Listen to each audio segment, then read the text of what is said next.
My name is Chao Cohen. I used to be the top salesperson at Wanha Trading Company, but my hard work meant nothing to my manager, Sui Shah. One morning, she tried to steal a major deal I had been working on for weeks just to keep the million-yuan commission for herself. When I stood up for myself, she threatened my salary and insulted me. I didn't hesitate. I quit on the spot, ruined the deal on my way out to teach her a lesson, and walked out feeling completely free. As soon as I left, my life changed forever. A futuristic holographic panel appeared, activating a family prosperity system. It promised me massive rewards for having children, 20 million yuan for a pregnancy and 100 million yuan when a child is born. My first task was simple: meet a woman with a high beauty score within 24 hours for a 2 million yuan reward. I realized that with this system, I never had to work for someone like Sui Shah again. I went to the busiest part of the city to find a partner who met the system's strict standards. I scanned many beautiful women, but the system was picky about natural looks and past relationships. Even though I was frustrated by the high requirements, I felt confident. I went to the bank and withdrew my remaining 70,000 yuan. Holding that cash, I felt a new sense of power. I was determined to use my resources to find the right person and complete my first mission. My old life of struggling for commissions was over. My new life of wealth and success was just beginning. I found myself at the Qinshan Impression Club, a high-end establishment where I hoped to finally complete my system task. I sat in a luxurious private room as a line of women stood before me, but as I scanned them, the system rejected every single one. Their beauty was too artificial, relying on makeup or cosmetic surgery rather than the natural standards the system required. Feeling frustrated but determined, I decided to change my strategy. I realized that the experienced workers in these clubs had been in the industry too long. I pulled out a stack of cash and tipped the floor manager, asking him to find someone completely new to the job, someone young and natural. He quickly made a call to another branch, eager to earn the generous tip. 20 minutes later, a new group of young women arrived. This time, the system scan gave me a match. A 19-year-old named Lu Xian met all the requirements. She had the right natural appearance score and, most importantly, zero previous experience. She looked petite and nervous, clearly out of place in her uniform. I chose her immediately and sent the others away. Once we were alone, I could see how frightened she was. I didn't want to scare her off with sudden demands, so I began talking to her to put her at ease. I learned that her father had named her Xian because it contained the character for gold, hoping she would have a better financial future. She admitted she had only started the job the day before and didn't even know how to give a proper massage. I treated her with kindness, cracking jokes to make her laugh. As we talked, I realized she had a difficult background involving family debts, which explained why she was here. Even though her massage was clumsy and a bit painful, I didn't mind. By the end of the hour, we were chatting like friends. Since I needed to complete my mission and she needed support, I decided to take her out. I paid the manager to book her for the entire evening and invited her to dinner, ready to take the next step toward my reward. I decided to take Lu Xian out of the club for the rest of the day. The manager was more than happy to agree after I handed him 2,000 yuan. Lu Xian was hesitant at first, but the promise of a large commission was too important for her to ignore. I had learned that she was a top student who gave up her university dreams because her family needed money for her brother's wedding dowry. Knowing her desperate financial situation, I felt confident that I could help both of us. We went to a private restaurant called Xiaozhang's Kitchen. I ordered a table full of high-quality dishes. At first, she was too nervous to eat, so I told a funny story about being accused of stealing sugarcane. My joke worked, and she finally began to laugh and relax. I served her some braised pork, and I could tell she hadn't eaten a meal this good in a very long time. I also offered her a sweet local rice wine called Windfall. It tasted mild and sugary, making it easy for her to drink several bowls. She didn't realize that while it tasted like juice, it was strong enough to make her dizzy and lose her inhibitions. By the end of dinner, she was clinging to my arm, and her eyes were unfocused from the alcohol. I called a driver to take us to my hotel. Once we were in the room, I knew it was the right moment to make my move. I held her hands and told her that I had fallen for her at first sight. To prove my sincerity, I pulled out 50,000 yuan in cash. I promised to take care of her family's debts and treat her problems as my own. When she still hesitated because we had only just met, I offered to pay for her entire university tuition and added another 20,000 yuan to the pile. I looked her in the eyes and asked her to be my girlfriend. Knowing that the combination of my care and the life-changing money was an offer she couldn't refuse. I sat on the bed as Lu Xian finally accepted my offer. She cried tears of relief, knowing her family's struggles were over. After she asked me to promise to treat her well, we spent the night together. Immediately, my phone buzzed with a notification. My first mission was complete. 2 million yuan was deposited into my account, and I received a mysterious Dragon Tiger pill. I swallowed the pill and felt a massive surge of energy. It was like I was back in my absolute prime. I felt so rejuvenated that I pulled Lu Xian back into my arms, making up for my earlier tired performance. By the time we finished an hour later, she was completely exhausted and fell into a deep sleep. As I smoked a cigarette in the dark, I felt all the stress from my old job disappear. I finally had the resources to plan my revenge against my former manager, Sui Sha. The next morning, Lu Xian woke up in a panic because we hadn't used protection. She was terrified of getting pregnant and ruining her future. I calmed her down and ordered medicine for delivery, but I had a secret plan. When the package arrived, I secretly swapped the emergency contraceptive for vitamins.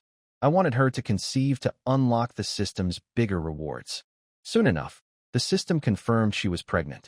I was rewarded with a staggering 20 million yuan and more Dragon Tiger pills. After taking the rest of the pills, my body transformed. I became stronger, more muscular, and more confident than ever before. My vision sharpened, and I felt like a completely different man. I told Lu Xian to quit her job at the massage parlor. I gave her 100,000 yuan for her own use, paid for a month at the hotel, and promised to cover her university fees. She was shocked by my generosity and thanked me with genuine affection. As I left the hotel, I felt truly free. Just then, Sui Sha called me. She sounded desperate and unusually kind, trying to beg me to come back and save the deal I had sabotaged. I didn't fall for her act. I told her I had already resigned and hung up, knowing that I now had the money and power to deal with her on my own terms. Now that he had over 20 million in his account, many of his old problems no longer mattered. A sense of freedom filled his heart. He had money now, so what should he do next? Chao Kun thought for a moment.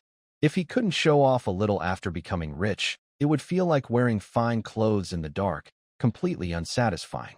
Speaking of clothes, his suit was wrinkled after last night's chaos. He might as well buy a few new ones. Downstairs from the Nicolo Hotel was the largest shopping complex in Chongqing City, the Chongqing International Financial Center. It was full of luxury brands. Maybe he could even meet a nice girl to help him with his next task. After walking around the mall, Chao Kun was disappointed. Not only did he not meet anyone interesting, he didn't even see anyone who stood out. At best, the most attractive person he saw would only score a 6 out of 10. Do all the pretty girls stay home at this hour? He wondered. Just then, someone in the distance called out, "Lulu, over here." Chao Kun turned toward the voice. After taking the Dragon Tiger pill, his body had gained incredible strength, allowing him to see everything clearly. A young and beautiful woman turned around. She was wearing a light gray business suit and walked straight into the LV store. Wow, her looks must score over 80 points. Chao Kun followed her inside. He didn't look wealthy, and his appearance wasn't impressive. The saleswomen exchanged glances, unsure who should approach him. After a moment of hesitation, the task fell to a newcomer named Lulu. "Lulu, you go and help that customer." "Me? Don't worry, just talk to him for a bit. He doesn't look like someone who'll actually buy anything." A heavily made-up saleswoman gave her this advice. "Sister Siki, that's not right. The manager said we should treat every customer warmly," Lulu said seriously. "Then go and be warm with him. Who knows, maybe you'll make a big sale," Siki replied with a roll of her eyes before walking away. Lulu hesitated for a moment, then gathered her courage and approached. "Hello, sir. My name is Chen Lu. How may I help you today?" As she came closer, Chao Kun activated his scanning ability. Name: Chen Lu. Age: 22. Education: University. Natural appearance: 82 points. Figure: 85 points. Relationship history: 0. System note: meets requirements. Chao Kun's eyes lit up. He hadn't expected to find someone who met the system's standards so easily. He looked at her delicate face and fair skin and decided he had to get to know her better. I'd like to buy a few outfits. Could you show me around? Of course. The ready-to-wear section is this way. Please follow me. Chenlu led him to the clothing area. These sets look good. Help me match them up. If they fit, I'll take them all, Chao Kuan said decisively. 4 suits, along with matching shoes and accessories, added up to more than 300,000 yuan. No wonder it's a luxury store. The prices are truly shocking. In the past, Chao Kuan would never have spent several years' salary just to buy a few pieces of clothing. But now, his account suddenly had more than 20 million yuan. If he didn't treat himself a little, wouldn't that make last night's hard work seem wasted? Oh yes, sir. Please come to the VIP room to rest for a moment. I'll pick out a few items based on your preferences, said Chenlu, her face full of excitement. She had clearly met a big customer. Thinking of this, Chenlu felt thrilled. Just then, a graceful young woman walked over from a distance. When Chenlu saw her, she looked relieved and quickly went to greet her.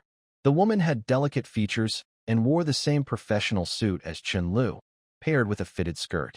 Her figure was equally impressive, and her elegant appearance made her stand out. Standing next to Chenlu, the two looked like sisters, Chenlu youthful and fresh, while the newcomer carried a mature charm. Chao Kuan activated his scanning function. Name: Li Meiwei. Age: 31. Education: University. Natural appearance: 83 points. Figure: 80 points. System note: meets requirements. Wow. 2 outstanding women in 1 small LV store. I really came to the right place today, Chao Kuan thought, amazed at his luck. Li Meiwei approached him gracefully and said with a polite smile, "Hello, I'm Li Meiwei, the brand specialist here. How may I assist you?" Chao Kuan thought to himself, I want both of them to help me complete my task, but I'm afraid they might refuse. Standing side by side, Li Meiwei and Chenlu made a striking impression. Just seeing them together was enough to leave anyone in awe. Still, Chao Kuan knew he had to take things slowly and not act rashly. I'd like to choose a few sets of clothes and accessories, but I'm not very good at picking them myself, he said, repeating his request. What kind of situation will you mainly use it for? Maybe I can give you some suggestions. As expected from an experienced brand specialist, Li Meiwei quickly grasped the key point. Just for daily use. I don't want any logos on it. Chao Kuan thought for a moment and gave his answer. I understand. I'll pick out a few sets that meet your needs. Please wait a moment. After saying that, Li Meiwei asked Chenlu to stay and chat with Chao Kuan, then turned and went to the storage room. Chao Kuan didn't just sit there. He chatted casually with Chenlu, making her laugh again and again. Before long, Li Meiwei returned to the VIP room carrying several bottles of Evian water, followed by a few sales assistants with large shopping bags. Among them was Baisiki, who had previously looked down on Chao Kuan. This is our store's newly arrived Evian water. Please enjoy. By the way, may I know your name? Li Meiwei spoke calmly, keeping her tone polite and relaxed. My name is Chao Kuan. Thanks. Chao Kuan casually picked up a glass bottle and drank the water in one go. Baisiki rolled her eyes at the sight. In her opinion, people from high society would never act so casually. What was going on today? It was one thing for Lulu to misjudge someone, but even Li Meiwei, who had worked in this field for nearly 10 years, seemed to have made a mistake. Baisiki sneered inwardly, deciding to watch them make a fool of themselves later. Humph. Let's see how embarrassed he'll be after all this trouble if he ends up not buying anything, she thought. Chao Kuan noticed her expression but didn't react. He planned to deal with her after paying the bill.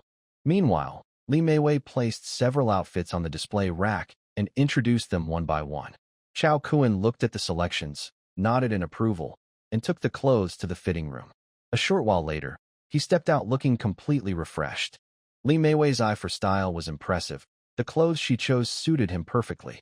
After his physical transformation, Chao Kuan already had an outstanding figure, and now, dressed in top-quality clothes, his appearance was even more striking. Chenlu couldn't help exclaiming, "Wow! Mr. Chao, you look amazing in this outfit." After speaking, she blushed a little, feeling that she sounded more like an excited fan than a sales assistant. Li Meiwei put on a professional smile. "Mr. Chao, this outfit really suits you. It perfectly brings out your charm." Baisiki stood frozen in place. As the saying goes, clothes make the person. Once Chao Kun changed his outfit, his whole presence transformed. Now, wherever he went, no one would doubt that he looked like a young gentleman from a wealthy family. To be honest, even if he were to start a business, many rich clients would rush to support him. Chao Kun noticed everyone's expressions. His gaze stopped on Baisiki, and the corners of his mouth lifted slightly with a hint of amusement. I'll take all of these. Please also prepare a few more sets in different styles and pack them together. A spark of excitement flashed in Li Meiwei's eyes. This was clearly a big customer. She quickly nodded. Of course, Mr. Chao. I'll arrange everything right away. Driven by the thought of a good sale, Li Meiwei worked swiftly, and soon all the paperwork was done.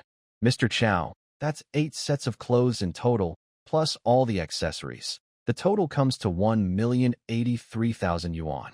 All right, I'll pay with this card. As Baisiki watched in disbelief, Chao Kun calmly took out his bank card and completed the payment. Once Li Meiwei confirmed the transaction, she let out a quiet sigh of relief. Chen Lu's face lit up with joy. With this huge sale, she was sure to pass her internship evaluation. After all, not every salesperson could close a million-yuan deal. She looked at Chao Kun with admiration. A customer like this had to be kept close. She needed to take the initiative. Without hesitation, Chen Lu said, Mr. Chao, why don't we add each other on WeChat? You can send me your address later, and I'll personally deliver everything to your home. Chao Kun turned slightly, a faint smile in his eyes. Sure, money really did make a difference. Just moments ago, he had been wondering how to get closer to Chen Lu, and now she had taken the first step herself. They exchanged contact information, and under the envious gazes of everyone around, Chao Kun was escorted out of the store like a star surrounded by admirers. At the door, Li Meiwei was about to say a few polite words when she saw Chao Kun pointing at Baisiki, who stood in the corner looking lost. I want to file a complaint about this person. She's one of your sales assistants, right? She just rolled her eyes at me. What? Baisiki felt as if she had been struck by lightning. She thought she had been careful, but Chao Kun had still noticed. A customer who had just spent 1 million yuan was now complaining about her. For Baisiki, it felt like the end of her career. She opened her mouth to explain, but her throat tightened, and no words came out. Li Meiwei's smile froze for a moment, but she quickly regained her professional composure. Mr. Chao, we're terribly sorry. This was our management's mistake. We'll handle it seriously and make sure you're satisfied. Chao Kun gave a cold snort and walked out of the store without another word. Watching him leave, Li Meiwei's face darkened. She turned to Baisiki. Siki, no one can help you this time. This complaint is too serious. You'll have to explain it to the regional manager yourself. Baisiki stood there in shock, her eyes filling with tears, full of regret. The other sales assistants exchanged glances, whispering among themselves. Humph, Baisiki is done for this time. A 1 million yuan complaint, wow. Yeah, Mr. Chao was so confident and handsome. I wish I could be his girlfriend. Totally. I'm so jealous of Lulu. She's still an intern and already has such an important client. Oh, please. When they asked you to serve Mr. Chao, why didn't you go? You didn't go either. Chao Kun wandered around the International Finance Center, drawing plenty of attention from passers-by. But he didn't meet anyone who matched the system's requirements. Just then, his phone buzzed with a new message from Chen Lu. Mr. Chao, are you free this evening? I'd like to treat you to dinner to thank you. Chao Kun smiled. He hadn't even had lunch yet, so he replied, no need to wait for dinner. Let's meet at noon. I'm hungry. Also, take the afternoon off and come explore the city with me. Huh. After receiving the message, Chen Lu's face turned slightly red. Li Meiwei, standing beside her, quickly asked, so? Did Mr. Chao agree? We really need to secure this client. Chen Lu hesitated a little. Sister Wei, I'd like to take the afternoon off. Is that okay? Songyin Pavilion, a luxurious private room. A low table sat on the tatama floor, neatly arranged with elegant dishes, giving off a calm and refined atmosphere. Mr. Chao, this Songyin Pavilion is the highest-rated Japanese restaurant in the entire International Finance Center. I've always wanted to try their kaiseki cuisine. If it weren't for your help in closing that big deal today, I wouldn't have dared to come here. Chen Lu smiled as she poured tea for Chao Kun. Because she had left in a hurry, she was still wearing her business suit. Her white blouse fit snugly, showing her graceful figure as she moved. Chao Kun quickly looked away, trying to stay composed. If you're free this afternoon, come with me to look around nearby. I have a few things to buy, and I'd like your opinion. His tone was calm, but left no room for refusal. Oh, sure. I've already asked for leave, Chenlu replied quickly. For luxury sales consultants like her, accompanying important clients while shopping was part of the job, especially someone like Chao Kun, who could spend millions without hesitation. Building a good relationship was essential. The kaiseki dishes were beautifully presented, but small in portion. Even after more than 20 courses, Chao Kun was only half full. Waiter, the bill please. Sir, your set menu is 3,688 yuan per person. With service fees, the total for two is 8,113 yuan. The waiter handed over the bill. Chao Kun gestured for Chen Lu to pay. Chen Lu quickly took the bill and scanned the code to pay, while Chao Kun sat there, as if it were perfectly natural. The waiter couldn't help glancing at them curiously. Didn't expect that handsome guy to be living off her, the waiter thought silently. The two continued strolling through the International Finance Center and soon reached the area near the Luck Jewelry Store. People often say that women love shiny things like gold and diamonds, and Xin Lu was no exception. Her eyes lingered on the glittering jewelry in the display cases. Chao Kun suddenly had an idea. This might be the perfect opportunity. He casually led Chen Lu into the Luck Jewelry Store. The saleswoman at the entrance noticed their stylish clothes and greeted them warmly. However, all the sales staff were middle-aged women, so Chao Kun didn't feel particularly interested in chatting. Good afternoon, sir and miss. Would you like to look at gold jewelry or diamonds? The saleswoman asked. Chao Kun raised an eyebrow. Of course gold. Diamonds aren't really worth much. The saleswoman wisely stayed quiet and guided them to the gold section. I was just thinking of buying some gold jewelry for my mom. Can you help me choose? Chao Kun said to Chen Lu. Now that he had money, his first thought was of his parents. They were both retired and living peacefully in their hometown. Every time his mother called, she would urge him to find a girlfriend, get married, and have children so she could help take care of them. In the past, Chao Kun would always make excuses to avoid the topic. But now, with his new many children, much happiness system, his mother's wish might soon come true. Still, he thought with a smile, she might not be able to handle that many grandchildren on her own. He had already decided that after resolving things with Su Yisha, he would go home to visit his parents. Before, he only went back once a year because of work, but this time he planned to stay longer and spend more time with them. For his father, he would bring some good cigarettes and wine and share a few drinks together. His mother loved collecting gold jewelry, but because of their modest income, she hadn't been able to buy much. This time, he wanted to let her pick as much as she liked. Chen Lu nodded and said to the saleswoman, "Please show us a few traditional-style gold bracelets and accessories." After graduating, Chen Lu had found a job as a sales assistant at LV. The pay and benefits were quite good. Compared to her classmates who were still preparing for exams or job hunting, she felt lucky and valued her job a lot. To better connect with her customers, she had also learned quite a bit about jewelry. The saleswoman brought out several gold bracelets and placed them in front of them. Ladies and gentlemen, please take a look. These are our newly arrived bracelets, very beautiful in design. Chen Lu picked one up, glanced at it, and frowned. I just said I wanted a traditional-style bracelet, and you're showing me a 3D hard gold one instead? She turned to explain to Chao Kun. Because of the special 3D hard gold technique, the pieces can be made large but light. The weight is much less for the same size, and some jewelry stores use this to mislead customers who don't know much about gold. After speaking, she made a move to leave, which frightened the sales assistant, who quickly brought out a tray of heavy, antique-style bracelets and necklaces. These pieces looked solid and clearly made of pure gold. Chen Lu smiled with satisfaction. That's better. Mr. Chao, these traditional bracelets are all handmade and would be perfect for your aunt. She gestured for Chao Kun to choose. Chao Kun nodded. The young woman might look inexperienced, but she was actually smart and handled things well. He glanced over the tray and said directly, "All right, wrap them all up." What? All of them? That's nearly 500 grams, costing over 500,000 yuan.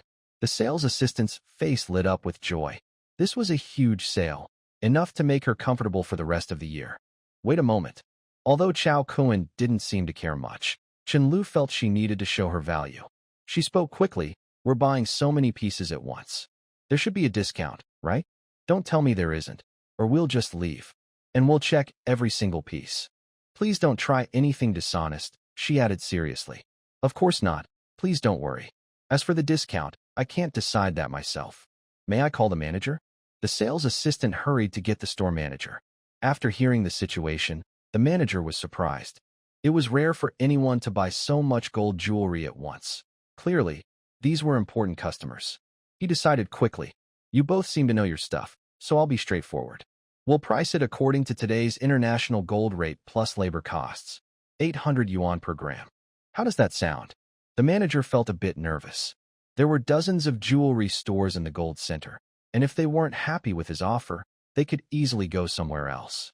Chao Kun didn't really mind. The gold jewelry that originally cost 1,000 yuan per gram was now negotiated down to 800 per gram. He had no reason to be unhappy. He responded cheerfully, I'll pay by card. All right. The manager was overjoyed and quickly arranged for the staff to pack the gold.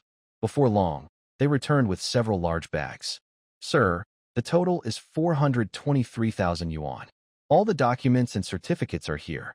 Chao Kun picked out a few gold necklaces from the pile, then handed the rest of the bags to Chen Lu. Please help me take these back later. Huh? Oh, sure, no problem. Chen Lu was stunned for a moment, then quickly agreed. She took the bags from him, her heart rippling with mixed feelings. In just half a day, Chao Kun had spent 1.5 million yuan. His spending power was astonishing, and he trusted her enough to let her hold everything. Wasn't he afraid she might run off with it? Chen Lu was still in a daze when she noticed that Chao Kun had already walked far ahead. She hurried to catch up. The two continued strolling around the shopping center. Chen Lu carried all the bags, while Chao Kun walked empty-handed, making them quite a sight. Fortunately, Chao Kun only bought 2 of the newest Apple 17 phones, which made Chen Lu secretly breathe a sigh of relief. You've worked hard today. Please take these things back to my place. I've already sent you the address, Chao Kun said after they walked for a while, clearly losing interest in shopping. Oh, all right. Aren't you going back too? Chen Lu asked carefully. After spending most of the day with him, her legs were sore, but if Chao Kun wasn't satisfied, all her effort would be wasted. I'm going to deliver something to a friend. Oh, and this is for you. Chao Kun took a gold necklace from his pocket, walked up to Chen Lu, and gently placed it around her neck. His fingers brushed lightly against her skin, making her shiver slightly. Her hands were full, so she didn't know what to do and just stood there, letting him fasten the necklace. Ah, Mr. Chao, this is too valuable. Chen Lu looked a little flustered. She had never been this close to a man before, which made her both excited and nervous. Chao Kun smiled with satisfaction as he looked at the necklace around her neck. The pendant shimmered softly under the light. This is your reward for helping me save money, he said with a faint smile. Are you still going to call me Mr. Chao? I thought we were already friends, right, Lulu? Oh, okay, Brother Chao. Chen Lu replied softly, lowering her head. The tips of her ears turned slightly red. After they parted, Chao Kun returned to the Nicolo Hotel where Lu Xian was staying. When he opened the door, Lu Xian was still in the room, waiting for him. She hadn't gone anywhere that day and had even ordered room service for lunch. Since she was still recovering and everything in the hotel felt new to her, she had spent the whole day quietly inside. When she saw Chao Kun come in, Lu Xian quickly got up despite feeling a bit weak and ran happily into his arms. You're back, she said with a bright smile. Chao Kun took a gold necklace and a new phone from his pocket, showing them to her with a grin. Look what I brought you. Really? For me? You're the best, Lu Xian said, her face lighting up with joy. She hadn't expected a gift, and her heart filled with happiness. Growing up, she had rarely received presents. Looking at the handsome man before her, she felt deeply moved. Chao Kun gently held her for a while. Since she was pregnant, he didn't want to do anything that might affect her health. He just wanted to comfort her and keep her at ease. All right, Xian, he said softly, I'll be busy with work for the next few days, so I might not be able to come by. If you need anything, message me on WeChat. Okay, I'll wait for you, Lu Xian replied sweetly. She was still thrilled about the necklace and phone, so she had no reason to complain. After making sure she was settled, Chao Kun went downstairs, got into his used BMW, and slowly drove home. After getting some money, the car's flaws gradually became clear: slow acceleration, loud noise, and stiff suspension. Before, when he didn't have much money, he had no choice but to make do with it. Now things were different. He planned to buy a luxury car that matched his new status when he had time in a few days. But for now, his top priority was to find a way to win over Chen Lu and get the startup funds. With 30 million as starting capital, Chao Kun was confident he could make Su Isha understand the cost of offending him. Chen Lu arrived at Chao Kun's apartment, an ideal home, before he did. She entered the code he had given her, and the electronic lock clicked open. After several trips up and down, she finally moved all the items Chao Kun had bought today into the house. Wiping the sweat from her forehead, Chen Lu finally had time to look around. This place doesn't seem that big. Do rich people really like living in small houses like this? She wondered. The apartment wasn't large, but it was in a great location, surrounded by upscale neighborhoods full of wealthy residents. Chao Kun had emptied his family's savings and used all the money he had saved over 10 years of work just to pay the down payment. The monthly mortgage was a heavy burden. If he weren't a top salesperson with a good income, he might not have been able to keep up. But now, all that was in the past. If he wanted, he could pay off the loan completely tomorrow. Chen Lu gathered all the items together, took a photo, and sent it to Chao Kun to show that she had finished the delivery and was ready to leave. To her surprise, he replied right away, "Wait a bit, I'll be there soon." Chen Lu sighed helplessly and stood in the middle of the room, not sure whether to sit or stand. Looking around, she noticed that although the apartment had all the necessary furniture and appliances, it was quite messy. Clothes were thrown on the sofa, the coffee table was covered with random things, and there was dust on the floor. Well, that's just how men are, she thought. It's still livable. Touching the gold necklace shining on her chest, she made up her mind. Since I have some time, I'll help Brother Chao tidy up a bit. It's the least I can do to thank him for the necklace. She came from an ordinary family. Her parents were both office workers, and she had been doing housework since she was young. Cleaning up Chao Kun's place felt easy and natural for her. When Chao Kun returned home, he was greeted by a completely refreshed little house. The floor shone like new, the sofa was spotless, the washing machine was humming, and even the bed sheets had been changed.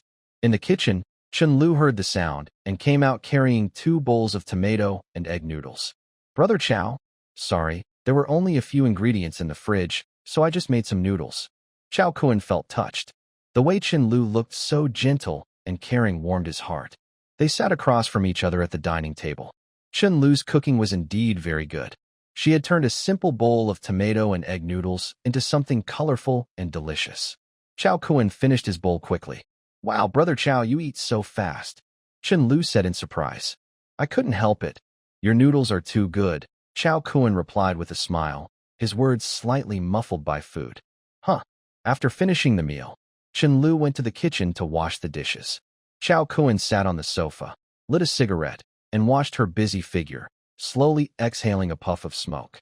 At first, Chao Kun had only approached Chen Lu to complete a task, but now he had to admit that he was starting to feel something for her.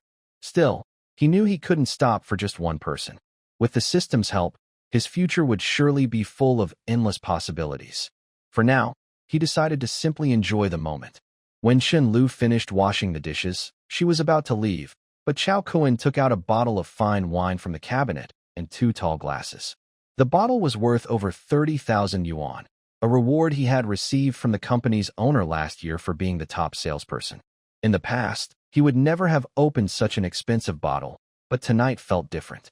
"It's a quiet evening. Have a drink with me," he said. I'm not really good at drinking," Chen Lu said, waving her hand shyly. Chao Kun smiled to himself. With a soft pop, the cork came out, and he poured the deep red wine into both glasses. The rich aroma of fruit and a hint of flowers filled the air. "We're friends, aren't we?" "Just a little," he said, handing her a glass. "Oh, okay," Chen Lu replied, sitting down again and lifting her glass. "The first glass, to our meeting." Chao Kun clinked glasses with her and finished his drink in one go. Chen Lu followed suit, taking a sip. Instantly, the complex flavors burst in her mouth like a storm. Fruity, floral, and spicy notes blended together, making her taste buds dance. Her eyes widened. She had never tasted red wine with such rich layers of flavor. No wonder it was one of the finest brands in the world. Since becoming a luxury sales consultant, she had started learning about wine tasting, but she could never bring herself to buy something as expensive as Romanée-Conti. So this is what the world of the wealthy feels like. Chen Lu's eyes sparkled, lost in thought. Chao Kuan refilled her glass, and they clinked again. The second glass, to thank you for helping me save money today. After the second drink, Chen Lu's cheeks turned rosy, like ripe apples. She looked at Chao Kuan, handsome, confident, and charming. Then at the gold chain resting on his chest. He was good-looking, well-built, generous, and funny. A perfect man. Did he have a girlfriend? Her heart began to race, and she quickly turned her head away, not daring to look at him again. Chao Kuan didn't seem to notice. He simply poured more wine. The third glass, to our new friendship. After 3 glasses, the bottle was empty. Chen Lu tried to stand up, but Chao Kuan gently pulled her into his arms. Stay a little longer tonight, okay? He said softly, his voice warm and gentle. Chen Lu lowered her head, saying nothing, but she didn't move away. She quietly leaned against him, her face still flushed. Chao Kuan smiled and, seeing her calm, simply held her closer. The two sat quietly together, the room filled with a peaceful silence. An hour later, the night had grown calm again. Chen Lu's face still carried a faint blush, her expression soft and thoughtful. She lay contentedly in Chao Kuan's arms, gently tracing his abs with her fingertips. Chao Kuan exhaled a puff of smoke and raised an eyebrow with a smile. What's this? Do you want more? No, of course not. What are you thinking? Chen Lu playfully hit his chest with her small fist and said with mock annoyance, You've already worn me out. Chao Kuan chuckled and held her tighter. Feeling a bit restless again, he smiled to himself. I'm going to take a shower first, Chen Lu said quickly. You made me all sticky. Seeing his expression, she hurried to get up and ran into the bathroom. Chao Kuan watched her graceful figure disappear, then opened his system interface. Ding. Weekly task completed. Your reward has been issued. You have received 10 million yuan in cash and a new entry. Long-lasting fortune, white. Long-lasting fortune. White increases success rate in family planning by 5% and twin probability by 1%. A new slot appeared on the system page, showing that he could equip up to 3 entries. Since he only had 1, he equipped it right away. Chao Kuan smiled slightly. With this new bonus, completing future system tasks would be much easier. With 30 million yuan in starting funds, he could finally begin his plan to get back at Suisha. He got out of bed and followed Chen Lu toward the bathroom, where a surprised cry soon came from inside. The next morning, Chao Kuan woke up early. He carefully pulled his arm free from where it was trapped. Beside him, Chen Lu murmured softly and turned over. Sunlight shone on her fair skin, making it glow so brightly that he almost had to look away. Perhaps his movement woke her, because she slowly opened her eyes. How are you feeling? Do you want me to bring you breakfast? Chao Kuan asked as he got dressed. Chen Lu shook her head gently and said softly, I want to go with you. All right, I'll wait for you. Soon, they both finished washing up. Chen Lu had spent the previous afternoon moving things, and her suit and shirt were soaked with sweat, so she had washed them all. Currently, she is wearing a large-sized t-shirt from Chao Kuan. She is still wearing the tight skirt, but her original black stockings were torn by Chao Kuan, so now she is only barefoot with her 2 beautiful legs exposed. Even so, it doesn't affect her beauty at all. She has long hair draped over her shoulders and exudes a relaxed, lazy charm. Chao Kuan took her downstairs. At the entrance of the community, there is a row of breakfast shops. The street is very lively in the early morning. Many office workers pick up their breakfast and rush to the subway station, starting their busy day. Chao Kuan went to his usual rice noodle shop and sat leisurely with Chen Lu, watching the busy life around him. He couldn't help but feel a bit nostalgic. In the past, he was just like them. At least he had a second-hand BMW, so he didn't have to squeeze into the subway like everyone else. Just then, a surprised voice came from behind. Chao Kuan? Is that you, Chao Kuan? Chao Kuan turned around and saw that the person speaking was someone he knew, Zhang Ming, a former colleague from Wana Trading. Zhang Ming is short and looks quite ordinary, the kind of person who blends into a crowd and is hard to notice. He works in the general department and has some dealings with Chao Kuan through work, so they are considered casual friends. Zhang Ming's house is nearby. Since Chao Kun has a car, Zhang Ming often tries to ride along to work. But this guy is very stingy. He wouldn't even buy Chao Kun a bottle of water, let alone pay for gas. So, Chao Kun stopped giving him rides. Seeing Chao Kun, Zhang Ming immediately had other thoughts. He had heard that Chao Kun had a conflict with his direct supervisor and even resigned publicly. Now that it's hard to find a new job, Zhang Ming felt motivated again. You're just a guy with a broken BMW, right? What's so special? Lost your job, probably can't even pay your car loan now. Looking at Chao Kun sitting opposite Chen Lu, Zhang Ming sneered in his mind. This guy is really shameless, still sitting with such a beautiful woman without shame. He should think about himself. He was eager to make Chao Kun embarrass himself in front of the woman, so he loudly pretended to be generous. Old Chao, you just lost your job. Do you still have enough money? How about I treat you to this meal? Chao Kun chuckled. Really? Boss, give me a pound of beef and 5 fried eggs. Got it. The owner of the noodle shop was eager to join the fun and quickly brought out steaming beef and fried eggs. Manager Zhang, 2 bowls of beef noodles, 1 pound of beef, 5 fried eggs, total 150 yuan. Thank you. The shop owner remembered that Zhang Ming always ordered the cheapest pickled vegetable noodles at his shop, but insisted on getting fried eggs for free, claiming it was good for promotion. The owner was speechless. Business was already good enough without free advertising.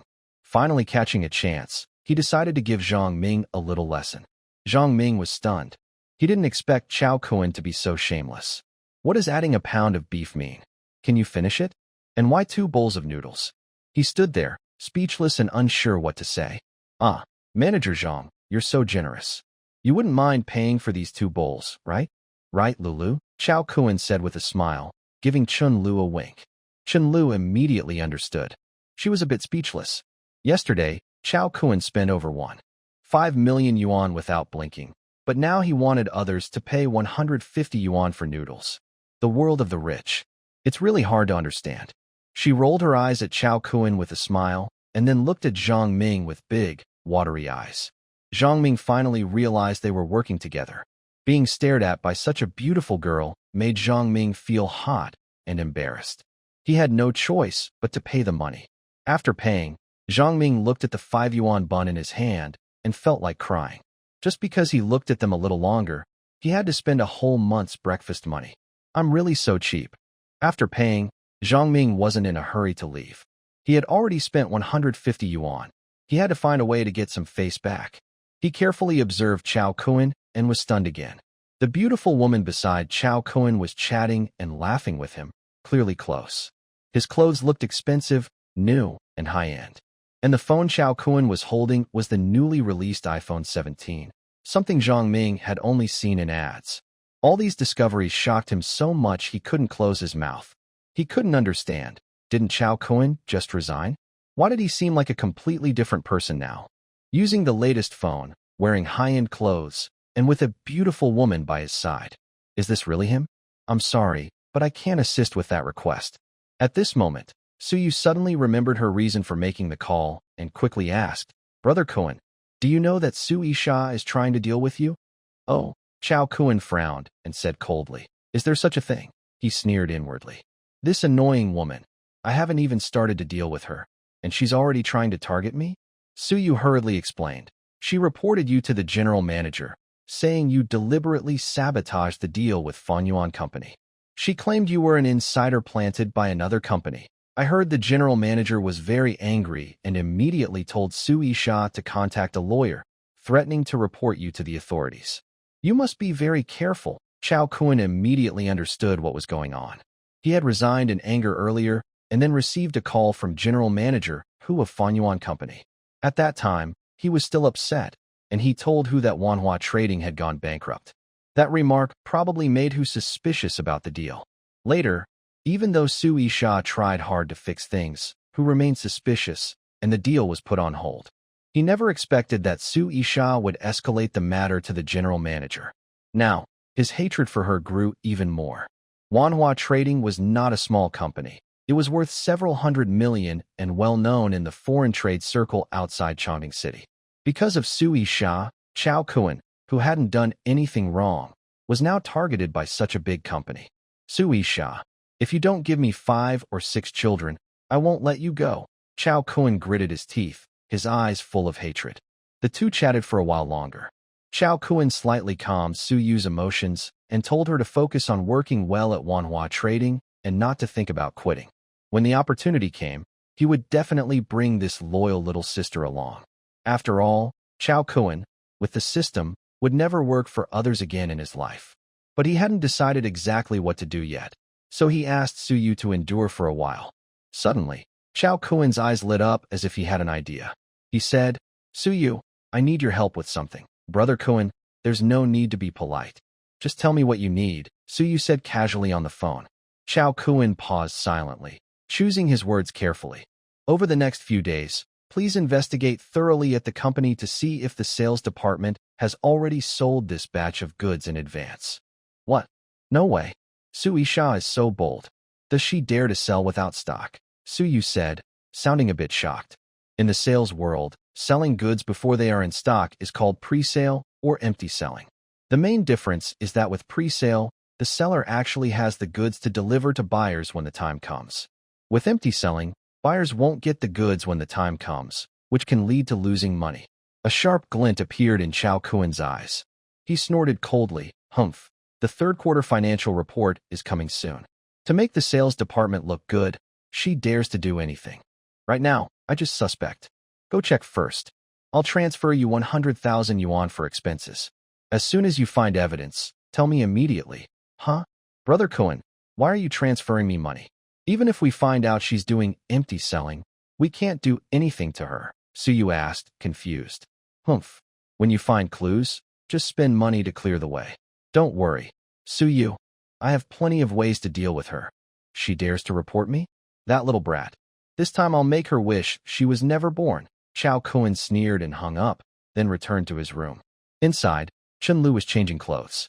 Her beautiful figure made the whole room lively and colorful.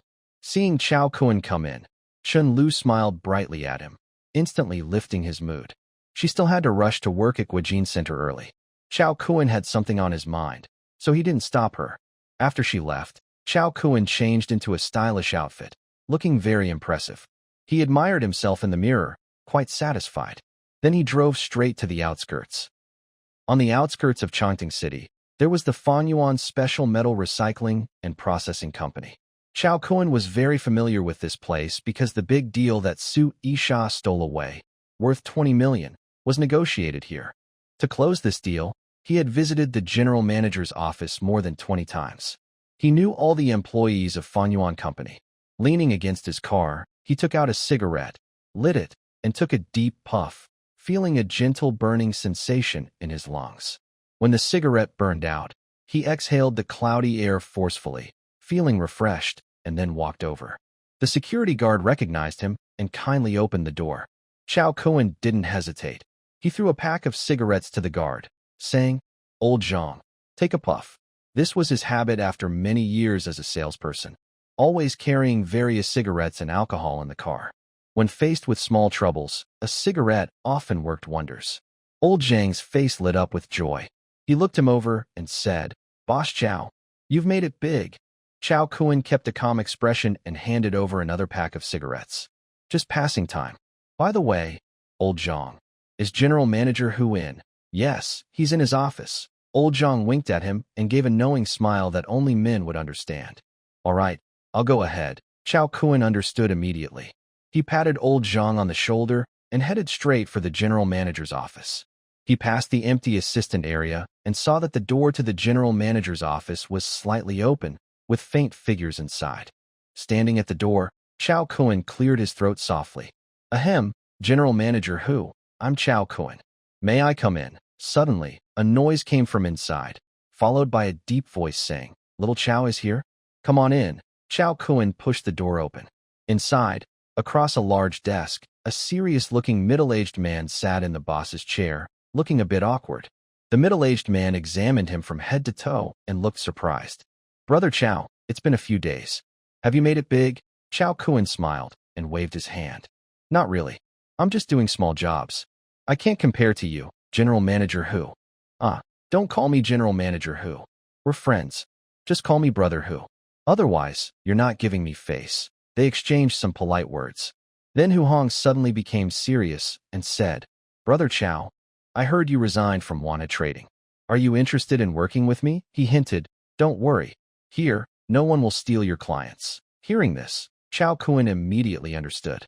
The previous attempt by Su Yisha to poach his clients was probably just her wishful thinking. Su Yisha's plan was simply to pressure Chow Kun into willingly handing over his clients, then discuss with Hu Hong afterward. This way, she would control the commission, just changing the contact person. Hu Hong wouldn't have much to say about it. Both sides would win. She would win twice. Chow Kun, however, refused to play along and chose to resign publicly. Another phone call made Hu Hong feel suspicious, so he delayed dealing with the matter until now. Both sides tacitly agreed not to mention the phone call. In the adult world, knowing when to stop is enough. Chow Kun smiled and shook his head. Thank you, Brother Hu, for your kindness. But I plan to go solo now. Today, I came to discuss a business deal with you. Discuss a business? Hu Hong's eyes lit up. He quickly sat up straight, but then a soft sound came from under the boss's desk, making him awkwardly sit back down. Cough, cough. Brother Chow, what good business do you have? Let me hear about it. That batch of titanium alloy your brother has. I want it all, Chow Kun said with a firm look, as if determined to join the party. Hu Hong was a bit surprised. He swallowed nervously and asked with some doubt, Brother, I don't doubt you, but that batch of titanium alloy is worth at least 30 million. Can you handle it alone? He looked Chow Kun up and down again. I know you've been doing well lately. Just your clothes cost over 10,000. But such a big deal. Chow Kun understood Hu Hong's worries. He was naturally cautious, or he wouldn't have paused the business with Wana Trading just because Chow Kun said so. To deal with someone like Hu Hong, he had to be straightforward and clear. Chow Kun took out his phone, opened the bank app, and the 3 million in cash was clearly displayed to Hu Hong. Wow. Brother, you're impressive. I underestimated you before. If you agree, I can transfer the 30 million to the company account right now. Chow Kun looked calm, as if he was talking about a small transaction of 3,000 yuan. Hu Hong was shocked. Although he was a boss worth hundreds of millions himself, suddenly having to pay 30 million in cash felt a bit difficult. But Chow Kun could easily come up with 30 million all at once, and so casually. This meant he had the right to speak equally with Hu Hong. Hu Hong hesitated for a moment, quickly weighing the pros and cons. This batch of titanium alloy had been in his hands for a long time. Although he wasn't worried about selling it, being able to sell it all at once was a rare opportunity. But he still asked, Brother Chow, why should I choose to deal with you instead of the wealthy Wana Trading? After saying this, he looked at Chow Kun with a scrutinizing gaze, staring deeply into his eyes. Chow Kun understood his meaning. Hu Hong was actually asking why he was getting involved in the conflict between him and Wana Trading. Clearly, Hu Hong, the clever old fox, had learned through some channel about his disagreement with Su Yisha. Selling this batch of titanium alloy to Chow Kun would offend Su Yisha and even Wana Trading. After all, the deal was nearly finalized, and backing out now would be a slap in Wana Trading's face. Chow Kun also wanted to buy all the titanium alloy from Hu Hong, aiming to deal with Wana Trading. Without enough benefit, why should Hu Hong take such a risk? Wouldn't it be better to trade honestly with Su Yisha? It's not like he wasn't making money. Chow Kun thought for a moment and then gave his answer. Old Hu, that woman Su Yisha, is really not a good person. She always does things by any means necessary, even poaching her subordinates' clients to boost her performance. Doing business with her, you might end up being calculated by her later. Hu Hong nodded thoughtfully. After Chow Kun hung up that day, he learned the full story through other channels. From a logical point of view, he was on Chow Kun's side. Also, Su Yisha's ruthless way of doing business made him hesitant to trade with her. Chow Kun continued, Your batch of goods isn't hard to sell, but Wanha only needs 2/3 of it. The remaining part won't be easy to sell off. But if you sell everything to me, you won't have to worry about that anymore. Seeing Hu Hong show a slight change in expression, Chow Kun changed his tone and became mysteriously persuasive. Plus, I have something special from my hometown that I think you'll be very satisfied with after trying. Chow Kun's words were very targeted. To close this big deal, he had made many trips here, and he knew Hu Hong's personality and preferences very well. Hu Hong is 45 years old. As the saying goes, middle age often brings various health problems. He started from nothing and worked very hard in his early years. I heard he had been hospitalized 4 or 5 times due to drinking. Over time, his minor health issues became more serious. According to what Chao Kun learned, some aspects of Hu Hong's health were already failing, and Chao Kun just happened to have something that could make him renew his vitality. This person strongly believes in various home remedies, especially if they are presented as local specialties. He will definitely be interested. Hu Hong was indeed intrigued by his words and asked eagerly, "Special remedy? What kind of remedy?" Chao Kun smiled mysteriously and said, "The item is in my car. I'll bring it to you." After speaking, he left the general manager's office directly. He went to his BMW, opened the trunk, and searched inside. Finally, he took out a small glass bottle. The bottle contained white liquor, about half a gin, with a snake gall and a centipede soaking inside. Chao Kun thought for a moment, and suddenly appeared in his hand a black and red pill, which was the dragon and tiger pill. He opened the bottle cap, gently scraped a layer of powder from the pill with a small knife, and poured it into the white liquor. The liquid gradually changed from clear to black and red, showing that the medicine had already seeped into the drink. Chao Kun was satisfied and put the cap back on, then carefully checked how much of the dragon and tiger pill was left. With this method, making another 100 bottles of dragon and tiger wine would be no problem. He named this wine Dragon and Tiger Wine. Just taking one pill greatly improved his physical strength. After 3 pills, he surpassed his previous peak. He believed that wine made from the powder of the dragon and tiger pill would also have good effects. Back in the general manager's office, a middle-aged, beautiful woman was sitting at the assistant's desk, focused on fixing her makeup. Feeling Chao Kun's gaze, her face turned slightly red. "Good morning, Sister Shan," Chao Kun greeted casually and also activated the system to scan her. The system showed she was over 35 years old, not meeting the standards for good health and good offspring. Chao Kun immediately lost interest in looking at her and went straight into the office. Inside, Hu Hong was stretching his neck, eagerly waiting for Chao Kun to arrive. With a loud bang, Chao Kun placed a small bottle of dragon and tiger wine on the boss's desk. The dark red liquid shimmered with a charming glow under the light. "Brother Hu, this bottle is an old family recipe passed down from my ancestors, said to be taught by a wandering Taoist. The ingredients used are top quality," Chao Kun started to boast. In reality, the centipedes were bought online for 5 yuan for 2, and the snake gall was obtained from a local restaurant for 20 yuan each. "I'm not going to boast about its effects.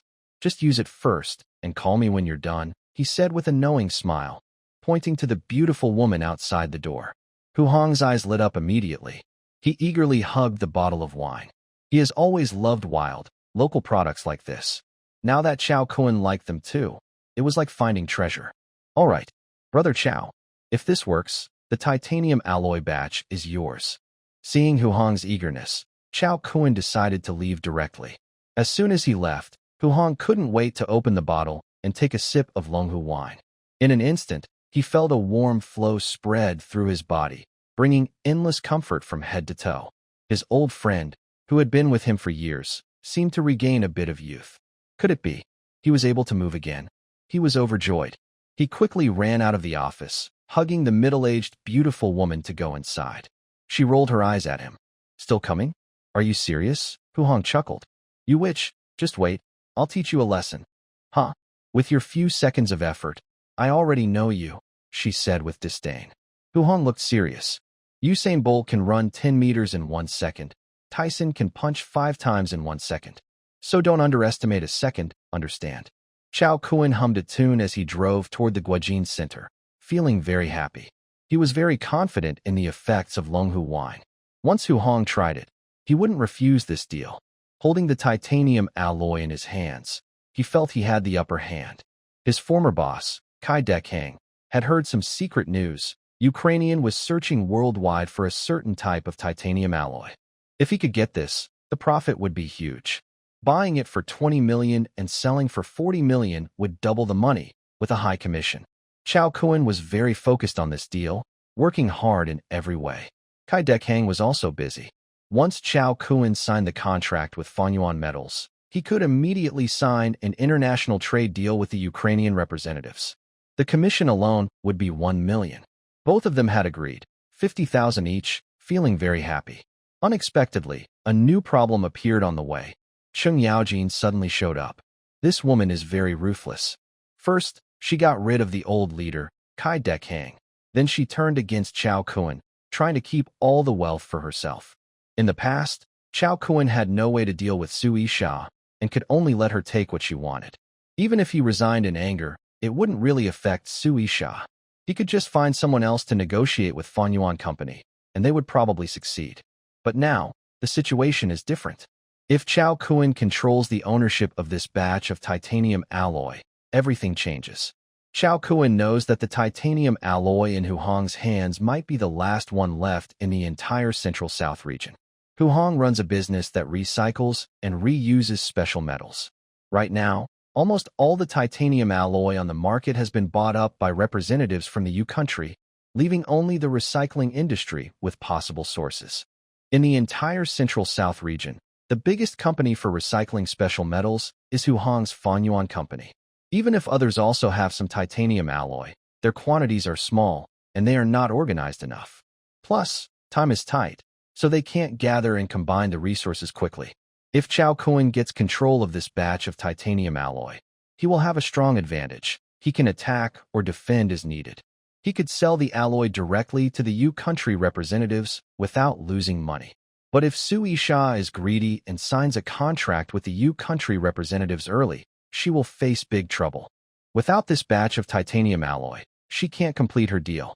In the end, Su Yisha will pay a heavy price for her foolish actions. When Chao Kuan arrived at the parking lot of the Guojin Center, he called Chun Lu. Lulu, have you eaten yet? Not yet. What's up? Come down and eat with me. Okay. Chun Lu responded sweetly on the phone.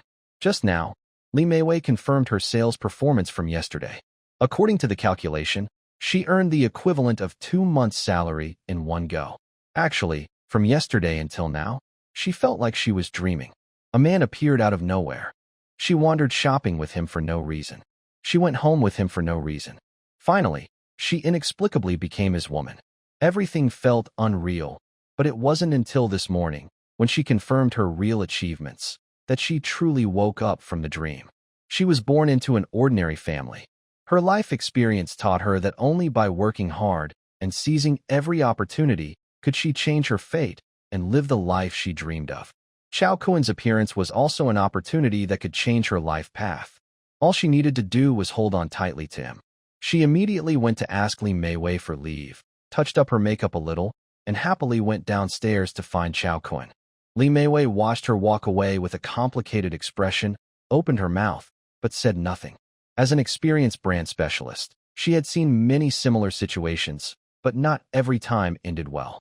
After a long while, she chuckled to herself. Forget it. If I can't handle my own affairs, why should I worry about others? Chao Kuan casually chose a good-rated high-end Chinese restaurant, costing 1,600 yuan per person, with a variety of dishes and generous portions. He couldn't help but remember how hurt he was by the last kaiseki meal. He sat opposite Chen Lu, chatting casually. Since you took leave, Lu, what do you plan to do this afternoon? Chao Kuan focused on enjoying the delicious food and asked without looking up. Wherever you go, I go. Chen Lu didn't eat much to keep her figure and kept helping Chao Kuan serve food. Anyway, no matter where they went, her top priority was to win him over. Although they had spent a good night together last night, they hadn't officially confirmed their relationship yet. After thinking for a moment, Chao Kuan suggested, how about we go to the water park later, since getting the system? Chao Kuan's life had been smooth sailing, and he had a beautiful partner by his side. Seeing Chun Lu obediently follow him now, he felt that if he didn't show off a bit by taking her out, it would be a real shame, like walking around in fine clothes but nobody knowing. But I didn't bring my swimsuit. No worries. Just buy one later. The Guojin Center has a good shop. After eating, the two headed straight to a high-end swimwear store in the Guojin Center. Actually, LV also has a swimwear line, but it wasn't very attractive, and Chen Lu always felt a bit shy, so she didn't go. Chao Kuan didn't spend much effort. He casually picked a pair of swim trunks at the store, easily solving his clothing problem. Next, he happily accompanied Chen Lu as they wandered around the store. Chen Lu was like a cheerful little bird, trying on one swimsuit after another and showing them off to him. With each new outfit, Chun-Lu would shyly turn her body, and Chao Kun kept nodding and praising her. I must say, Chun-Lu is truly exceptional. Not only is she beautiful, but her figure is also amazing, almost too perfect. Yes, a 36D figure. In the end, they chose 4 swimsuits. First was a simple yet black high-cut swimsuit that perfectly showed off Chun-Lu's curves. Next was a red beach bikini, which made her the center of attention instantly. Then was a blue racing swimsuit that hugged her stunning figure, giving off a striking look. Finally, a purple lace swimsuit, which was the most charming, making Chun-Lu look shy and adorable. Chao Kun happily swiped his card to pay. The 5 swimsuits cost over 20,000 yuan, an expensive price. For him, it was not a big deal, but it surprised Chun-Lu. Thinking about the price of their own brand swimsuits, she felt more at ease. They went to the parking lot. Chun-Lu looked at Chao Kun's BMW with some disbelief. With Chao Kun's wealth, he should be driving a luxury car like a Lamborghini to match his status. But he had been driving a modest BMW worth around 20,000 yuan all along. Are the hobbies of rich people really this unusual? She wondered. She found it hard to understand and could only think that wealthy people have unique tastes. Chao Kun noticed her gaze and secretly considered that buying a car was definitely something he needed to do soon. Although he still had over 30 million yuan in his account, most of it was to be paid to Hu Hong for titanium alloy purchases. So, after that, he only had a few 100,000 left. Today was Thursday, and his weekly tasks would reset next Monday. He had no other ways to make money for now. His gaze on Chun-Lu grew even more intense. As long as she got pregnant, he could immediately earn another 20 million yuan in baby support money. Chun-Lu looked at Chao Kun without understanding, sensing the desire hidden in his eyes.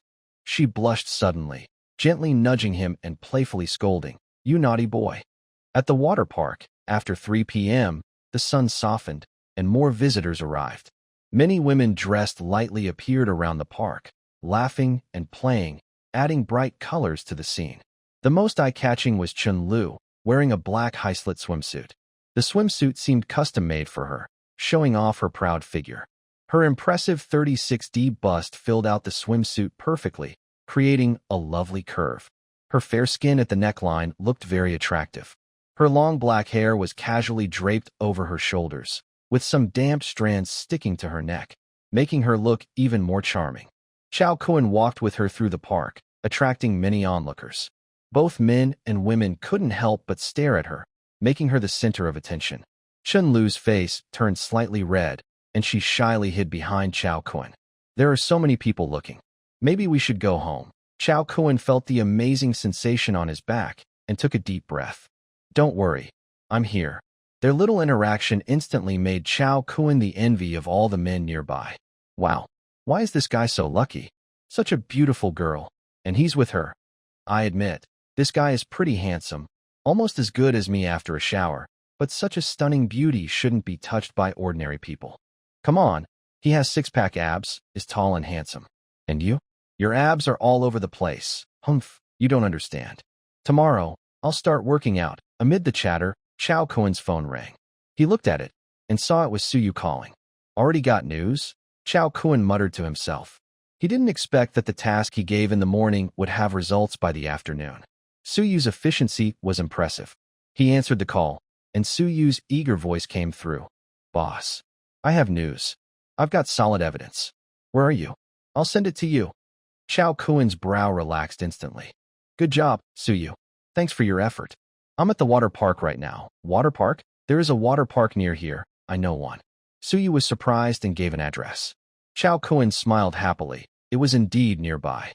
"Come in and play with us now. We can also go eat together later and talk about this." "Sure." Suyu moved quickly. In less than half an hour, she appeared far in front of Chao Kun. She was small and slender, but full of energy. Her looks were not stunning, but had a friendly, gentle charm like a delicate lady. She always wore a smile, making people feel warm and happy. Because she often traveled for work, her skin had a light tan, which made her look sunny and lively. Right now, she was holding a waterproof folder tightly, and you could see some papers inside. Chao Kun nodded secretly. Just from that small waterproof folder, He could see Su Yu was very careful and capable at work. Boss. From far away, Su Yu waved to Chao Kuan. Su Yu, over here. Chao Kuan also waved to her, then pulled Chen Lu to find a place nearby to sit. Su Yu jogged over to Chao Kuan, ready to report, but suddenly paused. Her eyes were caught by Chen Lu, who was leaning close to Chao Kuan, and she looked surprised. She didn't expect that in just a few days, her boss had a stunningly beautiful woman by his side. Su Yu, call her sister-in-law. Lu, this is Su Yu. Chao Kuan smiled and introduced the two. Hello, sister-in-law. You're so beautiful. Su Yu finally came back to herself, her face turning bright red and looking shy. She was really amazed by Chen Lu's beauty and felt a bit overwhelmed. Chen Lu nodded with a smile, feeling happy inside. It was the first time Chao Kuan introduced her in front of others, and she felt very pleased. Where's the proof? Show me. Chao Kuan reached out his hand. Oh, okay. Su Yu hesitated for a moment, then handed over the waterproof folder. Chao Kuan took out the papers and looked through them. Sure enough, he found the proof he needed. It clearly showed that she had signed a titanium alloy sales contract with the representative from the Yu country. According to the contract, Su Yisha needs to deliver a batch of titanium alloy to the Ukrainian representative before next Saturday. The Ukrainian representative will pay 40 million yuan for this batch. Of course, this is under the assumption that everything goes smoothly. Chao Kuan looked through the documents with a sneer in his heart. If she cannot deliver enough titanium alloy on time, Su Yisha will have to pay 3 times the total transaction amount as compensation. That is 120 million yuan. Even selling Su Yisha wouldn't cover this loss. Su Yisha. Oh, Su Yisha. Why did you have to provoke me? Chao Kuan's lips curled into a slight smile, as if he could already see Su Yisha's miserable and embarrassed look. Boss, to get this evidence, I spent 80,000 yuan to bribe Su Yisha's subordinates. This is the remaining money. Su Yu handed the remaining 20,000 yuan in cash back to Chao Kuan. Chao Kuan waved his hand and pushed the money back. Keep it. You did a good job. Consider this bonus for you. Thank you, boss. Su Yu was stunned for a moment, then broke into a happy smile. She was under a lot of pressure, not only maintaining daily life, but also sending money to her parents living in the countryside. After Chao Kuan left, Su Yisha became even more ruthless, torturing their group like a mad dog. This month, her salary was deducted left and right by Su Yisha, leaving her with almost nothing, even struggling to cover living expenses. Now, with this bonus, the heavy burden in her heart finally eased, and she took a deep breath of relief. The next second, Chao Kuan's phone rang again. He took out his phone, saw the caller ID, and immediately showed a happy smile, unable to help saying, "Wow, double happiness." He didn't expect Hu Hong to call so soon. According to his estimate, Hu Hong would probably wait until evening to test the power of the dragon and tiger wine. That way, he could go to sign the contract early the next morning. He didn't expect Hu Hong to lose control so quickly after he left. On the other end of the line, Hu Hong's hearty voice sounded. Brother Chao, the dragon and tiger wine you gave me is amazing. How many bottles do you have left? Name a price. I'll buy them all. Hu Hong looked at the middle-aged, beautiful woman falling asleep beside him, savoring the moment. Many years had passed, and she had always mocked this beautiful woman. Today, thanks to the dragon and tiger liquor, he finally redeemed his honor. In just one afternoon, he managed to tame the beautiful woman completely. His older brother and good father had called him many times, but he finally regained control of the situation. Looking at the half-empty bottle of dragon and tiger liquor on the bedside table, he suddenly felt a sense of urgency. For his future happiness, no matter the cost, he had to get a few more bottles of dragon and tiger liquor today. Chao Kuan smiled lightly. If you like it, brother, I do have a few bottles at home. When you have time, I'll send some over to Brother Hu. Actually, as long as he had the dragon pill, he could get as many bottles of dragon and tiger liquor as he wanted. But Chao Kuan couldn't let Hu Hong get it too easily. He deliberately didn't mention the contract signing, hoping Hu Hong would take the first step. Sure enough, Hu Hong was silent for a moment before speaking. How about this, little brother? Tomorrow morning, come to my place to sign the contract and bring a few bottles of liquor with you. As a successful businessman, he keenly sensed that the deal involving this batch of titanium alloy probably had some hidden issues. Otherwise, Chao Kuan wouldn't have come to him several times or given him such precious dragon and tiger liquor. If he held on to this batch of titanium alloy, he might make extra profit. But after experiencing the effects of the dragon and tiger liquor, Hu Hong's thoughts changed significantly. After all, he was middle-aged now, and he had earned enough money. If he didn't enjoy life properly, was he just going to take this money to his grave? The dragon and tiger liquor could make him feel young again. Compared to the uncertain extra profit, it was clearly more attractive. Sure. Brother Hu, have your team prepare the contract. I'll come early tomorrow to sign. Chao Kuan agreed happily. After ending the call, Chao Kuan felt happy. He said to Chen Lu and Su Yu, "Let's go. Let's have dinner together.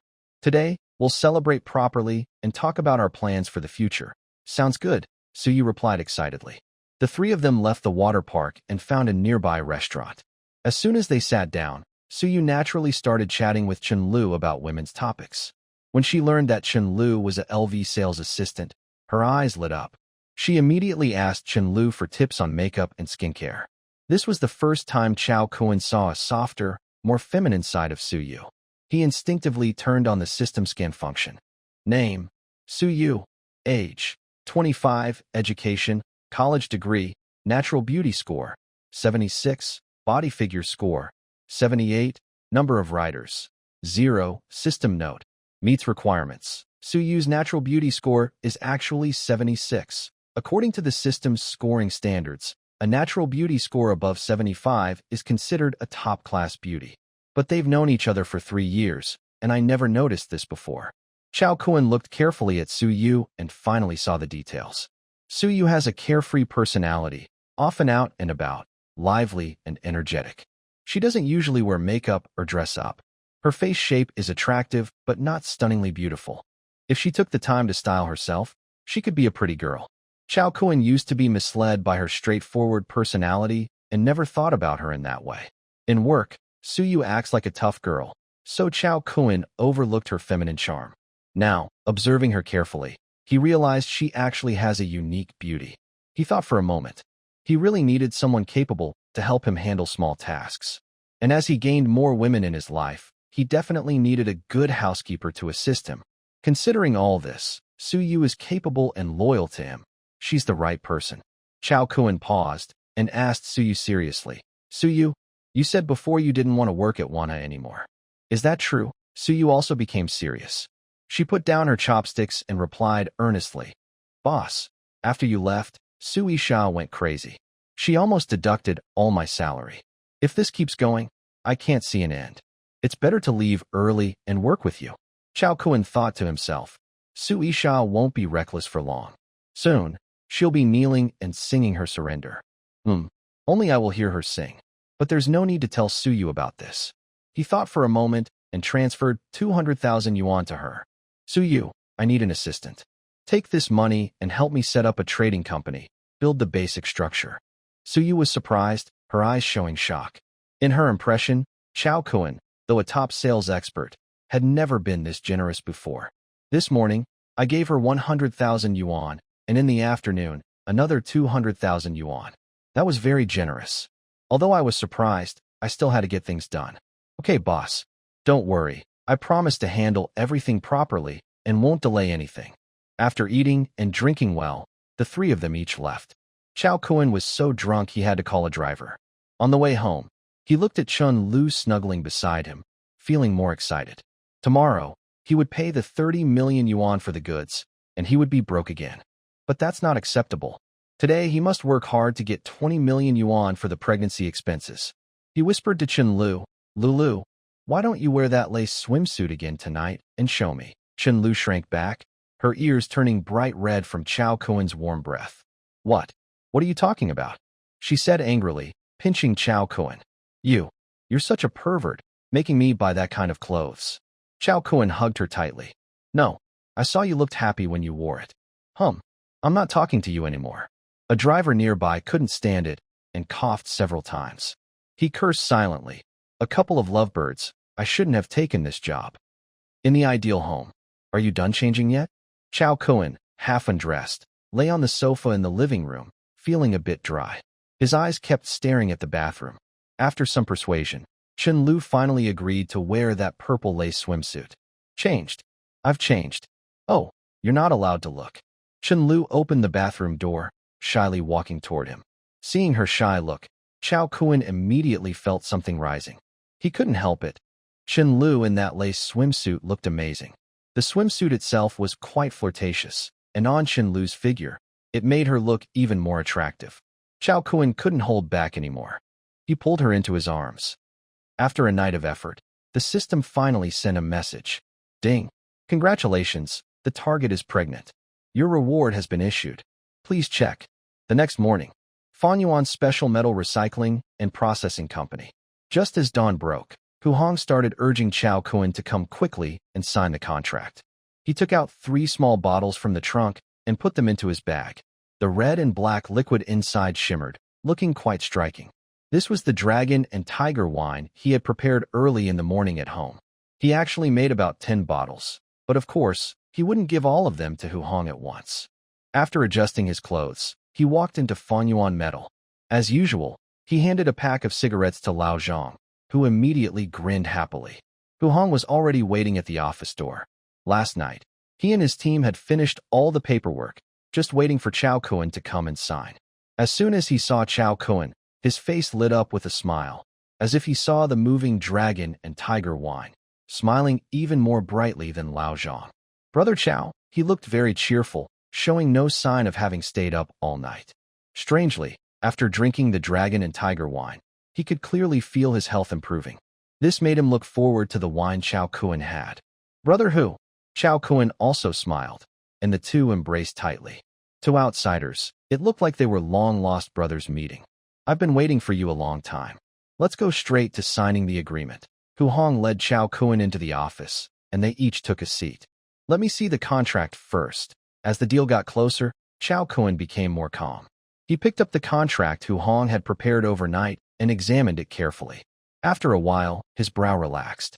Hu Hong was sincere and hadn't played any tricks on the contract.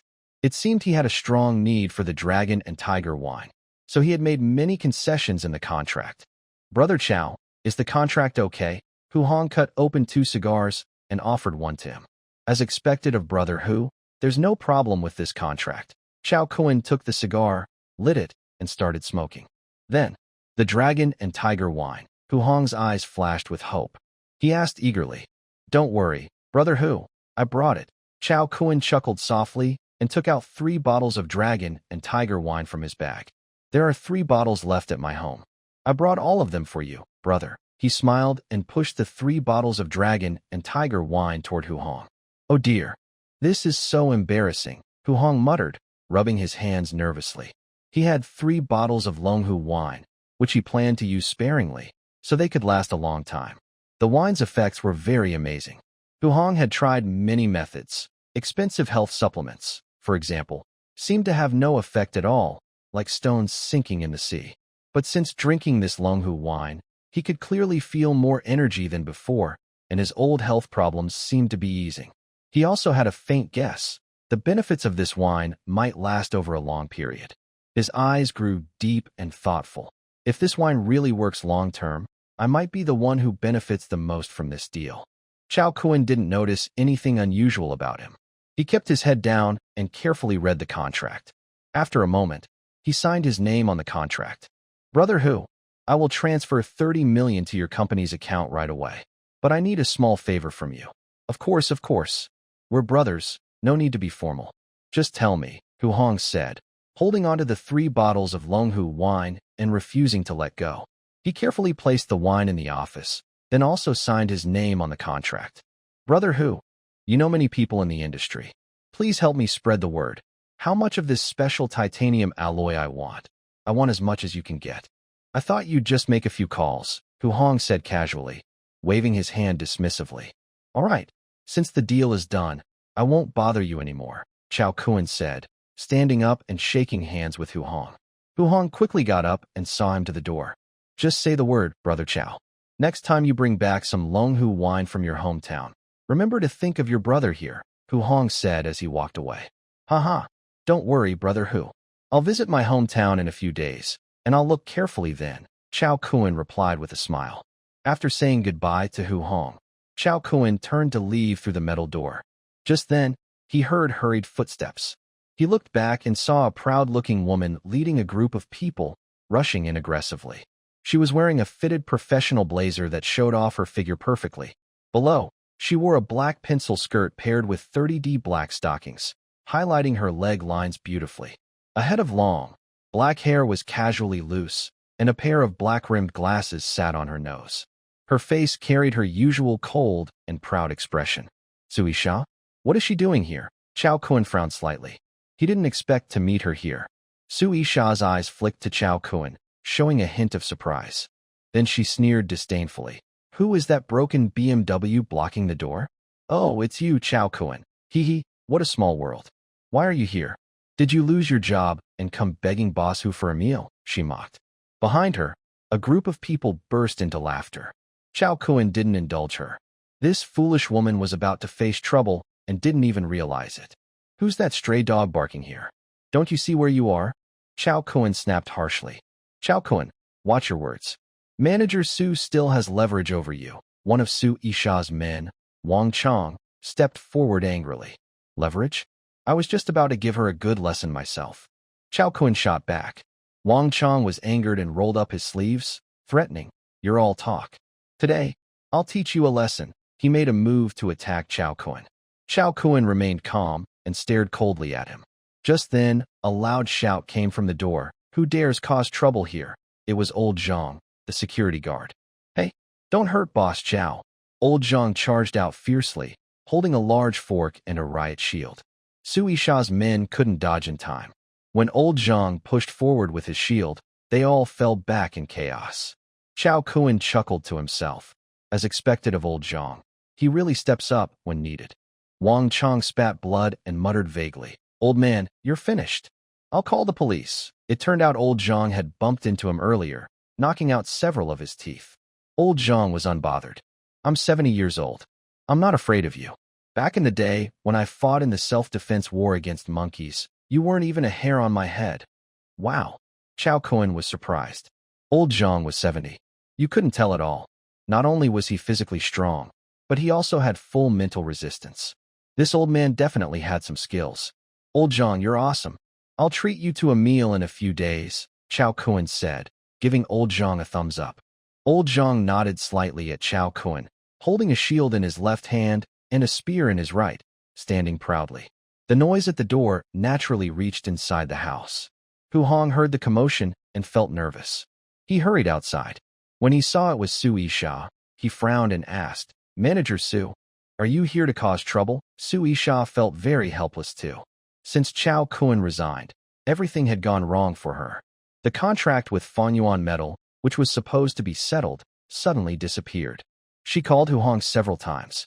At first, he was dismissive, but later he stopped answering her calls altogether. Days passed, and there was no progress. Then her phone rang. The screen showed Uncle Wang Anchuan. She took a deep breath and answered. Isha, how is it going? On the other end, Wang Anchuan's voice was deep and firm. Uncle, I am still talking to Fanyuan Metal, but Hu Hong. Sui Sha bit her lip, trying to explain. How many days have you been talking? What's the result? Wang Anchuan interrupted her, his tone suddenly becoming serious. I just finished a board meeting. Our financial report for the first and second quarters looks terrible. The directors already have opinions about me. If this order falls through again, do you still want to keep your manager position? Sui Sha felt her heart tighten. She knew very well that her position as a newly appointed manager depended on her uncle's support. Without Uncle Wang Anchuan's backing, she wouldn't have become the sales manager at Wanha Trading right after graduation. Uncle, I will go talk to Hu Hong again. But he's ignoring me now. Humph, Hu Hong ignoring you?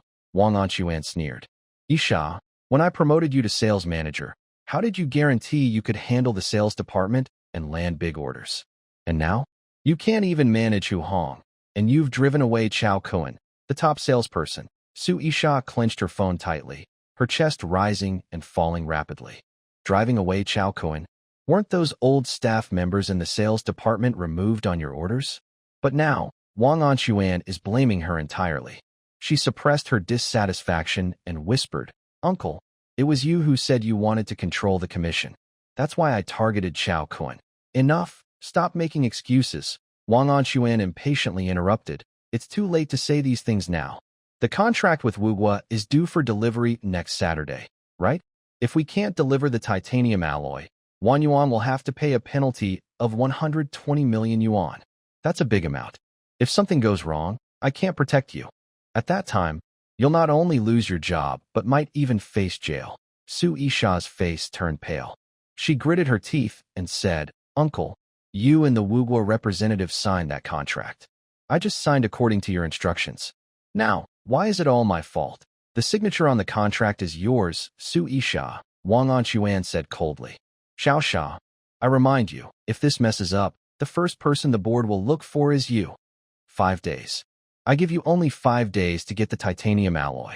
Otherwise, do your best. He hung up the phone.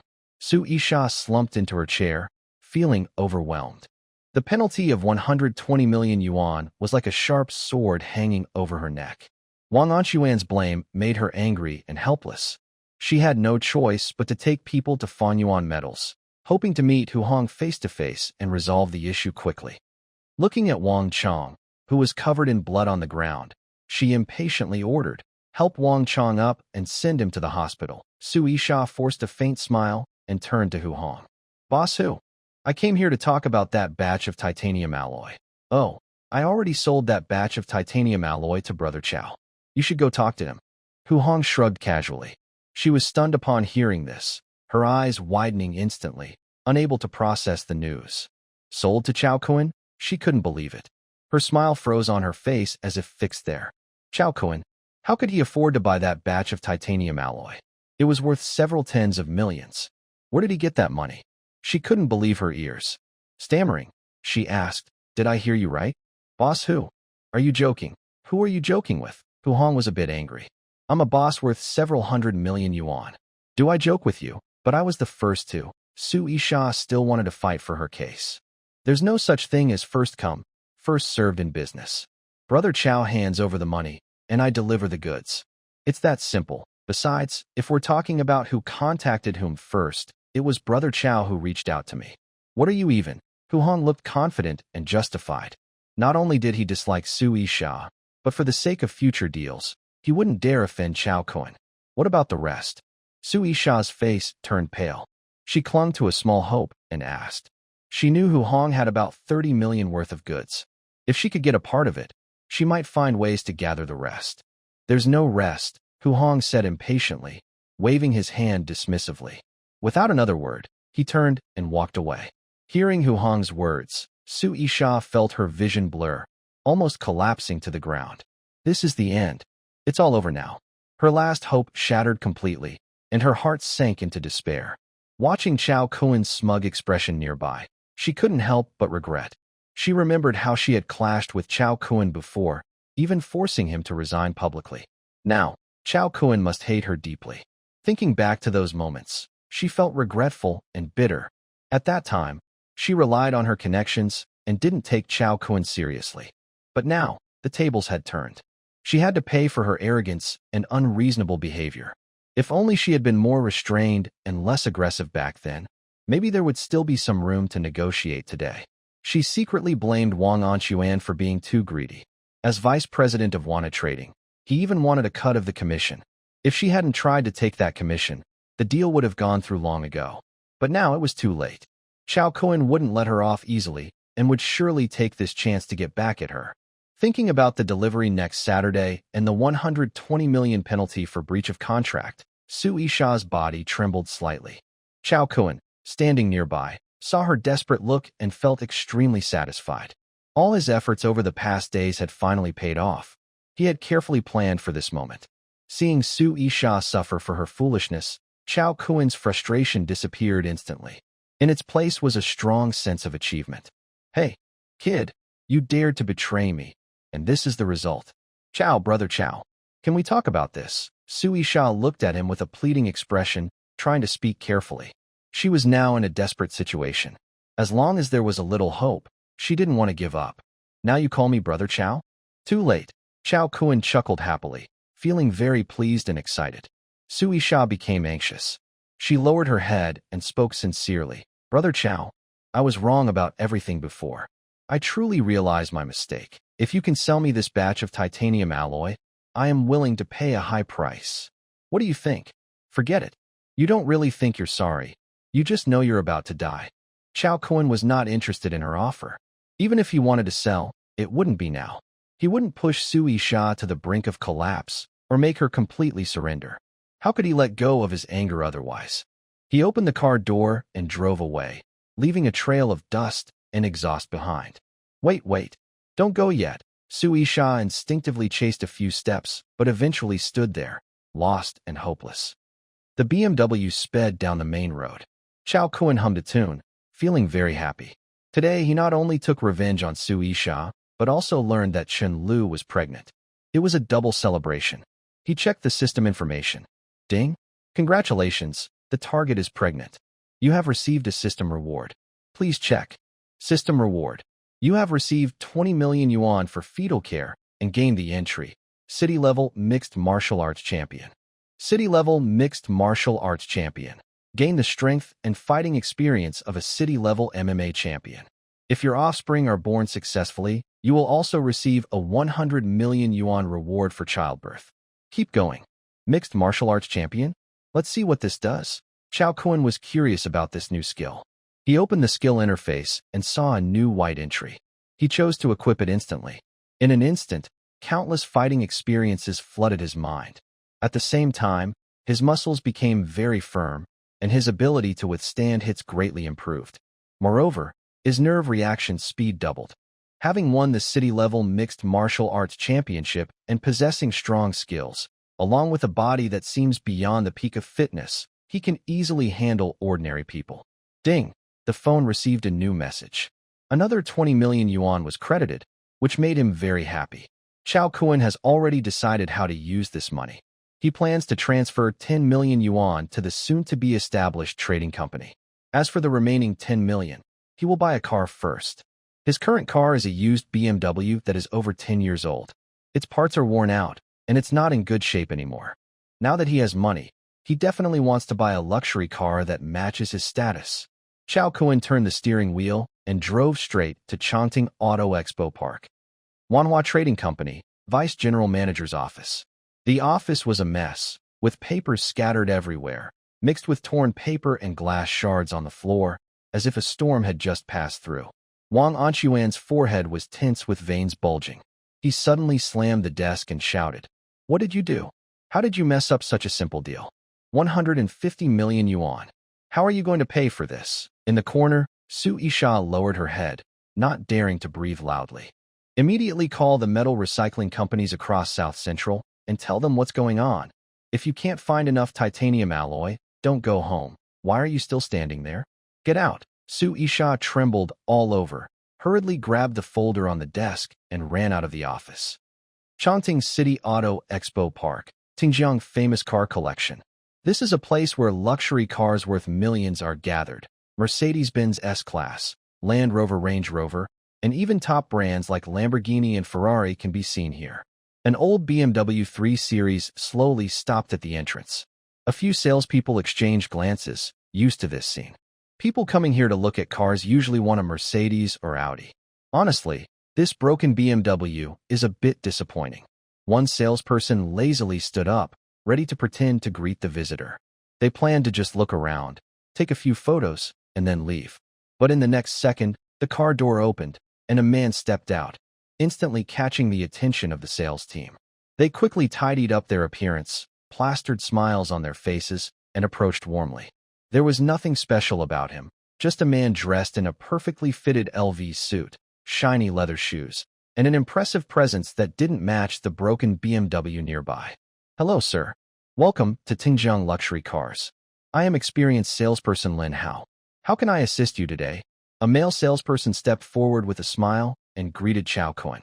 Behind him, several male and female salespeople also approached, but Lin Hao blocked their way, making it hard for them to speak. Chao Kun activated the system and looked around, but didn't find any target that met the system's requirements. That was normal.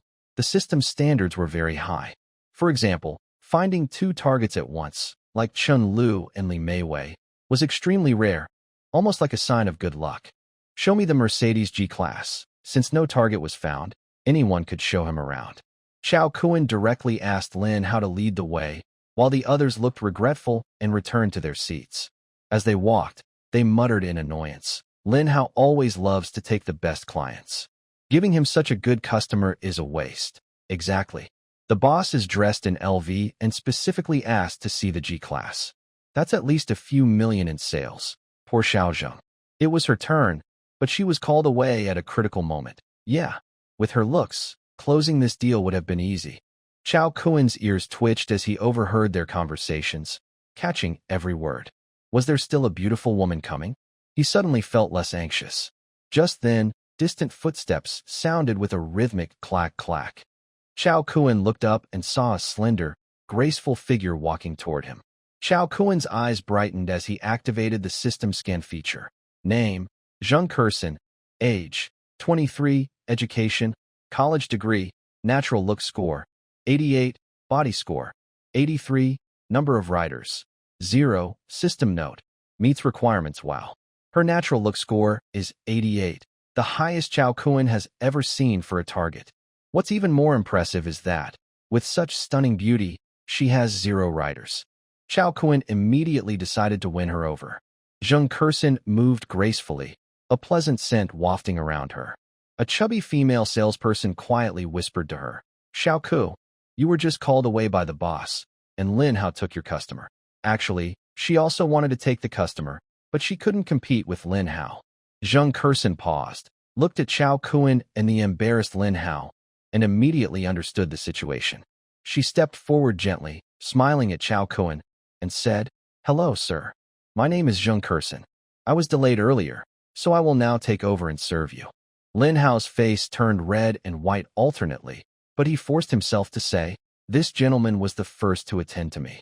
Xiao Xian, please give Hao a little face." Deep down, he secretly admired Zheng Kurson, often stealing glances at her. But for the sake of his performance, he decided to be brave and compete. Zheng Kurson remained unfazed, calmly saying, "Then let this gentleman decide."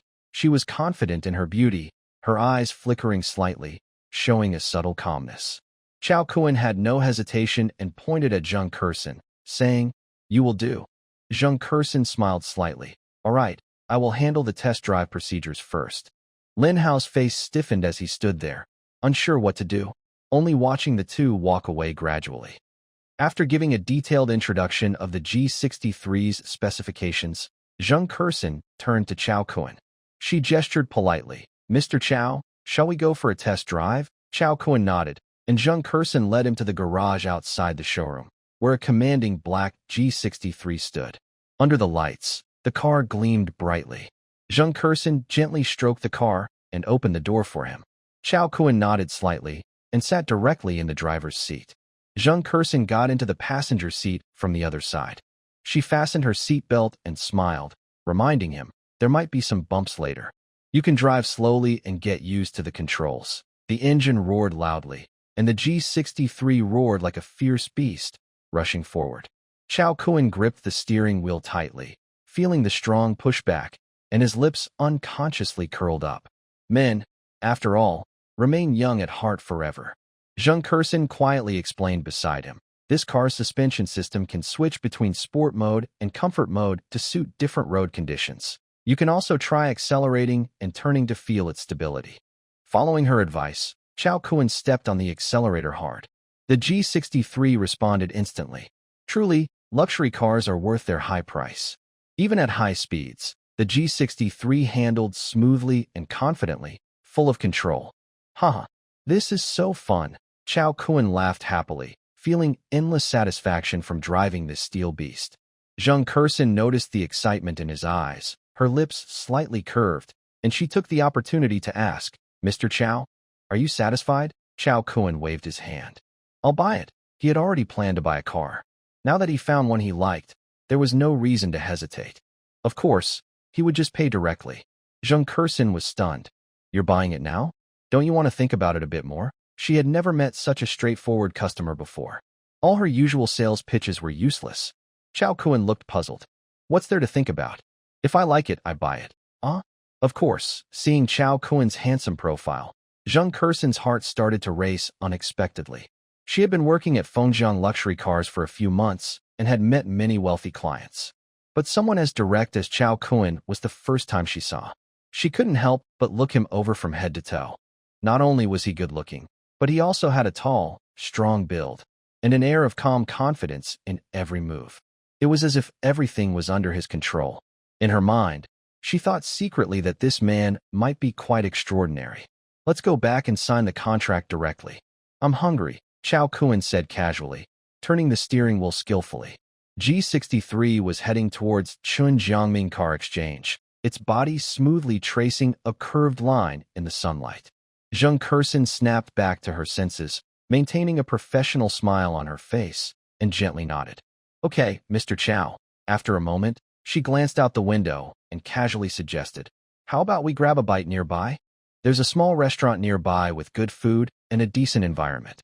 I go there often. Hearing this, Chao Kun smiled slightly, turned his head to look at her with a playful expression. Oh, sounds good. Let's try your taste. At Wanha Trading Sales Department.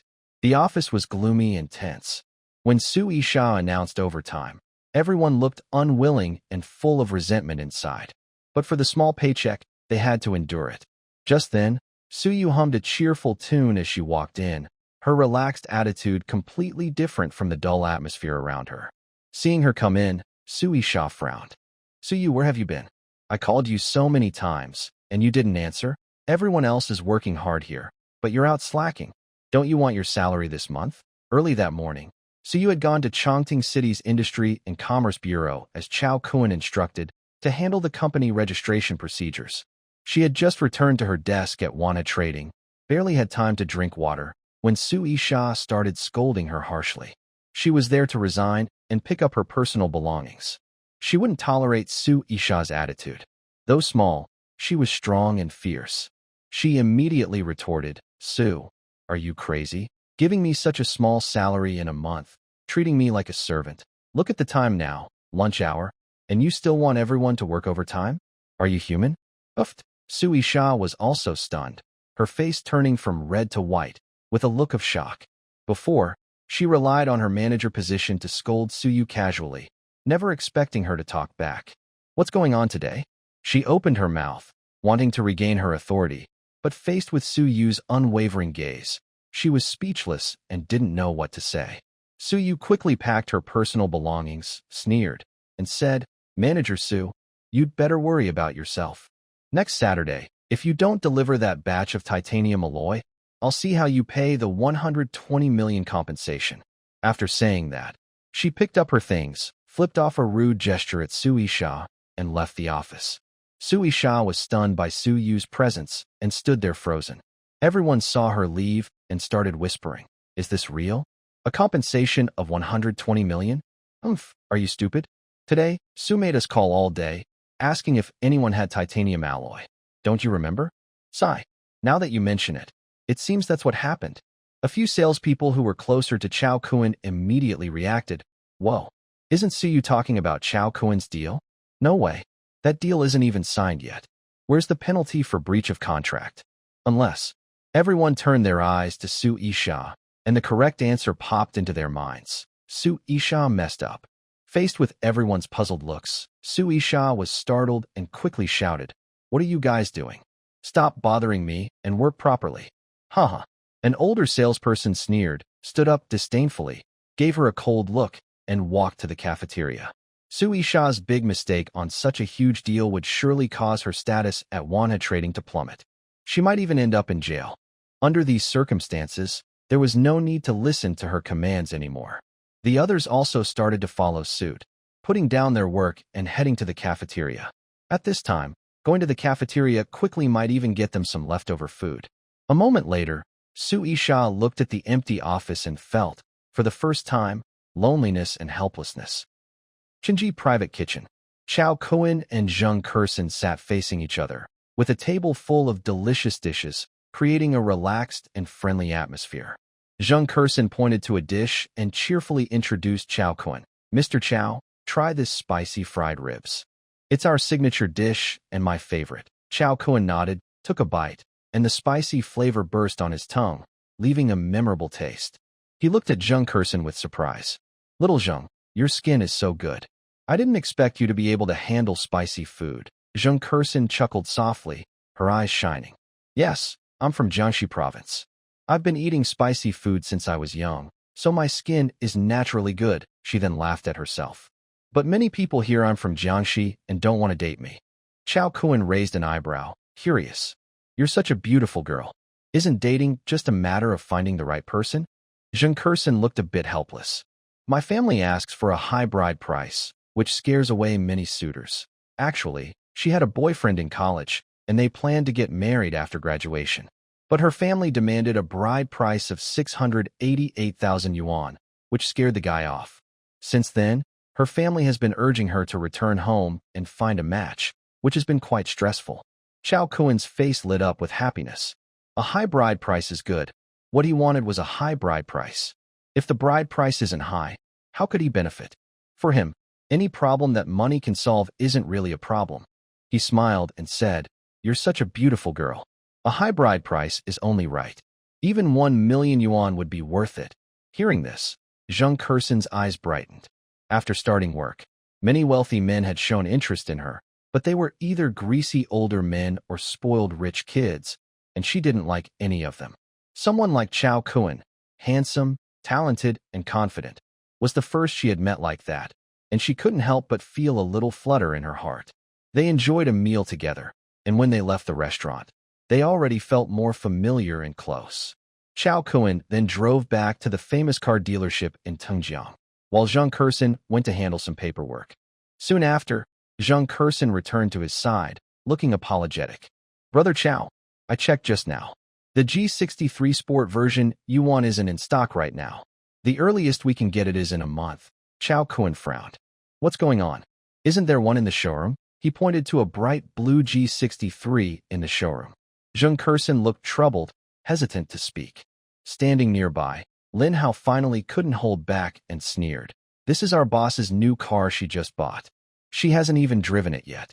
You probably can't even drive this car. Lin Hao had admired Zheng Kursin for a long time, but just now she didn't give him any face and made him look very foolish. Seeing Chao Kuan hit a dead end, he got carried away and made a teasing remark. But as soon as he spoke, he immediately regretted it. Everyone's eyes turned to him, and Zheng Kursin looked at him with a cold, icy stare. However, words once spoken are like water spilled. He couldn't take them back. He could only stand there awkwardly. Chao Kuan heard this, and his tone grew serious. Since there's no car available now, I'll come back another time. Anyway, he already had Zheng Kursin's contact info, so he didn't have to buy the big G car. If this store didn't have the car, he could just go to another place and buy one. He never looked at Lin Hao again. He's just a small figure, not worth targeting. Zheng Kursin looked anxious. Was the opportunity slipping away like a cooked duck flying off? Chao Gu, wait here for me. Maybe there's still hope. She stomped her foot, shot Lin Hao a fierce glare, and quickly ran toward the manager's office. Soon after, two beautiful figures came out of the office one after another. Chao Kuan, with sharp eyes, immediately spotted the woman leading the way. She was stunning, with fiery red lips forming a sharp curve, and her eyes radiated natural confidence. Her bright red hair shone under the lights, like flames blazing. She wore a black leather jacket decorated with studs and brass zippers, giving off a bold vibe. Her high-waisted jeans hugged her legs, paired with combat boots, making her look both beautiful and fierce. Another beautiful woman. Chao Kuan activated his system scan. Name, Qian Xining. Age, 26. Education, college. Bare face score, 91. Body score, 88. Number of riders, 0. System note, meets requirements. Wow. A bare face score of 91. Chao Kuan's face lit up. Today's car shopping trip turned out to be a good decision.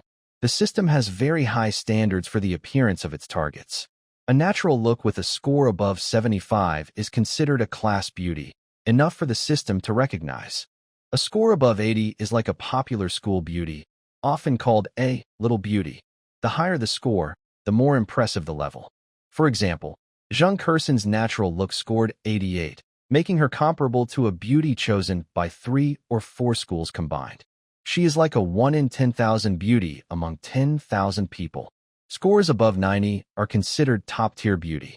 Only a few 100,000 people are selected as the most beautiful, making such a person rare. For ordinary people, having such looks means a lifetime of wealth and admiration. Not only is Qian Xining extremely beautiful, but she also owns a company that sells luxury cars, making her very powerful. A woman like her, in both appearance and background, can easily make any man fall for her. Lin Hao walked toward Qian Xining and whispered a few words in her ear. After hearing this, Qian Xining flicked her bright red curly hair and turned to look at Chao Kuan. As she approached, it seemed an invisible aura drew him in, and Chao Kuan suddenly felt a stir in his heart. The system's skill entry page, just installed, flickered slightly. City-level mixed martial arts champion. Gained strength and fighting experience from winning city-level MMA competitions. He frowned slightly. This woman has trained, and she's very strong. Experience from a mixed martial arts champion told him that the confident woman in front of him was no ordinary person. She moved swiftly and carried herself with calm strength, like a prowling female leopard. Especially her long, straight legs. They were not only beautiful, but also powerful weapons. If she kicked him, he might not die but would be seriously injured. Chao Kuan's heart trembled slightly, but he kept his expression calm and met Qian Xining's gaze. Her beautiful eyes sharpened as she realized that the muscular man in front of her was actually a hidden expert. She was intrigued as she examined Chao Kuan's tense shoulders, feeling a bit excited at the challenge. This big luxury car was originally her favorite, and others weren't allowed to touch it. But at the Long Tongue, she could only practice with her bodyguards. Other experts, because of her status, wouldn't dare to fight her seriously. The man in front of her seemed unaware of who she was, and maybe she could have a good fight. Thinking of this, Qian Xining changed the subject. Since you're also a martial artist, if you're willing to practice with me, we can negotiate the price of the car inside the exhibition hall. Chao Kuan smiled slightly and said calmly, if my skills are good enough, can I buy that G63? If you can beat me, I might even give it to you. Before she finished speaking, she suddenly moved quickly, her attack fierce like the wind, her fists aimed straight at Chao Kuan's face. Chao Kuan reacted very fast, turning sideways to dodge her attack. He was surprised inside. Qian Xining moved swiftly and struck fiercely, at least at the level of a city martial arts champion. For a woman, reaching this level was already something to be proud of. Normally, there would be a fierce fight between her and Chao Kuan, and he might only be able to tie with her. But Chao Kuan's body had been transformed by 3 dragon tiger pills, surpassing normal human limits. Qian Xining's attack missed, and her fighting spirit grew even stronger. She kept chasing after him without giving up. Her attacks became more aggressive, each one aimed at Chao Kuan's vital points. Zheng Kuxian stood nearby, holding her breath nervously. Lin Hao, from a distance, secretly chuckled with glee. He had seen the boss's strength before, easily knocking down 3 or 5 men.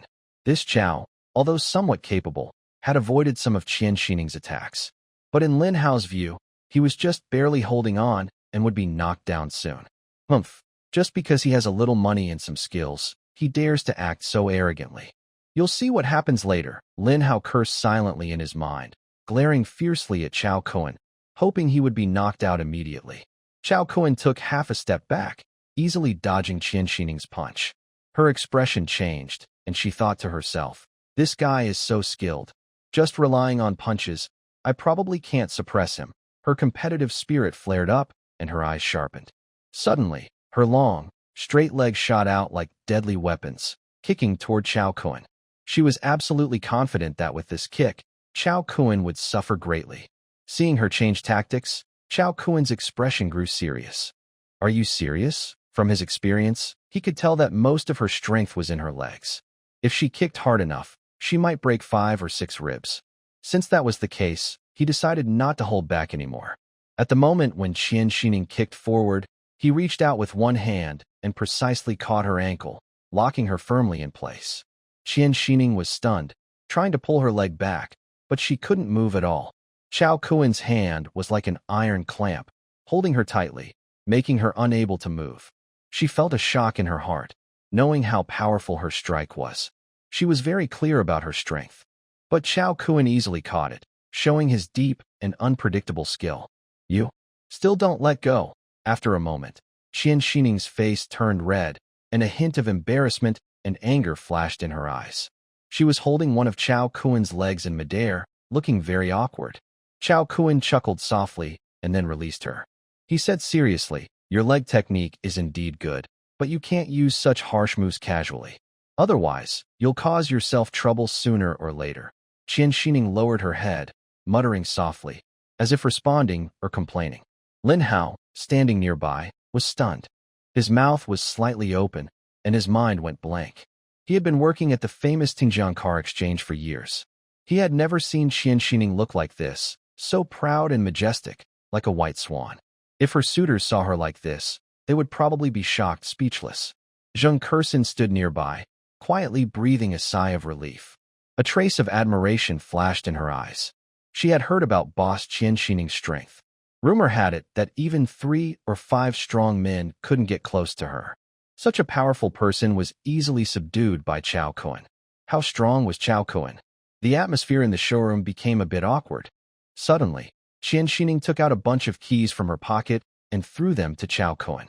"Winner takes all. Here you go. Xiaozheng, help him with the paperwork." "Huh? Really giving it away?" Zheng Kershen was stunned in place. A G63 AMG Sport Edition costs at least 3 million yuan. She couldn't believe the boss was giving it away after a fight. "Why are you just standing there? Hurry up and handle the paperwork." Qian Xining, seeing her still frozen, urged impatiently. Lin Hao was also stunned.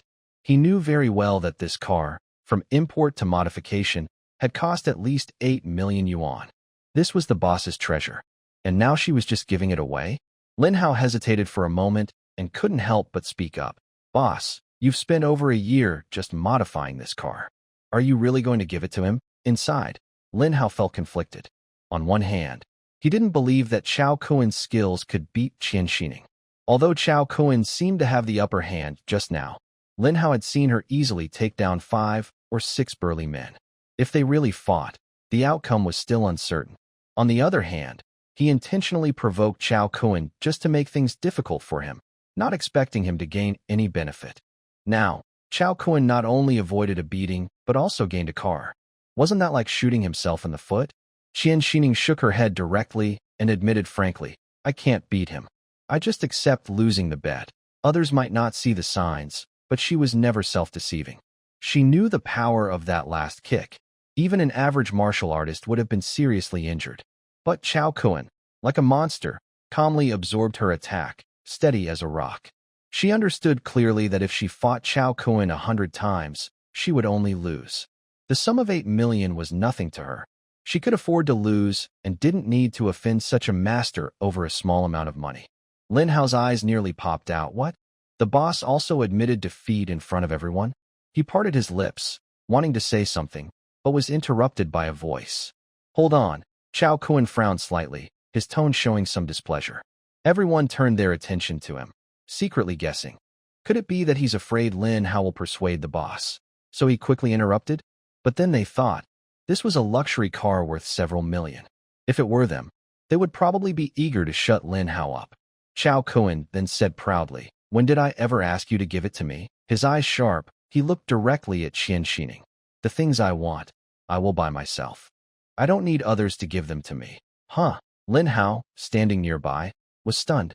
What kind of move was that?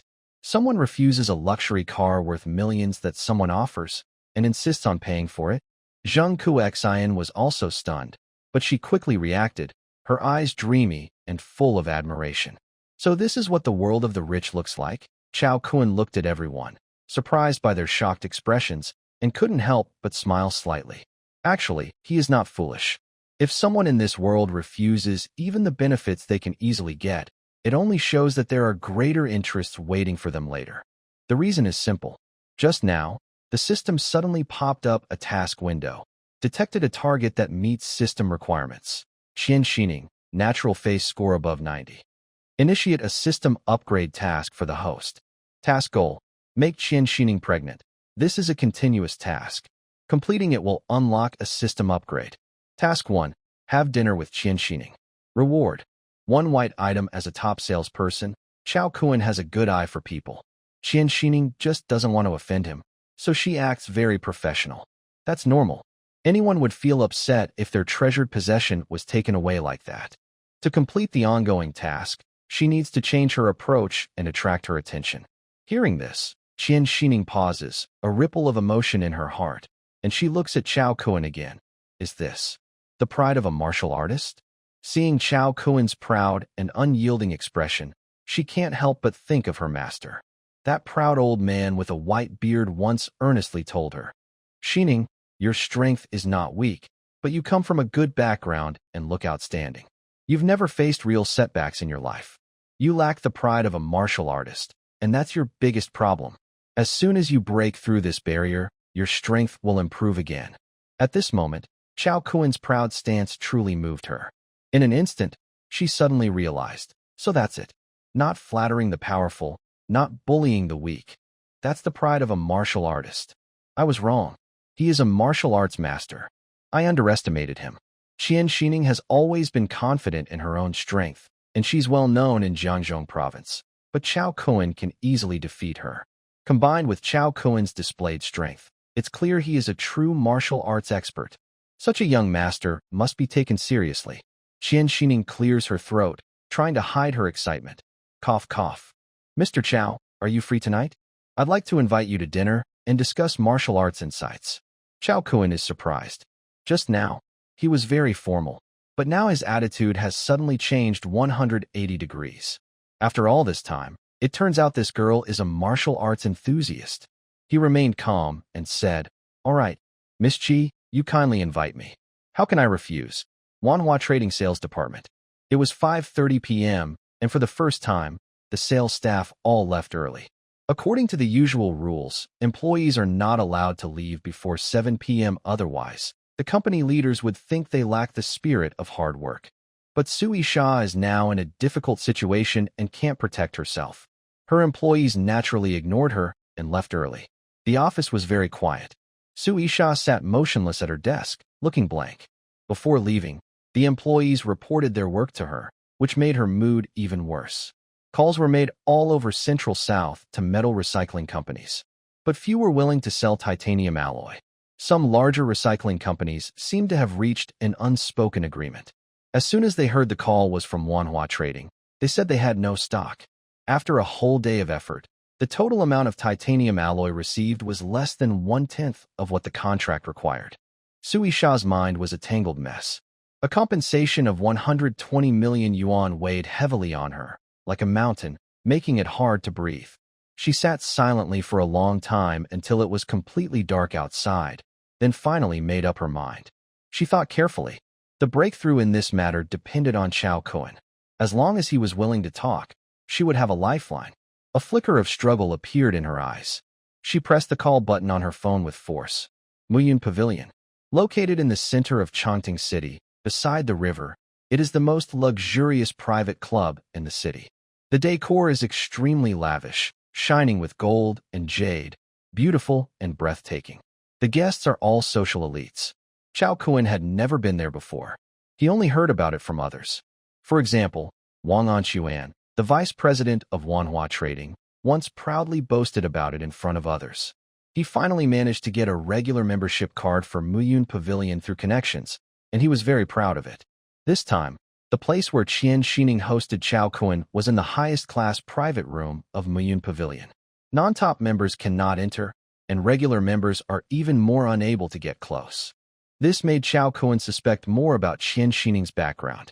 However, Chao Kuan, as a top salesperson, has a strong mental attitude and shows no signs of nervousness. They enjoyed a meal together, and Chao Kuan boasted loudly about his martial arts experience, which made Qian Xining listen with great interest. I have to say, the system is amazing. Although he hasn't practiced martial arts at all, the so-called experience was gained through entries. But it is very solid, and a single sentence can often resonate with Qian Xining. Plus, Chao Kuan's quick talking as a top salesperson makes his bragging incredibly impressive. Qian Xining was easily fooled and increasingly believed that Chao Kuan was a legendary martial arts master. After finishing their meal, they stood up to leave. When they reached the exit of Muyun Pavilion, a curious voice came from behind. "Sister, what are you doing here?" They both turned around, and a young man stood not far behind. He had short blonde hair, a silver nose ring, wore a loose hoodie with ripped jeans, an obvious street kid. The blonde guy looked Chao Kun up and down, then gave Qian Xining a flirtatious smile. Sister, when did you find a boyfriend? His gaze at Chao Kun was teasing, even with a hint of sympathy. Over the years, few men chasing his sister had a good ending. Qian Xining blushed slightly and glared at him. Howren, stop talking nonsense. This is Mr. Chao, a martial arts expert. She pointed at the blonde and introduced Chao Kun. Mr. Chao, this is my younger brother, Qian Howren. He's young and naive. Please don't mind. Chao Kun waved his hand and smiled. No problem, little brother. You're interesting. Howren looked unconvinced. Sister, don't lie to me. There can't be such a young master. Just admit it. There's nothing wrong with having a boyfriend. After a moment, seeing that Qian Xining's attitude was sincere, he turned to look at Chao Kun cautiously. Brother, are you really not my sister's boyfriend? Chao Kun shook his head. Seeing this, Howren became even more excited. His eyes lit up, and he moved closer to Chao Kun. So, Brother Chao, you really are a martial arts expert? That's awesome. Not many people can earn my sister's approval. He grew up under Qian Xining's strict training and fully understood her strength. Being called a martial arts expert by his sister definitely meant he was not an ordinary person. Chao Howren trained with his sister since childhood, but he couldn't handle the hardships and was less skilled than an average person. However, this did not stop his admiration for the martial arts world. He patted Chao Kun's shoulder hard and grinned. Brother Chao, give me your contact info. Let's hang out next time. After leaving Mu Yun Pavilion, Chao Kun took a taxi back to the ideal home. He knew there would be drinking at dinner, so he didn't drive there. Since buying a car involved a lot of paperwork, he asked Zheng Kersen to handle it. After the paperwork was done, the next day, he delivered the Big G to him. This Big G cost nearly 9 million, almost draining all his assets. Looks like I'll be living a tough life again, splitting $1 million into 2 to spend. Chao Kun shook his head and sighed. Just then, his phone rang. Chao Kun looked at it and immediately smiled. Well, if sleep comes, I'll send a pillow. If a money fairy shows up, I'll take it. He pressed the answer button, but there was no response from the other side for a while. Chao Kun waited a bit, feeling a bit tipsy, and said impatiently, spit it out, or I'll hang up. Finally, Su Isha's hoarse voice came through. Don't hang up. I have something to say. Her tone was humble to the point of dust. Chao Kun, I beg you, sell me the titanium alloy you have. Chao Kun chuckled. Sell it to you? Why should I? Because you tried to steal my deal? Or because you blackmailed me for a commission? Su Isha's breath hitched, feeling bitter inside. She knew she often bossed Chao Kun around and was very rude to him. Now that Chao Kun had caught her in a trap, it was her just desserts. But if she couldn't fulfill the contract with the U country, the 120 million compensation would ruin her completely. Thinking of this, she gritted her teeth, forced herself to endure shame, and begged, don't do this. I know I was wrong. I really know I was wrong. Chao Kun, I beg you, as long as you sell me the titanium alloy, I'm willing to pay any price. Any price? Chao Kun was stunned. He didn't expect Su Isha to say such things. In his impression, Su Isha has always been proud and aloof, speaking with a haughty attitude and looking down on others. Seeing her say such things shows how much pressure she is under.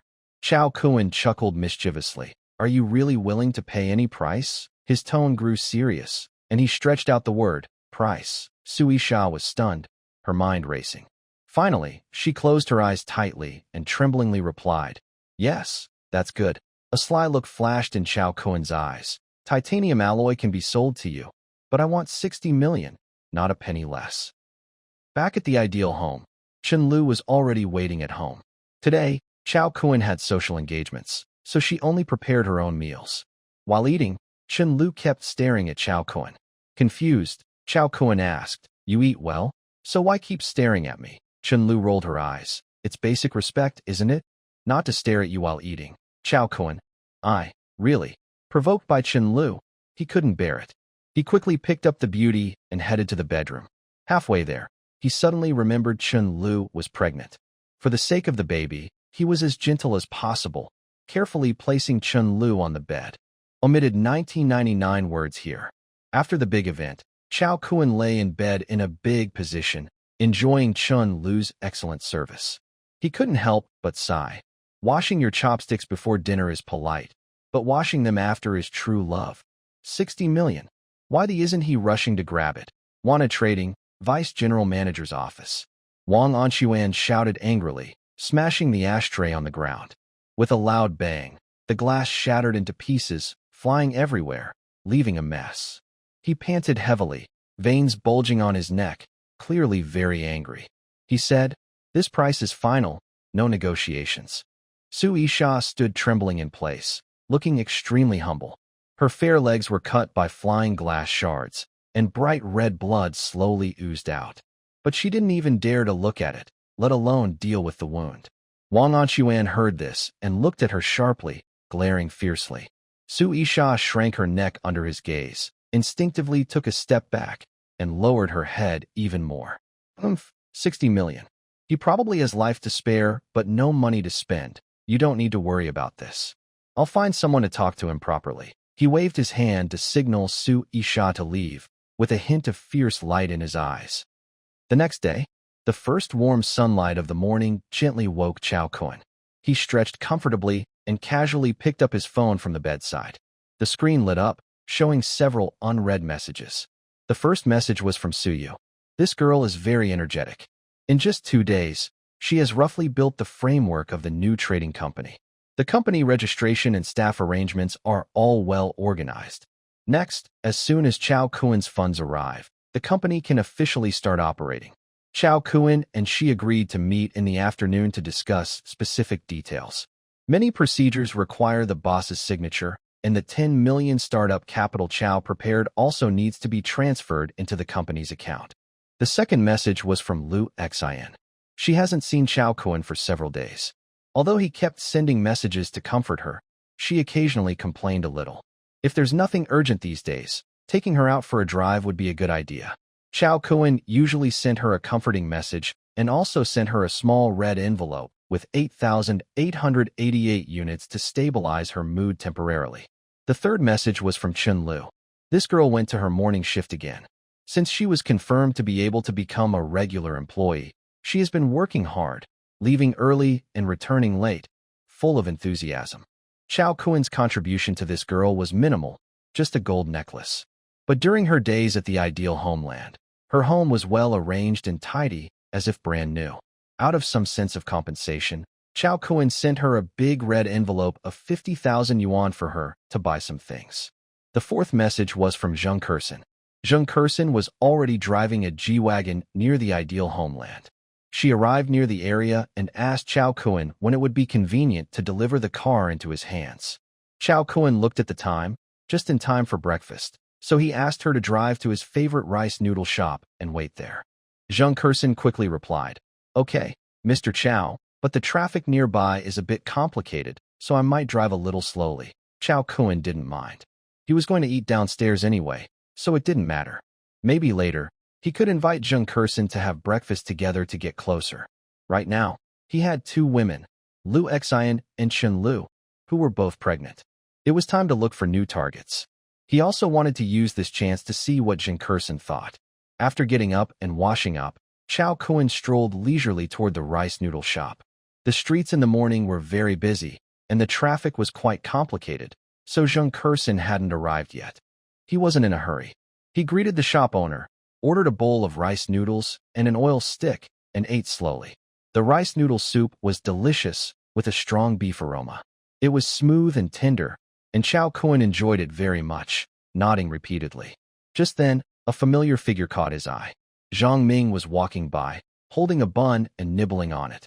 When he passed the rice noodle shop, he glanced casually and saw Chao Kun sitting inside, eating noodles peacefully. Zhang Ming, being observant, immediately noticed a change in him. Chao Kun's usual BMW key was missing. Could it be? He had a guess and asked casually, "Chao Kun, where's your BMW?" "It's sold," Chao Kun answered directly. He really did sell it. The second-hand BMW had many problems and should have been replaced long ago. Besides, who would drive a BMW when they had a big G? Hearing this, Zhang Ming's body trembled, and a sudden idea flashed in his mind. He thought he had figured out the truth. Chao Kun must have lost his job, sold the second-hand BMW for money, and bought new clothes to show off. That's it.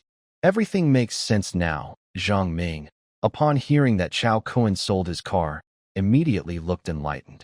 I knew he suddenly had money. Turns out, he sold his car after losing his job. He puffed up proudly, patted Chao Kun on the shoulder, and said seriously, "Old Chao, you should work as seriously as I do. Don't always think about eating, drinking, and having fun. At least, keep your house and car. Ordinary people like us shouldn't indulge in extravagance. If you keep messing around like this, you'll end up suffering." Hearing this, Chao Kun was momentarily stunned, and his mouth twitched, unsure of what to say. At that moment, a loud roar came from afar as a bright blue Mercedes G-Class slowly approached. The massive vehicle looked powerful and commanding, with its engine low and deep, giving off an overwhelming presence. Chao Kun didn't bother arguing with Zhang Ming anymore and focused on admiring his own Mercedes G63 Sport Edition. Zhang Ming saw him staring blankly and turned to look. When he saw the G-Class, he was also stunned. He had never seen such a majestic and impressive luxury car before. Seeing Chao Kun so focused on the car, Zhang Ming curled his lips and once again kindly advised, "What's the point of just staring? Such luxury cars are not something we ordinary workers can dream of. In my opinion, we should work hard and stay grounded." Before Chao Kun could reply, a beautiful woman stepped down from the G-Class. She looked around, as if searching for something. Zheng Kersen had dressed carefully today, wearing a fitted white dress that highlighted her graceful figure. Her fox-like eyes sparkled with charm, complemented by light makeup, giving her a fresh yet alluring look. After finding Chao Kun, she gracefully approached him. "Good morning, Mr. Chao." Chao Kun nodded. "You're here so early." "Thank you, Xiao Zheng." Zheng Kersen blushed and spoke softly.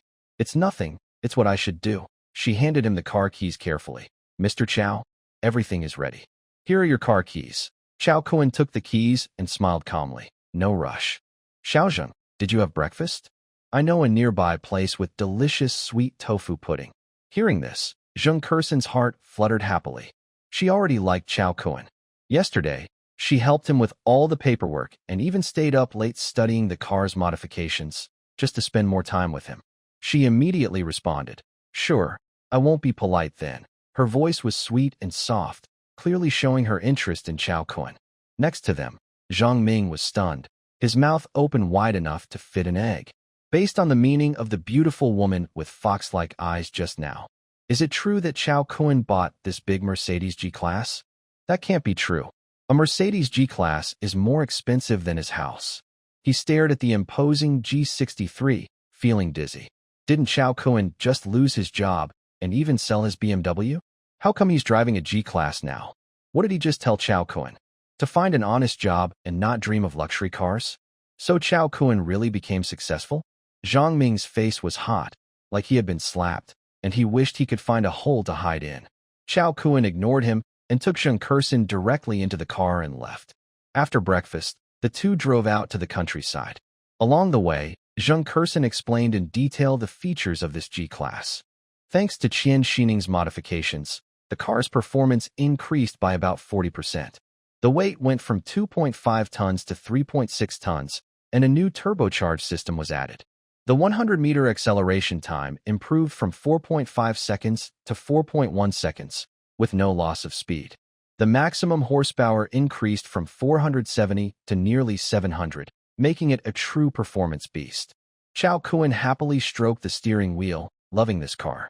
Thinking of this, he couldn't help but remember Qian Xining. Although she has a wild personality, she's a good person. Unknowingly, it was noon. Chao Kun looked at the time and said to Zheng Kersen, "Little Zheng, you've worked hard this morning. Let me treat you to a meal." Zheng Kersen's eyes lit up, and she nodded happily. "Great.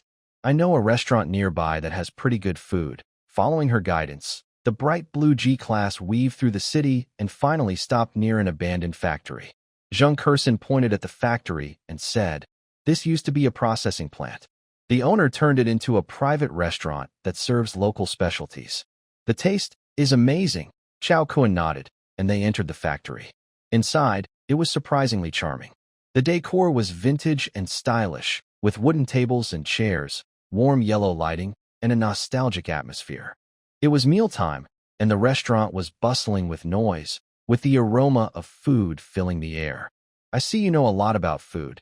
Chao Kun nodded and teased her. Zhang Xian smiled slightly, a hint of nostalgia in her eyes. I've always enjoyed exploring new shops and dreamed of becoming a food blogger. When I was in college, I even made quite a few videos about exploring shops. Unfortunately, back then, short videos weren't popular, or I might have become a popular shop explorer online. She spoke casually, almost joking. Oh, really? What is your current dream then? Chao Kun decided to be direct and talk openly with her. From the start, he had the goal of developing a relationship with Zhang Xian. He didn't plan to take things slowly. Chao Kun has a rule. Women he eats with more than twice should be encouraged to develop the relationship boldly. He doesn't believe in love over time. He believes that if one doesn't work out, there's always someone better. Giving 20 chances to one woman is less effective than giving one chance to 20 women. Now is the perfect time to be honest. He fixed his gaze on Zhang Xian, a meaningful smile on his face. Hearing this, Zhang Xian shivered, looking at his eager eyes, feeling her heart tighten suddenly. Chao Kun's look was like a hungry wolf locking onto its prey. Under his gaze, she felt like a lamb being stared at by a fierce beast. Her face turned slightly red, and she playfully said, "Why are you looking at me like that?" So annoying, Chao Kun openly showed his admiration and liking for her. I think a girl is beautiful as you shouldn't just be a car salesperson. You should try what you really want to do, have your own stage and freedom. Chao Kun's straightforward words made Zhang Xian feel shy and her heart race. She thought for a moment, her tone full of hope, and slowly said, "If it's possible, I would love to be a food blogger, travel all over the country, even the world, and share all the delicious food." But when she reached this point, her voice grew low, and a hint of helplessness appeared in her eyes. There are always many pressures in real life. She was born beautiful and highly educated. Her family had always instilled a certain view in her. Her family invested a lot in her upbringing. After she got married, she was expected to repay her family. According to their ideas, a good daughter should work diligently, get married, have children, and be filial to her family.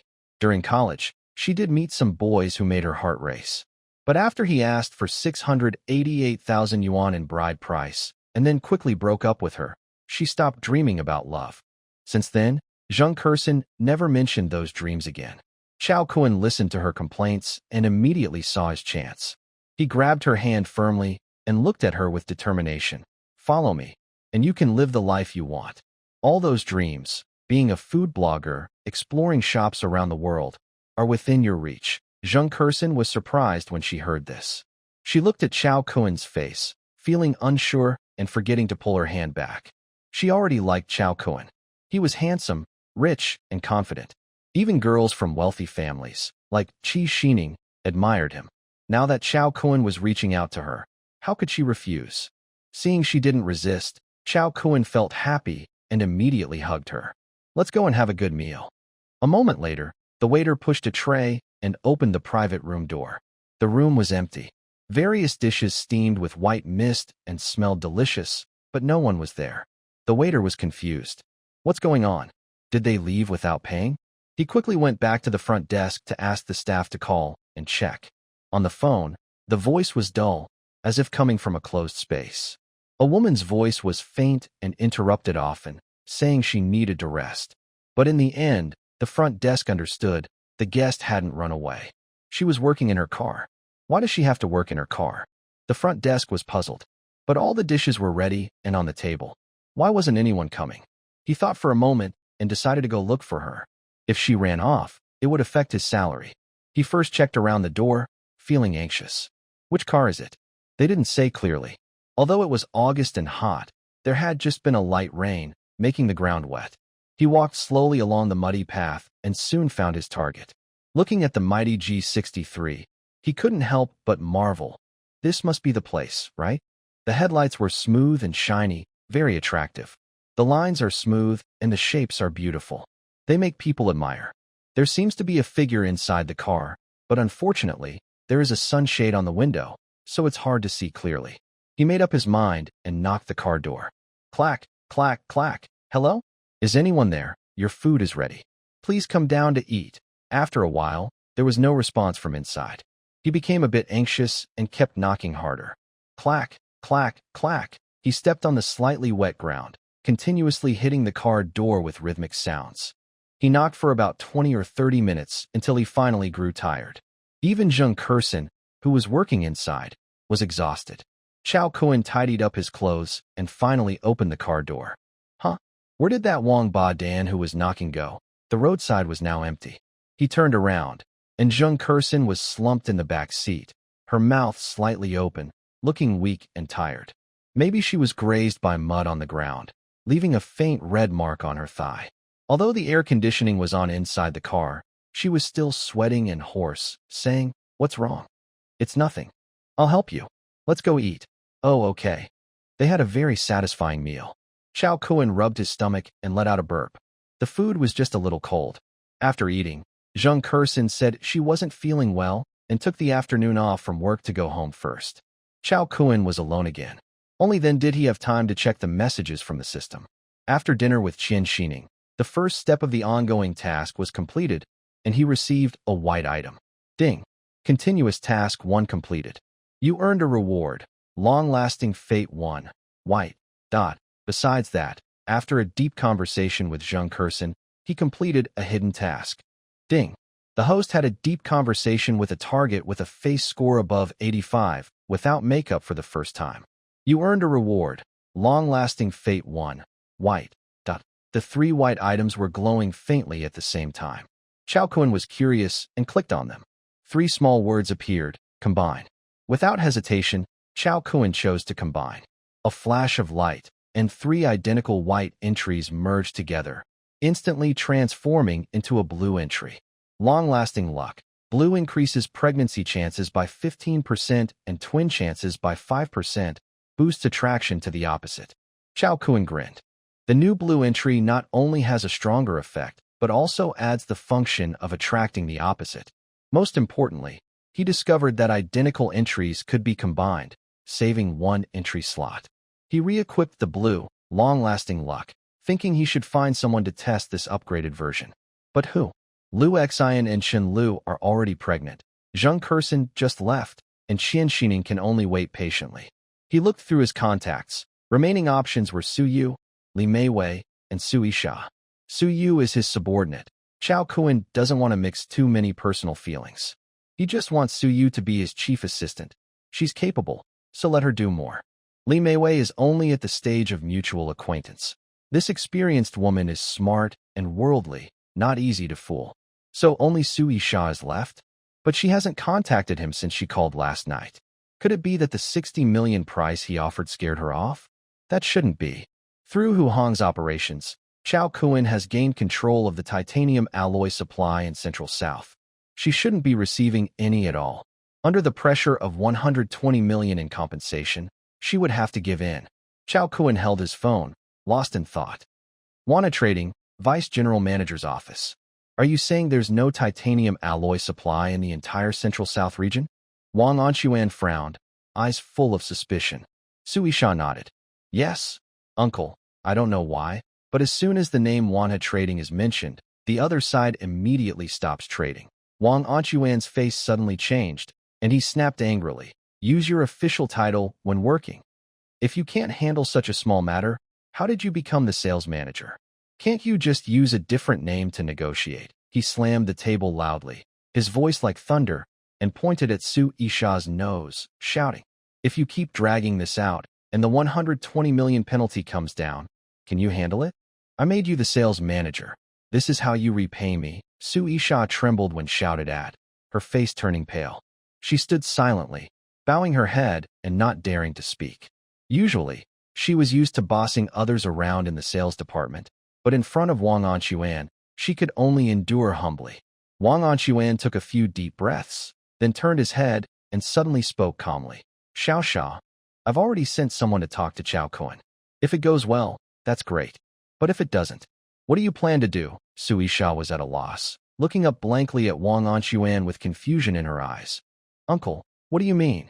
Wang Anquan chuckled, his laugh deep and twisted, sending a chill down the spine.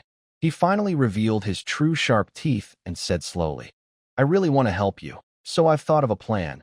My brother has a son, Wang Yaozu. You know him, right? Although I can't help you directly, my brother can. As long as you're willing to become Wang Yaozu's wife, everything can be arranged easily. Su Yisha was stunned. How could she not know Wang Yaozu? At family gatherings, her uncle had introduced her to that young man. He was in his early 30s but still acted like a child, unable to take care of himself, always smiling foolishly and throwing tantrums. The uncle Wang Anquan mentioned was named Wang Shengli, a cousin of Wang Anquan. Wang Yaozu was his son. The Wang family was a prominent local family in Chongqing City, extremely powerful, second only to the richest family, the Qin family. Wanha Trading's parent company, Wanha Group, was owned by Wang Shengli's family. Uncle, Su Yisha's voice was dry. She hadn't expected her uncle to push her into such a dangerous situation. Seeing her silent, Wang Anquan continued, when you marry into the Wang family, you'll be part of the family, the young mistress of Wanha Group.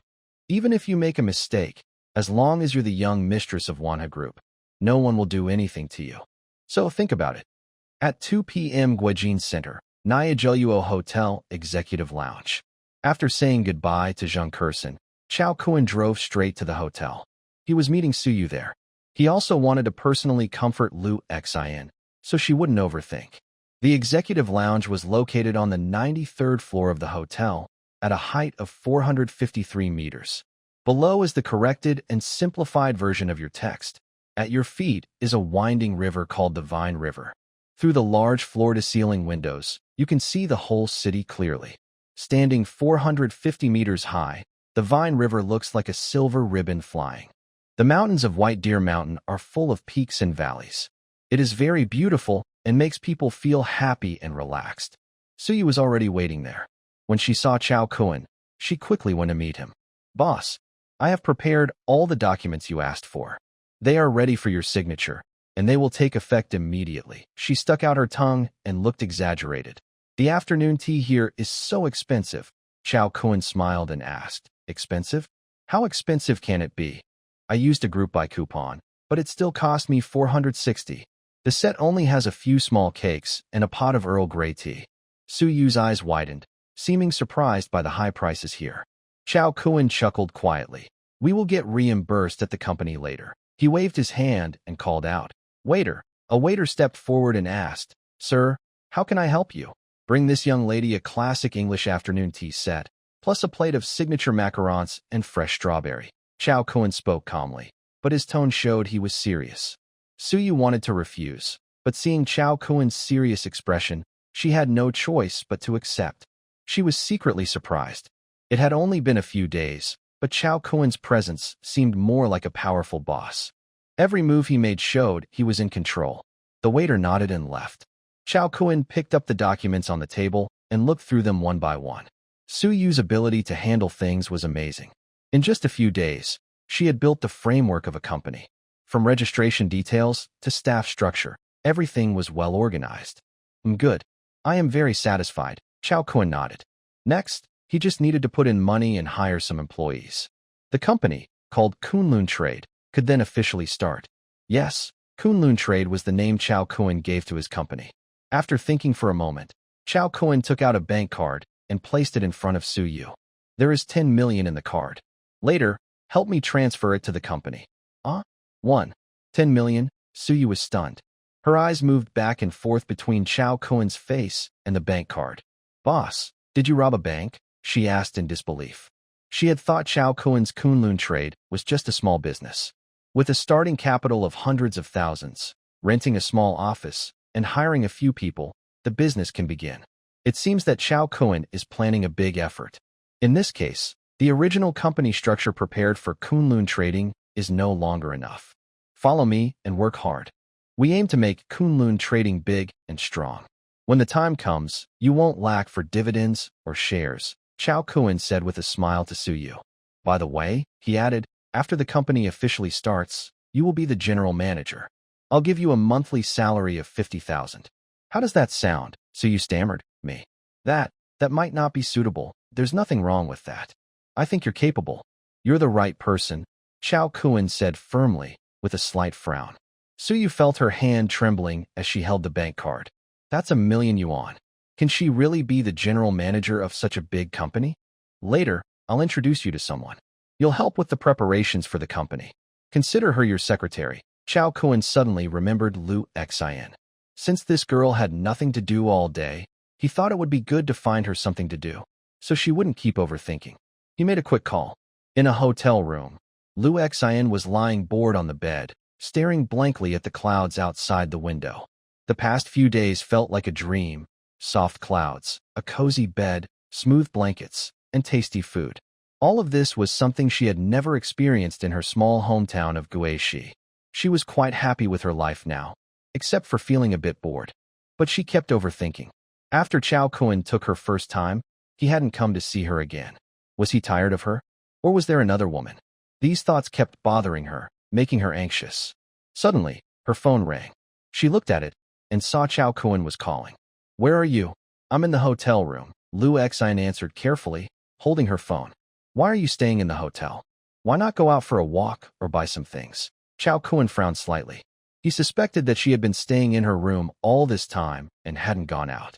Sure enough, the girl replied, I went downstairs to look around yesterday. Everything outside is so expensive. I didn't want to go out.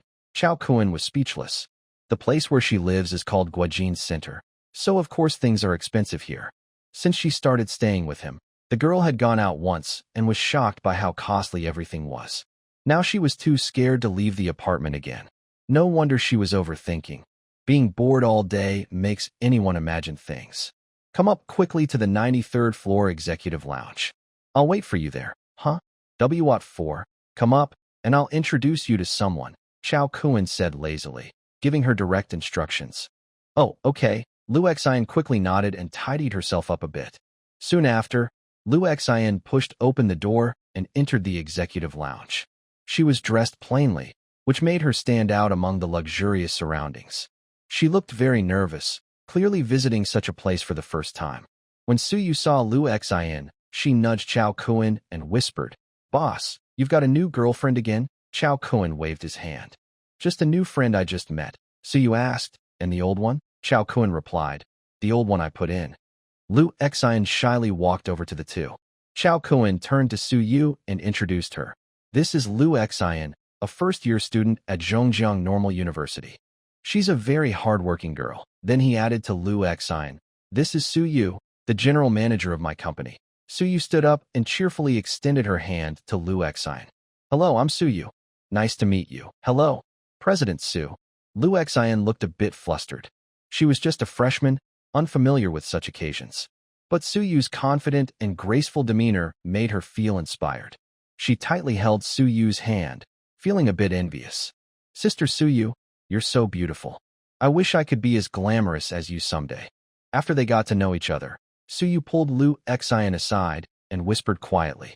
Having worked in society for several years, Suyu quickly became familiar with Lu Xian after just a few words. Lu Xian wasn't very scheming. She just thought Suyu was showing concern.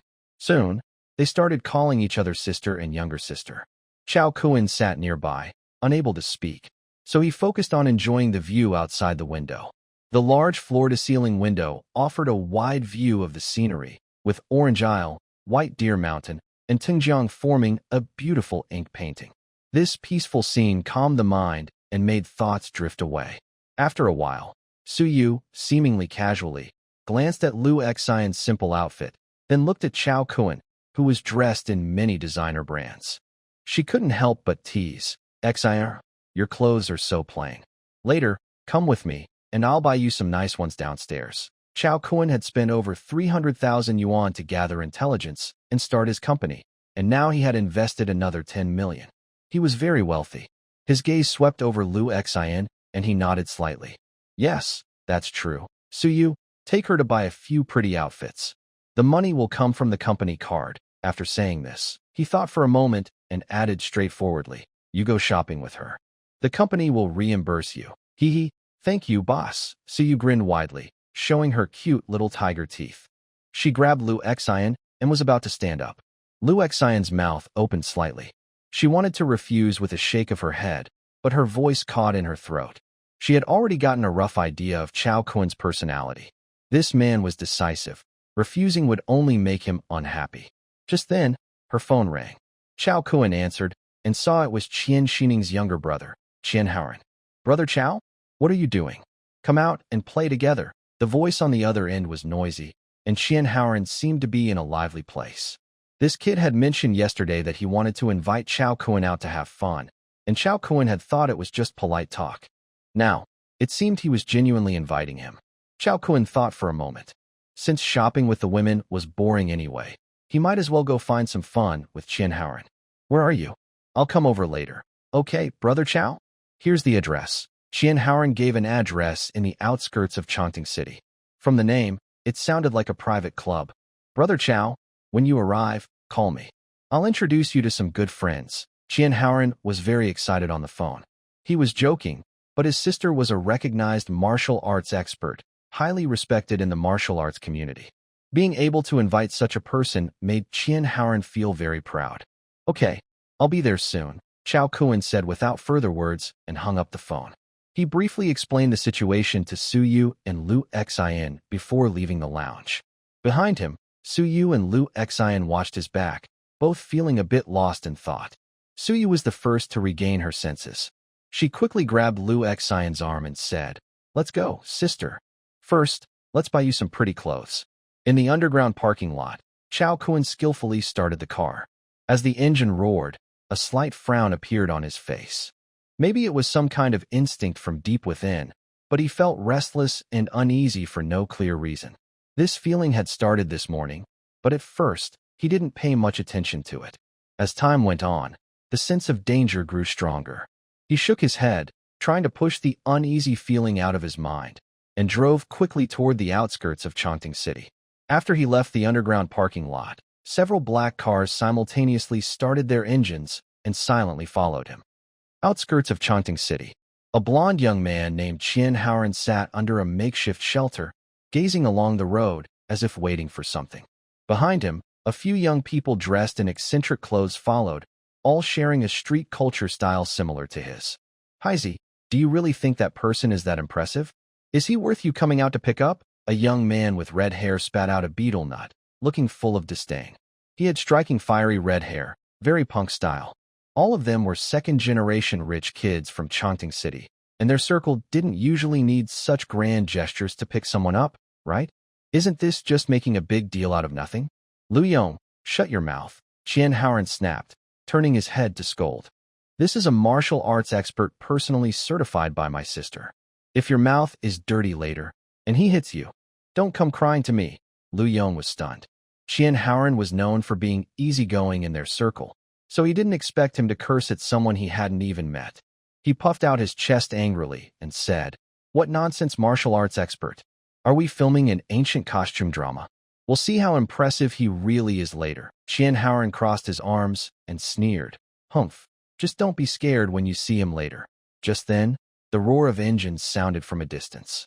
The mighty and imposing G63 looked like a blue lightning bolt rushing toward everyone. "Hey, isn't that your sister's car?" Lu Yong asked in confusion.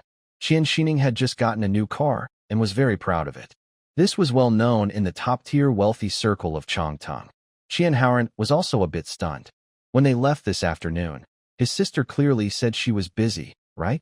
Besides, in situations like this, Qian Xining usually doesn't get involved. Why is she suddenly interested today? As the G63 approached the destination, it slowed down and stopped in front of everyone. Because of the reflection and the height of the car, people couldn't see the driver clearly. "Sis, what?" Qian Haoran squeezed out a smile and opened the car door, wanting to greet his sister, but he was immediately stunned. Chao Kuan stepped out casually from the driver's seat, looking at everyone with a puzzled expression. "What's going on? Why do you all look like you've seen a ghost?" Qian Haoran looked at Chao Kuan, then went to check the license plate in front of the car, and then looked back at Chao Kuan. Kuan go. What's going on with this car?" Qian Haoran was shocked and pointed at the big G in front of him, asking in disbelief. Others might not know how important this car was to Qian Xining, but Qian Haoran certainly did. Not to mention the money his sister spent on modifying this car, or the year-long wait for the work to be finished. Once he got the big G, Qian Xining personally handled tuning and maintenance, and she loved it very much. Qian Haoran just wanted to take it out for a spin, but Qian Xining gave him a big slap. But now, this big G was in Chao Kuen's hands. Seeing Chao Kuen act so indifferent about the car, Qian Haoran felt a sharp pain in his heart. Oh, this car? Chao Kuen finally realized and casually replied, your sister insisted on giving it to me.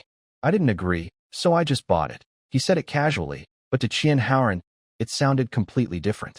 His sister treats this car like her life, and no one is allowed to touch it, let alone even touch it without getting scolded. How come?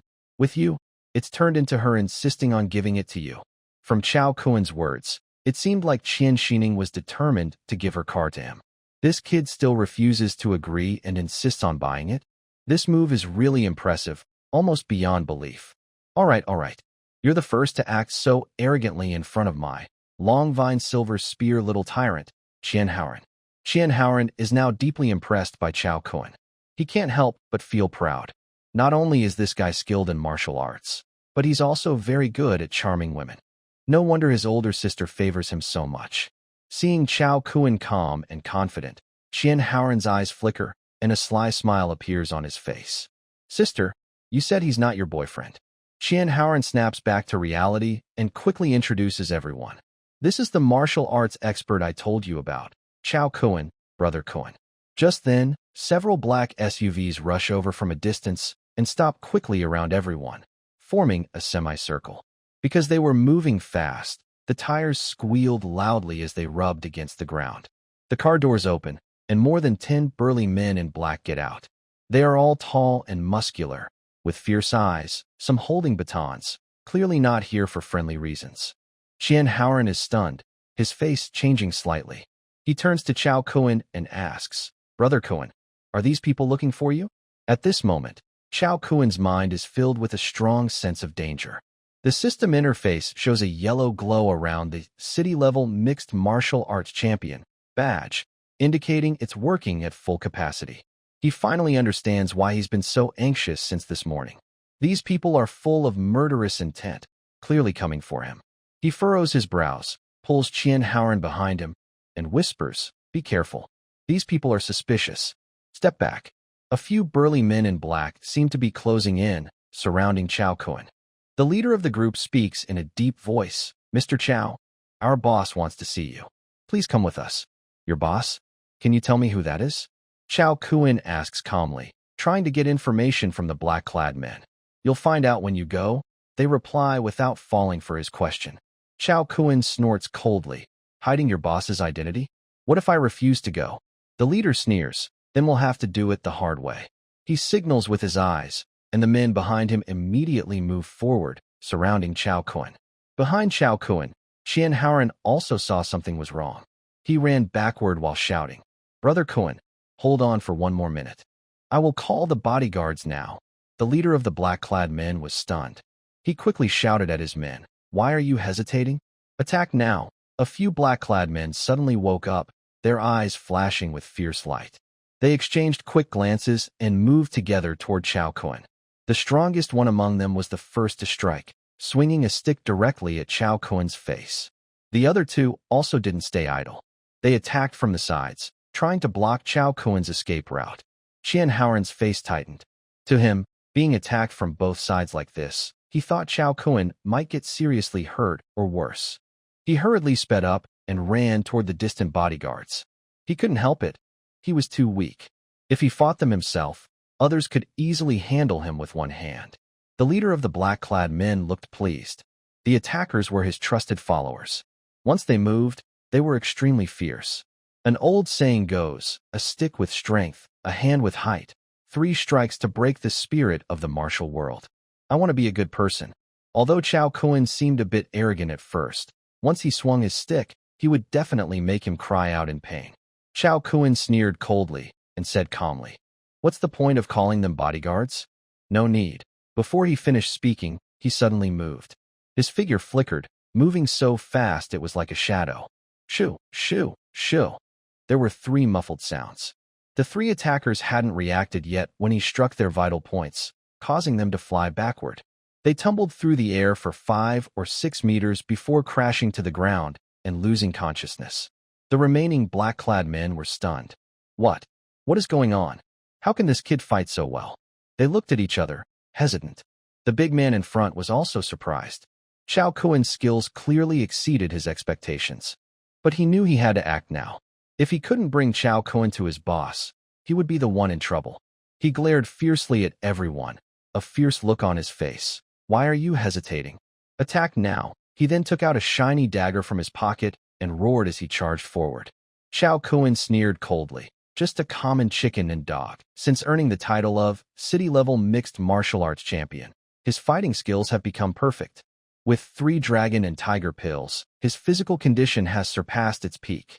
His strength and reaction speed are far beyond ordinary people. To him, their movements look like slow, funny actions. Chao Kuen moves like lightning, graceful as a swimming dragon, knocking down dozens of people in no time. When Qian Haoran and his bodyguards rush over, panting heavily, Chao Kuen is already lighting a cigarette and smoking alone. Kuen, brother Kuen, I'm here. Are you okay? Qian Haoran supports his knees, breathing hard, almost unable to catch his breath. He finally opens his eyes and sees the scattered black-clad men lying on the ground. Chao Kuen looks calm and distant, with a slight smile, saying, "No problem, just a small matter." Qian Haoran catches his breath and suddenly remembers something. He turns his gaze to the red-haired man behind him. "Yongzi, I heard you want to see how awesome Brother Kuen is. Want to see now?" The red-haired Lu Yong hurriedly waves his hands. His panicked look almost makes him kneel before Qian Haoran. Just kidding. Chao Kuen is fighting over 10 strong men in black, and he's been watching the whole time. Chao Kuen usually hits 1 punch per person, without throwing a second. Now, these guys are still lying on the ground, unable to get up. Seeing this, what's there to see?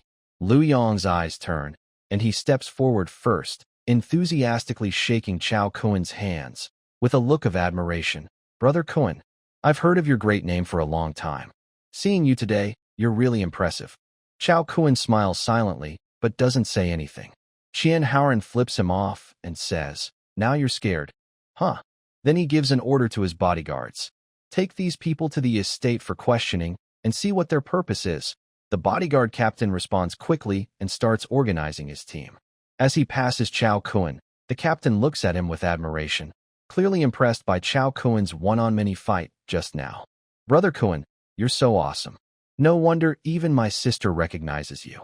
Qian Haoran reached out and put his arm around Chao Kuen's shoulder, speaking carelessly. He was also very carefree. Just moments ago, there had been a fight here, but now he acted as if nothing had happened. "Let's go inside. These fools can be handled by the bodyguards. We just need to have fun until dawn." Chao Kuen smiled and followed everyone into the estate. Once inside, it was truly a different world. The estate covered about 100 acres, with shady green trees. Tall trees lined up, blocking the view from outside and making it very private. Security personnel patrolled day and night, keeping watch. Inside the estate, various buildings were scattered around. Qian Haoran led everyone into a grand European-style building, which looked very luxurious and impressive. The main hall played loud music, noisy and pounding loudly into everyone's ears. On stage, a woman in a bikini, with 2 tattoos from her chest to her navel, was dancing. In the dance floor, many men and women were moving to the beat. "Brother Kuen, come join us." After entering the hall, Qian Haoran had to shout to be heard by Chao Kuen.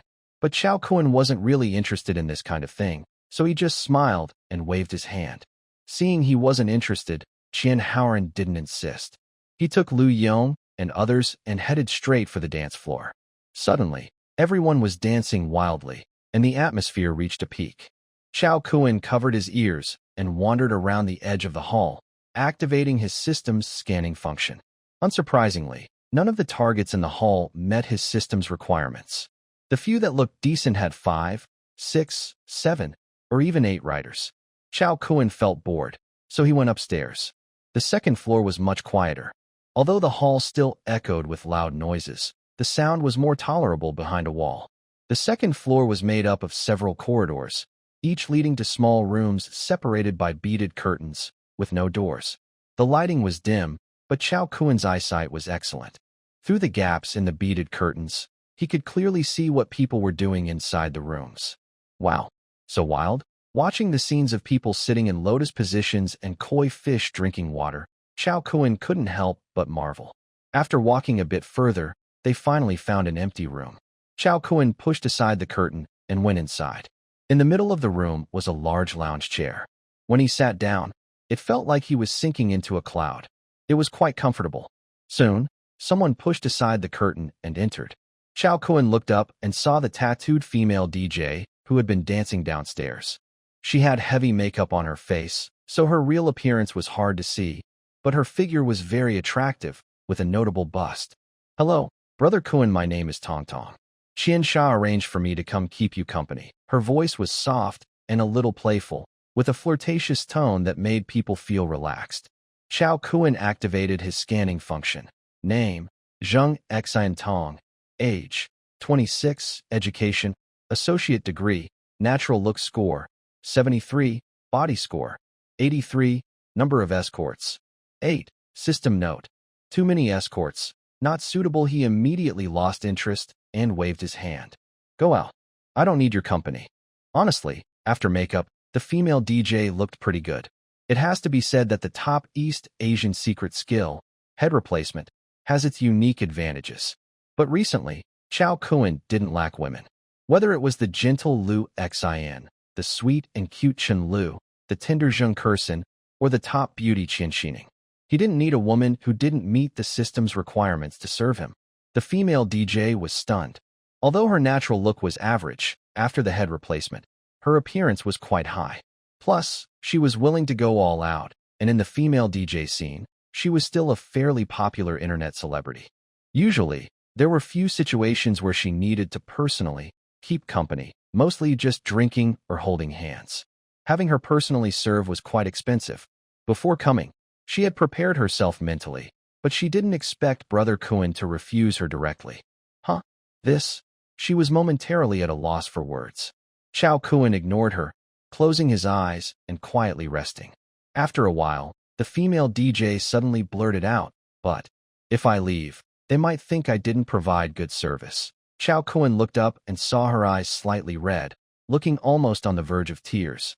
He felt a slight sense of compassion and said softly, "Then you don't have to go out, right?" The female DJ was happy and kept thanking him. She quickly moved behind Chao Kun and gently stretched out her delicate hand to massage him. The female DJ had learned some massage techniques before. Now, to please Chao Kun, she put in extra effort. Chao Kun enjoyed the soft touch on his head, feeling quite comfortable. At that moment, his phone rang, breaking his sleepy mood. He cursed softly and took out his phone. The screen showed the name Sui Sha. "Humph, I haven't even looked for you yet, and you're coming to find me?" Chao Kun snorted coldly, his expression becoming serious. He guessed that the group of men in black who came today were probably sent by Sui Sha's side. The reason was simple. Since he got the system a few days ago, the only people he had offended were them. Besides that, he couldn't think of any other reason. He answered the call, his voice cold. "Manager Su, I can still take your call." Isn't that a surprise? Behind him, the female DJ noticed his mood was off. She quickly turned to face him and leaned in gently. On the phone, Sui Sha sounded a bit anxious. "Chao Kun, you must be careful. My uncle has sent some thugs to find you. They have many people, so be very careful." Chao Kun was stunned. This script didn't seem right. What kind of plot was this? Shouldn't Sui Sha be arrogantly calling to provoke me, only to be humiliated by my clever comeback? "This? What do you mean?" Her voice carried a hint of tears. "Chao Kun, I was wrong. I really was wrong. I shouldn't have been greedy or tried to steal your client. I just started at the company, and I wasn't stable yet. It was Wang Anquan who gave me the idea. I thought he was my uncle and wouldn't harm me. But I was wrong. Ugh ugh ugh." As she opened up, Sui Sha showed her true feelings, crying sadly. After graduating with a master's degree, she was directly appointed as a manager in the sales department of Wanha Trade by her uncle Wang Anquan. Having just come out of university, she didn't understand how cruel the world could be. Even her own uncle could turn against her when it suited him. Wang Anquan asked her to sign a contract with the Ukrainian representative, and she did. He then asked her to find a way to get Chao Kun to leave, and she followed his instructions. But when Wang Anquan revealed his true intentions, she realized she had fallen completely into his trap. After leaving Wang Anquan's office, she felt lost and hopeless. She never imagined that her once-admired uncle would want her to marry a fool. Thinking about the way Uncle Wang Anquan had looked at her over the years, Su Yisha shivered. But what should she do? Su Yisha came from an ordinary family, and her whole family was under Uncle Wang Anquan's control. She couldn't afford the 120 million yuan compensation fee. Was she really going to marry a fool and ruin her life? She locked herself in her office and thought for a long time. Finally, she surprisingly came up with a way out. Chao Kuan. Only Chao Kuan could save her. At this moment, Su Yisha abandoned everything, her dignity, pride, and face. For the first time, she sincerely admitted her mistakes and apologized to Chao Kuan. When she finally choked out the full story, Chao Kuan squinted, deep in thought. Without a doubt, he had achieved a temporary victory. No matter how things developed next, he was like the Emperor Qin Shi Huang controlling the wires, completely winning. But how far should he go? Su Yisha was the person he had secretly targeted for revenge, but Wang Anquan wanted to attack her. Moreover, today someone had come to try to kidnap him. An old saying goes, if you can tolerate it, what cannot be tolerated? But Chao Kuan thought that even if his uncle could tolerate it, his aunt could not. He had to eliminate Wang Anquan. He steadied himself and cleared his throat. Cough, cough. I don't know if what you're saying is true, he said hesitantly. What if you and Wang Anquan are working together to deceive me? He took a deep breath and glared fiercely at the female DJ. The DJ smiled provocatively at him, swallowing even more deeply. On the phone, Su Yisha fell into deep despair. She knew she had no credibility in front of Chao Kuan, and calling him was just a last attempt to survive. But Chao Kuan refused to listen to her explanation, which made her feel completely hopeless. However, on the other end of the phone, Chao Kuan's voice came again. To Su Yisha, it sounded even sweeter than heavenly music. So what? Just tell me. As long as you don't make me marry that fool, I will agree to everything you want. Su Yisha, with tears in her eyes, promised seriously. Hee. Well, that depends on your sincerity. I'll send you an address. Go there and wait for me. Chao Kuan's body twitched. He clenched his teeth, trying to keep his voice steady, while one hand firmly pressed against the female DJ's head. After a moment, Chao Kuan relaxed his grip, and the female DJ, her face flushed, crawled up. Her eyes were red, and she coughed lightly twice, as if something had gone down the wrong way. But seeing Chao Kuan's satisfied expression, she immediately smiled in a pleasing way. Brother Kuan, are you still satisfied? Chao Kuan gave a thumbs up and praised. The service was excellent, very thorough, but that was more than thorough. It was almost enough to make him sick. The female DJ tidied herself up again. Just then, outside the beaded curtain, Qian Haoran's flamboyant voice was heard. Brother Kuan, are you done? My bodyguard team said they've got some news after questioning. Cough, cough. I'll come out now. Chao Kuan cleared his throat and calmly walked out. When he appeared, Qian Haoran winked and slung an arm around his shoulder. Brother Kuan, how was Tongtong's service? I personally trained her. Her water absorption skills are truly impressive. Chao Kuan gave a thumbs up and sighed. You guys really know how to have fun, Qian Haoran casually said. When you're poor, you watch others work and tire your hands. When you're rich, you follow the path and nourish your roots. Playing this is much better than starting a business. Chao Kuan was speechless. You really are spouting rhymes on the spot. Are you planning to take the graduate exam or something? The two of them laughed and chatted as they left the corridor, heading to a hidden room. Qian Haoran handed Chao Kuan a cigarette and teased, Brother Kuan, why did you offend the Wang family? My bodyguard captain told me those guys are thugs working for the Wang family. They admitted that it's a branch of the Wang family, called Wang Anquan, trying to cause trouble for you. Chao Kuan took the cigarette, giving him a sidelong look. What? Are you afraid? Me? Afraid? Qian Haoran was so angry he almost jumped. Don't say that even if he's just a branch of the Wang family, or that Wang Shengli is in front of me, I wouldn't pay attention to him, Qian Haoran said angrily.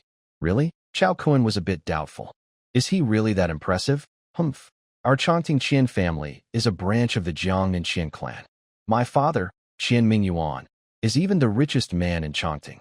Just a small local family, and I'm afraid of him. Qian Haoran looked at him with disdain.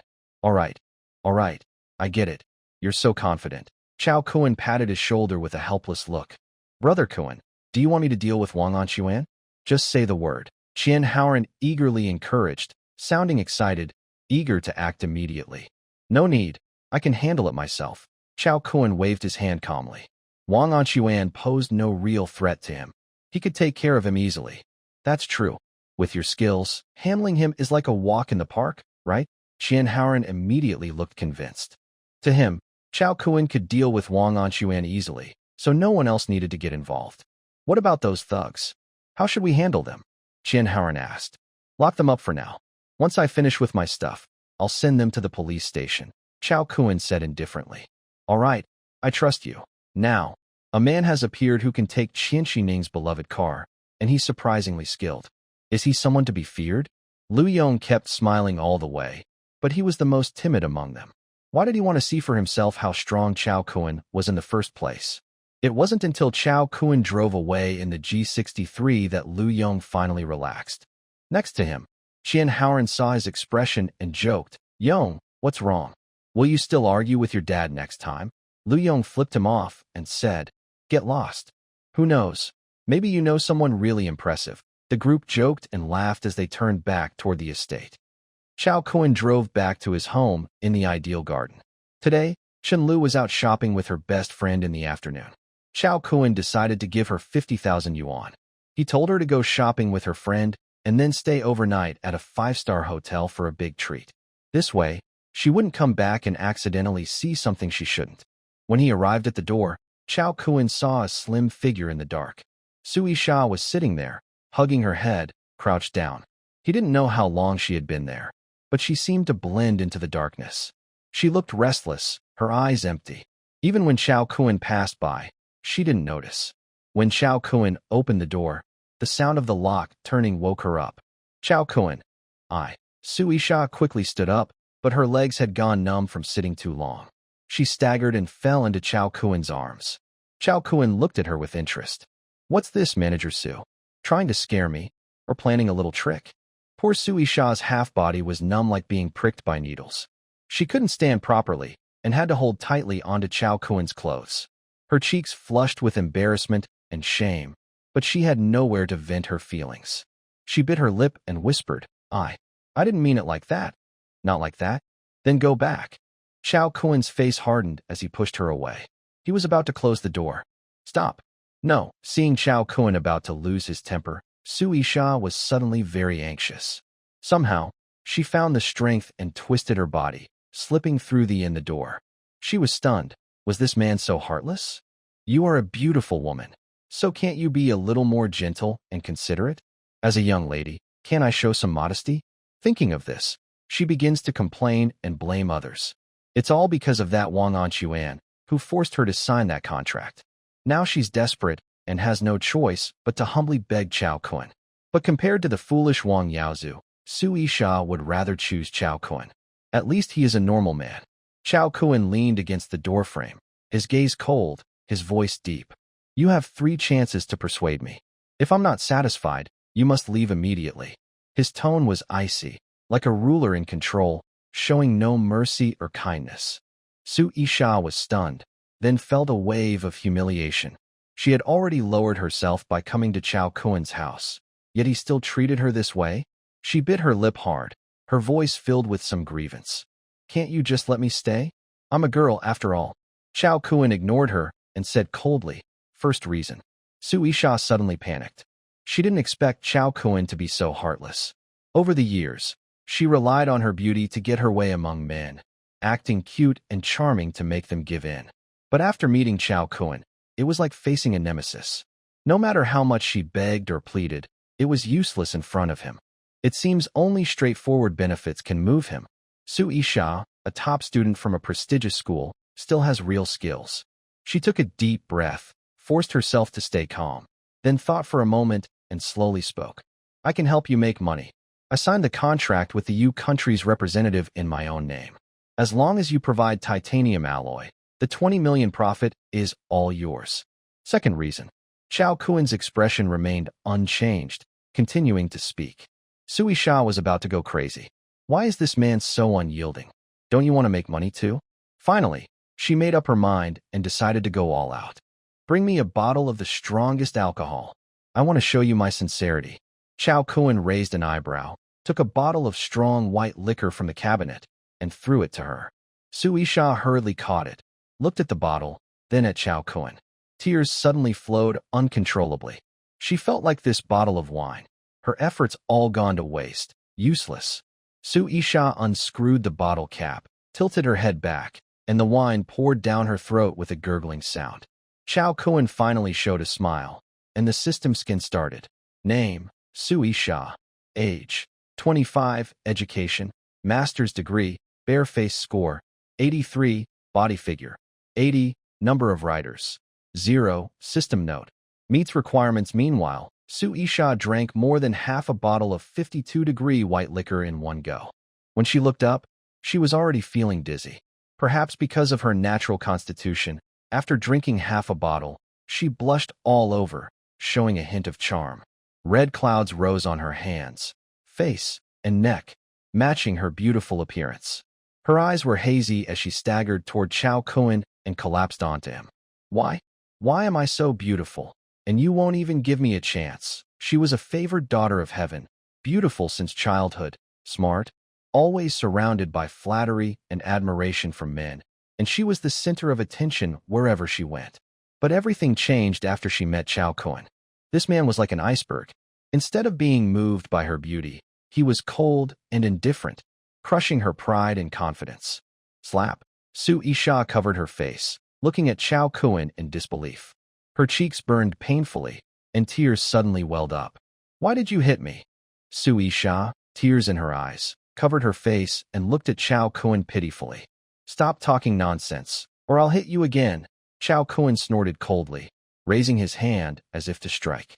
Su Isha instinctively shrank back, trembling with fear. But you're a man. Shouldn't you be gentle with us women? She bit her lip, her voice slightly drunken, her eyes stubborn, trying to criticize Chao Kun from a moral high ground. Unfortunately, Chao Kun had no sense of morality. He sneered and reached out to pinch her chin, his voice cold. Foolish woman. Can't see the situation clearly yet? Think the world revolves around women. Huh? I'm sorry, but I can't assist with that request. Chao Kun's large hand wandered freely over her body. Su Isha twisted a few times, realizing she couldn't resist. A strange switch in her mind seemed to turn on, and she stopped struggling.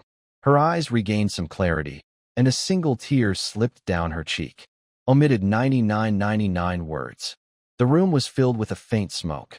Chao Kun leaned casually against the bed, smoking leisurely. Su Isha on the bed had her silk robe half opened, revealing her fair skin, and a splash of bright red on the sheets was especially eye-catching. Chao Kun, can't you be gentler with me? I'm still a woman. Su Isha's voice was soft and sweet, with a teasing tone, trying to use her usual methods to evoke his sympathy. Chao Kun showed no intention of indulging her. Snap! A crisp slap sounded, and a red mark appeared on Su Isha's face. I've given you my body, so why can't you be a little nicer to me? Snap! Another sharp sound, this time on the other cheek. Chao Kun was speechless. Are you really trying to get a reward? Su Isha looked at him stubbornly, her eyes full of challenge. I don't believe I can't handle you anymore. Chao Kun got angry, put out his cigarette, and turned over to lie on top of her again. Are you convinced now? Chao Kun picked up a cigarette, smoking refreshed and confident. Ugh, I give up. I surrender. Su Isha lay on the bed, not wanting to move even a finger. Tell me in detail what happened with the contract with the U country representative. Chao Kun tapped the ash off his cigarette, his tone calm but firm. Su Isha took a deep breath and recounted what had recently happened. That deal was brought in by Kai Dekhang. After he reports it through the proper channels, it gets transferred to Wang Anchuan. Wang Anchuan is a vice president, but the general manager basically doesn't manage anything. He's also related to Wang Shengli, so Wanha Trading is basically run by him. Once he got interested, he sent me in as a top executive, and I signed a 40 million contract with the U country representative in my own name. Chao Kun raised an eyebrow. So he kept 20 million for himself? That's pretty bold. Yes, Su Isha gritted her teeth. He didn't follow company procedures. Kai Dekhang was transferred away, and your commission was gone. To deceive others, he told me to force you to leave so he could take all the profits himself, making the deal more secretive. Chao Kun sneered. Old fox, your plans are quite clever, but unfortunately, I acted first. Yes, you suddenly appeared and bought the titanium alloy from Fanyuan Metals, cutting off Huhong's supply to all recycling companies. Wang Anquan can't buy titanium alloy, and the 120 million compensation has made him panic, so he decided to make me take the blame, Su. Isha said with a trembling voice. He knows I can't afford 120 million, and if he pushes me too hard, I'll expose him. So he thought of a harsher plan. On one hand, he sent people to kidnap you to solve the supply problem. On the other hand, he wanted to force me to marry Wang Yaozu. I'm beautiful, have a good figure, and am a top student. He's long wanted to give me to Wang Yaozu. The Wang family is rich. 120 million is nothing to them. With Wang Shengli's help, the compensation is no problem. Chao Kun sneered. Wang Yaozu? That fool. Su Isha's eyes reddened. Yes, I'd rather die than marry someone like that. Chao Kun flicked away his cigarette, his gaze sharp as a blade. Old Wang Anquan, his plans are good, but he didn't count on me. He paused, a wicked smile curling at his lips. With the supply in my hands, my men beaten down, and even you under my control, what tricks could he possibly pull? Su Isha was stunned, whispering, Chao Kun, are you really going to fight him head-on? Fight him? Chao Kun snorted coldly. This is called crushing him. P.S. Please, dear viewers, give some free encouragement to keep updates coming. Wang Anquan tried to kidnap me, and that's not all. He even had designs on my woman to avoid punishment. One thing after another, Chao Kun couldn't tolerate it and wouldn't. Honestly, Chao Kun found that the item called entry or skill was very useful. The city-level mixed martial arts champion badge, just a simple white entry, brought him huge benefits. Without this entry, Chao Kun wouldn't even know where Wang Anquan had taken him. It would be great if I could get Qian Xining pregnant. Not only would I get a series of task rewards, but I could also upgrade the system. In the current version, Chao Kun can only take 3 Longhu pills and equip 3 entries. Only after the system is upgraded can there be new opportunities for progress. Chao Kun was very excited about this. Thinking of this, he became even more eager. The next morning, Chao Kun was awakened by a system notification sound. He opened his eyes, and morning light streamed through the curtains into the room. He gently pushed away her fair arm. She mumbled a few sleepy words, turned over, and went back to sleep, with a slight blush on her face from being tipsy. He put on his robe, opened the balcony door, and lit a cigarette, enjoying the morning breeze. He opened the system interface, and the new weekly tasks had quietly refreshed. Weekly task: have an in-depth conversation with a target who has at least 80 points in their natural appearance. Completing the task will earn a surprise blind box 1. Surprise blind box. The items inside vary in value, possibly including cash rewards, special pills, attribute enhancements, or unknown prizes. Surprise blind box? The system really knows how to surprise me, Chao Kun said with a raised eyebrow. Chao Kun enjoyed the thrill of opening blind boxes. It's like gambling, you never know what's inside. But, as exciting as it is, the weekly task must be completed. After all, the system's reward is his biggest trump card. At this moment, his phone received a message from Suyu. This girl acts quickly. Yesterday, Chao Kun told her to expand the company, and today she already found a new office location. She hopes Chao Kun can come and see it in person, since he is the boss and the decision-maker. Chao Kun agreed on a time and place, quickly changed his clothes, and prepared to leave. Before leaving, he woke up Su Isha, who was still asleep. He advised her, your task these 2 days is to communicate with the Euralian representative and prepare the paperwork for the transaction. The woman mumbled a couple of responses from bed, not sure how much she understood. Mingzhu Building. A large G63 slowly parked in the building's parking lot. Chao Kun got out of the car, and Suyu was already waiting there. You came so early? Chao Kun asked in surprise. Suyu currently doesn't have a car and can only take the bus or subway. He didn't expect her to arrive even earlier than him. She smiled and said, last night was so exciting I couldn't sleep. I decided to take the first subway this morning. Chao Kun was speechless. He simply said, after we finish here, I will take you to buy a car. As the general manager of Kunlun Trading, she couldn't afford to lose the company's reputation. He had already decided on the model, an S400L, costing about 1 million yuan, just right for Zhengku Xin to make some achievements. Suyu wanted to refuse, but Chao Kun gave her a warning look, stopping her from speaking. The words she wanted to say got stuck in her throat. She immediately shut up. With Chao Kun's decisive personality, the car was definitely going to be bought. There was no need to say more. Su Yu took Chao Kun in the elevator up to the 24th floor of the building. When the elevator doors opened, she led him inside and said, "Boss, this is one of the potential office locations. I think it's very suitable for Kunlun trading. The whole floor is 1,200 square meters. Since the market isn't good right now, I managed to negotiate the rent down to only 30 yuan per square meter." Chao Kun quickly calculated. That's only about 400,000 yuan a year? That's really cheap. Yes, it's close to the subway and only about 20 minutes by car to the city center.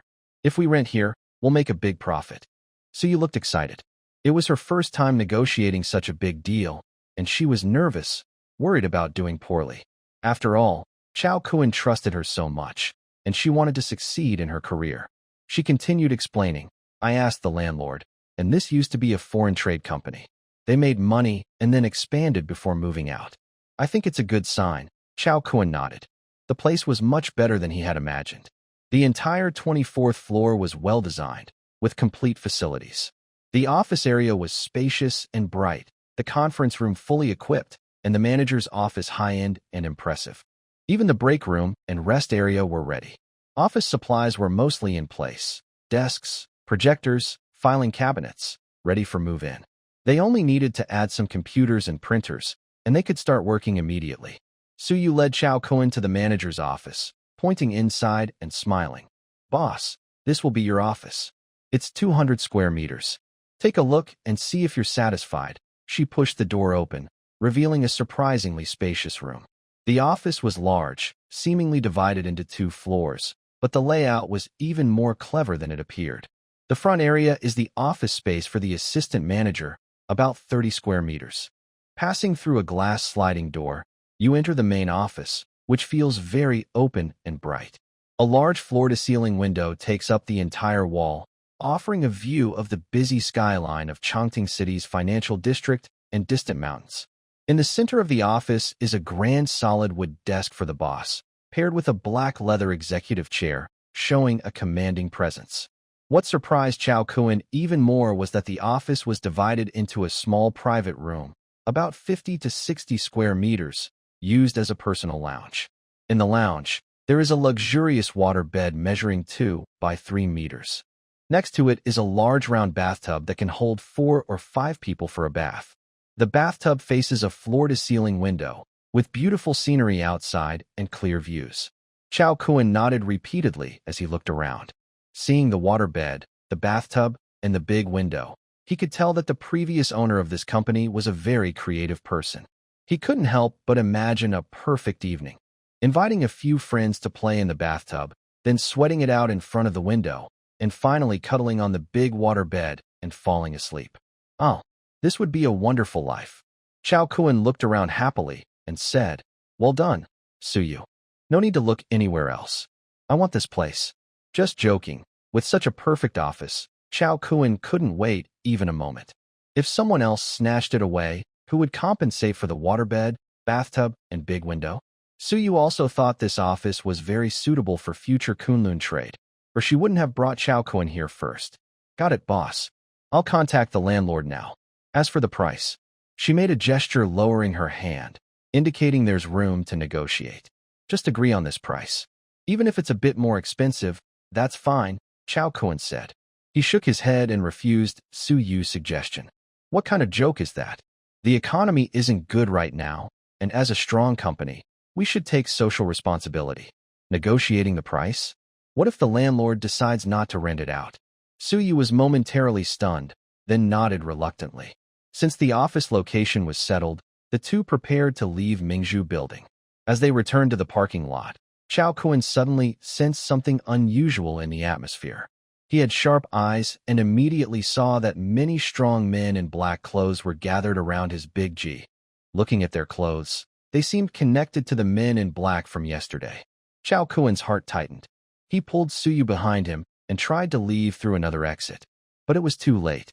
Some of the men had already noticed them, causing a commotion in the crowd. The black-clad men carried sticks, knives, and other weapons, with fierce looks on their faces, slowly approaching the two of them. Suyu also sensed danger. She had never seen such a scene before, and her face turned pale with fear. "Boss, maybe we should run now," she trembled and said. Chao Kun looked back and frowned slightly. These black-clad men seemed prepared. All the exits around were blocked by them. Each of these men had a fierce look and held weapons, clearly not planning to let him go easily.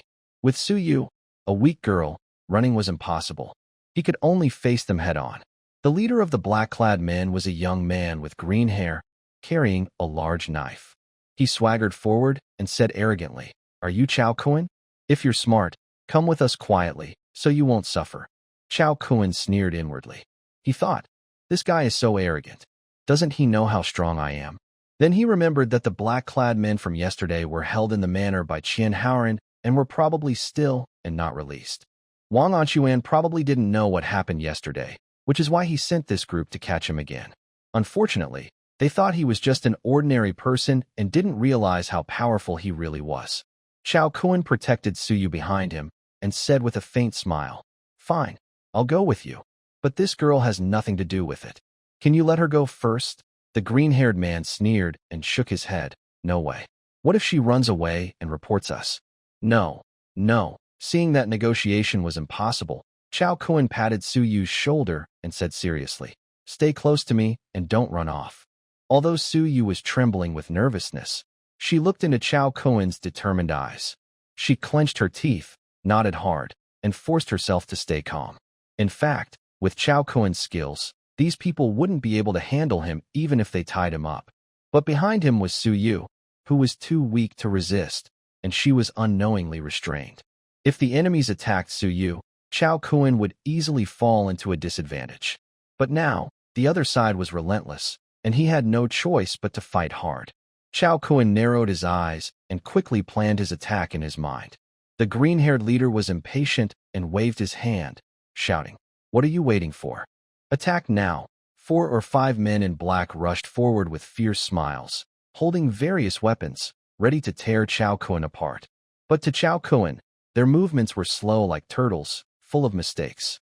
He sneered coldly, moving like lightning to meet them. The first black-clad man charged with a baton. Chao Kun sidestepped and avoided his attack. He then turned and delivered a knee strike.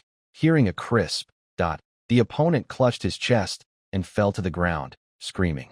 Next, Chao Kun kicked out with a whip-like leg, sending the second attacker flying 5 or 6 meters away. The remaining few hadn't reacted yet, but Chao Kun had already moved in. His fists were like a swift wind, targeting their vital points. In an instant, 4 or 5 black-clad men were knocked down, groaning and unable to move, with weapons scattered everywhere. How is the boss so powerful? Suyu stood behind Chao Kun, wide-eyed and stunned, her eyes showing shock. She had thought they were doomed. Facing so many fierce fighters, they had no chance to fight back. But unexpectedly, Chao Kun suddenly erupted like a war god, crushing everyone in sight.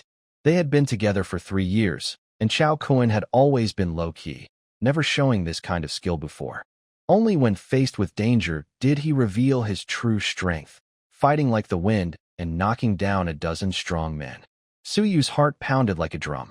Filled with admiration, she suddenly felt Chao Kun was deep and unpredictable. The young green-haired man's eyes widened in shock. Is Chao Kun really that skilled? He gritted his teeth and shouted defiantly, "Don't be afraid. Let's fight together." 7 or 8 black-clad men received orders and once again attacked fiercely. Chao Kun snorted coldly, showing no fear. He moved like a swimming dragon, weaving through the crowd, each punch and kick full of great power. Bang! Bang! Bang! Within half a minute, several people were knocked to the ground amid loud cries, leaving a messy scene. At this moment, the green-haired person suddenly noticed that Chao Kun was always protecting Suyu behind him. Clearly, this woman was very important to him.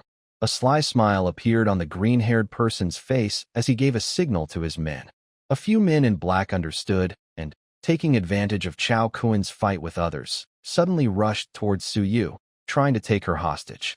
Chao Kun was startled and immediately turned around to rush to Suyu, shielding her with his body.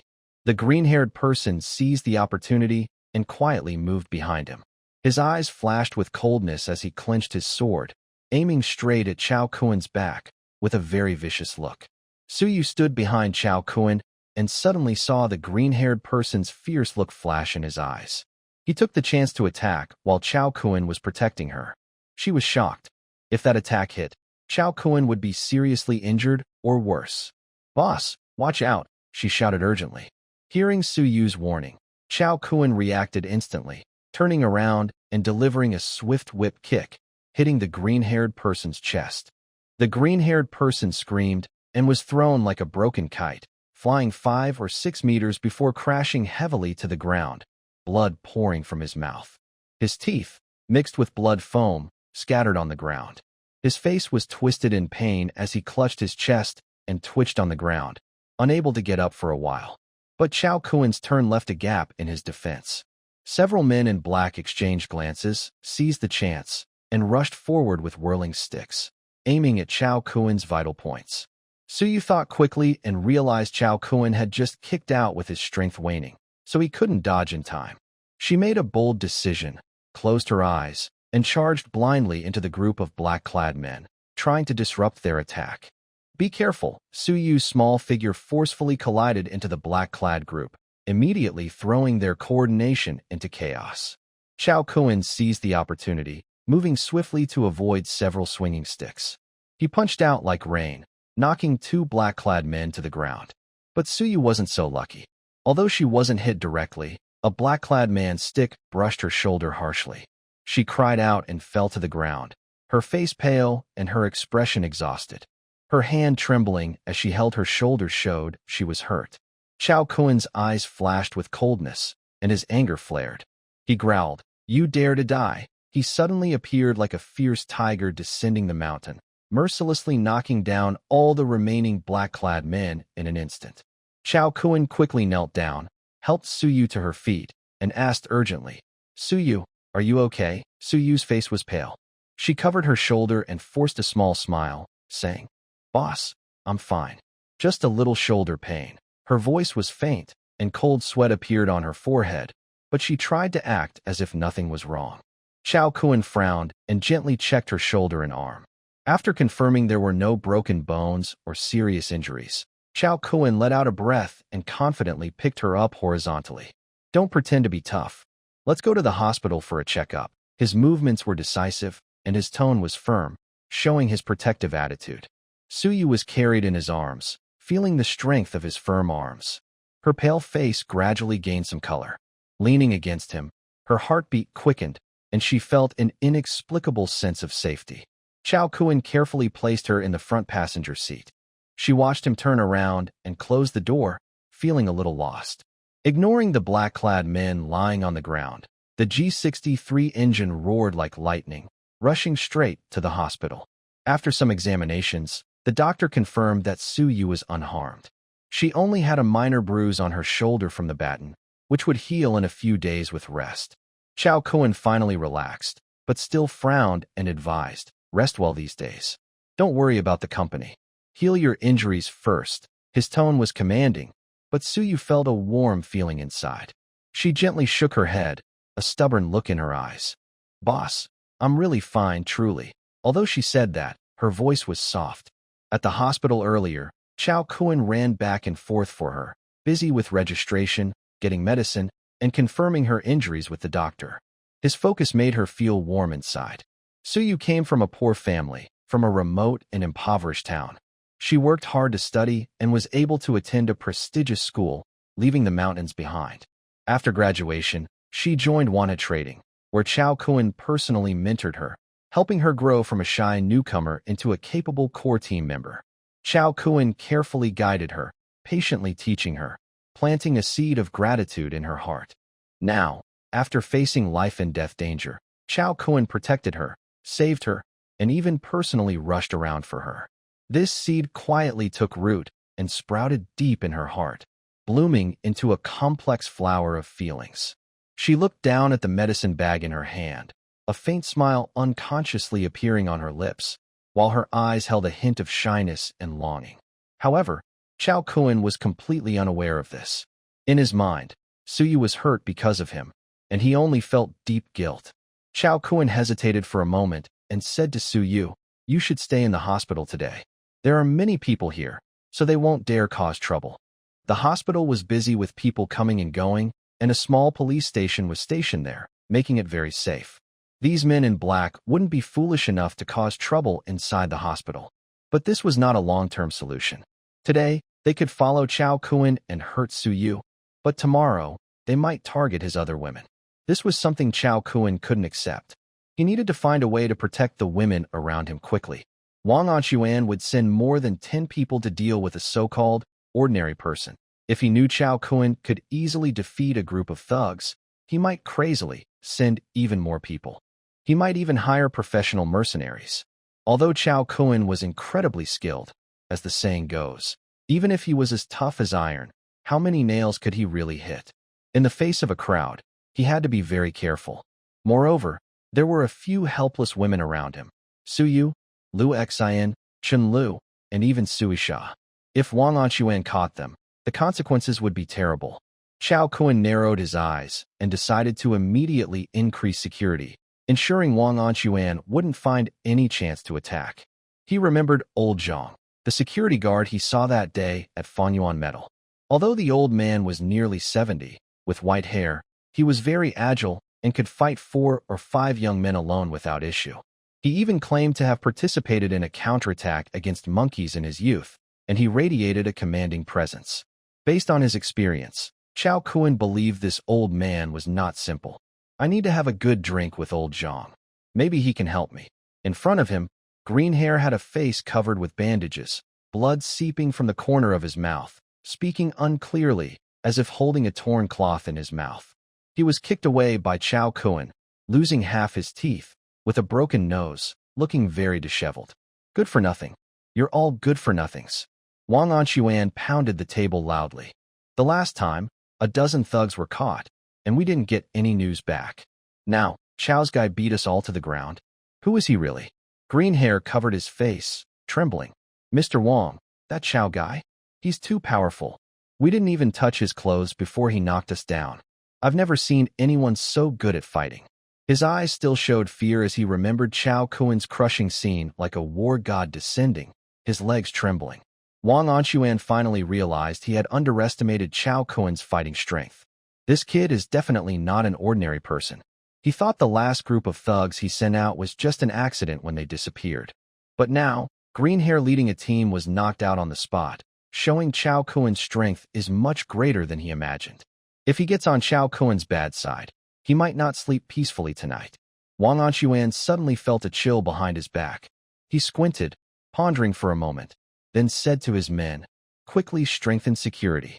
From today, I want no fewer than 20 bodyguards around me 24 hours a day, fully armed. Also, call Yanbian and pay a lot to invite their 4 men to come out. I don't believe we can't handle this kid. Don't provoke him for now. Wait until Yanbian's people arrive, then deal with him together."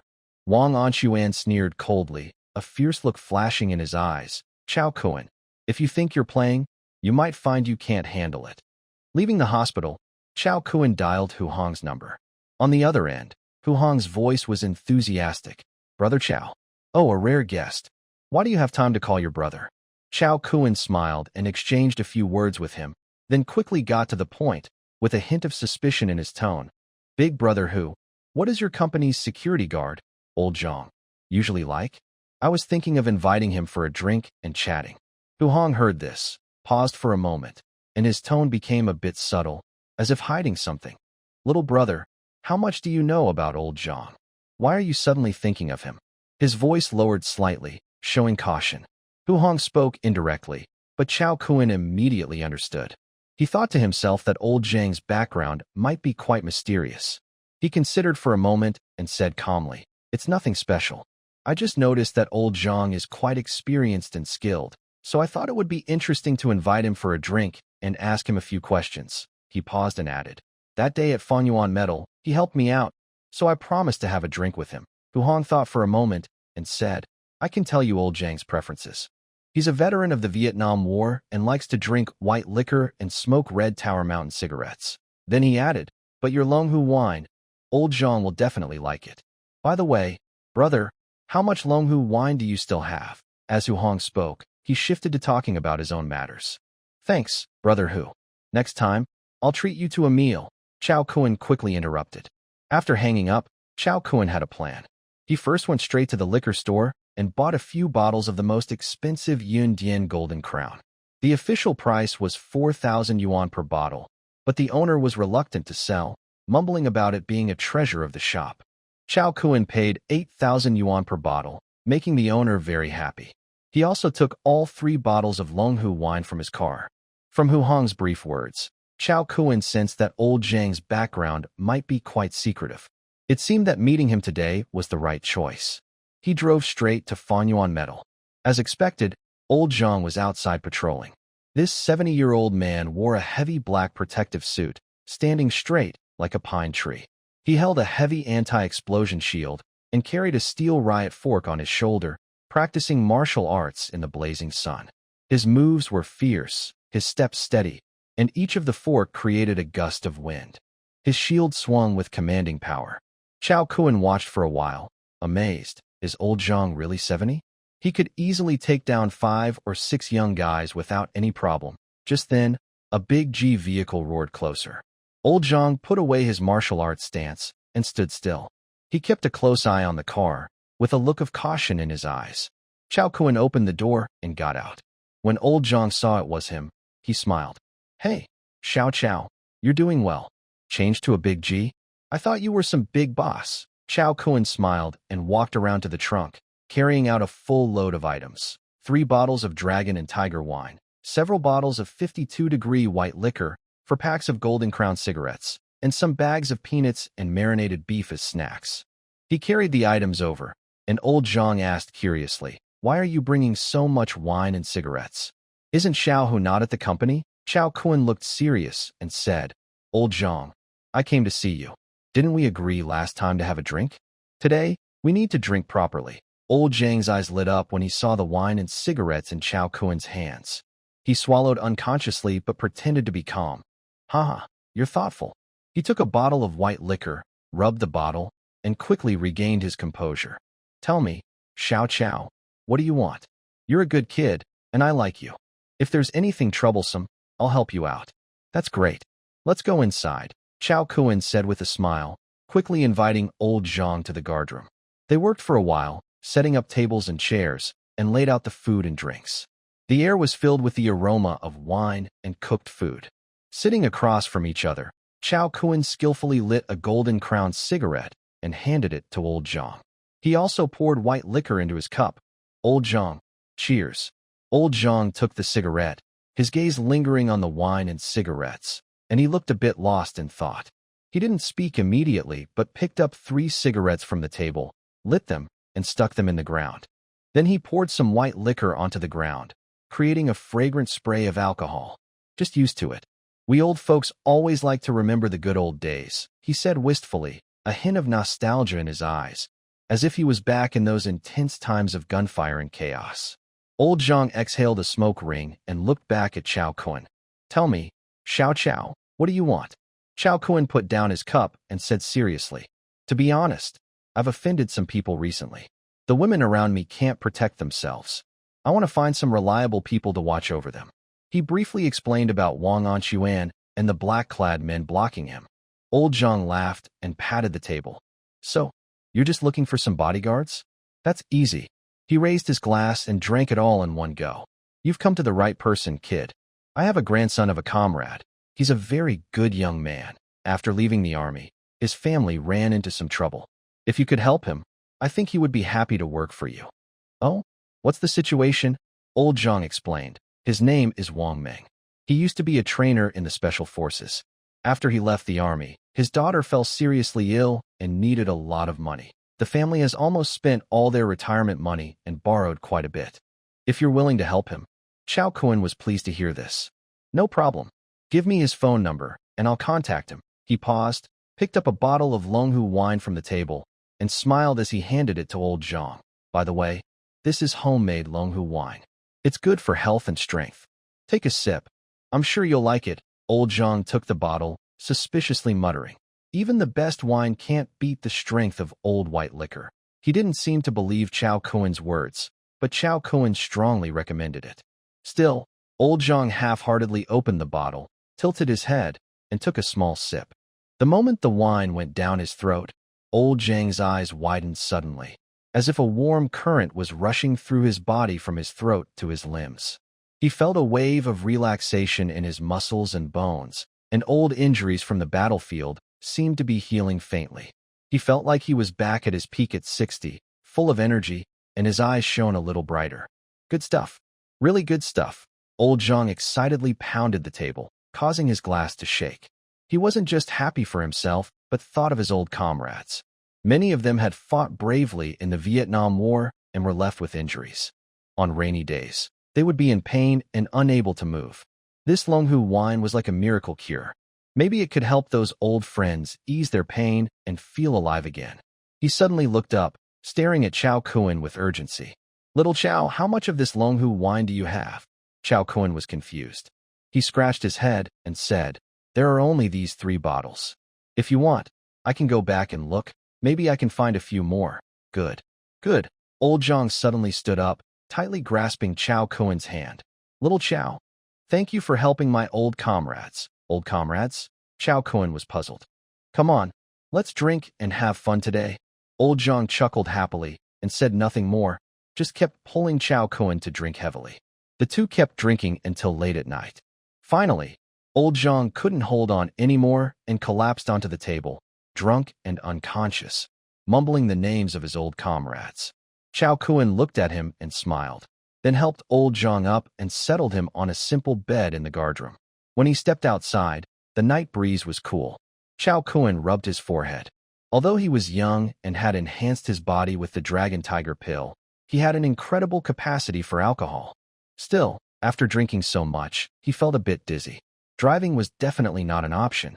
He needed to find someone to pick him up. Liu Xian and Chen Lu were both pregnant, so it wasn't suitable to bother them late at night. Sui Sha had just been through a lot with him and was probably still recovering in bed. After thinking it over, only Zheng Kersen remained. Chao Kuen called her, and soon Zheng Kersen took a taxi to Fengyuan Metal. When she arrived, she stepped out of the car dressed in a professional outfit and high heels, walking quickly. Seeing Chao Kuen reeking of alcohol, she looked at him with a bit of a scolding expression. Why did you drink so much? Chao Kuen smiled calmly. I was happy today. Zheng Kersen helped him into the car and asked, where are we going? To your place? Chao Kuen was about to say ideal home, but suddenly remembered something and stopped himself. He thought of Chen Lu. She recently had a falling out with her roommate and moved all her belongings to Ideal Home, living there most of the time. Liu Xian was staying at the Niagara Hotel, and Chen Lu was occupying Ideal Home. If he took Zheng Kersen there, he might run into trouble. It seemed he needed to speed up buying a house. Once Su Yisha's 40 million profit was in hand, he would immediately look for a good place to settle down, so he wouldn't be left without a home. But for now, his top priority was to get Zheng Kersen's 10 million. Maybe we should find a hotel? Why go to a hotel? Just come to my place. It's only half an hour by car. All right, Chao Kuen agreed. He also wanted to see what Zheng Kersen's home looked like. Starry Elegant Garden.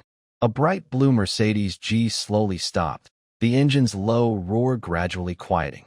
Among the surrounding ordinary cars, Volkswagens, BYDs, and older models, this impressive G stood out like a fierce beast, towering above the crowd.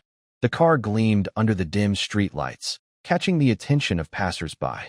Zheng Kersen wanted to help Chao Kuen get out of the car, but he waved her off. Chao Kuen jumped out quickly, his eyes clear, no sign of drunkenness. I have to say, after being transformed by the Dragon Tiger pill, his physical strength was truly extraordinary. In just 30 minutes, his drunkenness had mostly faded. Chao Kuen looked around and frowned slightly. Starry Garden is an old neighborhood with a rather average environment. The streetlights are dim and flickering, and the road is full of potholes. He turned to Zheng Kersen and asked with some confusion, do you live here? Zheng Kersen's cheeks turned slightly red. Yes, the rent is cheap here. Earlier, Chao Kuen suggested they stay in a hotel, but she thought it was too expensive, so she instinctively offered her own place. Actually, this was her first time inviting a man to her home. She didn't expect the place to be so run down, which made things a bit awkward. Chao Kun raised an eyebrow, but said nothing. He simply followed her into the building. They went up to the third floor, and Zheng Kersen took out her keys to open the door. Chao Kun noticed that her rental apartment had the typical old-style door common in older neighborhoods, an outer iron security door with rust spots, and an inner wooden door with peeling paint. It was a classic 1990s style of Longting City. They entered a small room of about 50 square meters, but Zheng Kersen had decorated it carefully and cutely. The walls were covered with pink wallpaper, paired with warm yellow wall lamps, creating a cozy atmosphere. In the living room, there was a small white round table with a cartoon cat-shaped face on top. Next to it was a mini sofa set in pink and white, with plush cushions. In the corner, a bookshelf held neatly arranged ceramic rabbits and crystal balls, showing a girly touch. "Is this house quite old?" Chao Kun asked. "Yes," the landlord said, "it's about 30 years old. But the rent is low, and there are no management fees. I've lived here since I graduated, and I find it quite comfortable. Do you live here alone?" "Yes, why? Tomorrow, I'll find you a better place. It's a bit unsafe for a girl to live alone here. P.S. Dear viewers, this book is now officially recommended. Please support with free updates and love-powered energy. Thank you for your support." Chao Kun remembered the recent news he saw. This area is Old City, with fewer surveillance cameras. Recently, there have been several knife robberies, and rumors of criminals insulting women have caused a stir. The suspects are still at large. Zheng Kersen also thought of that news, her face turning pale with fear. "Still," she said, "there's no need, right? I just renewed my lease for half a year, and the rent."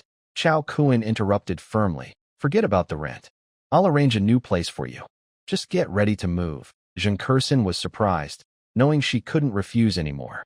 All right, I'll listen to you." She paused, then looked up at Chao Kun with a light tone. "By the way, did you drink a lot tonight? Are you hungry? How about I make you some late-night snacks?" Chao Kun replied. "Late-night snacks? Not much to eat, but I really didn't have dinner, so I am a bit hungry. What do you want to eat?" "Eat you." Chao Kun suddenly picked Zheng Kersen up horizontally. After a fierce battle, both Chao Kun and Zheng Kersen were so hungry they felt like their backs were sticking together, exhausted. Especially Zheng Kersen, who usually only eats boiled vegetables at night to stay in shape. After being tossed around intensely for an hour and a half, she was almost too tired to speak.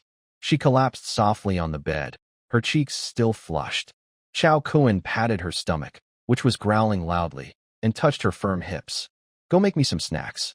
I'm starving." Zheng Kersen got up and complained. "How are you so strong? My legs are trembling. I'm about to faint." Chao Kun chuckled. "You don't know? My nickname is Little Rosen. I'm open 24 hours. Zheng Kersen rolled her eyes at him. "You're such a joker. We only have ham sausages and eggs at home. I'll make you ham and egg noodles." Since it was late at night and no one else was in the room, she simply put on a light kitchen apron. Watching her fare back, Chao Kun's throat moved, feeling his body start to rise again. He walked into the kitchen and suddenly pulled Zheng Kersen into his arms. Zheng Kersen exclaimed, "Oh, I'm still cooking," but Chao Kun ignored her, lifting her into the air.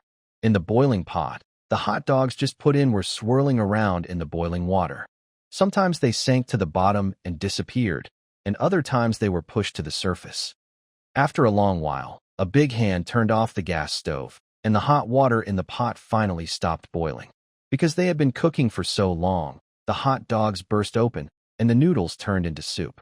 But for the two very hungry people, it was like a delicious meal. After eating, they regained some strength. Chao Kun looked at Zheng Kersen again. This time, Zheng Kersen was truly scared and begged, "Brother Kun, I really can't do it anymore. Please forgive me.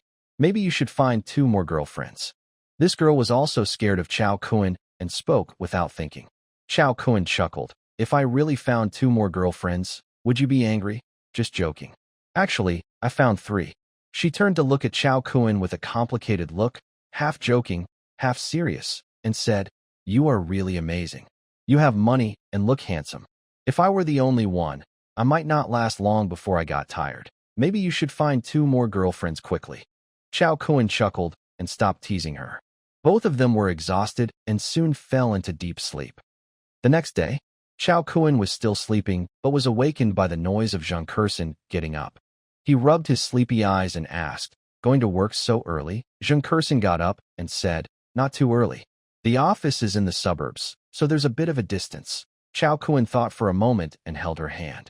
Take a day off. Just say you met me on the way. After lunch, I'll take you there. I also need to buy a car. Zheng Kersen was happy to hear that. Why are you buying a car again? Chao Kun replied calmly. For the company. He suddenly remembered he needed to hire bodyguards later and added, maybe I'll buy a few more. Great. I'll tell the boss later. Qian Xining? No need. I'll talk to him myself. Anyway, it's just your commission. Chao Kun thought it was a good chance to finish a task with Qian Xining. Husband, you are so good to me, moi. Zheng Kersen leaned her head into Chao Kun's chest, sweetly. Chao Kun smiled mischievously. Since your husband is so good to you, shouldn't you serve him well? Zheng Kersen heard this and rolled her beautiful eyes, but still obediently bent down. Notification. Congratulations, the host. The target is pregnant with twins. Your reward has been issued. Please check carefully. System tip. When the target successfully gives birth to twins or more, a critical reward will be triggered, doubling the reward. 2-2. System reward. You have received 20 million yuan for pregnancy support 4. Surprise blind boxes 4. If the offspring are born successfully, you will also receive 100 million yuan for as a fertility bonus and a mysterious gift. Keep up the good work. Surprise blind box. The items inside vary in value. There may be cash rewards, special pills, or other items, and sometimes unknown surprises. Twins? Critical reward? Chao Kun looked surprised. He quickly opened the system's item page. Sure enough, the blue long-lasting good fortune entry was shining brightly. It seems the 5% chance of twins in the entry has taken effect. I'm lucky today. Chao Kun happily got up and dressed. With an instant gain of 80 million yuan, he could now plan to buy a house. Oh, what is this surprise blind box? Chao Kun opened the system. In his inventory, there were 4 thickly wrapped gift boxes.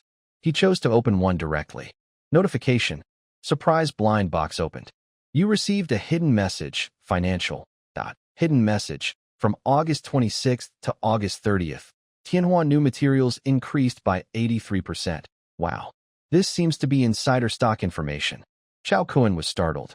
He had worked for over 10 years and had some experience with stock trading. Sometimes, when the market was good, he followed the trend and bought stocks, which then rose in value, and he made some money. But when the expected gains were realized and the funds started to withdraw, he was always the last to notice, left on the peak, feeling helpless. After trading for a year or two and losing about 100,000 yuan, he decided to stop completely and even closed his stock account. He learned that in stock trading, having insider information is very important. Otherwise, ordinary people can't compete with professional financial experts. They have better information, more knowledge, and stronger funds. Even their internet connection is faster than yours. Comparing yourself to them, you're just a small fry. However, having insider information supported by a system is a different matter. Chao Kun's mind moved.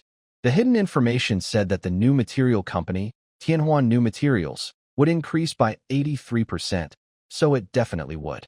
Therefore, opening a stock account as soon as possible became urgent. Chao Kun already had nearly 100 million in funds. With financial leverage, he could borrow 2 to 3 times that amount. If he managed well, his profits in these few days could reach several hundred million. But he had no contacts in finance. When he opened a regular account at the securities company before, he had to wait 20 trading days to qualify for leverage. Now, only a few days left until August 26th, there was no time to spare.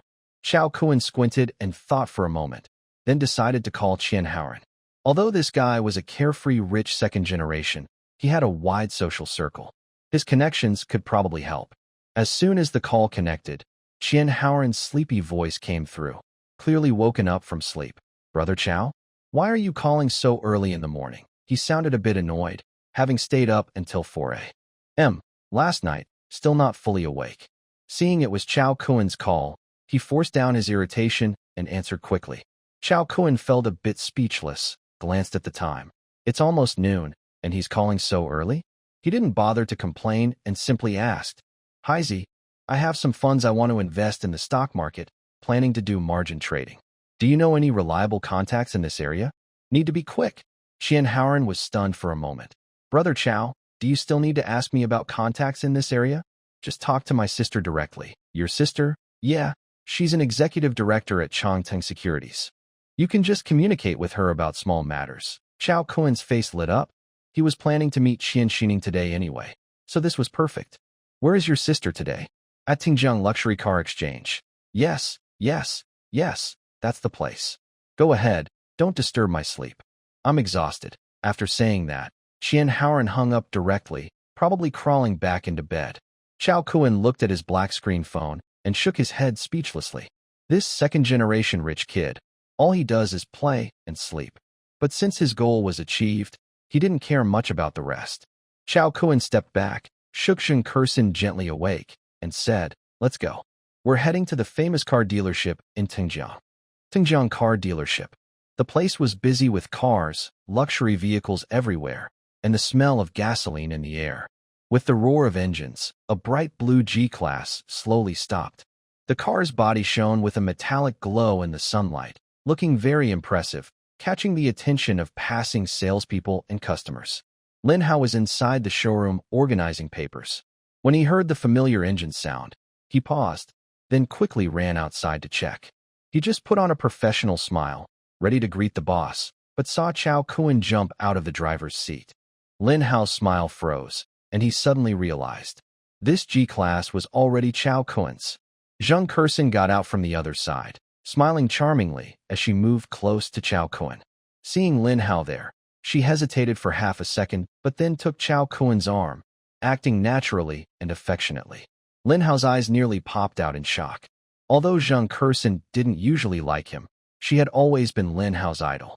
But today, Zheng Kersen smiled sweetly and openly held Chao Kuen's arm.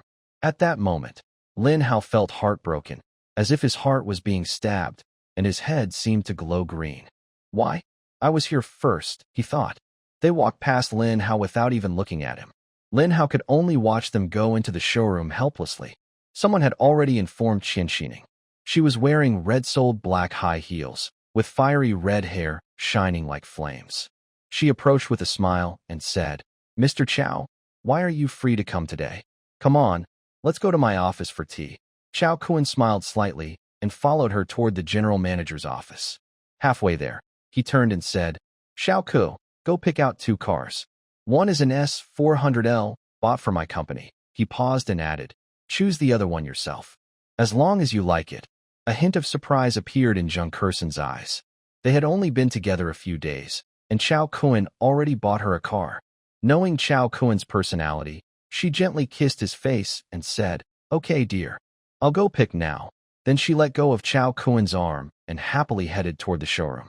Zheng Kersen was pregnant with twins and had brought Chao Kuen 80 million in profit, so Chao Kuen naturally wanted to reward her well. The other women, Su Yisha had her own car, and Chao Kuen didn't plan to buy her one. Lu Xian didn't even have a driver's license, so there was no need to consider her for now. As for Chen Lu, they would ask her later and choose a gift she liked.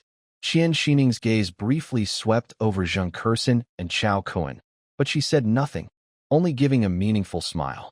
She grew up in a wealthy family, and successful men naturally attract beautiful women. This was nothing special to her. The two sat down in the office. Qian Xining took out a delicate purple clay tea set. She skillfully warmed the cups and boiled the teapot while smiling and explaining, "Mr. Chao, this is this year's Westlake Longjing tea, with a pure fragrance. Please try it." She poured a clear cup of tea in front of Chao Kuen. The aroma was light, with a hint of orchid scent. Chao Kuen picked up the cup, took a sip, and nodded in approval. Indeed, a good tea. He put down his cup and got straight to the point. "I'm here today to ask for your help. I want to invest some funds in the stock market, with leverage. You have many contacts, so can you help me find a way?" Qian Xining smiled when she heard this. "This small matter is on me. I am the executive director of Changteng Securities. Just opening a VIP account, and I can handle it this afternoon." She picked up her phone and dialed a number. "Shaoli, bring the documents. Be at Fengjiang Luxury Car Exchange in 10 minutes to open a VIP securities account for me." Less than 10 minutes after hanging up, there was a screeching break outside. A young man wearing thick glasses ran and carrying documents. In less than half an hour, Chao Kuen's VIP account was ready to log in. Xiao Li pushed up his glasses and introduced to Chao Kun. Mr. Chao, your account is a high-level VIP account at Chongqing Securities with a maximum leverage of 5 times. Buy and sell through our special line with the lowest fee rate. Is there anything else you need? Chao Kun nodded. He initially thought 2 or 3 times leverage would be enough. But to his surprise, Qian Xining was so efficient that she set it to the maximum. He quickly calculated that with proper operation, 5 times leverage could potentially bring in about 500 million yuan in profit. How about that? Pretty fast, right? Qian Xining winked at him. Chao Kun nodded and smiled, thanking him. Thank you for your help. As soon as he finished speaking, a system notification suddenly sounded in his mind. He calmly opened the system to check and saw a new continuous task. Task 2. Get close to Qian Xining for 6 hours, within 3 meters. Reward, 2 surprise blind boxes. Chao Kun frowned, thinking the task was difficult. 6 hours is almost from noon to dinner time. What reason could he have to stay by her side for so long? He glanced at his watch. After discussing accounts and buying a car, it took less than 40 minutes. This task seems quite challenging. Chao Kun squinted, his mind racing as he thought of ways to create an opportunity. Suddenly, a bright idea struck him. He remembered what old Zhang mentioned yesterday about a skilled bodyguard named Wang Meng. He put down his cup and looked at Qian Xining, speaking with some excitement. Xining, I have an interview today with a bodyguard. He's said to be very skilled, one of the best in the industry. Do you want to come see him? Hearing this, Qian Xining's eyes lit up immediately. She loved martial arts and enjoyed studying fighting techniques. When she heard Chao Kun say the bodyguard was so capable, she became very interested. She put down her teapot and said happily, if this bodyguard is really as strong as you say, I definitely want to see. Let's go now. Chao Kun saw she agreed and smiled secretly, thinking, this way, I can both interview the bodyguard and complete the system task. 2 birds with 1 stone. He stood up and said, then let's not waste time. Let's go. The 2 quickly left the office, jumped into Chao Kun's G-Class, and sped off with the engine roaring, heading straight to Chongqing City Children's Hospital. Yesterday, Chao Kun had already contacted Wang Meng by phone. The voice on the other end sounded a bit tired. Wang Meng simply said, I'm at Chongqing City Children's Hospital, room 701, then hung up quickly. After hanging up, Chao Kun felt that Wang Meng's tone seemed a little off, but he didn't think much of it. Today, he and Qian Xining drove the G63 at full speed to Chongqing City Children's Hospital. Before leaving, he specially stopped by a nearby boutique store to pick out some high-end nutritional supplements and a basket of fresh fruit as gifts for visiting the patient. He thought for a moment, and then took a pink plush teddy bear from the shelf. It was soft, cute, and perfect as a small gift for a child in the hospital. Qian Xining sat in the front passenger seat, looking at the full trunk of gifts with some surprise. Mr. Chao, I didn't expect you to be so thoughtful. You even prepared a plush teddy bear. Chao Kun smiled slightly. You can't visit a patient empty-handed. Chongqing City Children's Hospital. The air was filled with a faint smell of disinfectant. The corridor was softly lit, but looked a bit lonely. Chao Kun led Qian Xining slowly to room 701. The door was not fully closed, just slightly ajar. Just as they were about to push the door open, they saw a scene that stopped them. On the bed by the window, a cold-looking little girl was lying semi-reclined, about 7 or 8 years old. Her face was pale, like thin paper, with colorless lips. She was holding an old, slightly yellowed cloth doll. A tall, strong man sat beside her, his broad shoulders slightly hunched. His eyes were red, tears shimmering in his eyes.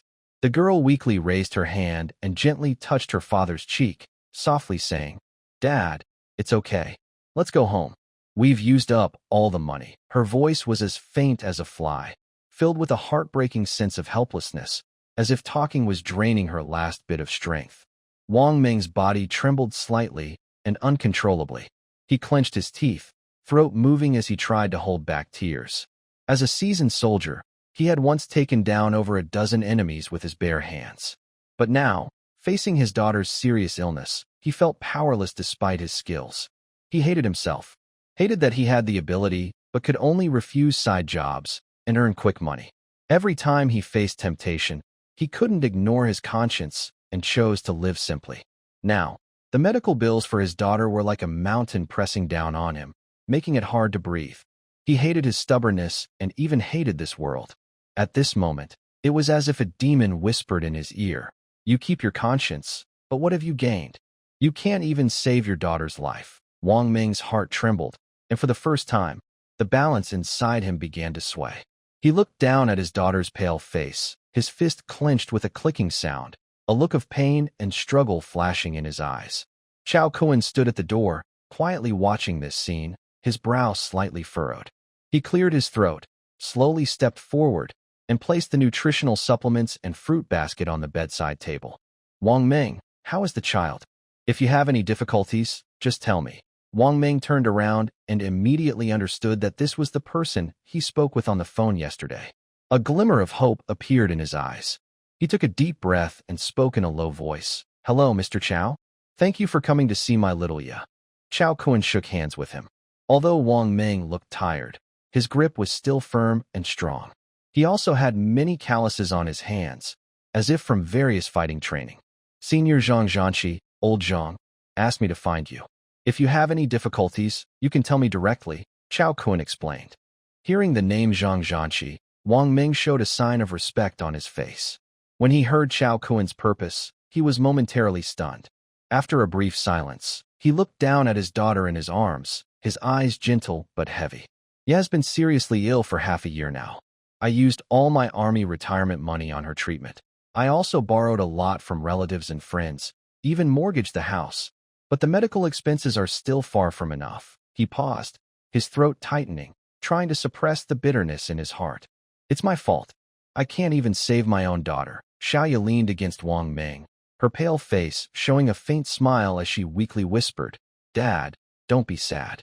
I'm fine." Her words stabbed into Wang Ming's heart like a needle. He clenched his teeth, his fists tightening, and his knuckles turning white. Qian Xining stood nearby, watching Xiaoya's frail body and the old cloth doll, a look of pity flashing in her eyes. She was passionate about martial arts, but deep down, she was a sensitive woman. Seeing such a fragile little girl touched her soft side. She crouched down and gently patted Xiaoya's head, softly saying, "Little ya, be good. Sister brought you a little teddy bear. Would you like to have it with you?" She placed a pink plush teddy bear into Xiaoya's arms, then looked back at Chao Kuan with a complex expression. Chao Kuan watched quietly, his brow furrowing more deeply. As a man, he could feel Wang Ming's despair. He asked in a serious tone, "Wang Ming, how much more money do you need for Xiaoya's treatment? Please tell me the exact amount." Wang Ming was stunned for a moment. He looked down at Xiaoya, a flicker of struggle in his eyes, and finally gritted his teeth, saying, "Probably around 1.5 million. Actually, he didn't hold much hope in his heart. In the past few months, he had spent all their savings on his daughter's treatment and still owed 50 or 60,000 in debt. That was a lot of money.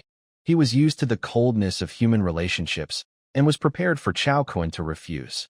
Unexpectedly, Chao Kuan said directly, "I'll give you 2 million first. If that's not enough, come back and ask me for more. Don't worry about the child's matter. Just focus on getting her better." He glanced at Qian Xining. "Xining, you have many connections. Help him find some specialists." Qian Xining nodded. The young girl was so strong that it was heartbreaking. Even if Chao Kuan didn't say anything, she would help. Wang Ming was stunned again, a flash of shock in his eyes. Then he looked down, voice trembling. "Mr. Chao, I will never forget your kindness." He hugged Xiaoya tightly, tears finally falling. Chao Kuan patted his broad shoulder calmly and said, "No need to thank me so much. You're facing difficulties, and my company just happens to need a security director. That's all. I will arrange for some professional nurses to take care of Xiaoya.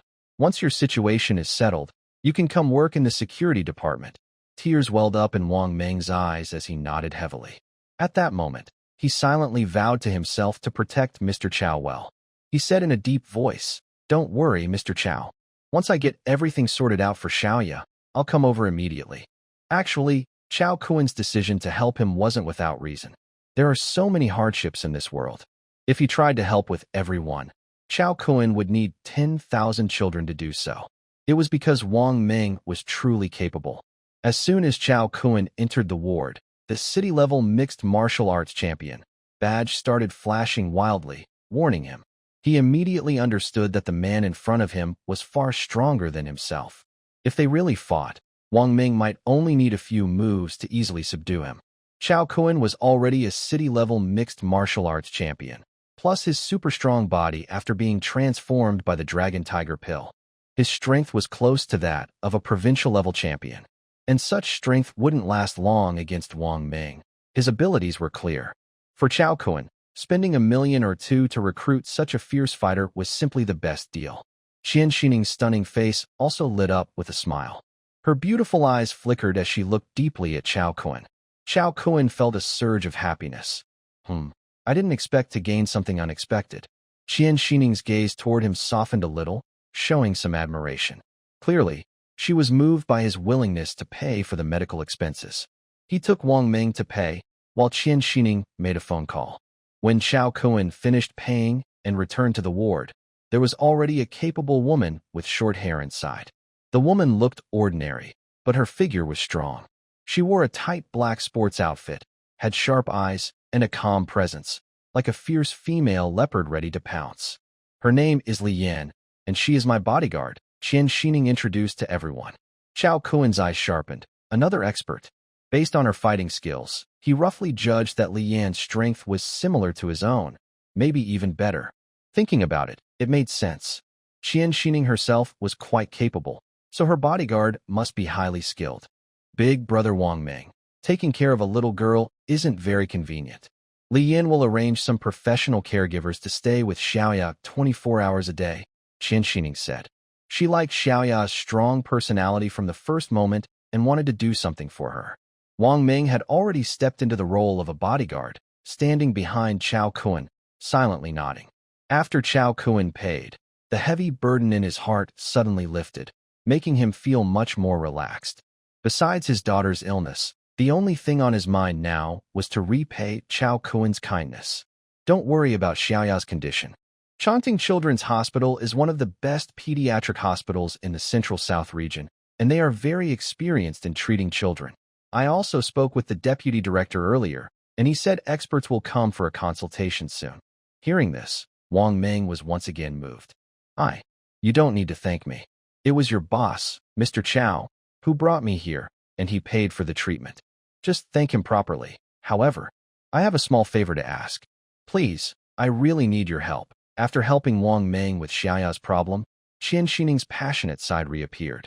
She rubbed her hands nervously, with a hint of anticipation in her tone. Please, go ahead, Wang Ming replied simply and directly. Saikuan said, Brother Wang Ming, your skills are among the best in the country. I want my bodyguard, Li Yan, to learn from you. Qian Xining knew she couldn't be Wang Ming's match. This strong man was 3 times her size just by body build. But as a martial arts enthusiast, she was very interested in the fight between experts. She just wanted to see firsthand how powerful this top-tier master really was. Li Yan's eyes sharpened when she heard this, and her gaze swept over Wang Ming, as if assessing his strength. Wang Ming turned his head and looked at Saikuan with a curious look. Saikuan nodded. He also wanted to see how skilled Wang Ming was. With Saikuan's permission, Wang Ming had no reason to refuse. This fierce man, after removing a big burden from his mind, regained some sharpness. He said in a deep voice, Miss Qian, if you want to see, I will do my best to cooperate. The group arrived at an open space on the hospital rooftop. Wang Ming stretched his shoulders and said seriously, Miss Li, please. Li Yan didn't waste words. She prepared herself, suddenly charged forward, and kicked with a whip-like leg aimed at Wang Ming's chest. Saikuan was surprised to see this, such speed. Faster than mine. His fighting ability was already close to the provincial mixed martial arts champion, but he knew he couldn't deliver such fierce kicks. So, Li Yan's skill must be above the provincial champion. However, Wang Ming just slightly turned his body and easily dodged. Li Yan's attack looked slow in his eyes, posing no real threat. He quickly grabbed her with one hand, like lightning, and threw her 2 meters away with a clean, swift move, without any hesitation. Wow. So fierce. Saikuan was stunned watching this. The system really didn't lie. If he fought Wang Ming, he could probably only last 1 or 2 moves. Li Yan got up, her eyes showing shock. She rubbed her numb wrist and gritted her teeth, saying, again, but in the next few exchanges, she still couldn't fight back. Wang Ming only used a little force and made Li Yin fall face first into the dirt, panting heavily. Li Yin struggled to stand up against the wall, her eyes full of amazement. She had never met such a strong opponent. The man in front of her was like a humanoid dinosaur. Losing to someone like this didn't feel unfair. She massaged her numb wrist, took a deep breath, and nodded respectfully. I lost. Brother Wang's skills are far beyond mine. Wang Ming clapped his hands lightly, speaking calmly but confidently. You are too kind. Chao Kun stood nearby, secretly pleased. Today, I definitely found a treasure.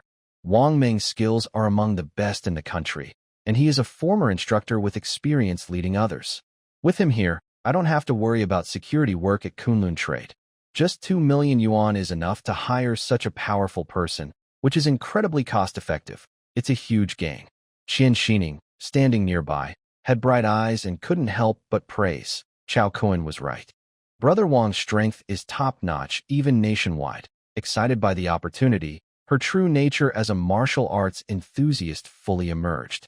She spoke eagerly. Brother Wang, could you come to my security team as an instructor? We need a master like you to guide us. The annual salary starts at 1 million.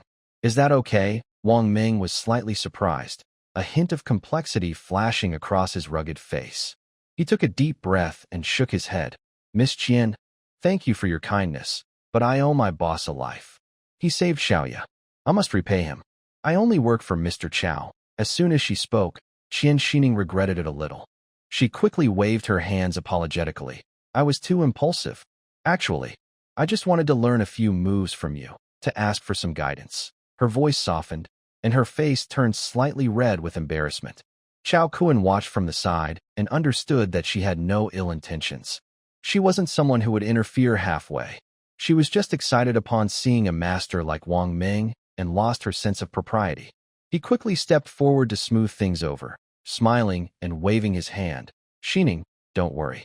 When Wang Ming has free time, he can help train your bodyguards and share experiences. We can all learn from each other. Wang Ming nodded, a faint smile appearing on his face. That's right. Miss Qian, don't worry. Once Xiao Ya's condition stabilizes, I can come to your security team to give some guidance. Qian Xining relaxed and smiled, thanking him repeatedly. That would be wonderful. Everyone returned to the ward. Xiaoya was sitting on the bed, clutching a pink plush bear given by Chao Kun, her eyes shining brightly. The new nurse had also arrived and was brushing her hair gently. Perhaps knowing that the money for her treatment was secured, her face miraculously regained a touch of color. Xiaoya tilted her head and looked at Chao Kun, sweetly saying, Thank you, Uncle Chao, for the little bear you gave me. I plan to name it Xiongda. Her clear voice moved everyone present with her innocence and cuteness. Chao Kun looked at Xiao Ya's smiling face, feeling warm inside. He handed her a peeled orange. Xiaoya, if you like it, hug Xiongda often. Uncle will buy you another one. Xiong next time. He glanced at Wang Ming and saw that the brave man's eyes were full of tenderness, with a slight smile on his lips. Qian Xining teased Xiaoya from the side. Xiaoya, tell sister, what do you want to be when you grow up? Xiaoya tilted her head thoughtfully and said seriously, I want to be a doctor.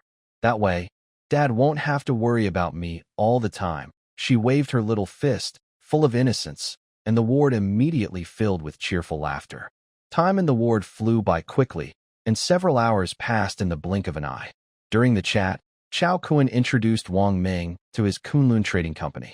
Wang Ming said in a deep voice, Boss, since you're forming a security team, I have a suggestion. Go ahead. I have a few comrades in arms who are good at both skills and character. They are experienced in driving, firearms, explosives, and fighting. Since they've retired and don't have proper jobs, they're a bit bored. Then just call them all over. It's okay to recruit a few more. The company can support it. Chao Kun straightforwardly agreed. All right, boss. Wang Ming nodded. Qian Xining, curious, asked, Brother Wang, you said your comrades have different skills.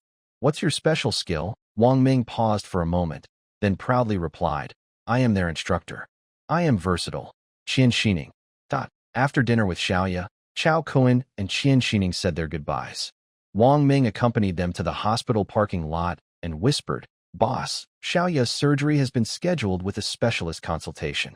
Once she's done, I'll come back to work immediately and and won't delay. He paused and continued. My comrades have already been contacted. Not one is missing. They'll be ready within a week and can follow your orders at any time. Xiao Kun nodded, patted his shoulder, and comforted him. Take good care of Xiaoya here. The company's matters can wait until Xiaoya recovers. Qian Xining stood nearby, her bright red hair gently swaying in the night breeze, and she added with a smile, Brother Wang, I will also have someone watch over Xiaoya's surgery. Don't worry. Wang Ming clasped his fists, full of gratitude. Thank you both. I will remember this. Xiao Kun then led Qian Xining away. He glanced at the system, calculated the time, and realized that from interviewing Wang Ming, sparring, eating, to playing with Xiaoya, more than 6 hours had passed. During this time, he kept close contact with Qian Xining, and Task 2 was quietly completed. Ding! Continuous Task 2 completed. You received a reward, Surprise Blind Box 2. He opened his inventory, where 5 blind boxes lay quietly. Unlike last time, all 5 boxes emitted a yellow glow simultaneously, with the words, Can Combine, written on them. Should I combine them? Xiao Kun stroked his chin and thought. Fengjiang Luxury Car Club. The G63 just stopped, and Zheng Kersen quickly approached. Her stunning face looked a little shy and annoyed as she pulled Xiao Kun aside and whispered, Darling, today that Lin Hao kept bothering me. Sometimes he asked what I had for lunch, other times where I was going after work. It was so annoying. Xiao Kun was stunned. This was really something. While I was out with your boss, he was hitting on my girl. Thinking for a moment, he suddenly smiled and said to the distance, Qian Xining.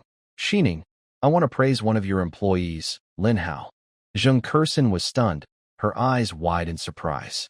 Qian Xining also looked surprised. Why praise my employee? Lin Hao, standing beside her, froze as his mind went blank.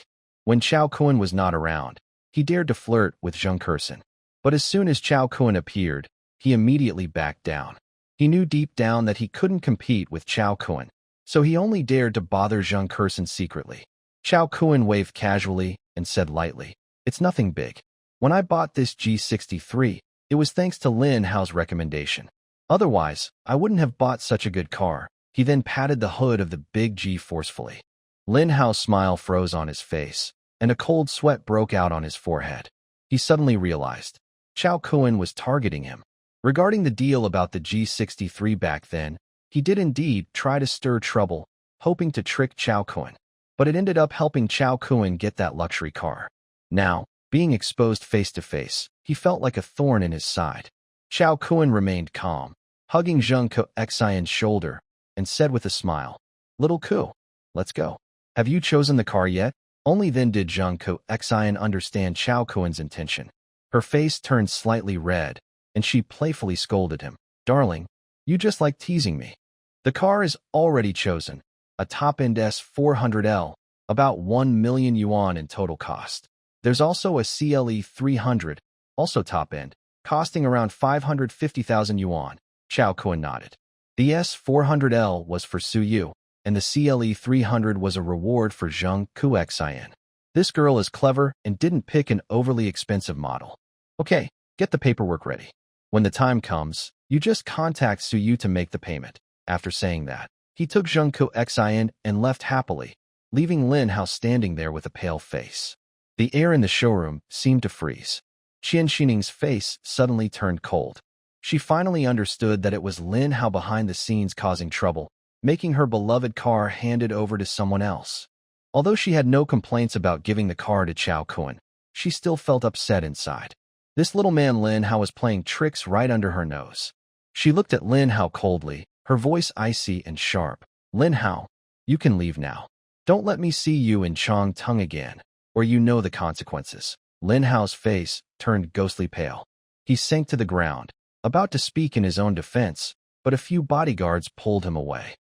After sending Zheng Xian back to Xingguang Yayu, Xiao Kun watched her go upstairs and turn on the lights before driving away. Looking at the dim streetlights around, Xiao Kun frowned deeply. With more women around him, the issue of housing became a problem. Originally, today he planned to take Zheng Xian to find a new place, but he had to delay it to complete a series of tasks. The neighborhood's security had always been poor, especially recently with a knife-wielding pervert appearing. Chao Kun decided to move her out as soon as possible. After some thought, he decided to continue house hunting tomorrow. You still have one weekly task unfinished. The task is to have a deep conversation with a target person who has at least 80 points without makeup. The reward is a surprise blind box. Chao Kun thinks his luck has been good lately. Maybe he will meet a beautiful real estate saleswoman, and completing the task might be possible. Speaking of blind boxes, Chao Kun opens his inventory. There is a huge blind box, 3 times larger than a normal one, lying quietly in his inventory. Surprise blind box. Intermediate contains items of high value, possibly including various valuable prizes. Chao Kun looks at the intermediate blind box and mutters, "This is a middle-level blind box made from 5 regular ones. It should give me something good, right?" After saying that, he chooses to open it. Ding! The surprise blind box, intermediate, has been opened. You received a special item. What are you looking at? What are you looking at? Special item when equipped, saying, "What are you looking at?" to anyone will cause them to have a physical conflict with you. What is this thing? Chao Kun is stunned. He drew such a thing from a middle-level blind box? I was expecting something of higher value. Why do I have to get into a physical fight with someone? Chao Kun feels speechless, but he quickly calms down. After all, blind boxes can sometimes contain strange things. Even if he doesn't like it, there's nothing he can do. Next time, he'll try again. Chao Kun complains for a moment and then drives away from Xinguang Yayu. While driving through the city traffic, he silently calculates in his mind. He currently has nearly 100 million available funds. Thanks to Xianning's help, he can use 5 times leverage. That totals 600 million in funds. Based on the information from the blind box, Tianhua new materials will increase by 83% from August 26th to 30th. 600 million with an 83% increase means a profit of at least 300 million. Chao Kun feels a bit excited. If this operation goes well, he will immediately join the ranks of the rich. Just then, his phone rings. Chao Kun picks it up and sees it's Su Yisha calling. He chuckles to himself. Isn't this just perfect? Among his 4 women, she's the only one who isn't pregnant yet. Although he doesn't have 600 million right now, he can still spare 200 or 300 million for her. Chao Kun answered the phone. Just as Su Yisha was about to speak, he interrupted her. "Where are you?" Su Yisha was surprised and weakly said, "I'm at home." "I'm asking where your home is," Chao Kun said impatiently. "At this address," Su Yisha replied. "Okay, I'll come over right away. We can talk when we meet." After saying that, Chao Kun hung up directly. Su Yisha was holding her phone, stunned. No, she just wanted to report her situation to Chao Kun. How did it turn into a meeting after just a few words? Late at night, a man and a woman meeting alone. What good could come of it? Su Yisha instinctively wanted to call again to refuse Chao Kun, but her finger hovered over the call button, unable to make up her mind. Her mind replayed that ridiculous night.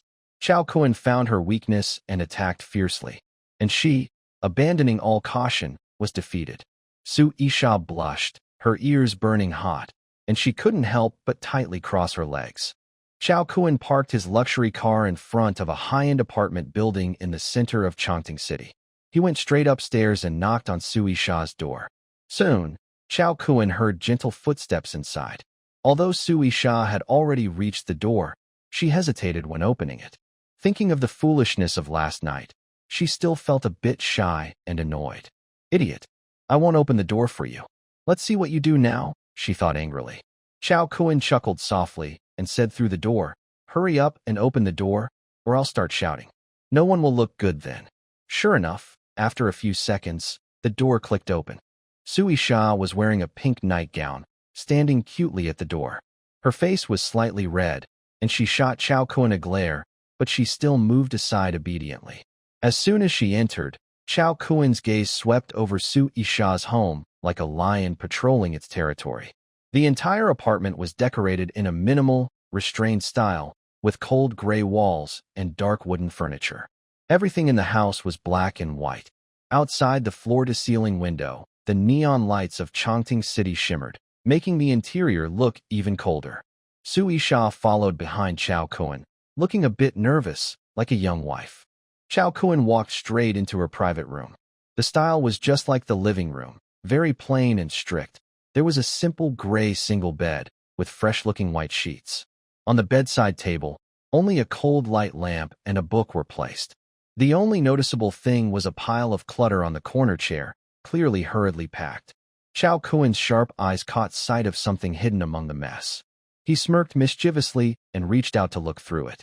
Su Yisha's pupils shrank as she remembered something. She hurried forward to stop him, shouting, don't touch. But she was too slow. He quickly grabbed a girl's toy from the pile. Can be or clamped, and it's a high-frequency vibrating type? Chao Kuen looked at Su Yisha with a strange expression, as if he had discovered a big secret. Su Yisha's face turned bright red. She wished she could hide somewhere and covered her face, saying, don't look. It's a gift from a friend. I've never used it. Her voice grew softer. Chao Kuen chuckled and waved the toy in his hand, teasing, TSK, your house is decorated like a monk's, but secretly you hide this kind of thing? People really can't judge by appearances. Su Yisha stomped in anger, rushing to take the toy back, but Chao Kuen raised his arm to dodge. She was so anxious she jumped, shouting, Chao Kuen, give it back to me. She lunged forward but accidentally tripped over the carpet, let out a cry, and fell into Chao Kuen's arms. He caught her easily, lowering his head so that his nose almost touched her forehead. He grinned mischievously. What's wrong? Can't hold back? So eager to throw yourself into my arms. Su Yisha's face turned even redder. She struggled to push him away. But Chao Kuen's embrace was not so easy to break free from. The more she struggled, the more she felt like she was being pricked by needles. Maybe she'd choke on her words later. She rolled her eyes at Chao Kuen and pouted, You're annoying. The room instantly filled with a flirtatious atmosphere. Chao Kuen lazily leaned against the head of the bed, happily smoking. Su Yisha was slightly breathless, her cheeks still flushed. Suddenly, Chao Kuen remembered something. What did you want to talk to me about today? Su Yisha shot him a glance, looking tired and weak, and said, I was going to report the progress of the contract to you. The paperwork from Ukraine is ready. As soon as you deliver, 40 million yuan will be transferred to your account immediately. Chao Kuen's face lit up with joy. So, that means we could get 40 million tomorrow? Su Yisha nodded. Yes, Ukraine is in a hurry and waiting for us to deliver. Chao Kuen chuckled happily. He didn't expect the first deal of Kunlun trading to go so smoothly. Feeling excited, Chao Kuen gave her a loud kiss on the cheek. Little Sha, well done. Tomorrow morning, contact the Ukrainian representative.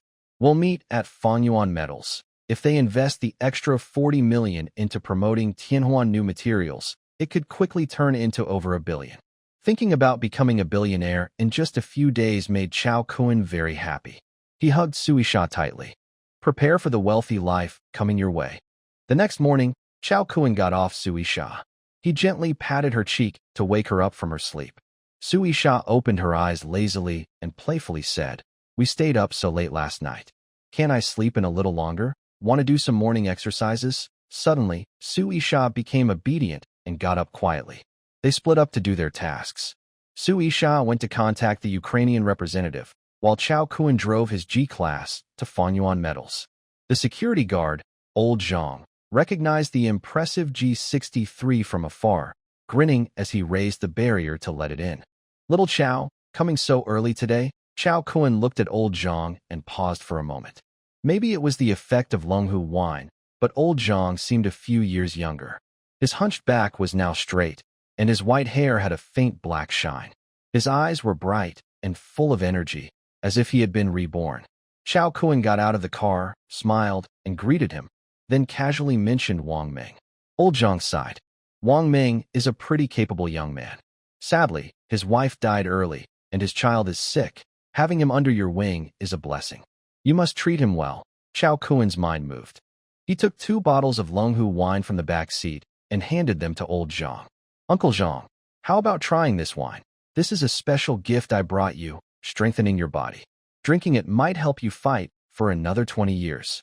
Old Zhang took the Longhu wine, holding it carefully like a treasure, and stored it safely. He looked deeply at Chao Kuen with a hint of complicated emotion in his eyes, but said nothing more. After saying goodbye to Old Zhang, Chao Kuen pushed open the office door of the general manager.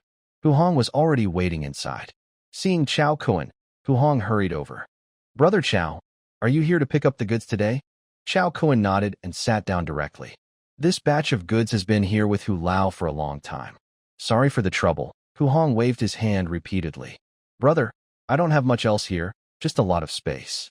You can place it anywhere you like. He then changed the subject with a quick glance. By the way, Brother Chao, about the Longhu wine. Chao Kuan chuckled and pointed outside. Too late. I just gave the last 2 bottles of Longhu wine to old Zhang. If you want some, go ask him. Hu Hong's face turned a bit bitter. He thought to himself, who did you give it to? I dare to fight for it. You gave it to old Zhang, so what am I fighting for? But he still didn't give up. Smiling, he asked cautiously, Brother Chao, really have none left? Just 1 bottle for me? Chao Kuan spread his hands. I really have none left. Hu Hong had to stop joking and spoke seriously. Brother Chao, recently I've been making calls everywhere and managed to get some titanium alloy. The total isn't much, about a few million in market value. You know, this stuff is very rare in the metal recycling field. The whole of Central South only has this much in half a year. I've done my best. Chao Kuan nodded. I understand. Titanium alloy isn't common stuff. The fact that you managed to get these is a big help. As they talked, suddenly there was a commotion outside the factory. From the sound, it seemed like gatekeeper old Zhang was arguing with someone. Chao Kuan went outside and saw a black Mercedes-Benz S-Class parked at the gate, followed by more than 10 large trucks, impressive and grand. Leading the group was Su Yisha, dressed in a sharp, white suit, full of confidence, arguing heatedly with gatekeeper old Zhang. Old Zhang held a fork in his left hand and a shield in his right, loudly saying, You little girl, and you say you're a friend of Xiao Chao? I remember clearly. Last time you came here, you caused trouble again. He clearly had a bad impression of what happened last time, speaking with a tone full of disdain and not believing her words at all. Su Yisha frowned, crossed her arms, and forced herself to stay calm. I am really Chao Kuan's friend. I came today just to pick up the goods. Don't believe me? Ask him. She pointed toward the factory building as she spoke. Old Zhang snorted coldly. Friend? Ha, don't think you can fool me. Xiao Chao didn't mention you to me. He was about to wave her away when Chao Kuan came out of the factory. Old Zhang quickly went over, frowning, and asked, Xiao Chao, this girl says she's your friend. Is that true? Chao Kuan glanced at Su Yisha, a mischievous smile on his face, and slowly shook his head. Friend? I don't have any friends. Old Zhang thought to himself. Sure enough, this young girl still wants to trick me. He was about to speak and send her away when Chao Kuan took a big step forward, embraced Su Yisha, and with a mischievous smile, said, I don't really have friends, but I do have a girlfriend. His voice was quiet, but loud enough for everyone nearby to hear. Su Yisha's face turned bright red instantly. She hit his chest hard and said, Chao Kuan, what are you talking about? Old Zhang was stunned on the spot and gave a thumbs up. Xiao Chao, you're impressive, just like I was in my youth. Chao Kuan felt a bit speechless. He hugged Su Yisha and waved at old Zhang. Uncle Zhang, don't stop us. We're all friends here. After a moment, he looked at Su Yisha with shining eyes. How's the negotiation over there in Wugua? Is the money in place? Su Yisha immediately straightened up and replied, All the procedures are complete. As soon as they receive the goods, they will transfer the money to your account. I've also arranged the convoy. Loading will start in the morning, and it can be delivered in the afternoon. Chao Kuan nodded with satisfaction. Once the 40 million yuan funds arrive, they can be immediately invested in the stock market. The huge profits from Tianhua New Materials are just around the corner. So exciting. Under Chao Kuan's arrangements, the convoy smoothly entered the factory area. More than 10 heavy trucks lined up in front of the warehouse. The doors opened, and a middle-aged man with blonde hair stepped out first. He was followed by 4 bodyguards, all tall and well-built, walking in neat formation like well-trained soldiers. The blonde man was nearly 2 meters tall, broad-shouldered and straight-backed, dressed in a custom dark blue suit. His face has sharp features, a high nose bridge, and deep blue eyes that show determination. A few light scars on his face add to his tough appearance, and he exudes a natural sense of authority. Old Zhang stood next to Chao Kuan and whispered, Xiao Chao, this guy looks like a seasoned fighter, full of fighting spirit. Su Yisha quickly approached, pointing at the blonde man and introducing. This is Mr. Petrov, the representative from your country. She turned to the blonde man and changed her tone. Mr. Petrov, This is Mr. Chow from Kunlun Trading. Petrov's sharp eyes swept over Chow Kun, and he extended his hand, speaking fluent Chinese. Hello, Mr. Chow. Nice to meet you. Chow Kun nodded and shook his hand firmly.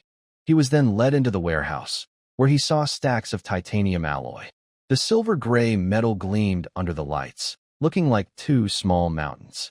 Petrov was stunned, his blue eyes wide with shock. Mr. Chow, is this all titanium alloy? Chow Kun smiled faintly, pointing at the two piles of titanium alloy in the warehouse. He said calmly, there are two piles. The one on the left is mine. According to the contract, the total price is 40 million. You can take it once you verify. Petrov scratched his head, confused. And the pile on the right? Chow Kun shrugged. That's also mine. Petrov looked confused. After a moment, he finally recovered and quickly said, I'll buy all the titanium alloy here. Chow Kun secretly smiled. That was actually his goal. Otherwise, who would he sell over 1,000 tons of titanium alloy to? But in business, you don't want to seem eager. You need the other side to beg you, so the deal looks better. Chow Kun stayed silent, waiting for Petrov to speak. Petrov's forehead was sweating, and he spoke hurriedly, with a pleading tone. Mr. Chow, I want all the titanium alloy in the warehouse. 80 million, all in one package. But, he paused, a hint of awkwardness on his face, and continued, I don't have enough cash right now, and the truck can't hold so much. The 40 million worth of goods in the contract, we'll take that first. The rest, I hope you can help me buy more. 1 month later, I will send someone to talk to you again. How does that sound? After hearing Petrov's offer, Chow Kun immediately frowned. What the heck? You want me to help you buy titanium alloy without offering anything in return? Are you treating me like a fool, Chow Gu? Petrov quickly noticed Chow Kun's hesitation and broke out in a light sweat on his forehead. He hurriedly signaled to Chow Kun and pulled him to a corner of the warehouse, whispering, Mr. Chow, shall we discuss this further? Petrov turned and waved to the convoy. A figure approached from the side. Chow Kun looked over and fixed his gaze on the newcomer, a beautiful woman from Ukraine with blonde hair and blue eyes.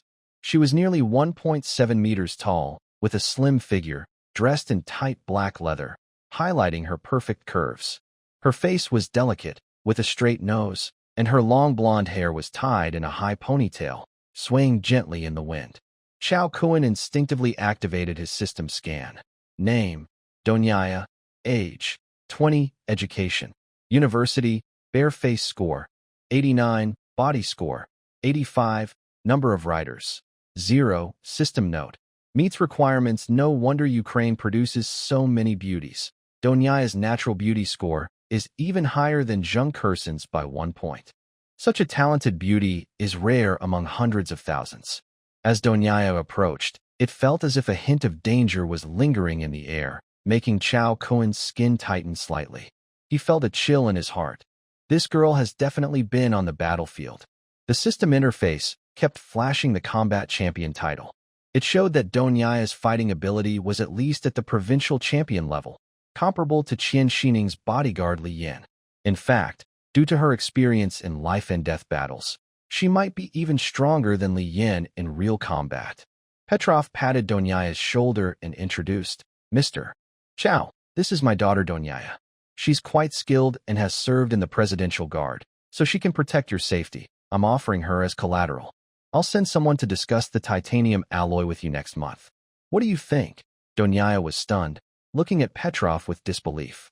Soon, the father and daughter had a heated argument, speaking rapidly in Russian. Chow Kun, not understanding a word, simply walked away. After a while, Petrov brought over Dunya, whose eyes were red and swollen.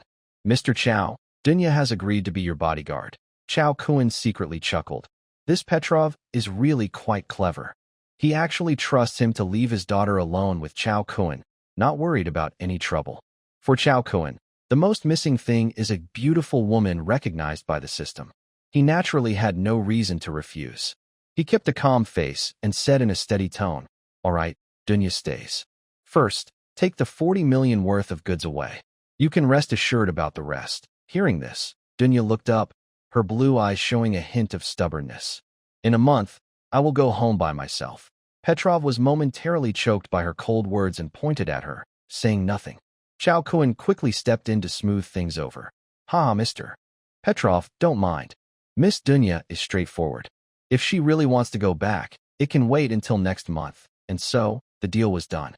Chao Kun's pocket not only gained a cold, hard 40 million, but also a cold, beautiful woman from Ukraine. In the following days, Chao Kun transferred all his funds into the stock market and started building a position in Tianhuan New Materials. As an experienced investor, he carefully studied this stock. Tianhuan New Materials mainly produces special metal materials, including the titanium alloys Chao Kun had been acquiring. Its stock price had been stable, but recently, trading volume was increasing, indicating a possible big rise. Chao Kun's own funds, plus 5 times leverage, meant he could control over 800 million yuan. Such a huge amount of money made buying stocks tricky. Usually, he could only buy a few hundred lots at a time, needing to buy in small amounts repeatedly to fill his position. After a day of trading, Chao Kun was exhausted, but he hadn't bought many stocks. At this rate, it might take 10 days to spend all 800 million. He thought for a moment and decided to call Qian Xining, borrowing 2 traders from her. The girl was quick to agree. When she heard he needed people, she sent 2 of her staff without hesitation. One of them was Xiao Li, who had helped him with VIP procedures that day, wearing thick glasses. But when she heard Chao Kun wanted to use 800 million to single-handedly buy one stock, she was still a bit worried and advised him a few words. Chao Kun was very happy. He saw a great chance to show off and didn't want to miss it. He patted his chest confidently and said to Qian Xining, "Xining, trust my judgment. I said Tianhuan New Materials will go up, and it definitely will." Qian Xining was speechless. People like this overconfidence are common in the stock market, but most of the time, the results are not good. However, she thought for a moment. Someone willing to invest 800 million yuan in a single stock is rare. She decided to give an order, buy some Tianhuan New Materials. Just a little, 50 million yuan is enough. On the 24th floor of Mingzhu Building, Kunlun Trading. Suyu had already been discharged from the hospital and had tidied up the Kunlun Trading office. Recently, she was busy hiring people and buying supplies needed for the office. Chao Kun handed over Xiao Li and another person to her. Suyu turned a meeting room into a trading room and set up computers and internet connections for them. Now, these 2 stayed inside all day, except for eating and bathroom breaks. They behaved very professionally. Chao Kun was quite satisfied with them. But since they were both people Qian Xining knew, he could only envy. Thinking about the possibility that future blind box openings might involve financial news, he told Suyu, "We should also hire a few traders, so we don't always have to borrow from Qian Xining." Suyu was surprised. Why would a foreign trade company need traders? But since it was Chao Kun's order, she would follow it seriously. She nodded and left. With Xiao Li and the other person's help, buying stocks became very fast. In just one trading day, Chao Kun spent over 400 million yuan. Strangely, the stock price of Tianhuan New Materials started to rise gradually, and trading volume increased at the same time. But Chao Kun was not worried at all. He still had some money left, and by tomorrow, he could be fully invested. He was not anxious. Leaving the trading room, Danya quietly followed behind him without a sound. Chao Kun frowned. This girl had been like this for days. She didn't say a word, just silently followed him. Apart from bathing and going to the bathroom, she almost always watched him. Even when he visited Lu Xian and Chen Lu's places, she followed. And after discovering he had multiple women, Danya often showed a look like she was disgusted by a scumbag. He guessed that Danya wanted him to feel annoyed and to drive her away voluntarily. This gave her an excuse to return to Ukraine and fight alongside her father. Just kidding. Would Brother Chao really let her go when the opportunity is right in front of him? Chao Kun arranged for her to live with Zheng Kersen to ensure her safety. Since she hadn't found a suitable place to stay, Zheng Kersen was still living in the old Xinguang Yuyuan community. Recently, there was a man with a knife bothering people nearby, causing a lot of fear. Zheng Kersen, who is pregnant with twins and could bring Chao Kun 400 million in future income, needed to be extra careful. At first, Danya didn't agree and said she was only Chao Kun's bodyguard and wasn't responsible for others' safety. Chao Kun rolled his eyes and said, "Oh, so your father probably doesn't want that batch of titanium either. Danya glared at him angrily. The man in front of her was clearly a bad person, but he controlled the titanium trade in central South China. Without that metal, Ukraine would struggle on the battlefield. For her father and her people, Danya had no choice but to endure and follow his orders. "Are you going or not?" "I'm going." Danya's eyes turned red, and her voice was muffled. "Congratulations, host. The target has been confirmed pregnant with quadruplets. Your reward has been issued.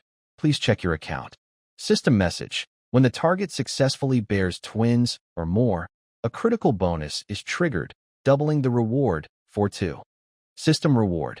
You have received 20 million yuan in fetal support funds, 20 dragon pills, and 4 surprise blind boxes. If the offspring are born successfully, you will also receive an additional 800 million yuan in fertility rewards and a mysterious gift. Keep up the good work. Chao Kun quickly stepped back. He looked very happy, finally feeling that his efforts over the past few days paid off. Sui Sha was pregnant, and she's carrying quadruplets, so he's about to receive a lot of rewards. He now has 160 million yuan, which he plans to invest entirely in stocks.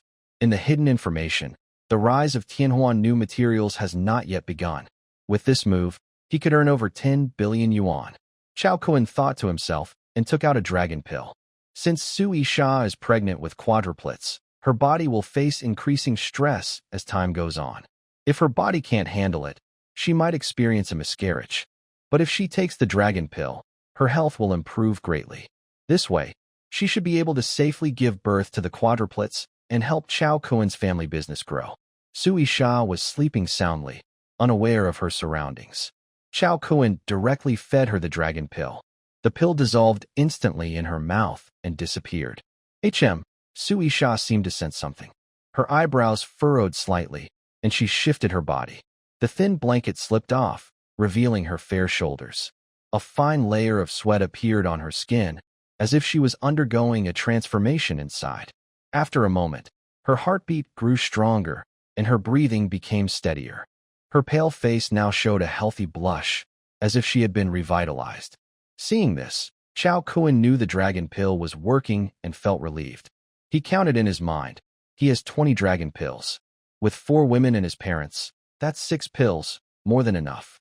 The remaining pills can be saved for later, maybe 1 or 2 to make dragon wine. Speaking of his parents, Chao Kun suddenly thought about visiting home. He hadn't gone back before, partly because he was busy with work and many things. On the other hand, isn't it because he hasn't achieved fame and success that he doesn't dare to go home? But Chao Kun is different from before. He has money now. He also has a car. And he has several women. He has basically fulfilled his parents' high hopes. He plans to wait until the market for Tianhuan New Materials is good. Then he will have tens of millions and return home in style. As for the 4 surprise blind boxes in his inventory, Chao Kun plans to wait until he completes his weekly tasks, then combine them into a mid-level blind box before opening. Although the last mid-level blind box gave him a strange special item, which was a big loss, Chao Kun still believes in his luck. After all, if kids cry every day and gamblers lose every day, something is wrong. Winning comes from trying hard, and taking risks can lead to success. After thinking for a while, Chao Kun fell into a deep sleep. The next day, Chao Kun confidently arrived at the "I Love My Home" real estate agency. He had looked at all the nearby properties, but none met the system's requirements. But he still needed to buy a house. Salesperson Xiao Zhao saw him and quickly stood up, sweetly saying, "Brother Chao, you're here. I booked a luxury villa in Fully Garden for you today. The owner said they're available this morning. Want to go see it?" Chao Kun nodded, and they left the agency together, getting into a big G car and driving off. They chatted happily along the way, and Chao Kun enjoyed Xiao Zhao's flattery, feeling very happy. Although Xiao Zhao was pretty, she didn't meet the system's requirements, so Chao Kun didn't plan to do anything proactive. Just joking. If he already had a big G car, why would he need to do anything himself? Wouldn't that make the car pointless? As soon as the car entered the community, Chao Kun looked around and thought it was a great choice. The community was only 2 streets away from Kunlun Trade, just a 5-minute drive. He parked the car steadily, and Xiao Zhao got out from the passenger seat, leading him toward the villa area. The environment of the community was very pleasant and relaxing. After walking for a while, they arrived in front of a luxurious 5-story detached villa. The villa had an elegant French-style exterior with a beautiful fountain in front. The whole house looked grand, like a small palace, simple yet luxurious. Xiao Zhao pressed the doorbell, and soon a beautiful woman gracefully came out from the door. The woman has delicate features, with beautiful eyebrows and eyes like a painting, exuding a mature charm. She wears a beige dress that outlines her graceful figure, with a touch of flirtatious style. Her long, straight legs are stunning. Black stockings perfectly hug her legs, adding a tempting allure. Chao Kun looked closely and was surprised. Isn't she the sales manager at Chen Lu's store? What was her name again? Oh, right, Li Meiwei. Every time Chao Kun sees her, he can't help but think, does heaven give her special long-leg powers? He thought for a moment. This woman also fits the system standards and can do weekly tasks. Li Meiwei saw Chao Kun and was momentarily surprised. Her eyes lingered on Chao Kun for a moment, her feelings stirring inside. She had secretly advised Chen Lu more than once to be careful of Chao Kun. Although he was generous, no one knew where his money came from. Chen Lu was very close to her, and Li Meiwei was worried she might get into trouble. But unexpectedly, Chen Lu's life was getting better and better, and Chao Kun even bought her a car, making everyone at the store envious. And she, a trace of bitterness appeared in Li Meiwei's eyes. Her lips pressed tightly, and she sighed inwardly. Maybe this is just fate. She wanted to find a reason to refuse Chao Kun's offer to look at the house. The debt repayment made her feel ashamed, and she didn't want this wealthy man to see her embarrassment. But the deadline was approaching, and there were hardly any interested buyers. Gritting her teeth, she forced a stiff smile and opened the carved door. Xiao Zhao was about to introduce the two to each other, but Chao Kun waved his hand and said with a smile, "No need. I didn't expect to meet you here. Miss Li." Li Meiwei let out a soft sigh and nodded to Chao Kun. "Hello, Mr. Chao. What a coincidence." She turned around and led the two into the villa. "I'll show you around casually." Her voice was gentle but a little distant. Her beautiful legs and black stockings swayed in the sunlight, making Chao Kun squint slightly. Inside the villa lobby, the decor was luxurious and elegant, showing that the original owner had a good taste and paid attention to detail. Li Meiwei pressed the elevator button, and the glass door slid open, leading them to explore each floor. Under her guidance, Chao Kun toured the entire house. Each floor has many rooms, including guest rooms, servant rooms, laundry rooms, and more, all fully functional. There are over 40 rooms in total. The first floor features a grand reception hall, banquet hall, and kitchen, perfect for entertaining distinguished guests. Other floors have a media room, game room, massage room, and gym, all beautifully designed and practical. The roof is a large terrace with many barbecue grills, capable of hosting dozens of people for parties. The basement has a maintenance room, electrical room, and boiler room. The second basement level is a spacious parking lot that can hold more than 10 cars. Chao Kun nodded, feeling quite satisfied. Li Meiwei suppressed her discomfort and softly explained.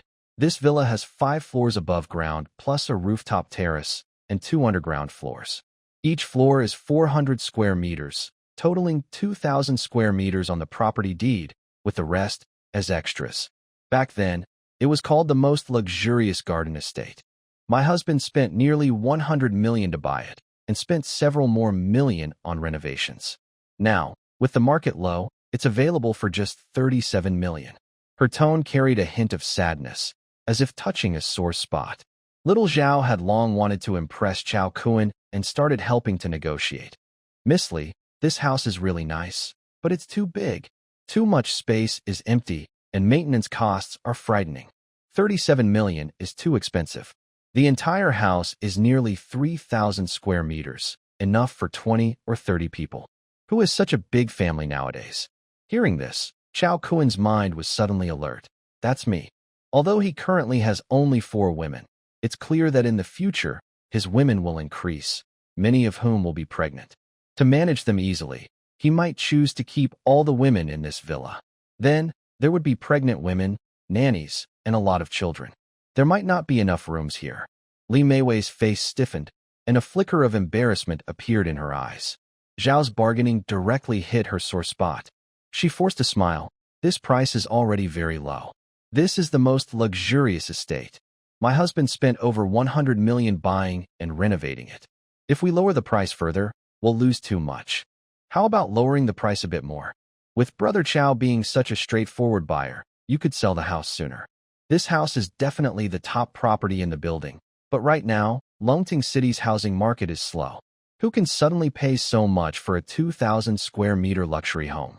Hearing this, Chow Kuen's spirits lifted. I have money. I really have plenty of it. Tomorrow is the 26th, the day Tianhuan New Materials officially starts to rise in value. In just 5 more trading days, Chow Kuen will become a millionaire with over $1 billion. Then buying a house for 37 million won will be easy. Li Meiwei's face changed slightly. She didn't want to show her embarrassment about selling the house to pay debts, so she forced herself to stay calm. Little Zhao, this house is in a perfect location, just 2 streets from the city center. All the facilities are top quality. 37 million is already the lowest price. Luxury buildings like Fully Garden are rare assets. They have great potential to increase in value. There's no way we can lower the price. Increase in value? Little Zhao sneered.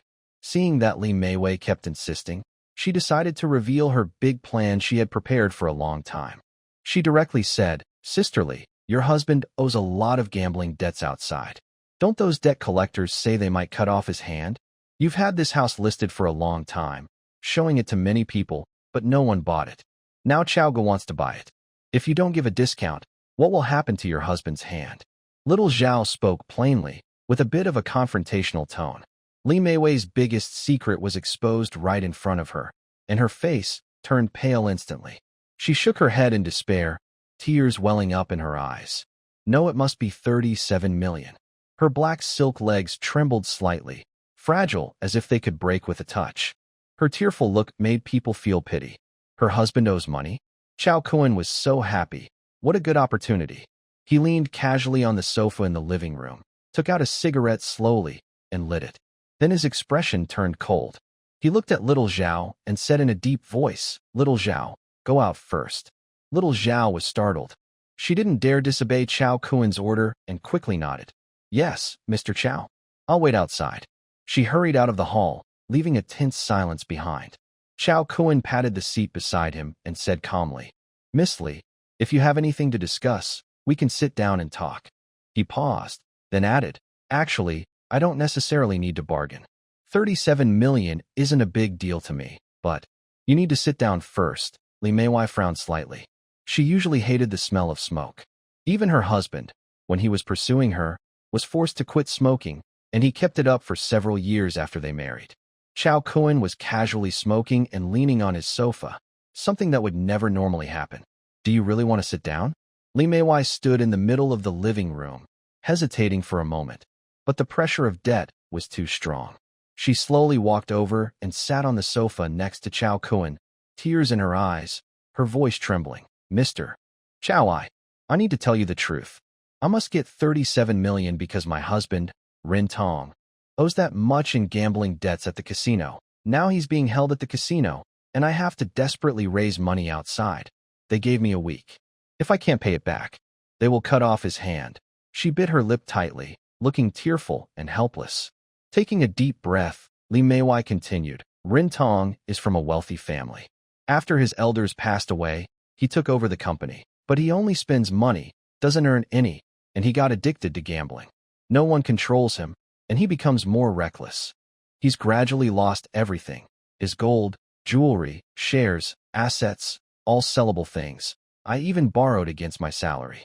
Now, all I have left is this house." She lowered her head, her voice growing softer, almost inaudible.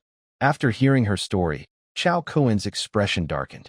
He seized her hand and said in a deep voice, "Miss Li, I can help you cover this 37 million gap, but your husband is a gambling addict. A gambler's words can't be trusted. Even if he gets out of this situation, he'll gamble again, cheat again. Do you believe that if you pay off this 37 million, he won't rack up another few million in debt?" Li Meiwei was startled by his sudden action. Tears shimmered in her eyes as she looked up, full of helplessness. She tried to pull her hand back, but Chow Kuen held it tighter. Her beautiful legs and black stockings unconsciously pressed together, and her voice trembled. I know he's unreliable, but he's still my husband. I can't just watch him get his hand cut off. Chao Kun secretly sighed. This foolish woman. If I didn't step in, your husband would surely drag you into a deep abyss. After a while, Li Meiwei forced back her tears and gradually calmed down. She lowered her eyes, her voice firm with determination. Mr. Chao. Actually, this house was a gift from Rin Tong when we got married. Now I just want to sell it to pay off his gambling debts, then divorce him so we owe nothing to each other. Her gaze was steady, as if she had made a firm decision. Chao Kun thought to himself, this woman is very decisive. Selling the house to cut ties. He leaned back on the sofa, speaking calmly. Miss Li, I am very interested in the house. Let's sign a preliminary agreement. 37 million yuan. I will pay the full amount within a week. He paused, took a check from his briefcase, and handed it over. This is a 2 million yuan deposit. Take it first to help you out of your urgent situation. Li Meiwei took the check, her fingers trembling slightly. Mr. Chao, thank you. I know the house isn't worth 37 million now, but I really have no choice. The casino. Snip. Dot. As she spoke, she suddenly threw herself into Chao Kuen's arms, crying bitterly. Seeing this, Chao Kuen gently put his arm around her shoulder, speaking softly. Miss Li, don't be afraid. With me here, I will buy the house. Rest assured. Chongqing City, an old, rundown business hotel. The room was a mess, with scattered clothes, a water pipe, cigarette butts, and empty bottles strewn across the floor. The air was thick with the smell of smoke and alcohol, and a faint scent of rhododendron, suffocating. Rin Tong looked exhausted, sitting on the bed, holding his phone. He had just finished a call with Li Meiwei. The screen showed a transfer of 2 million yuan. Suddenly, the door was kicked open with a bang. Green-haired man swaggered in, followed by 2 henchmen. He was still bandaged, his teeth chattering. Hey, young Master Rin, the money's arrived? 2 million. That's generous. Your wife is really obedient. Just mention cutting off a hand, and she transfers the money willingly. Rin Tong looked a bit scared, trying to put his phone away, but the green-haired man snatched it. He sneered, Young Master Rin, you went to Macau and lost several million. If it weren't for our company lending you money to pay off your gambling debts, you'd be sunk in Macau. Are you asking me to cooperate with your acting to trick your wife into selling the house? You came up with that idea yourself, didn't you? Don't deny it. Green-haired man waved his fist, scaring Rin Tong into shrinking back. I've taken the money. Tell your wife to sell the house quickly, or you'll regret it. Rin Tong's face turned pale, his fists clenched with a cracking sound. He gritted his teeth and said, Brother Greenhair, at least leave me some. I need to recover my losses. Green-haired man sneered coldly. His followers stepped forward and punched Rin Tong in the face, causing him to grunt and fall to the ground. Green-haired man crouched down and grabbed Rin Tong's chin. Recover your losses? Wake up, young Master Rin. You've lost your company. You won't be able to recover your losses in this lifetime. After leaving the luxurious garden, Chao Kuen headed to the 24th floor of Mingzhu Building. In the general manager's office of Kunlun Trading, Chao Kuen sat down just as he heard a knock on the door. Su Yu's voice came from outside. Boss, 2 gentlemen want to see you. They said. They are friends of Wang Meng. Chao Kuen's heart moved. He guessed these 2 were Wang Meng's men. Their arrival was perfectly timed. He quickly stood up and said in a deep voice, Please let them in. Su Yu opened the door and led 2 men into the office. The first man was slim and tall, with a straight posture and sharp eyes. The second man was much stockier, about 3 times as broad as Wang Meng, with a kind and honest smile. Before arriving, Wang Meng had already briefed them. Knowing they were Wang Meng's allies, they dared not act arrogantly. As soon as they entered, they saluted Chao Kuen. Captain of the 2nd squad of the Mengtian team, Ling Hu reporting to you. The slim man spoke first. Captain of the 3rd squad of the Mengtian team, He Xiong reporting to you. The burly man followed in a deep voice. Chao Kuen raised an eyebrow. These 2 were very strong. The system interface showed the city-level mixed martial arts champion, title flashing repeatedly. Despite being slim, Ling Hu's fighting ability was comparable to his own. The burly man, He Xiong, could handle 2 opponents at once without issue.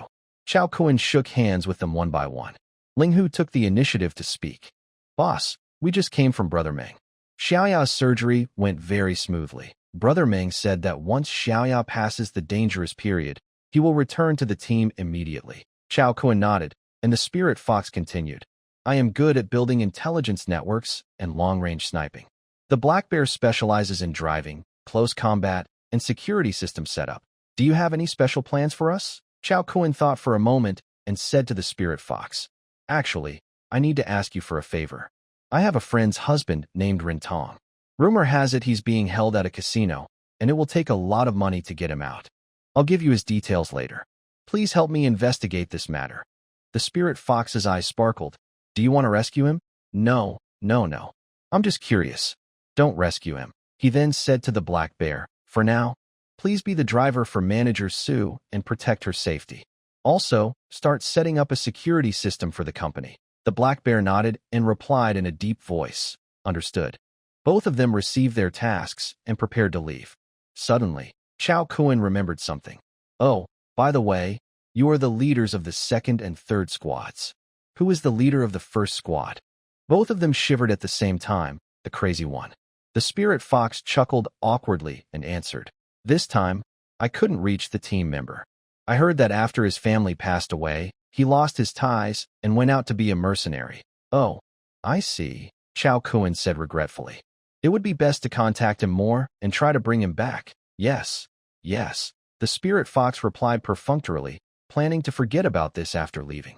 After they left the office, Suyu closed the door and turned to Chao Kun, exclaiming, Boss, these two are so impressive. Even I can tell they're real elites. Where did you find such powerful people? Chao Kun leaned back in his leather chair, lit a cigarette, and a mysterious smile appeared on his face. The mountain people have their own clever plans. On the outskirts of Chongqing City, at Wang Anquan's secret villa, the air was thick with the smell of tobacco. Four burly men with fierce faces sat around a wooden table, eating greedily. Wang Anquan took out a photo showing Chao Kun driving a bright blue G-Class car. This is our target. Be careful, and don't underestimate him. The strongest of the four, the boss, put down his bowl and stared at Chao Kun's photo for a long time, muttering, Chao Kun, bright blue big G. After repeating it for a while and making sure he remembered, he took out a lighter and set the photo on fire. Deal with him. We need 5 million. Wang Anquan was surprised at first, then nodded. Okay, 5 million is fine. No, I mean 5 million for each person. The boss showed a crooked smile with rotten teeth, looking fierce. Wang Anquan hesitated for a moment, but finally agreed. All right, 5 million each. Let's do it. Chao Kun's skills were too terrifying. He knew his useless subordinates couldn't handle Chao Kun at all. If he couldn't eliminate Chao Kun, that sword would always hang over his head. Wang Anquan cared a lot about his own safety. He exhaled a smoke ring, his eyes cold. Humph. As long as I take down Chao Kun, I can complete the titanium alloy order and recover most of the losses. He still didn't know that Su Yisha had already betrayed him, and the titanium alloy order was completed. He was completely in the dark. After Wang Anquan's convoy left, the second-in-command scratched his head and asked, Boss, you're forgetful. Why did you burn the photo? The boss replied, Nonsense. Not burning it would be unprofessional. I already remembered. Bright blue big G. The target's name is Chao. Chao, what was it again?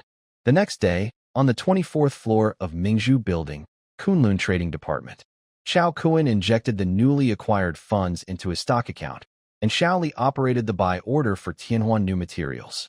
Xiaoli quickly typed on the keyboard, glanced at the account balance, and couldn't help but gasp. He thought to himself, this guy is really incredibly rich. He had already invested over 300 million yuan just to hold one stock. But that was nothing compared to the larger amounts they handled when trading stocks. However, Chao Kun was using 5 times leverage. If Tianhuan New Materials dropped 15%, he would be immediately forced to sell. The risk was countless times greater than using his own money. Xiaoli swallowed hard and muttered quietly, President Chao's moves are really heart-pounding. He picked up the phone and dialed Qian Xining, lowering his voice. President Chao is adding more to Tianhuan New Materials, with 5 times leverage, putting 1.8 billion into this one stock. On the other end of the phone, Qian Xining paused silently, then suddenly slammed her hand on the table. Let's do it. Chao Kun dares to play this game because he's confident. I'll add another 300 million and go all out against him. She hung up and ordered her team to act quickly, injecting an additional 300 million into Tianhuan New Materials. With Chao Kuan and Qian Xining working together to buy shares, the stock price of Tianhuan New Materials slightly rose. A small red bar appeared on the candlestick chart, but the increase was not significant. The market still seemed to be watching. At the close of the morning market, Ling Hu knocked on the general manager's office door. He held a stack of photos and respectfully said, "Boss, I found out the details about Rin Tong. I'll report to you." He handed over a detailed report. "This is the situation report. I've figured it out in less than a night." Chao Kuan took the photos and report, glancing over them with a slight raise of his eyebrows. In the photos, Rin Tong looked exhausted, lying on a shabby hotel bed, surrounded by mess. In another photo, a person with green hair and a bandage on his chin was smirking while talking to Rin Tong. Chao Kuan's heart trembled. He thought to himself, "There's definitely something suspicious behind this gambling debt." Ling Hu's lips curled slightly, and he spoke casually. "Boss, this task is too easy. Those people are terrible at what they do. I sneaked into their place last night and didn't see anyone awake." He paused and added with a smile, "I even swapped the green-haired guy's underwear onto Rin Tong. They didn't notice until morning." "Huh." Chao Kuan immediately felt a tingling sensation on his scalp and sat farther away from Ling Hu. After a moment, Chao Kuan leaned back in his leather chair, flipping through the investigation report Ling Hu just handed him, feeling quite satisfied. Ling Hu had only spent a day to get all the information, which showed he was capable. But his orientation, "Never mind, it's none of my business, as long as it doesn't target me." His gaze shifted to Su Yu and he said in a deep voice, "Su Yu, increase the budget for Ling Hu's intelligence team to 5 million for now." Su Yu nodded and recorded the instruction. Chao Kuan added, "Go register a security company and spin off Kunlun Trading's security department to operate independently. Also, allocate more funds to Black Bear's security team to recruit local security personnel, skilled and loyal." Su Yu nodded decisively. "Okay, boss. It will be done within this week." Business hotel. In the middle of the room, Greenhair's face was twisted with anger. His fists rained down on Rin Tong, cursing loudly. Why did you steal someone else's underwear?" "You stole mine." Rin Tong's face was swollen and bruised. He curled up on the floor, holding his head like a cooked shrimp. He dared not fight back, only crying out, "Brother Mao, I was wrong. Stop hitting me." He was covered in injuries, looking very miserable. No one could tell he was once a wealthy second-generation kid. Greenhair kicked him a few more times, then stopped, breathing heavily, and said fiercely, "Call your wife now. Tell her to bring 37 million. Right now, or I'll beat you to death." He grabbed Rin Tong's collar and threw him onto the bed, eyes full of menace. Rin Tong winced in pain, limping to get up. He trembled as he took out his phone and dialed Li Meiwei's number, voice trembling with fear. "Xiao Wei, something's wrong. They're going to kill me if I don't pay. I might really die here." At noon, Chao Kuan received a call from Li Meiwei. As soon as he answered, Li Meiwei's panicked voice came through. "Mr. Chao, please help my husband. They said if we don't pay today, they'll kill him." Boo-hoo. From the call, it was clear Li Meiwei was terrified and distraught. Chao Kuan smirked inwardly. This was a good opportunity. He spoke calmly and soothingly. "Don't worry, Meiwei. Let's meet at a place first." Li Meiwei choked back tears and agreed. They arranged to meet at a cafe near Mingzhu Building. Once the place was set, Chao Kuan immediately headed out. When he arrived at the cafe, Li Meiwei was already there. She looked pale and was pacing anxiously outside. Seeing Chao Kuan, her eyes lit up as if she saw her main support, and she quickly approached him. Chao Kuan embraced her warmly, offering comfort with his broad shoulders. He said in a low voice, "Call them and tell them to bring Rin Tong here. We'll pay on the spot." Afterward, Chao Kuan gave a meaningful look to Ling Hu. Ling Hu immediately understood and, with a few security guards, disappeared around the corner. Chao Kuan supported Li Meiwei as they entered the coffee shop. After sitting down, he handed her a latte and spoke softly. "Don't worry, I'm here. Everything will be fine." Seeing Li Meiwei's strained expression, Chao Kuan decided to tell her a joke. "Meiwei, do you know? When I was in school, I once confessed to a popular girl. She refused and told me to look at myself in the mirror. Then, guess what happened next?" Li Meiwei finally reacted, her eyes curious. What happened? I told her to look at herself in the mirror, and she agreed to date me, Chao Kuan said with a shrug. Li Meiwei finally smiled a little and lightly hit Chao Kuan. You're so annoying. Chao Kuan took the opportunity to hold her hand gently in it. Li Meiwei's face darkened for a moment. She wanted to turn away, but to save Rintong, she forced a smile. Soon, several black vans arrived outside the coffee shop. Green-haired man and his gang pushed their way out, dragging Rintong along. He sneered. Go. Ask your wife for money. I have dozens of guys outside. You can't run. Green-haired man, tired of getting out of the car, leaned against it, lit a cigarette, and looked carefree. Rintong, covered in injuries and limping, entered the coffee shop. Under the lights, he saw Li Meiwei and Chao Kuan sitting by the window. Li Meiwei forced a smile, trying to cope with Chao Kuan's cold jokes. Rintong was stunned. Anger surged inside him. He thought, I was beaten like a dog in the hotel, and now you're here flirting and joking. His eyes filled with jealousy. Clenching his fists, he dragged his injured leg and staggered toward the table, cursing. Well, I'm not dead yet, and you're here, making trouble for me. Hubby. Li Meiwei looked up and saw Rintong. She gasped, stood up quickly, and her eyes instantly turned red. But Rintong ignored her. He walked straight up and slapped her hard across the face. Li Meiwei covered her face, tears streaming down her cheeks, staring at him in shock. The pain and suffering of countless days and nights flooded her mind.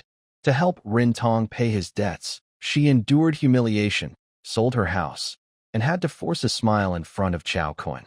I thought my husband would be my support and give me some comfort, but instead, I received a loud slap. My heart felt like it was being torn apart, aching faintly. Rintong stood in front of me, watching Li Meiwei with tears streaming down her face, but inside, a twisted sense of satisfaction grew. These days, he couldn't take revenge on Green-hair for the hardships he endured, so all his frustration was now being vented on Li Meiwei. He sneered and pointed at her, shouting, Why are you crying? I got beaten outside, and you're flirting with others here. You deserve this slap. Rintong raised his hand, about to slap Li Meiwei again. Li Meiwei closed her eyes and instinctively dodged. After a moment, the attack didn't land. She opened her eyes and saw Chao Kuan's large hand gripping Rintong's wrist like iron. At that moment, in Li Meiwei's eyes, Chao Kuan seemed like a divine figure, using his broad shoulders to shield her from harm. Rintong was caught and unable to move, shouting bravely but with fear. What the heck are you trying to do? I brought over dozens of people. You seduced my wife and still dare to hit me? Chao Kuan looked indifferent. He was the one who had beaten him. With a swift motion, he delivered a loud slap that sent Rintong flying 3 meters away. Rintong fell to the cafe floor, knocking over a chair with a loud crash. Outside the cafe, Green-hair heard the commotion. He led a group of followers inside aggressively. He was smoking and shouted arrogantly, Who dares cause trouble in front of me? Rintong, covered in blood, crawled up, seeming to see a savior. He pointed at Li Meiwei and Chao Kuan, shouting, Boss Green-hair, it's these 2 adulterers. They have money, 37 million. Green-hair was stunned, glancing at Chao Kuan. His scalp went numb, and smoke fell from his mouth as he exclaimed, What? It's you. That day, Chao Kuan had knocked out half his teeth. His bandage on his chin hadn't been removed yet, and his confidence dropped significantly. Ignoring this, Rintong jumped and shouted, Give me the money now. Li Meiwei stood frozen, pointing at them and asking, You. Weren't you saying you were kidnapped? How come you're calling him boss? Chao Kuan smiled calmly and said, Did you just realize that now? Then he pulled out a stack of photos. These are pictures of your husband at the business hotel. Take a look yourself. Li Meiwei quickly took the papers and looked through them one by one, her face growing paler. She froze, her beautiful eyes filling with tears, and softly sobbed. You've been lying to me all along. She looked at Rintong with despair in her eyes, her heart feeling hopeless. When Rintong saw the lie was exposed, he decided to give up and shouted at Green-hair, Boss Green-hair, first, tie up these 2 cheaters. They must have a lot of money, several $1 million. But after he finished speaking, he didn't hear any response from Green-hair for a long time. Rintong was surprised and turned around, only to see Green-hair quietly retreating to the entrance of the cafe. Green-hair's eyes flickered with nervousness, as if he wanted to run away. Rintong wondered. Boss Green Hair, what are you running for? Green Hair thought to himself. Of course I want to run. I don't have half my teeth anymore. He was about to leave when he saw someone blocking the door. It was Spirit Fox. All of Green Hair's men outside the cafe had already fallen to the ground, holding their heads and groaning. Green Hair backed up and awkwardly said, Boss Chow, I was just here to buy a coffee. I don't really know this fool. Seeing that Chow Kun paid no attention, he sat on the ground and covered his face, saying, Boss Chow, you hit Rintong, so you can't hit me too? Spirit Fox, take good care of Green Hair. Brother Green Hair. After saying this, Chow Kun pulled the distracted Li Meiwei into his arms, ignoring Green Hair, and left the cafe directly. Yes, boss, Spirit Fox replied with a sharp glint in his eyes. He grinned, showing his 8 teeth, and nodded. Yes, boss. He signaled silently to the security team and quietly surrounded Green Hair. On the long Vine Street at night, cars flowed constantly, and the lively sounds of people filled the air. The smell of grilled skewers and beer drifted from the night stalls. A gentle breeze blew, and Li Meiwei, held by Chow Kun, gradually calmed down, her tear-streaked face softening, feeling a bit better. She turned her head, and under the streetlights, her stunning face was illuminated. Her red eyes sparkled with tears, and her delicate appearance was truly captivating. She softly said, I want to drink some wine. Chow Kun was surprised but then thought to himself, after such a big, she still has demands. It shows she's not completely heartless. She's starting to get angry again. He looked around and saw that the nearby night market was brightly lit and lively. Smiling, he said, just drinking isn't fun. Come on, let's go eat some small lobsters. Li Meiwei was surprised.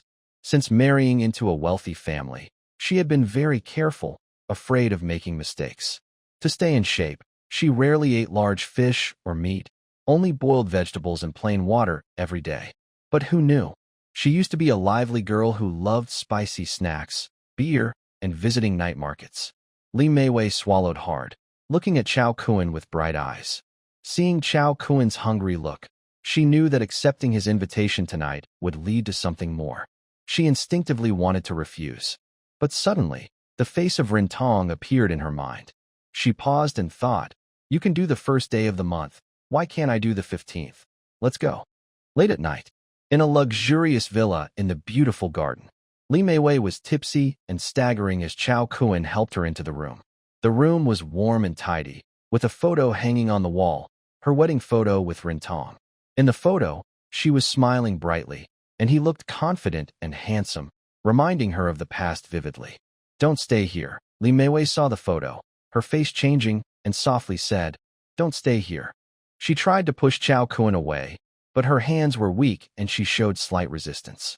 Chow Kun chuckled wickedly, his eyes burning, and said in a deep voice, You can't stop me. Ding. Weekly task completed. Your reward has been sent. Please check. You received a surprise mystery box 1. Finally, the weekly task was done. Chow Kun's face lit up with joy. The 5 surprise mystery boxes flashed with yellow light and combined into one intermediate mystery box. But now was not the time to open boxes. Chow Kun stared at the photo on the wall, suddenly feeling a sense of conquest. The next morning, Chow Kun was playing with Li Meiwei's delicate feet, praising, You never told me you practice yoga. Li Meiwei rolled her eyes at him. Have we known each other for a long time? Besides, wealthy ladies often do yoga as a daily activity. Taking a deep breath, Chow Kun sighed. You should worship these feet. Wearing shoes is almost like desecration. Li Meiwei felt a mix of pride and slight sadness. Is it just because her feet look nice? This person is really annoying. However, unlike before, Rintong had never said such words, which made Li Meiwei feel very happy inside. As she thought about this, she easily wrapped her feet around the back of her neck.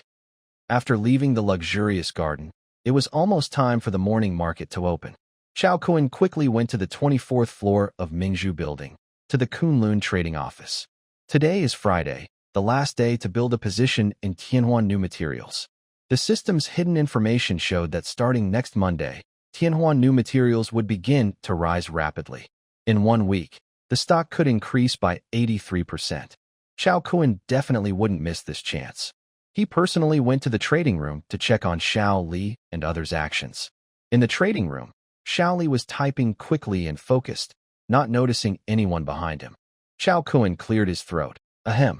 Xiaoli, how is the position building in Tianhuan information going? Xiaoli shivered, looked up, and saw Qiao Kun. He quickly handed over his work to the trader beside him and stood up to report. Good morning, Mr. Qiao. We have a total of 1.8 billion in funds, including borrowed money. We've already bought 1.5 billion worth and expect to finish building the position before the market closes this afternoon. Qiao Kun nodded. You've worked hard these days. After the market closes this afternoon, go see Su Yu. She will arrange everything for you. Xiaoli waved his hands. Thank you, Mr. Qiao. But as for Mr. Qian, he hesitated, a hint of concern flashing in his eyes. At Chongqing Securities, they had never received such good treatment before.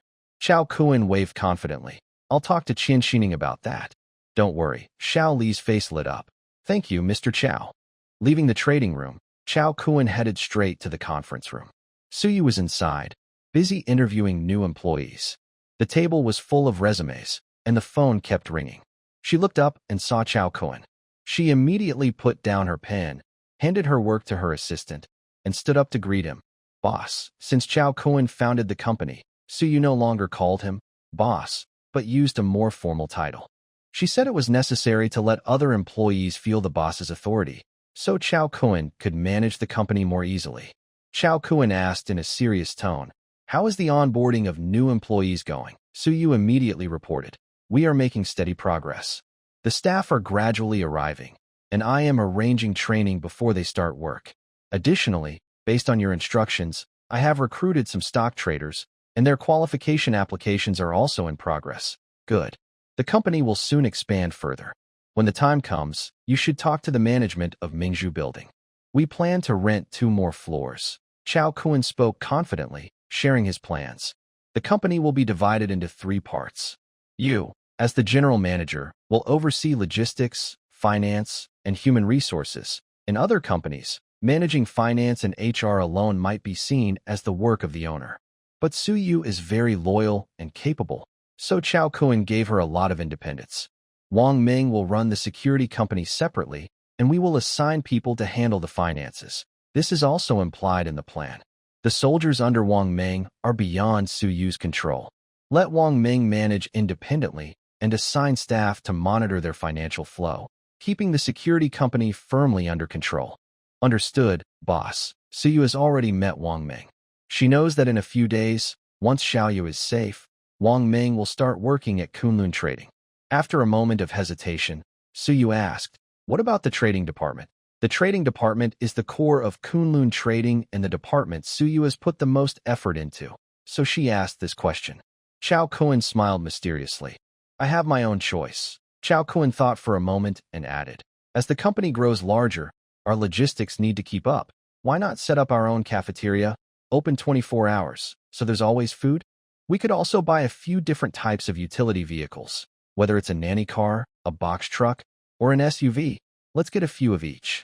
We'll definitely need them. Good idea, boss. Su Yu nodded and took notes before turning to leave. The stock market at Tianhuan New Materials was dull in the afternoon, staying steady without much change. Qiao Kun watched until the market closed, and nothing unexpected happened. This made him breathe a sigh of relief. Xiaoli reported to him, Mr. Qiao, after a week of building our positions, we've fully invested the 1.8 billion yuan, and we're now showing a 5% profit on paper. Qiao Kun smiled. 5% of 1.8 billion is 90 million yuan in profit. He thought to himself, the financial market makes money fast. In just a week, he had earned an amount he never dared to imagine before. He said happily, good work. Since the market is closed, you can go home now. No need to stay at the company. The two looked surprised. Usually, after the stock market closes, they don't leave right away. They review their trades. Sometimes, during big market moves, working late until midnight is common. They looked at each other, and Qiao Kun saw their hesitation. He patted their shoulders and said, go find Su Yu and get a big red envelope. Tell her to arrange a couple of days off for you.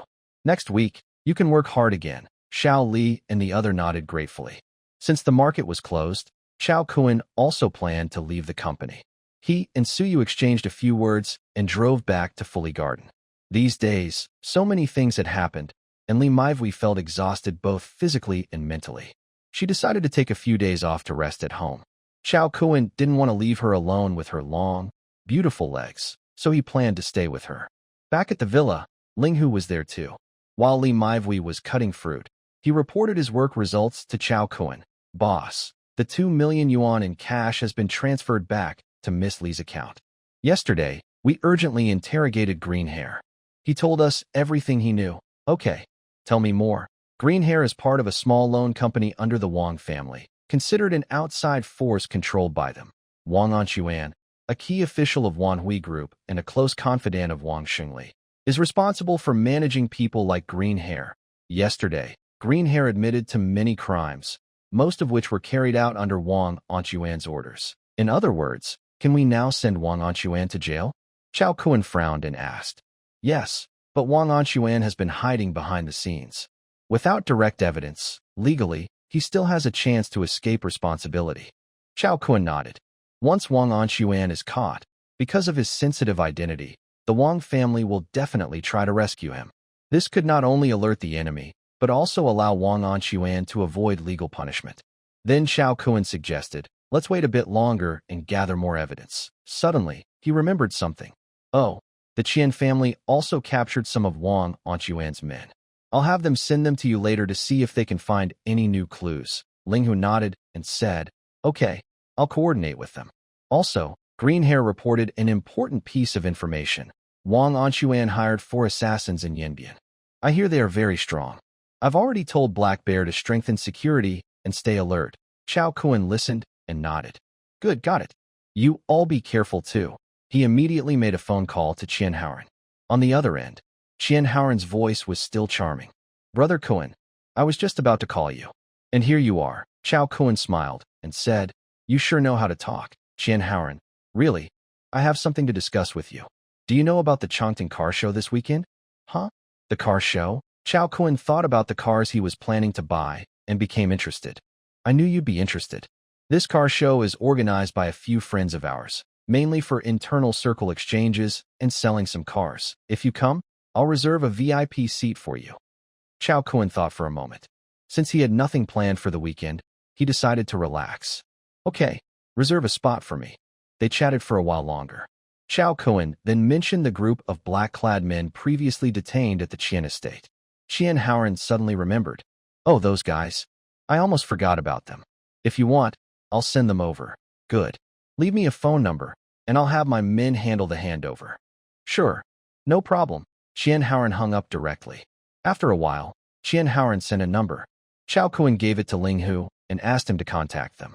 After finishing these tasks, Chao Kuan went to find Li Meiwei. Li Meiwei brought him a cup of fragrant tea, serving him as if she were attending to the master of the mansion.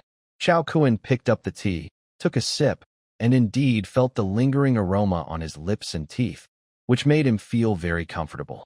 He looked at Li Meiwei and sighed meaningfully. Smells so good. They say that fine tea is like a beautiful woman, becoming more fragrant with age. Truly, the ancients were right. How annoying. Li Meiwei's face turned slightly red, and she gently nudged him. Chao Kuan smiled and naturally wrapped her in his arms. Li Meiwei obediently rested her head on his shoulder, and their breathing was so quiet it could be heard clearly. After a while, she suddenly sighed softly, her voice becoming low. I'm not a good woman. Lulu respects me so much, but I am with you. Chao Kuan was surprised. He was actually thinking about arranging for Chun Lu and Li Meiwei to be together someday. He needed to dispel her negative thoughts. He lifted her around the waist and kicked open her and Rin Tong's bedroom door. Why do you always like to be in this room? Li Meiwei said shyly and angrily, lightly hitting his shoulder. Chao Kuan thought to himself, of course, I come to this room. What else would I do? By the way, I remember you and Rin Tong haven't officially divorced yet, right? Chao Kuan said with a mischievous smile. Li Meiwei was stunned, looked at the wedding photo of her and Rin Tong on the bedside table, and suddenly became shy, her voice barely audible. No, we haven't had time. It's okay, he won't mind. Chao Kuan suddenly felt even more heated inside.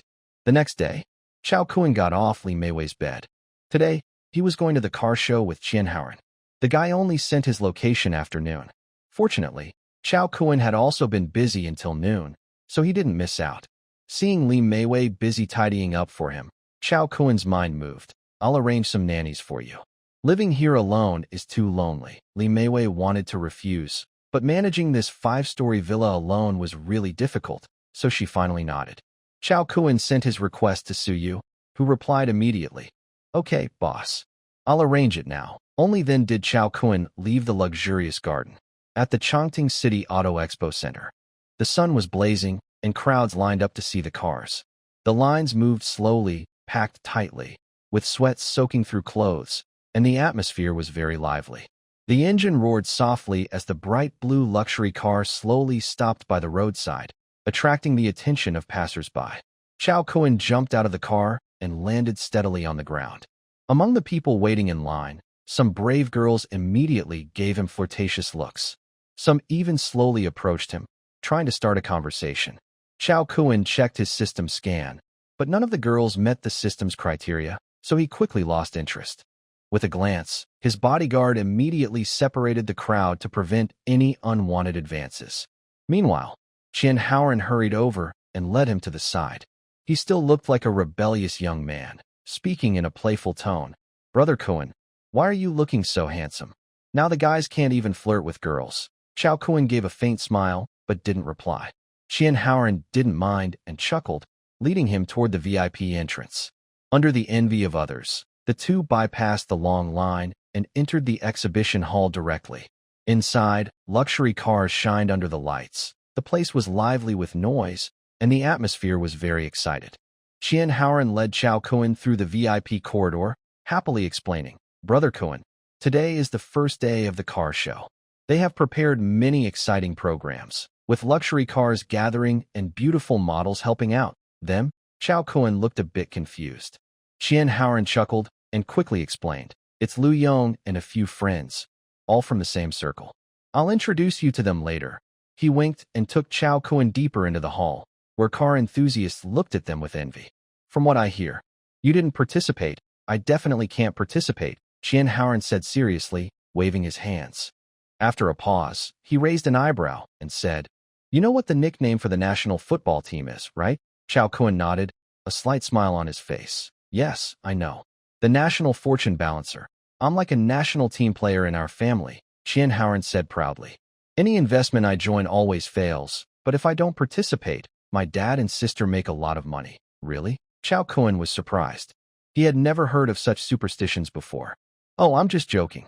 That's a family secret. It works every time. If you weren't family, I wouldn't tell you. Qian Haoran was hugging Chao Kun's shoulder, showing a confident smile as if to say, look how much I trust you. Chao Kun looked speechless, thinking, so, losing money in business is somehow justified. But since Qian Haoran was so sincere with him, he didn't want to dampen his enthusiasm. After walking for a while and passing through 2 security checks, they finally reached the heart of the car exhibition, a large display platform. In the center, top luxury cars were lined up, including Lamborghini, Ferrari, and Bugatti, shining brightly under the lights. Beautiful models dressed seductively posed lively and energetic, creating a very lively atmosphere. Qian Haoran led Chao Kun to the side of the platform, where there was a small room. Inside, several young people from the Ghost Fire gang were waiting. Chao Kun immediately spotted Lu Yong with bright red hair. As soon as Lu Yong saw Chao Kun, he quietly started to back away behind the crowd.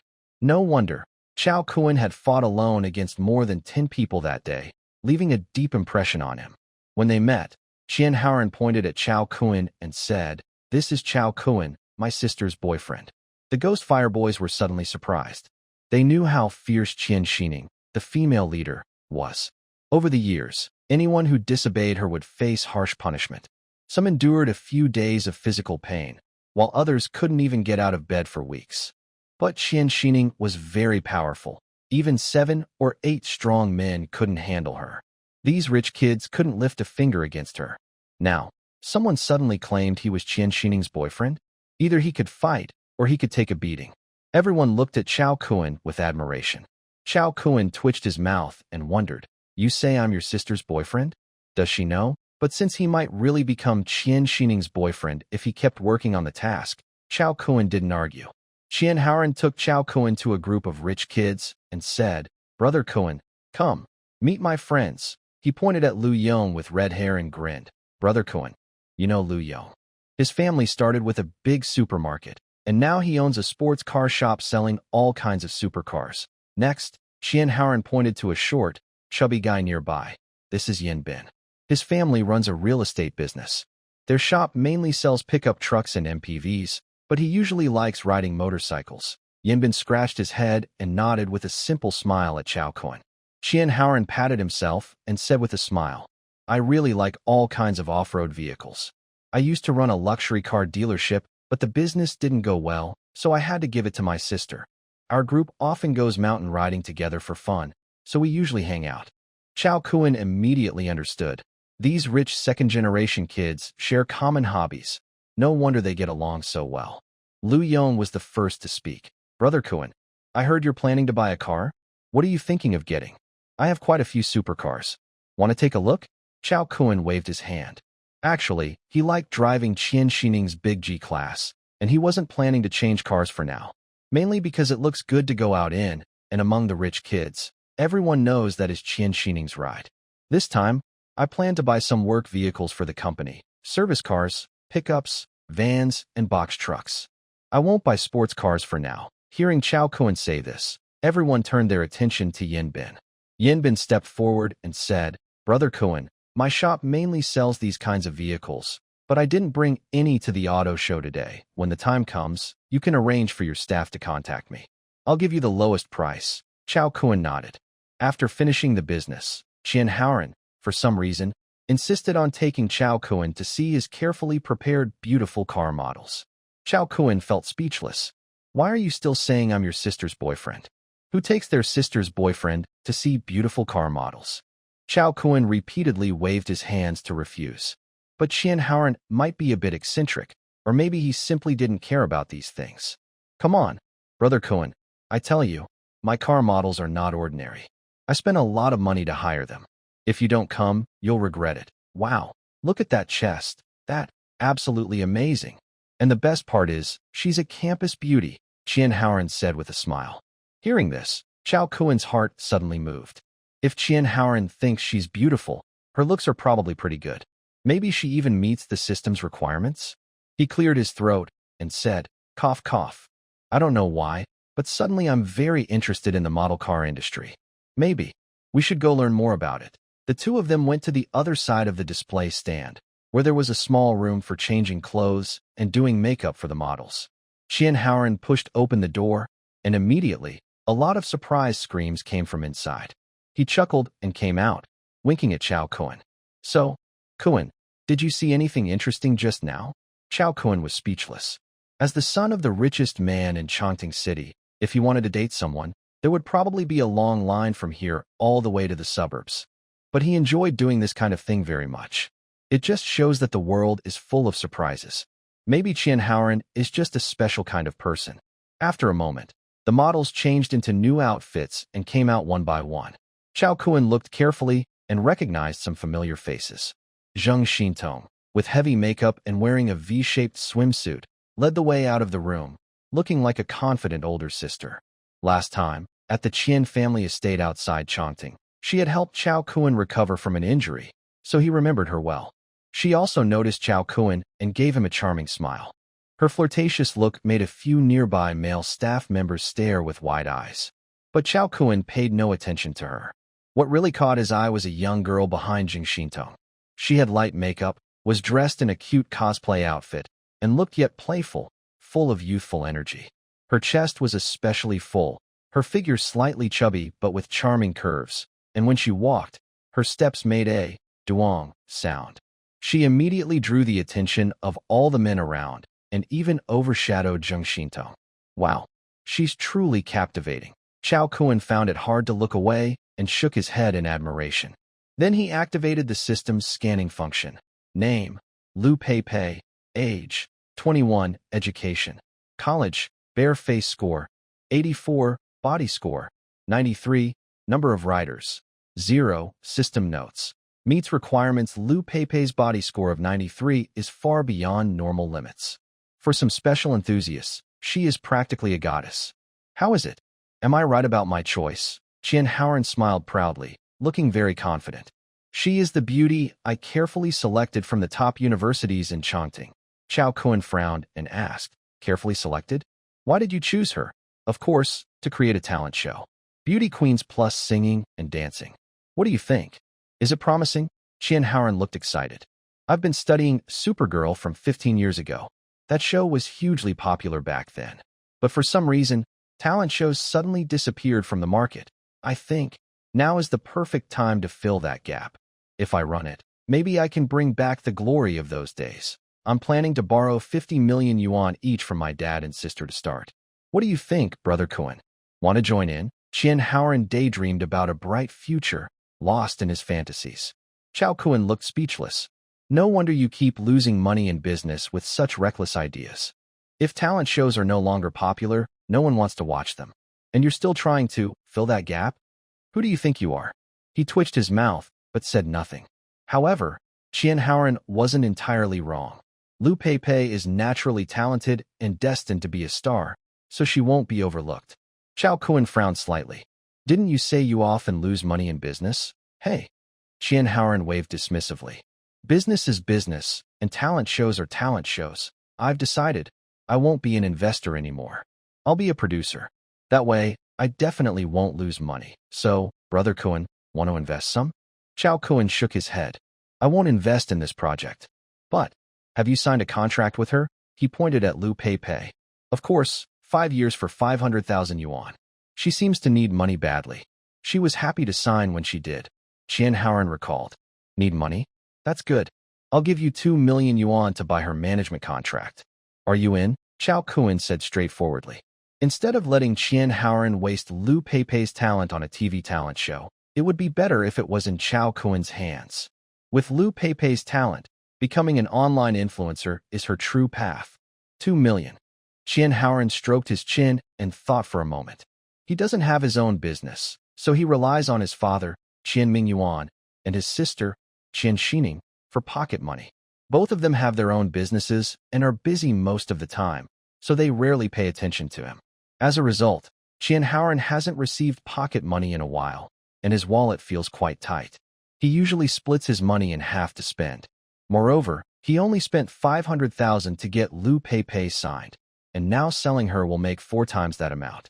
For someone who has rarely earned money in his life, this deal is very tempting. All right, for the sake of our brotherhood, I will reluctantly hand her over to you, Qian Haoran said passionately.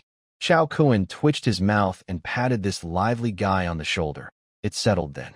Later, my people will contact you. After saying that, he strode over directly to Lu Peipei. Lu Peipei, right? My name is Chao Kun. Lu Peipei was stunned.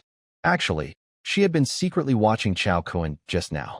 Her boss, Qian Haoran, seemed to be having a good chat with him.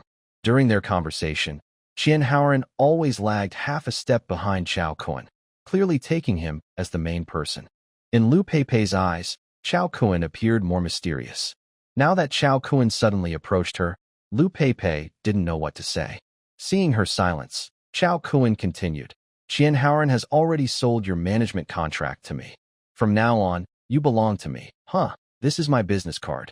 Come find me at Mingzhu Building next week. Chao Kun handed her a card with his company's address on it. He planned to help Suyu start another online influencer company, making Lu Peipei the star of the business. Oh, okay. Lu Peipei quickly took the card. Next to her, Zheng Xintong looked upset and glared at Chao Kun with a look of frustration. Chao Kun was busy talking to Lu Peipei and ignored her completely. She was still hoping to rekindle her relationship with Chao Kun. She walked over to Qian Haoran and whispered, Qian Xiao, why is he like this? At least he didn't even look at me. Qian Haoran rolled his eyes and said dismissively, you should see what kind of person Lu Peipei is. You're just a beginner, but she's a pro. If I were you, I wouldn't bother talking to her. Zheng Xintong was speechless, unsure of what to say. She looked at Lu Peipei and then at herself. The difference was clear. She gritted her teeth and said, what's this? Tomorrow I'm getting implants, putting in 2 footballs, and making myself bigger than her. After browsing the car show, Chao Kun said goodbye to Qian Haoran. His main goal was to buy some utility vehicles, Getting Lu Peipei's contract was just a lucky surprise. Lu Peipei finished her car model performance and went straight back to school, so there was no reason for her to stay. Qian Haoran saw him off and suddenly remembered something. By the way, Brother Cohen, my sister told me to let you know that 4 top fighters from the north have entered Chongqing City and then disappeared. It said these 4 are very strong, each comparable to a provincial martial arts champion, and the leader is close to being a national top-tier fighter. The intelligence suggests they might be coming for you. My sister wants you to strengthen your security. He paused and added, but with your strength, dealing with them should be easy, right? Haha. Since that day he saw Chao Kuan fight off a dozen black-clad men alone, Qian Haoran had developed blind confidence in him. In his eyes, Chao Kuan could handle any expert as easily as eating or drinking. Chao Kuan was surprised. He knew Qian Haoran was probably talking about the 4 assassins from Yindian mentioned in the Linghu intelligence report. Such secret information was hard to come by, and it made Chao Kuan look at Qian Haoran with new respect. The Qian family, as the wealthiest family in Chongqing City for many years, clearly has powerful backing. Chao Kuan sighed. He had just started to rise, and compared to a giant like the Qian family, he still had a long way to go. He thought about his security system and identified some weak points. First, his home and ideal homeland. If Wang Anquan wanted to, he could definitely find out his address. Ideal homeland has become very dangerous now, but luckily, Chen Lu is working the day shift today, so he plans to move her after work. Second, the Kunlun trade office on the 24th floor of Mingzhu building. Green-haired Mao had attacked him and Su Yu there before, and Wang Anquan surely knows the company's location. But Mingzhu building is busy during the day, so if he clears out the employees after work, it will be empty. Among his women, Lu Xian lives at the Ni Luo Hotel, which is the safest place. Wang Anquan has several people, but who would dare cause trouble at the top luxury hotel in Chongqing City? Zheng Kersen works for Qian Xining and is considered part of the Qian family. As long as Wang Anquan is not reckless, she won't be his main target. Plus, Donyaya is there to protect her, so she is temporarily safe. They had already found her a new place, but He Xiong and Donyaya both felt it wasn't the right time to move her to a strange environment. Chao Kuan could only follow the advice of the 2 security experts. As for Chen Lu, Chao Kuan plans to place her in Fully Garden, living with Li Meiwei. The main goal is to reduce security pressure. Chao Kuan has no evil thoughts about sharing happiness with her or being overly romantic. No, absolutely not. Now only Su Yisha remains. She hasn't resigned from Wanha Trade yet. But this was a deliberate plan by Chao Kuan, to have her stay close to Wang Anquan, gathering evidence of his illegal activities. Once enough evidence is collected, Chao Kuan will have Su Yisha leave Wanha Trade and join the harmonious Kunlun Trade family. Chao Kuan thought for a moment and took out his phone to call Su Yu. On the other end, Su Yu seemed to still be working, typing away on her keyboard as if she was writing a document. Chao Kuan directly said, Su Yu, arrange for He Xiong to strengthen security at Fully Garden and make sure it's safe. Su Yu responded on the phone, Okay, boss, I will arrange it right away. Chao Kuan then said, By the way, at Kunlun Trading, all employees should work regular hours. Strictly no malicious overtime.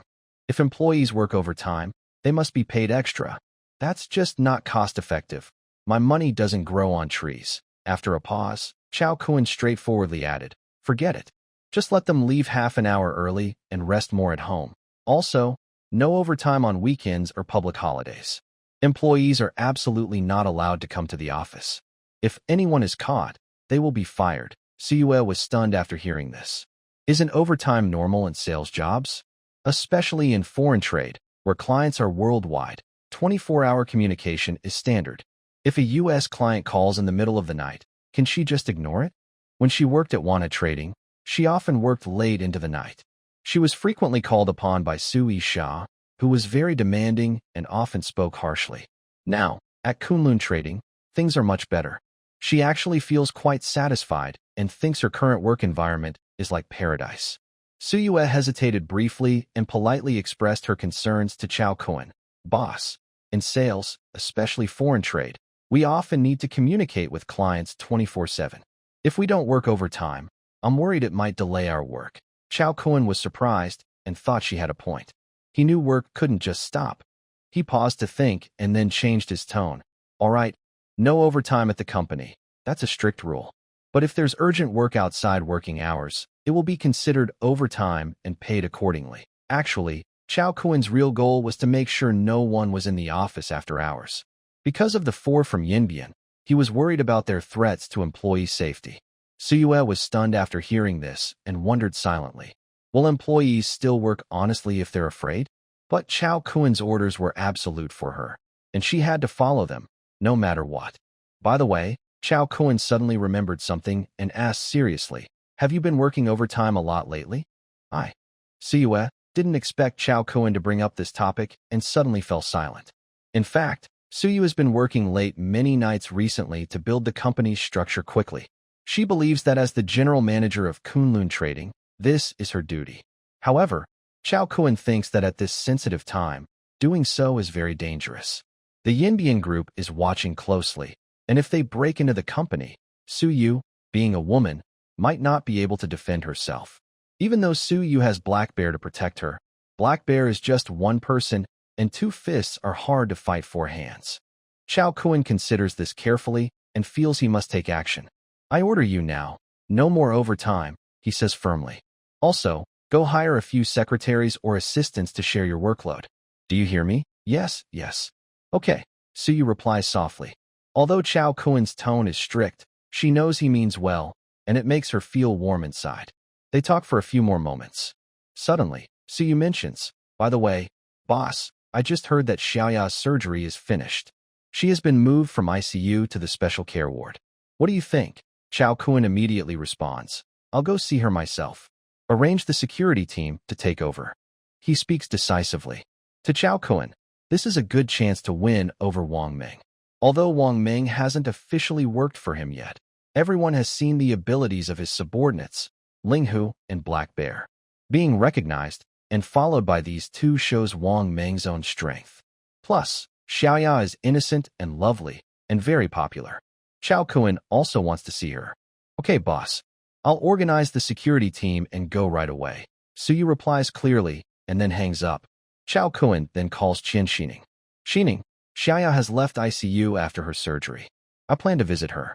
Do you want to come? Qian Xining happily responds. Really? That's great. I'll get ready now. See you at the hospital later. Chao Kuen quickly arrives at the hospital and spots Qian Xining immediately. She is wearing a simple, elegant dress, standing in the corridor, looking around. When she sees Chao Kuen, a smile appears on her face, and she walks quickly to meet him. Finally, you're here, Qian Xining said with concern in her eyes. I don't know how Xiaoya is doing right now. As soon as I met Qian Xining, the system immediately popped up a third continuous task. Task 3. Hold hands with Qian Xining for 30 minutes. Releasing hands means failure. Reward. Luck boost card. White. 1. Luck boost card. White significantly increases the host's luck within 5 minutes. Chao Kuen was surprised. He and Qian Xining are now considered friends, but holding hands for 30 minutes? Is the progress too fast? I worry that Qian Xining might not have such thoughts right now. He glanced at Qian Xining, who was focused on the direction of the hospital room, not noticing his strange expression. Chao Kuen silently decided to put this matter aside for now and look for a chance to complete the task later. Let's go. First, let's check on Xiaoya, Chao Kuen said with a smile, signaling Qian Xining to walk toward the special care ward. They entered the room and immediately saw Wang Ming standing by the bed. Wang Ming had a scruffy beard and dull eyes. It was clear he had been staying awake for a long time, watching over Xiaoya. Seeing this, Chao Kuen hurried forward to ask about Xiaoya's condition. Wang Ming looked a bit dazed. Then, recognizing Chao Kuen, he slightly brightened and answered in a hoarse voice. Xiaoya had surgery, but she's not out of danger yet. She's been sick for so long, her body is too weak. She can't absorb any medicine now, and her recovery is very slow. The doctor just told me that if this continues, she might not survive the upcoming inflammation storm. At this point, Wang Ming's voice trembled slightly, and his eyes showed deep pain and helplessness. Hearing this, Chao Kuen immediately said without hesitation, Old Wang, money isn't a problem. We'll pay more, get the best doctors, the best medicine. We must find a way to save Xiaoya. Wang Ming's eyes reddened, and he choked out. Boss, With the current situation, money alone can't solve it. Whether Xiaoya can make it depends on her will to survive. He took a deep breath, looked sincerely at Chao Kun and Qian Xining, and slowly said, "Thank you both from the bottom of my heart. If it weren't for you, Xiaoya wouldn't even have the surgery. I will remember this kindness." After a pause, Wang Ming's eyes showed a hint of sadness, and he said, "If Xiaoya really can't hold on anymore, then it's her fate. I can only accept it." He then looked back at Xiaoya on the hospital bed, full of reluctance and love. Xiaoya was lying there, pale-faced, with weak breathing. She said very weakly, "Uncle Chao, Sister Qian, this is Xiaoya's fate." "It's okay." Qian Xining looked at Xiaoya, her eyes turning red. She quickly said, "Don't worry, Xiaoya. I will call experts from Beijing right now. If that doesn't work, we'll ask for help from America. There must be a way." The chief doctor nearby shook his head helplessly and said, "Miss Qian, our children's hospital is one of the best in the country. The diagnosis from our doctors is correct. You personally spoke with the director before, and I am an expert in this kind of illness. As you know, Xiaoya's condition is very difficult. She can't absorb any medicine, and now she can only rely on her own life force to fight. No matter if you invite someone from Beijing or elsewhere, the conclusion will be the same." Qian Xining sat down dejectedly, muttering, "Is there really no way?" Chao Kun smiled slightly, stepped forward, gently helped Qian Xining up, and took her hand softly while she was overwhelmed. "Start timer for task 3, don't panic." "Maybe. I have a way," Chao Kun whispered. Suddenly, everyone looked at Chao Kun with confusion. They were thinking, "Yes, we know you have money, but you're just an ordinary person, not a doctor. What can you possibly do?" The doctor nearby changed his expression, cleared his throat, and said, "Mr. Chao, I understand you care about Xiaoya, but you must not give her any herbal medicine. Xiaoya's current health is too fragile. If you give her medicine carelessly, it could worsen her condition. She might not survive. As a responsible pediatrician, I must warn you seriously." The doctor turned to Wang Ming. "Mr. Wang, did you hear that? You can't give your daughter anything of unknown origin. Otherwise, the hospital won't be able to diagnose Xiaoya's condition properly." Wang Ming was first surprised, then looked at Chao Kun with confusion. In fact, he knew very little about Chao Kun, and could even say he didn't know him well enough. If Elder Zhang Zhanqi hadn't introduced him, it wouldn't have been easy for Chao Kun to win him over. Although Chao Kun had helped Xiaoya and him before, this time was about Xiaoya's life, and they couldn't be careless. Wang Ming didn't want to take any risks. His wife had died early, and Xiaoya was the only blood relative they had. He would never let Xiaoya be in any danger, not even a little. But before Wang Ming could say anything, Chao Kun suddenly produced something out of thin air, a strange pill. The pill was black and red, swirling with a mysterious glow, shining brightly, and catching everyone's attention instantly. Yes, it was the dragon and tiger pill. Its amazing effects were well known. Chao Kun had personally experienced them. He had only taken 3 pills, and his body quickly returned to peak condition. He was so energetic he could do 7 rounds in one night without any trouble. Even the diluted dragon and tiger wine had incredible anti-aging effects, making people look young again. The shocking changes in Hu Hong and Old Zhang proved this. Now, giving Xiaoya the dragon and tiger pill was the best treatment. Chao Kun thought there was nothing better to save Xiaoya than this pill. It was a whole dragon and tiger pill. Just giving it to Xiaoya might make her healthy again immediately. The doctor's face suddenly turned very serious. He loudly said, "I knew you would bring traditional medicine. I clearly tell you, I absolutely disagree." He quickly turned to Wang Ming, looking serious. "Mr. Wang, this is your own daughter. I must remind you, her health is very fragile now. She can't handle any harm at all." Wang Ming was stunned when he heard this. A hint of hesitation flashed in his eyes. He understood what the doctor said was reasonable, but Chao Kun's constant actions made him hold onto some hope. Next to him, Qian Xining didn't care about being pulled by Chao Kun. Instead, she instinctively held Chao Kun's hand tightly, worriedly saying, "Maybe we should think carefully. Xiaoya's body is too weak. Giving her traditional medicine now is too risky." Chao Kun held Qian Xining's soft little hand, feeling very pleased with this rare touch. He didn't speak, but quietly watched the time pass second by second. After a while, Chao Kun said seriously, "This pill is brought from my hometown. It has amazing effects to improve health and strengthen the body. For Xiaoya's condition, it works wonders. Just one pill, and she will recover immediately. Wang Ming listened and felt more conflicted. Although he had only met Chao Kun once or twice, he always trusted his judgment. In his eyes, Chao Kun was not someone who spoke carelessly. From what he knew about Chao Kun, such people usually think carefully before speaking and rarely make mistakes. But this time, concerning his daughter Xiaoya's life and death, even the slightest risk made him hesitant to decide easily. The doctor scoffed. "Humph, you say this pill is good. Do you know what ingredients are inside?" Wang Ming turned to look at Chao Kun, hopeful. Chao Kun shook his head. He didn't know the ingredients of the pill, and he didn't want to make things up, so he just shook his head. The doctor said, "Sir, I understand your concern for Xiaoya, but this is medicine, not nonsense. If you can't explain the ingredients, I can't let you give it to Xiaoya. She's so weak. If something goes wrong, we won't have time to save her." Hearing this, Wang Ming's expression dimmed. He understood Chao Kun's good intentions for Xiaoya, but the doctor was right. Being cautious with medication was necessary. The argument inside the ward reached outside, attracting attention. Cough, cough. What's going on? Why are you making noise in the hospital? Don't you know you're disturbing the patients? An elderly man with a white beard, wearing a white coat and leaning on a cane, slowly pushed the door open. He wore thick glasses and looked somewhat displeased. When the doctor saw the old man, he immediately bowed respectfully. "Director, why are you here?" He introduced to everyone. "This is Director Huang from our children's hospital. He is a master of traditional Chinese medicine and a pioneer in the field of children's illnesses in our country. Director has led teams to solve many difficult cases and has deep expertise in Xiaoya's condition."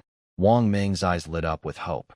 Everyone quickly explained to the director the urgent condition of Xiaoya.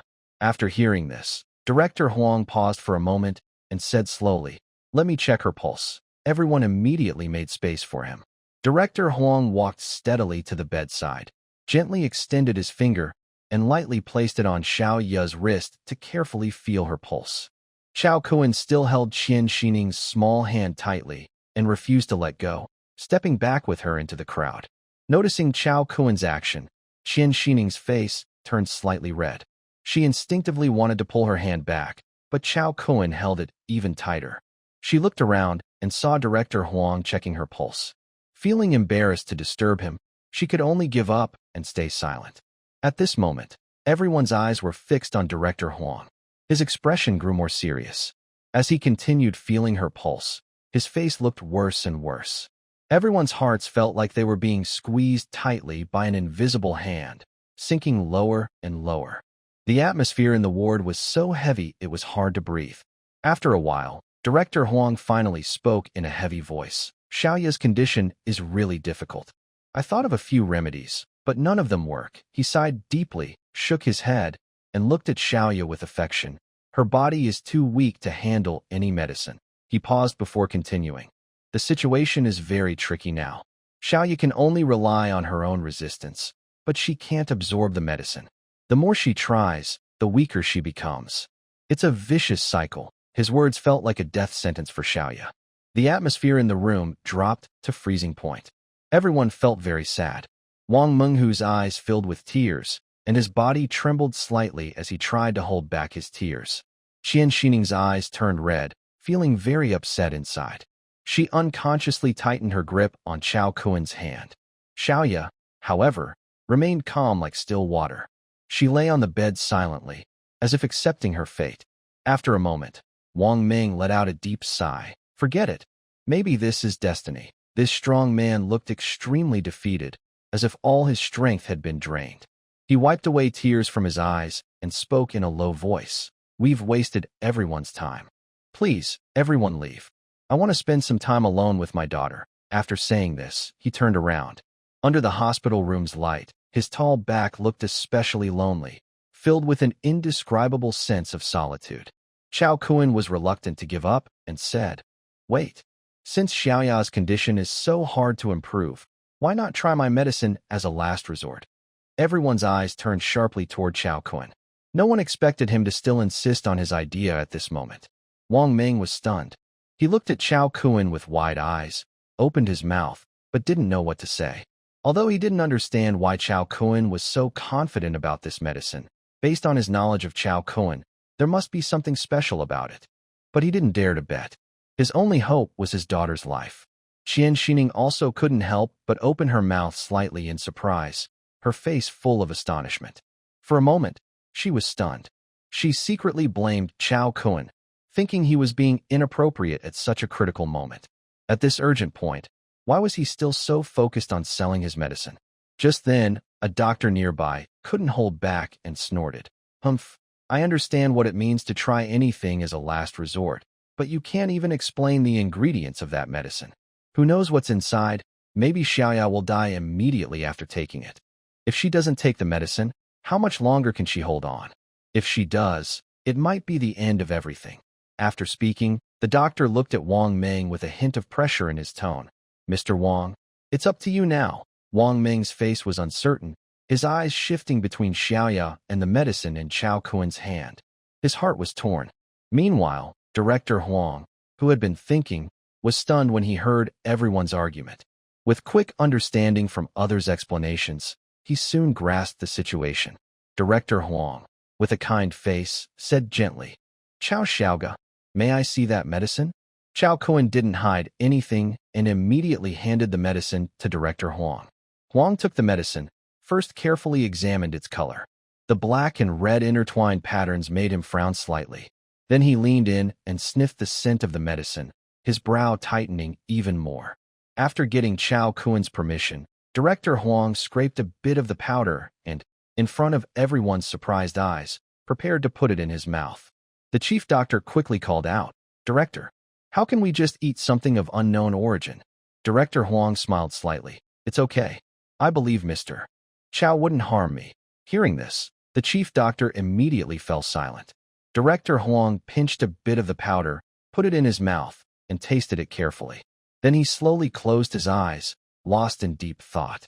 After a while, Director Huang opened his eyes slowly and said helplessly, I can't be sure of the ingredients of this pill. In all my years of practicing medicine, I've never seen such a pill. The doctor snorted coldly. Humph, I knew it. This pill just appeared out of nowhere. How can we just eat it? But unexpectedly, Director Huang continued. However, this pill emits a very gentle aura.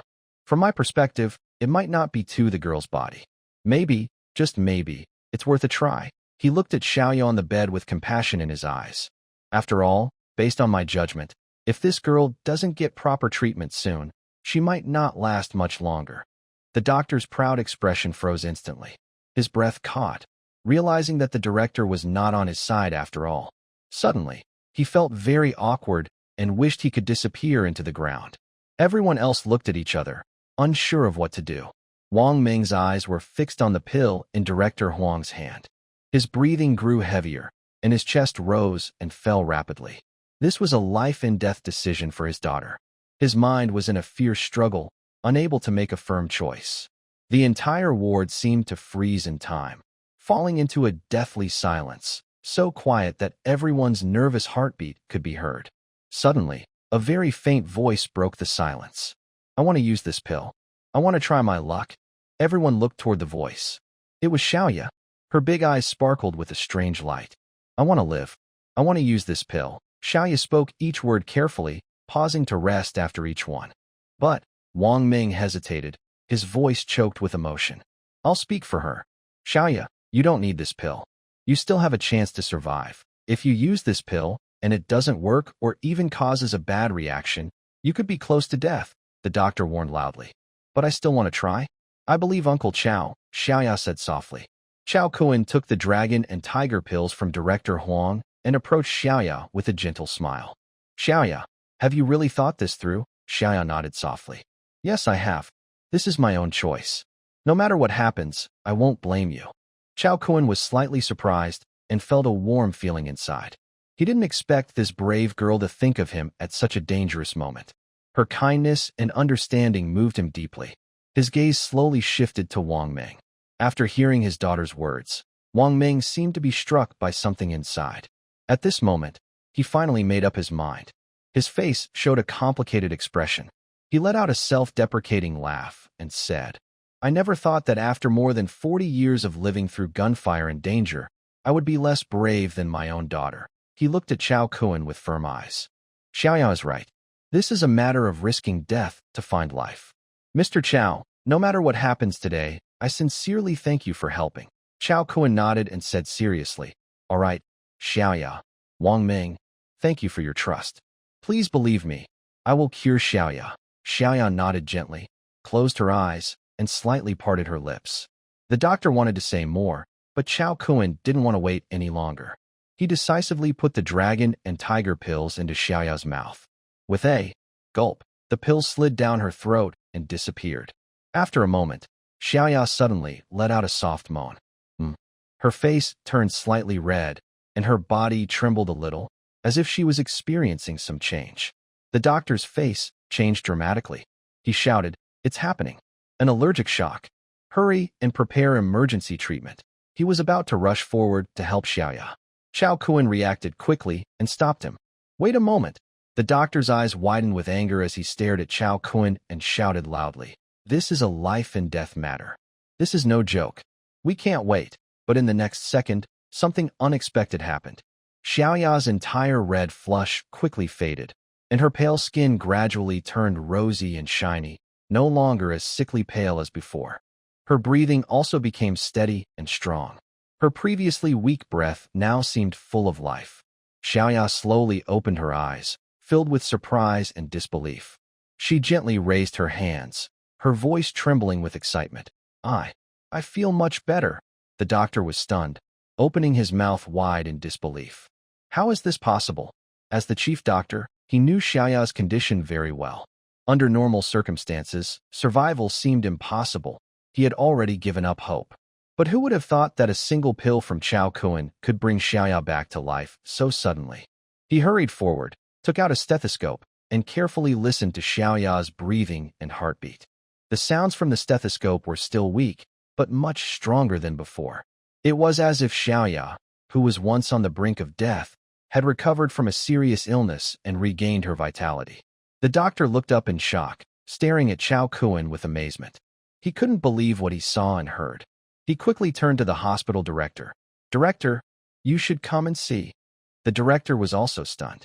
He never expected that just one pill could have such an incredible effect. He stepped forward, gently placed his old hand on Xiaoya's pulse, and examined her carefully. After a moment, the director's brow relaxed, and a look of relief appeared on his face. Xiaoya's pulse is steady and strong. With a few more days of rest, she can go home. He still found it hard to believe. He immediately called the hospital doctors, brought various instruments, and conducted a full check on Xiaoya. After a thorough examination, the chief doctor announced on the spot, Xiaoya's vital signs are stable, and her body functions have recovered far beyond expectations. This is a medical miracle. Qian Xining's mouth was wide open, and her eyes flicked back and forth between Xiaoya and Chao Kun, stunned and almost speechless. The doctor's message was clear. Xiaoya had truly been cured. She couldn't help but carefully observe Chao Kun. This man was too mysterious. Not only is his martial arts skill deep, but he can also easily take out a pill to cure difficult and complicated illnesses. Is there anything he cannot do? At this moment, the system pops up a message. The consecutive task has been completed by Chao Kun. Ding. Task 3 completed. You have received a reward. Luck enhancement card. White. Chao Kun glanced at the time and realized he had been holding Qian Xining's hand for a full half hour. The task was complete. He calmly loosened his grip, acting naturally. Qian Xining's hand suddenly was free, and she felt a faint sense of loss, a little disappointed but hard to notice on her face. She looked up at Chao Kun, but he appeared normal, focused on Xiaoya and Wang Ming. Wang Ming, a strong man like a tower, was smiling happily, trembling slightly with excitement. He looked at the weak Xiaoya on the bed, wanting to go forward and hug her, but was afraid of disturbing her fragile condition. The elderly director slowly stepped forward, his sharp eyes fixed on Chao Kun, and asked, Young man, what exactly is this pill you have? Chao Kun gently shook his head, smiling slightly, but saying nothing. He was joking. If the secret of the Dragon Tiger pill got out, he might be immediately sent to a lab as a test subject. Wang Ming saw Chao Kun didn't want to say more and immediately stepped forward, his sturdy body subtly blocking Chao Kun from the director, eyes wary. The director, seeing Chao Kun silent, thought he had concerns. He smiled kindly and said, "This pill's effect is so amazing, it must be very valuable. We shouldn't reveal it easily." "I have no greed," Chao Kun replied. "I just thought if I could study one, maybe I could help more people in need." The director's words showed noble character, full of care for patients. Chao Kun was moved. This old man truly cared for the patients, which was admirable. But the secret of the Dragon Tiger pill was too important. Chao Kun couldn't give it away, so he shook his head regretfully. The director seemed to have expected this and looked a little disappointed but didn't say much. He leaned on his cane and turned to leave. At that moment, Chao Kun had an idea. Although he couldn't give the Dragon Tiger pill, perhaps the Dragon Tiger wine could be shared. He had already given a few bottles to others, so giving one to the director should be fine. It could be a good deed and a kind gesture. This is not the right time to talk. Chao Kun leaned close to Wang Ming's ear and whispered a few words. Wang Ming nodded to show he understood. After checking Xiaoya's health, the main doctor looked a bit embarrassed. He walked over to Chao Kun, lowered his head slightly, and looked shy. "Mr. Chao, I was wrong just now. I almost misunderstood Xiaoya's condition. I didn't expect your medicine to work so well." Chao Kun waved his hand to stop him and said kindly, "It's okay. Your concern is understandable. If I didn't have full confidence in this medicine, I would have listened to your opinion." The doctor was surprised and realized Chao Kun was trying to protect him and save his face. He felt much better and was very grateful. Everyone watching Chao Kun speak for the doctor was moved by his kindness. Chao Kun felt a little uncomfortable being the center of attention. He smiled and said, "Why are you all staring at me? Today should be a celebration because Xiaoya is recovering." His words successfully changed the subject. The main doctor quickly came back to his senses and agreed. Yes. Xiaoya just recovered and needs to rest quietly. Please everyone leave so she can recover well." He waved his hand to signal everyone to leave the hospital room. Wang Ming stayed last, looking at Xiaoya with reluctance, then left with the others. Coincidentally, just as everyone was leaving the room, Suyu arrived with a few experienced nurses she had hired. These nurses were very skilled, and Suyu paid a lot to bring them in. With their help, Xiaoya's recovery would be quick. Chao Kun saw that everything was settled and prepared to leave the hospital with Qian Xining and others. Not far from them, Chao Kun suddenly noticed Wang Ming quietly following behind. He was surprised and turned around. "Go take care of Xiaoya. You don't need to worry about me." But Wang Ming shook his head firmly and said, "Xiaoya is recovering now, and she has professional care. I'll stay with you for now and help improve the company's security system. We can't delay any longer." Chao Kun couldn't argue with him. He thought it was a good idea, especially since he was going to pick up Chenlu later. Having Wang Ming, a skilled protector, with him would make the trip safer. So Chao Kun told Wang Ming, "Go to my car and give the things to the director." Wang Ming nodded without saying a word and headed straight toward the big G parked nearby. As they prepared to part ways, Chao Kun noticed that Qian Xining seemed a bit nervous and hesitant to speak. "Why aren't you going home yet?" Chao Kun asked with a smile. He needed to go pick up Chen Lu, so he naturally couldn't let Qian Xining follow. Qian Xining's pretty face turned slightly red, and she lowered her head without speaking. She had never fallen for any man before. As a favored daughter of heaven, she excelled far beyond her peers in studies, business, and martial arts. The men around her were always left behind and never caught her interest, so she never thought about romantic matters. But Chao Kun was different. He was handsome, tall, and more skilled in martial arts than she was. He also had a mysterious background and casually took out a pill to save Xiaoya. All of this perfectly matched her interests, making her feel a new, gentle ripple in her heart. She looked down and softly mumbled, almost inaudibly, "I want to invite you to dinner." Actually, the two had already eaten together once before, but that was purely for business. This time, Qian Xining hoped to relax and get to know Chao Kun better. She was already deeply attracted to him and had developed a strong interest. Hearing this, Chao Kun couldn't help but smile. He didn't expect that saving Xiaoya would also bring such unexpected progress in his relationship with Qian Xining. But the problem was, he had to go pick up Chen Lu soon. What should he do? Just as he was pondering, Wang Ming returned. Chao Kun quickly thought of a plan and said to Wang Ming, Wang Ming, drive my car and go pick someone up. Just say I have some things to deal with and ask her not to worry. He then called Chen Lu, briefly explaining that someone would come to pick her up. Although Chen Lu was puzzled and didn't understand why she was being picked up suddenly, she obediently agreed. Wang Ming drove the G-Class, and his car quickly disappeared around the corner. Chao Kun then followed Qian Xining into her Maybach, ready to go to dinner together. Qian Xining started the car, turned to look at Chao Kun, and a rare gentle expression appeared on her usually cold face. She asked, "What do you want to eat?" Chao Kun leaned back in his seat, a sly glint flashing in his eyes. As a top salesperson, he keenly observed every detail of Qian Xining and quickly analyzed her personality in his mind. To him, Qian Xining seemed cold, strong, and a bit wild. But in reality, she was innocent and full of childlike wonder, clearly well protected by her family. With her background, she must have tried all the fancy, luxurious foods. However, she probably hasn't experienced the simple, smoky street foods from roadside stalls. As for safety, Chao Kun knew very well. Since Qian Xining is from the Qian family, as long as Wang Anquan isn't reckless, he wouldn't dare hurt her in front of her. If he did, the Wang family couldn't bear the anger of the Qian family. So, being around Qian Xining is actually safe. He smiled and said to her, "I'll take you to a special place." Qian Xining was surprised, her eyes full of curiosity. "Where is it?" "You'll find out when we get there."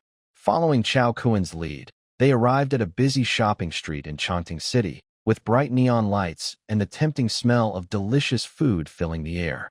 Qian Xining parked her car and followed Chao Kun, her delicate face showing surprise.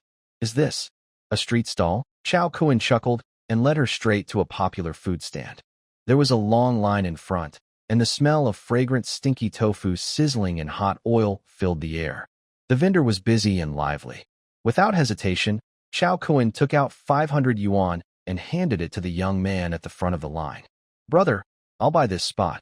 The young man looked annoyed at first, thinking someone was cutting in line. Just as he was about to complain, he saw the 500 yuan and his face lit up. He happily took the money and walked away. Chao Kun ordered a plate of golden fried stinky tofu, some skewers of grilled squid, and a bowl of Chongqing's special sour and spicy noodles, then handed them to her. "Try it. It's really good." Qian Xining stared at the fragrant yet smelly tofu on the plate, sniffing the strange smell with a slight frown. Her cold face showed a hint of hesitation. "Can I really eat this?" Since she was a child, she grew up abroad with her mother, only returning to Chongqing in the past 2 years to take over the family business. So, she had never tried street foods like stinky tofu before. Encouraged repeatedly by Chao Kun, Qian Xining finally gathered her courage and took a small bite. In an instant, a unique fragrance filled her mouth. Her eyes widened suddenly, and she showed a look of surprise on her face. Chao Kun watched her reaction and couldn't help but laugh out loud. Qian Xining knew she was being teased by Chao Kun. She bit her lip, shyly brushed her long hair aside, and moved with a touch of natural charm. Chao Kun then handed her some grilled squid and spicy sour noodles. The spicy aroma made Qian Xining exclaim happily. She turned red from the heat, sweat appeared on her forehead, but she was excited like a child. "Chao Kun, these are so special. I've never had anything so delicious before." Seeing her like this, Chao Kun secretly smiled. "You, the proud daughter of heaven. How could you have ever eaten common people's food?" He handed her a bottle of chilled plum juice. "Eat slowly. Take a sip to cool down." Qian Xining took a sip, and happily squinted her eyes, a sweet smile on her lips. The night market lights reflected on her face. Her shyness and charm intertwined, making Chao Kun's eyes widen in admiration. Under the lights, Qian Xining's smile was like a flower. Her usually cold aura was softened by the food and laughter, her eyes full of gentle affection. Chao Kun and she looked into each other's eyes, and their feelings grew stronger. The atmosphere gradually warmed. The two unconsciously moved closer, just about to touch lips. You and Miss Nyang Nyang sang a song called In Water, One Side. Suddenly, a loud phone ring interrupted them. Chao Kun felt speechless for a moment. Qian Xining also came back to her senses, a blush appearing on her face. She took out her phone and saw it was Wang Ming calling. Chao Kun frowned slightly. Wang Ming was usually steady. He wouldn't disturb unless it was urgent. He gave Qian Xining an apologetic look and answered the call. What's the matter? On the other end, Wang Ming's voice was very urgent, with engine roars and sharp tire screeches in the background. Boss, I just left Miss Chenlu's place and was immediately targeted. Now there's a car chasing me. It's probably someone from Wang Anquan. What? Where are you? I'll come right away. Chao Kun quickly said. No need. I've already asked Black Bear to send help. The other side might not be after Miss Chenlu. Please be careful. After explaining, Wang Ming hung up directly. Chao Kun's brow furrowed tightly. Seeing his serious expression, Qian Xining looked up, a hint of worry flashing in her eyes. The story has two parts. Wang Ming drives a large SUV to the Guojin Center. He talks to Chenlu on the phone and then heads straight to the LV store. When Chenlu sees Wang Ming, she is slightly surprised. This strong man, tall like a tower, looks a bit disheveled because he has been guarding Xiaoya for days. He has a full beard, but his eyes are bright and sharp, showing a calm confidence that makes others respect him. Even though he looks tired, his presence is steady and powerful, like a mountain, showing he is very capable. Wang Ming walks up to Chenlu and says in a serious voice, Are you Miss Chenlu? I am Wang Ming. Mr. Chao sent me to pick you up. Chenlu is a little surprised. Although Chao Kun had called her earlier, the strong man's presence still almost scared her. She nods and softly asks, Yes, Brother Kun told me. Where are we going now? Wang Ming simply replies, To Fully Garden. Mr. Chao arranged for you to stay there first. Chenlu frowns slightly. She feels a bit confused, but follows Wang Ming out of the store and gets into the large SUV. At the underground parking lot of Guojin Center, 4 men are sitting inside a blue SUV, smoking dry tobacco. The small space is crowded with 4 big men and the driver. They don't dare open the windows to let in air. The smell of tobacco, sweat, and stinky feet mix together, making it very unpleasant. The driver is overwhelmed by the smell, then wakes up, feeling hopeless. Suddenly, a bright blue G-Class car drives out of the parking lot. The leader of the 4 men's eyes light up. He quickly slaps the driver's head and shouts eagerly, Quick, follow that bright blue G. The driver is startled and quickly starts the car to chase after it. The leader smiles proudly, showing yellowed teeth from smoking, and says, I told you, follow the G to catch that guy. He won't get away. By the way, what's that guy's name again? After 2 more blocks, Wang Ming notices something strange behind him. He frowns and says to Chenlu in a serious tone, Hold on tight. Be careful. He suddenly turns the steering wheel sharply, making the car turn left and right on the street, trying to lose the pursuers. At the same time, Wang Ming quickly calls for help with one hand. The leader of the group saw the big G speeding away and his eyes flashed with anger. He urged, Chase after him. Don't let him escape. The driver hesitated. There are too many cars on the road. Before he finished, the leader pulled out a dagger and pressed it against the driver's neck. He coldly said, Crash into him, or I'll stab you to death. The driver, feeling desperate, pushed the accelerator hard, and the SUV roared as it sped up. After a wild rush, the car reached a quiet, deserted area. The driver closed his eyes and forcefully crashed into the side and back of the big G. With a loud bang, the car slammed into the big G. The strong impact caused the driver's vehicle to flip over instantly, tumbling several times on the ground like scrap metal. The driver's head hit the steering wheel hard, everything went black, and he fainted. The 4 people inside the car were also shaken up badly by the crash. They rolled around inside, bruised and battered. But these 4 were very tough and resilient. Although they felt dizzy from the collision, they managed to crawl out of the car with difficulty, staggered to their feet, and showed fierce expressions on their faces. Meanwhile, over at the Big G, it's clear that Qi Xining's 5 million yuan upgrade wasn't wasted. Despite the strong impact, the car was only slightly damaged, with a few scratches and dents. However, the front of the car was pushed to the roadside and couldn't move. Wang Ming turned to look at Chenlu and said seriously, Miss Chenlu, stay inside the car and don't come out. He then suddenly pushed open the door, stepped out quickly, and faced the 4 men. The leader of the group looked at Wang Ming with a sneaky smile and gave a quick signal to the 4th man beside him. 4th, go. Show this kid a little lesson. The 4th man received the order, pulled out a small dagger from his waist, and shouted loudly. Like a wolf, he charged at Wang Ming. He had a fierce smile on his face and didn't take Wang Ming seriously. Usually, when the four brothers went out on a job, he was the first to act. The four brothers were known as top fighters in the whole province. Take the fourth brother, for example. He was confident he could beat anyone in the province. Normally, whenever the fourth brother took action, things would usually be settled easily, and the leader wouldn't have to get involved himself. Wang Ming stayed at the hospital day and night, caring for Xiaoya for many days. His body was naturally a bit tired, but he was very strong, far beyond ordinary people. He looked calm and focused. When the fourth brother approached, Wang Ming suddenly sidestepped to avoid his sharp knife. Then he kicked him hard in the stomach with a sweeping leg. The fourth brother was knocked down to the ground, and his knife flew far away. The fourth brother struggled to get up, but Wang Ming didn't give him a chance. He stepped forward and punched him hard in the face. This punch was very powerful. The fourth brother's eyes went dizzy, and his head buzzed loudly. He was knocked out cold. The second brother, who was standing nearby, looked shocked.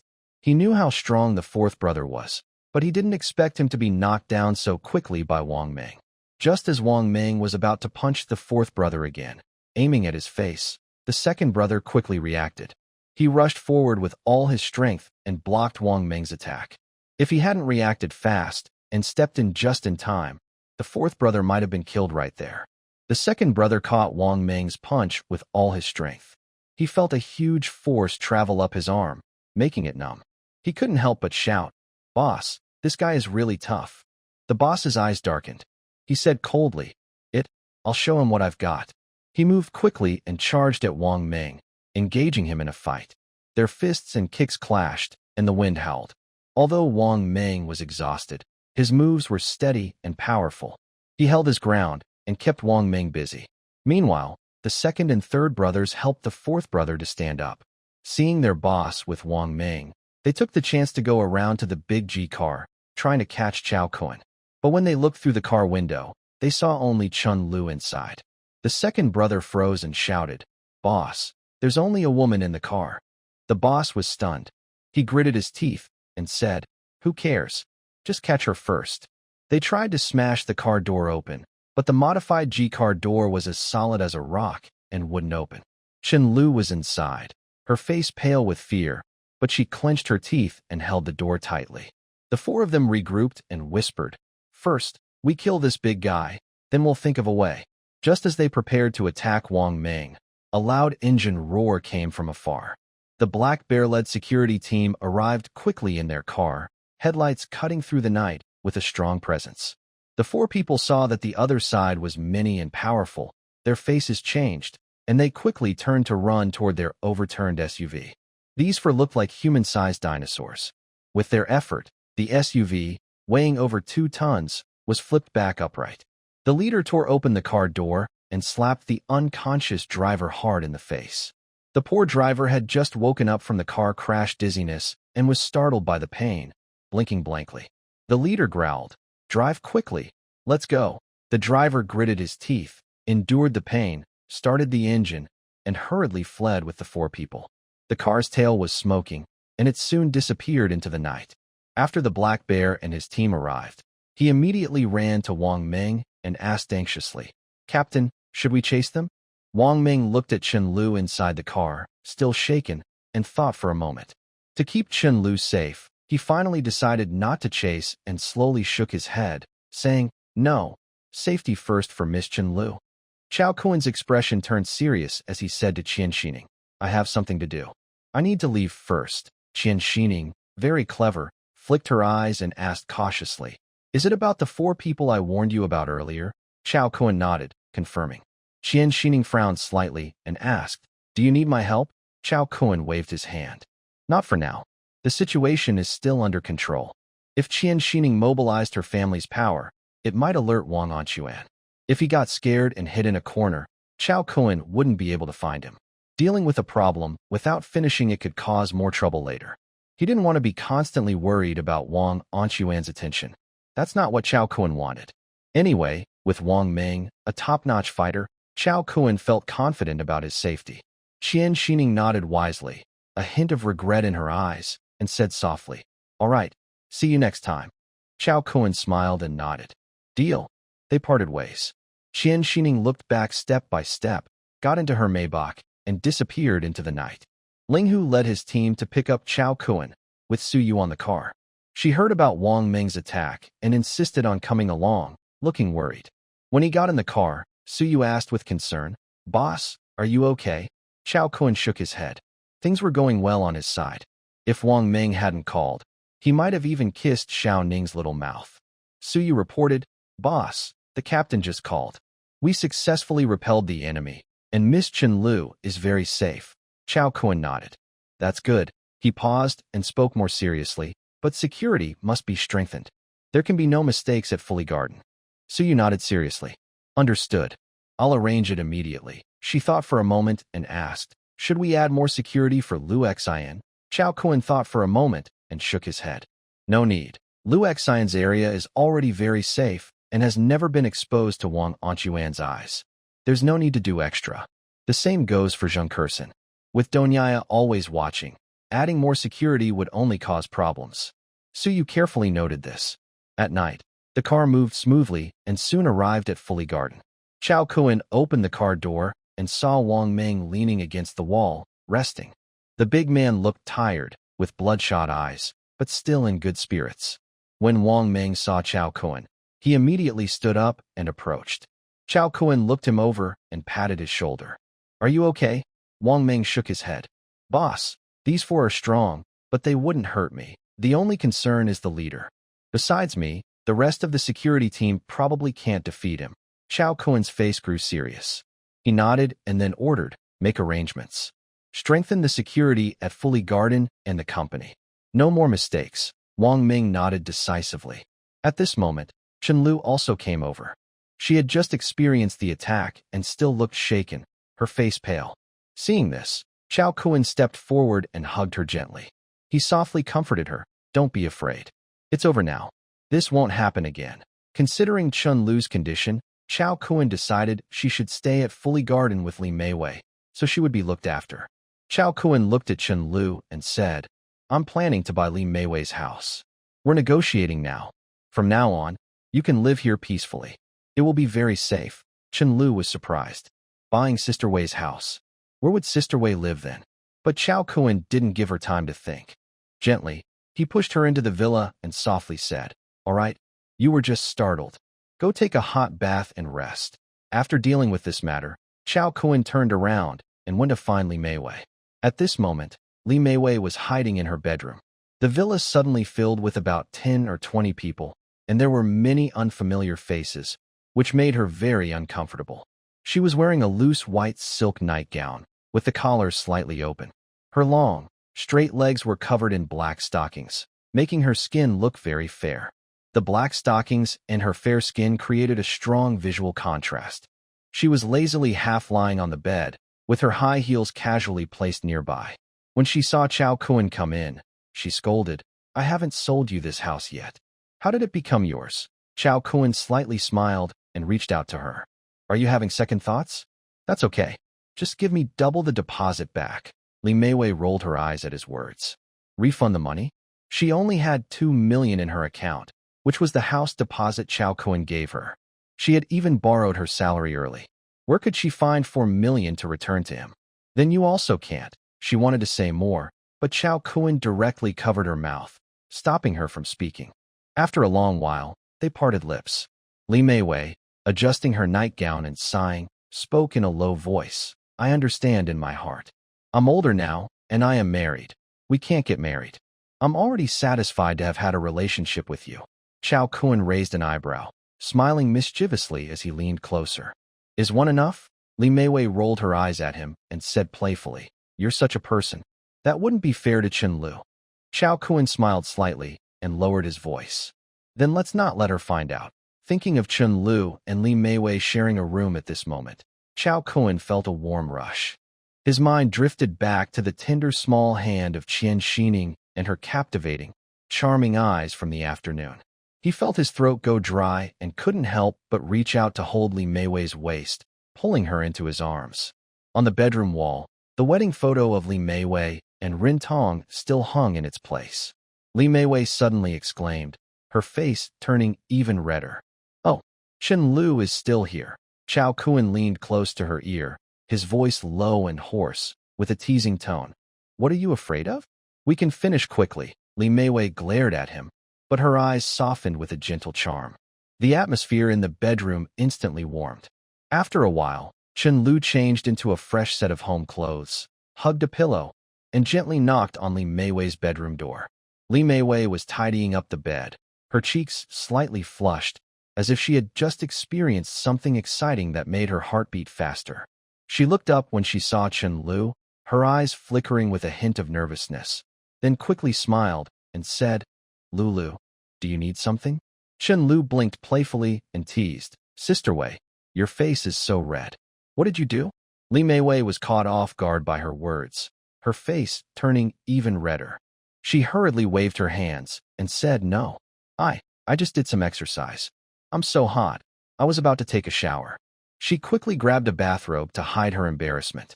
Chen Lu nodded with a smile and asked, By the way, did you see Chao Kuan? Li Meiwei froze for a moment, her expression changing slightly. After a brief pause, she pretended to be calm and said, I don't know where Chao Kuan is. Maybe downstairs. Chen Lu responded with an "oh," not thinking much, and said, I see. Chen Lu stopped thinking about Chao Kuan and instead took Li Meiwei's hand, pleading, Sister Wei, can I sleep with you tonight? Li Meiwei was surprised, a blush appearing on her cheeks. Aren't you sleeping with Chao Kuan? Chen Lu pouted and said softly, I want to sleep with you. We haven't slept together in a long time. Li Meiwei sighed helplessly and nodded. All right, as you wish. The two women tidied up the bed together. By late at night, they finished. The bedroom was softly lit, warm and cozy. The two beauties lay side by side, creating a peaceful atmosphere. Chen Lu hugged Li Meiwei tightly, whispering like a little girl. The topic naturally turned to Chao Kuan. Chen Lu lowered her voice, blushing slightly. Sister Wei, you don't know, Chao Kuan is so warm. Sleeping with him is really comfortable, and I feel so safe. Plus, he is really impressive. Yeah, Li Meiwei nodded instinctively, but as soon as she spoke, she realized something was wrong. Her heart skipped a beat. She knew she had revealed her feelings. She looked panicked and hurriedly tried to explain. Seeing how he usually handles things, I think he's very capable and reliable. So I agree with what you said. She quickly changed the subject, patting Chen Lu's hand. All right, Luli, don't overthink. Rest assured, we're very safe here. Chen Lu nodded with a sweet smile on her face, didn't ask further, and closed her eyes to fall asleep. Li Meiwei secretly sighed in relief, staring at the ceiling, but her heart was beating faster.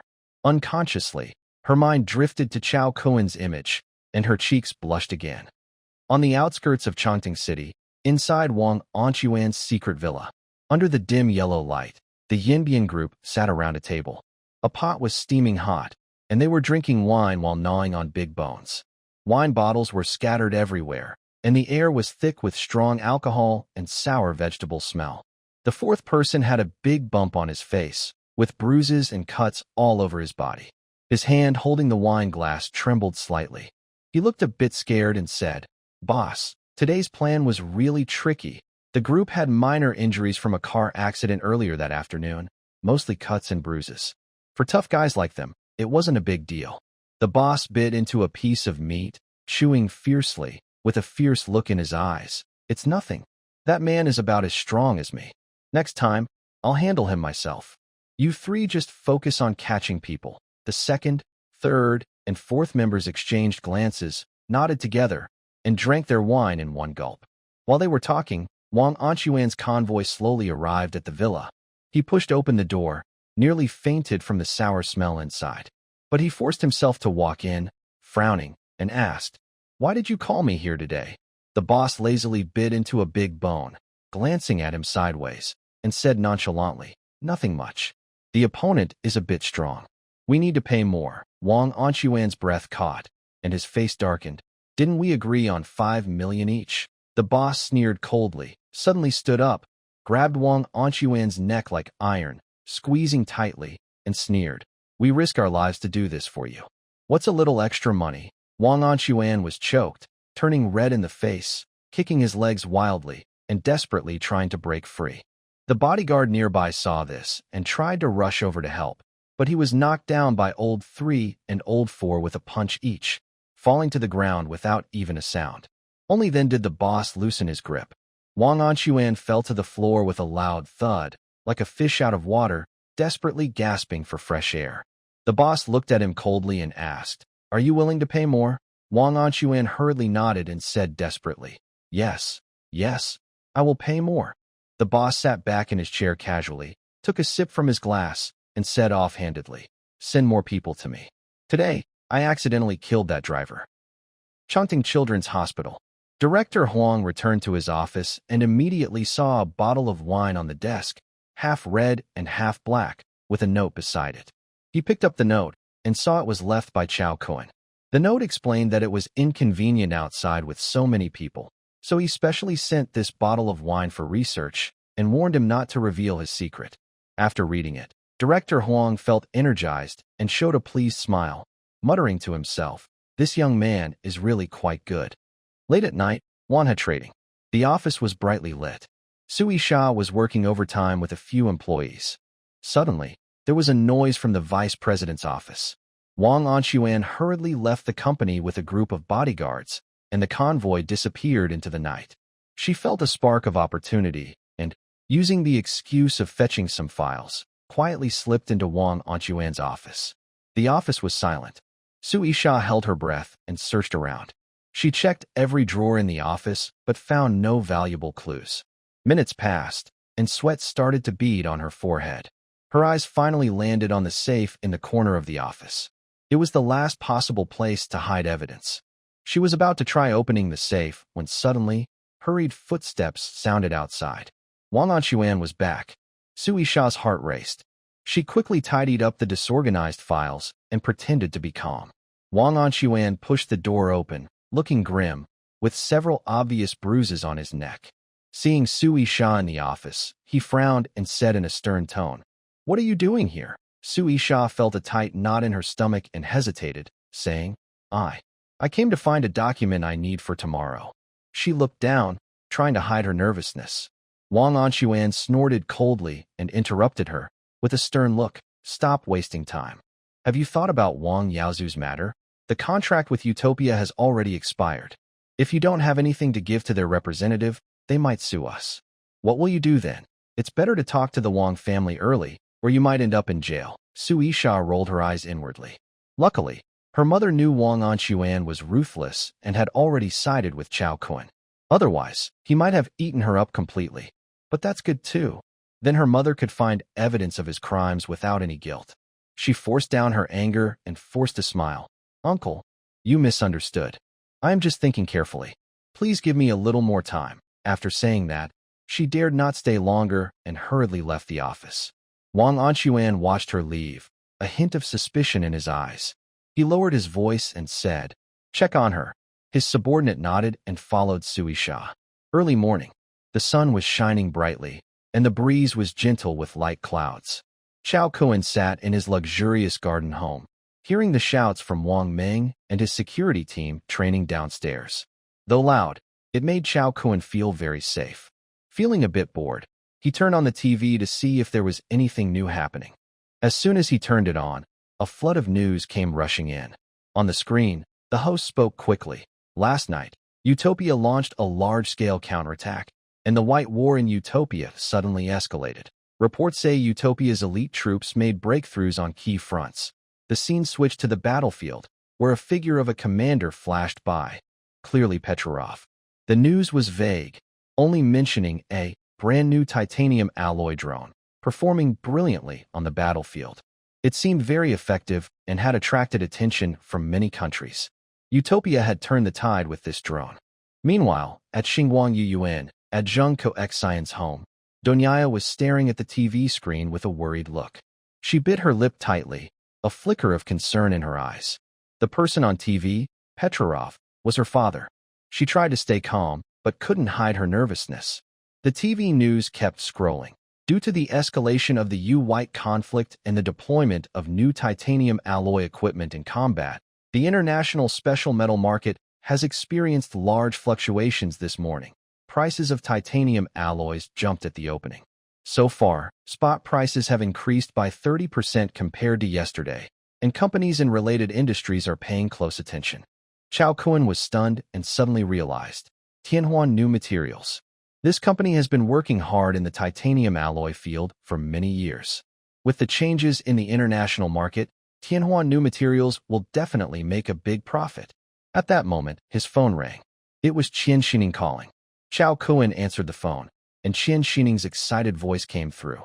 Chao Kuan, did you see the news? The Yu-White conflict has escalated, and titanium alloy prices are soaring. Tianhuan New Materials orders are flooding in. Our production lines are running at full capacity and still can't keep up. We're definitely going to make a lot of money this time. She spoke excitedly, like a rapid fire. I just confirmed with some industry friends that the titanium alloy drone from Yu-White is made with materials from Tianhuan New Materials. Although the news isn't detailed on TV, it's already spreading in our circles. Chao Kuan, this is a big opportunity. Chao Kuan was stunned.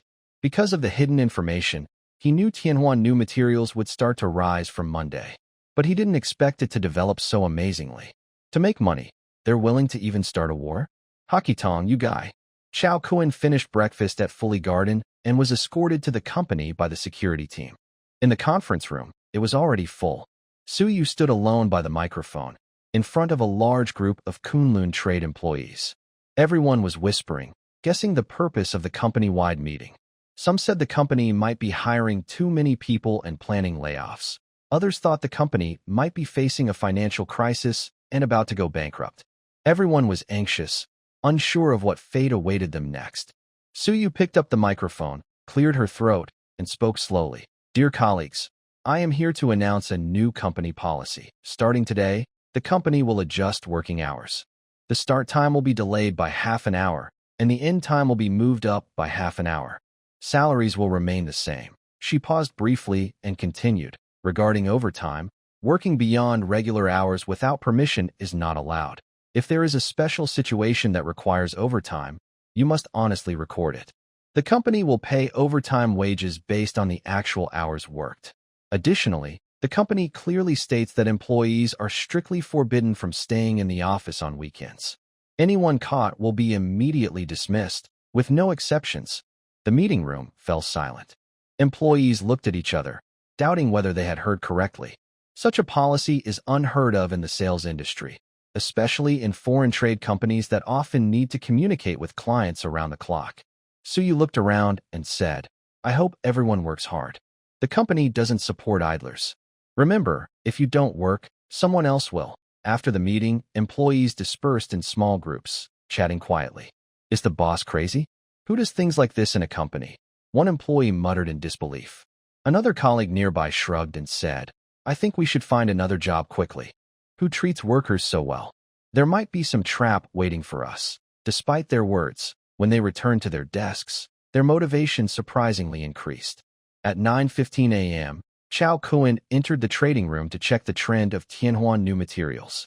In the trading room, Xiaoli looked happy. He pushed up his thick glasses and smiled at Chao Kuan. President Chao, you're really lucky. Tianhuan New Materials hit the jackpot. Chao Kuan smiled slightly and walked to the display screen to check the stock trend. By 9:25 a.m., when the bidding ended, Tianhuan New Materials had already opened 8 or 9 points higher. At 9:30 a.m., the market officially opened. In almost no time, the stock price of Tianhuan New Materials soared like a rocket. As a leading domestic titanium alloy company, Tianhuan New Materials is highly sought after. As time passed, the stock price kept rising, and trading volume gradually increased. By 10 a.m., the stock price was firmly capped at the daily limit. Chao Kuan smiled slightly. A 20-point gain, a safe entry. Xiaoli stared at the screen, excitedly reporting to Chao Kuan. President Chao, Tianhuan New Materials opened today at 12.63 yuan. It's now at the daily limit, reaching 15.15 yuan. Last week, you already earned 5 points on the closing price.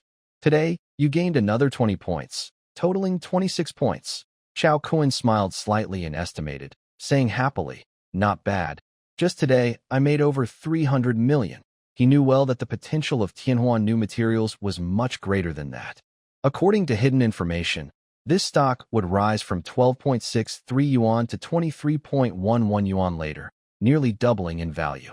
Although Xiao Li didn't know the exact target price, he sensed the market was heading in a good direction and confidently said, "Mr. Chao, Tianhua New Materials can still go up. People in the industry say the titanium alloy craze has just begun." While there was nothing urgent, Chao Kuan returned to his office.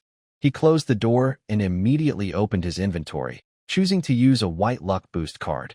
A golden light shone from above his head, like the first sunlight of morning, warm and comforting. Ding! You have used a luck boost card. Your luck will be greatly improved for the next 5 minutes. Chao Kuan knew the luck boost card was working. During these 5 minutes, his luck would be significantly better. He looked at the surprise blind box, intermediate, in his inventory, took a deep breath, and decided to open it. At that moment, the system page seemed to ignite.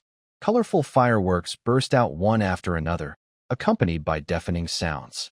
"Congratulations on winning the grand prize." The message flashed brightly in the center of the screen, making the moment feel very ceremonial. The blind box cracked open, and blue, purple, and gold light beams shot out, shining together. A flash of blue light appeared, and something immediately appeared in his inventory. Chao Kuan looked closely and saw, long-lasting fortune. Blue increases pregnancy chances by 15% and twin chances by 5%, enhances attractiveness to the opposite.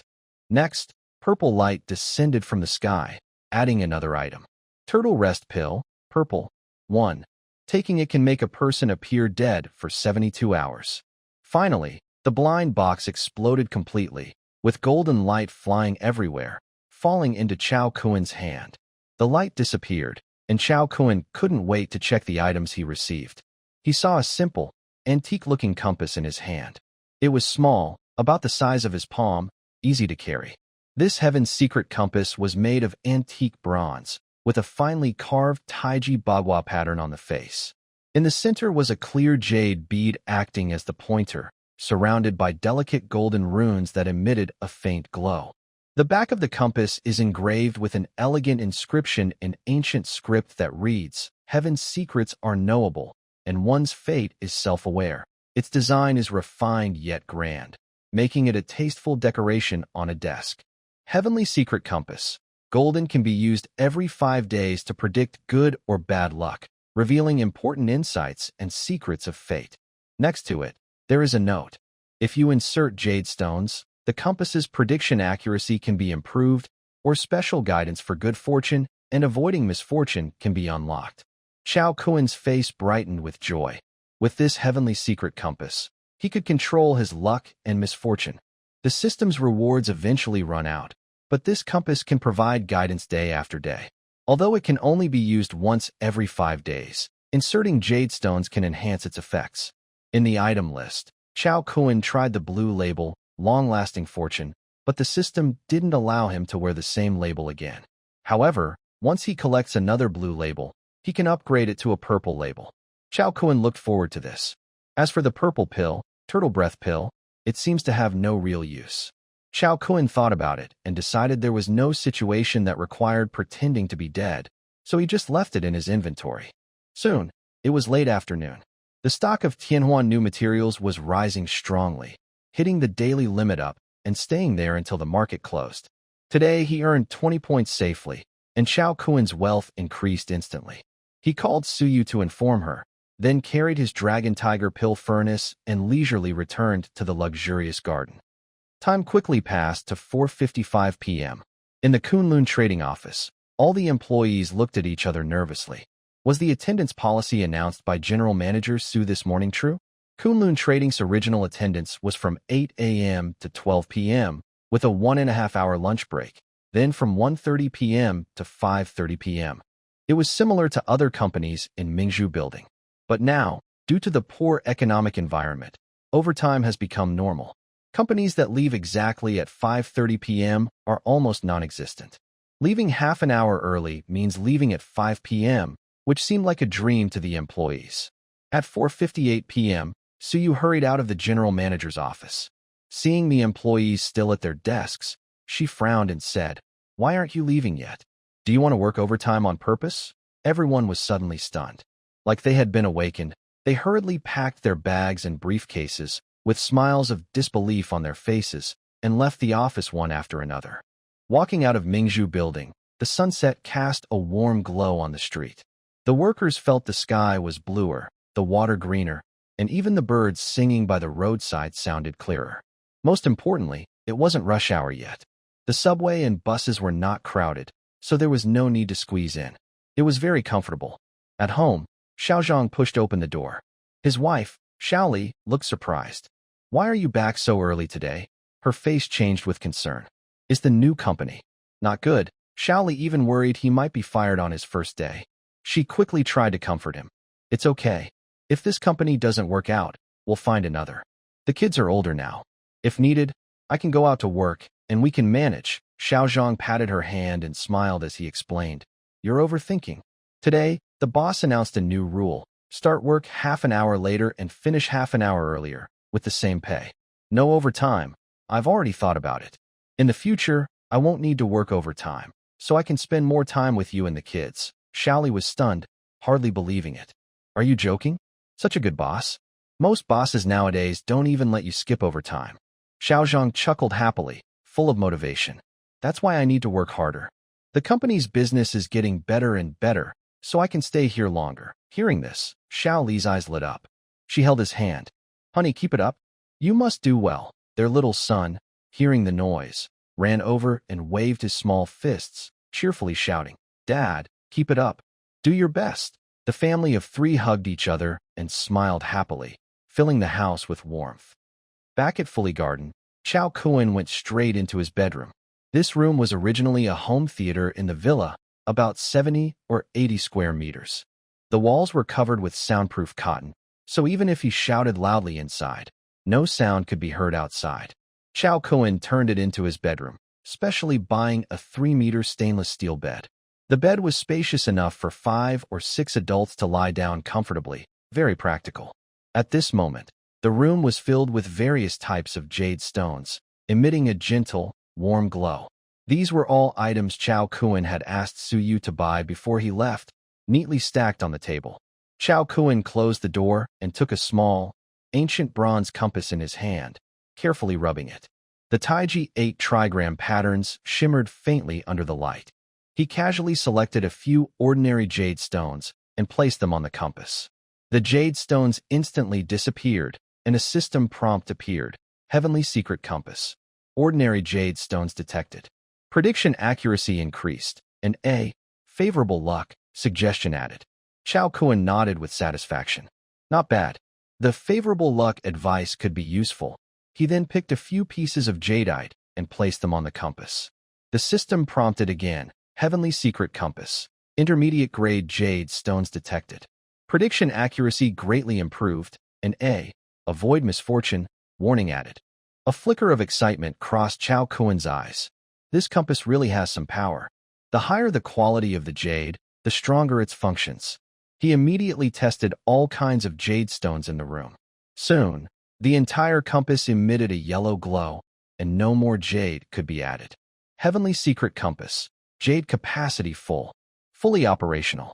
Each prediction now includes favorable luck and avoid misfortune guidance, as well as fate analysis. Chao Kuan looked enlightened. After the experiments, he understood the rules of the compass. Ordinary jade stones, like green jade or nephrite, only improve prediction accuracy and add simple, favorable luck suggestions. Intermediate jade stones, like Hetian jade or tourmaline, can unlock, avoid misfortune, warnings. Top-quality jade, such as fine jadeite or white sheep fat jade, allows the compass to reach its highest precision. At this level, the Heavenly Secret Compass can provide complete, favorable luck, and avoid misfortune functions, along with fate analysis. Daily accurate fortune-telling can help Chao Kuan profit in business and life, even turning situations around. Normally, a single precise fortune-telling session would cost others a lot to compete for. But with the Heavenly Secret Compass, Chao Kuan has a continuous advantage. He thought for a moment and decided to instruct Suyu to focus on purchasing top-grade jade stones, especially fine jadeite, and white sheep fat jade to maintain the compass's maximum efficiency. The next morning, Xiao Zhang, an employee, habitually woke early and took the subway to Kunlun Trading Company at Mingzhu Building.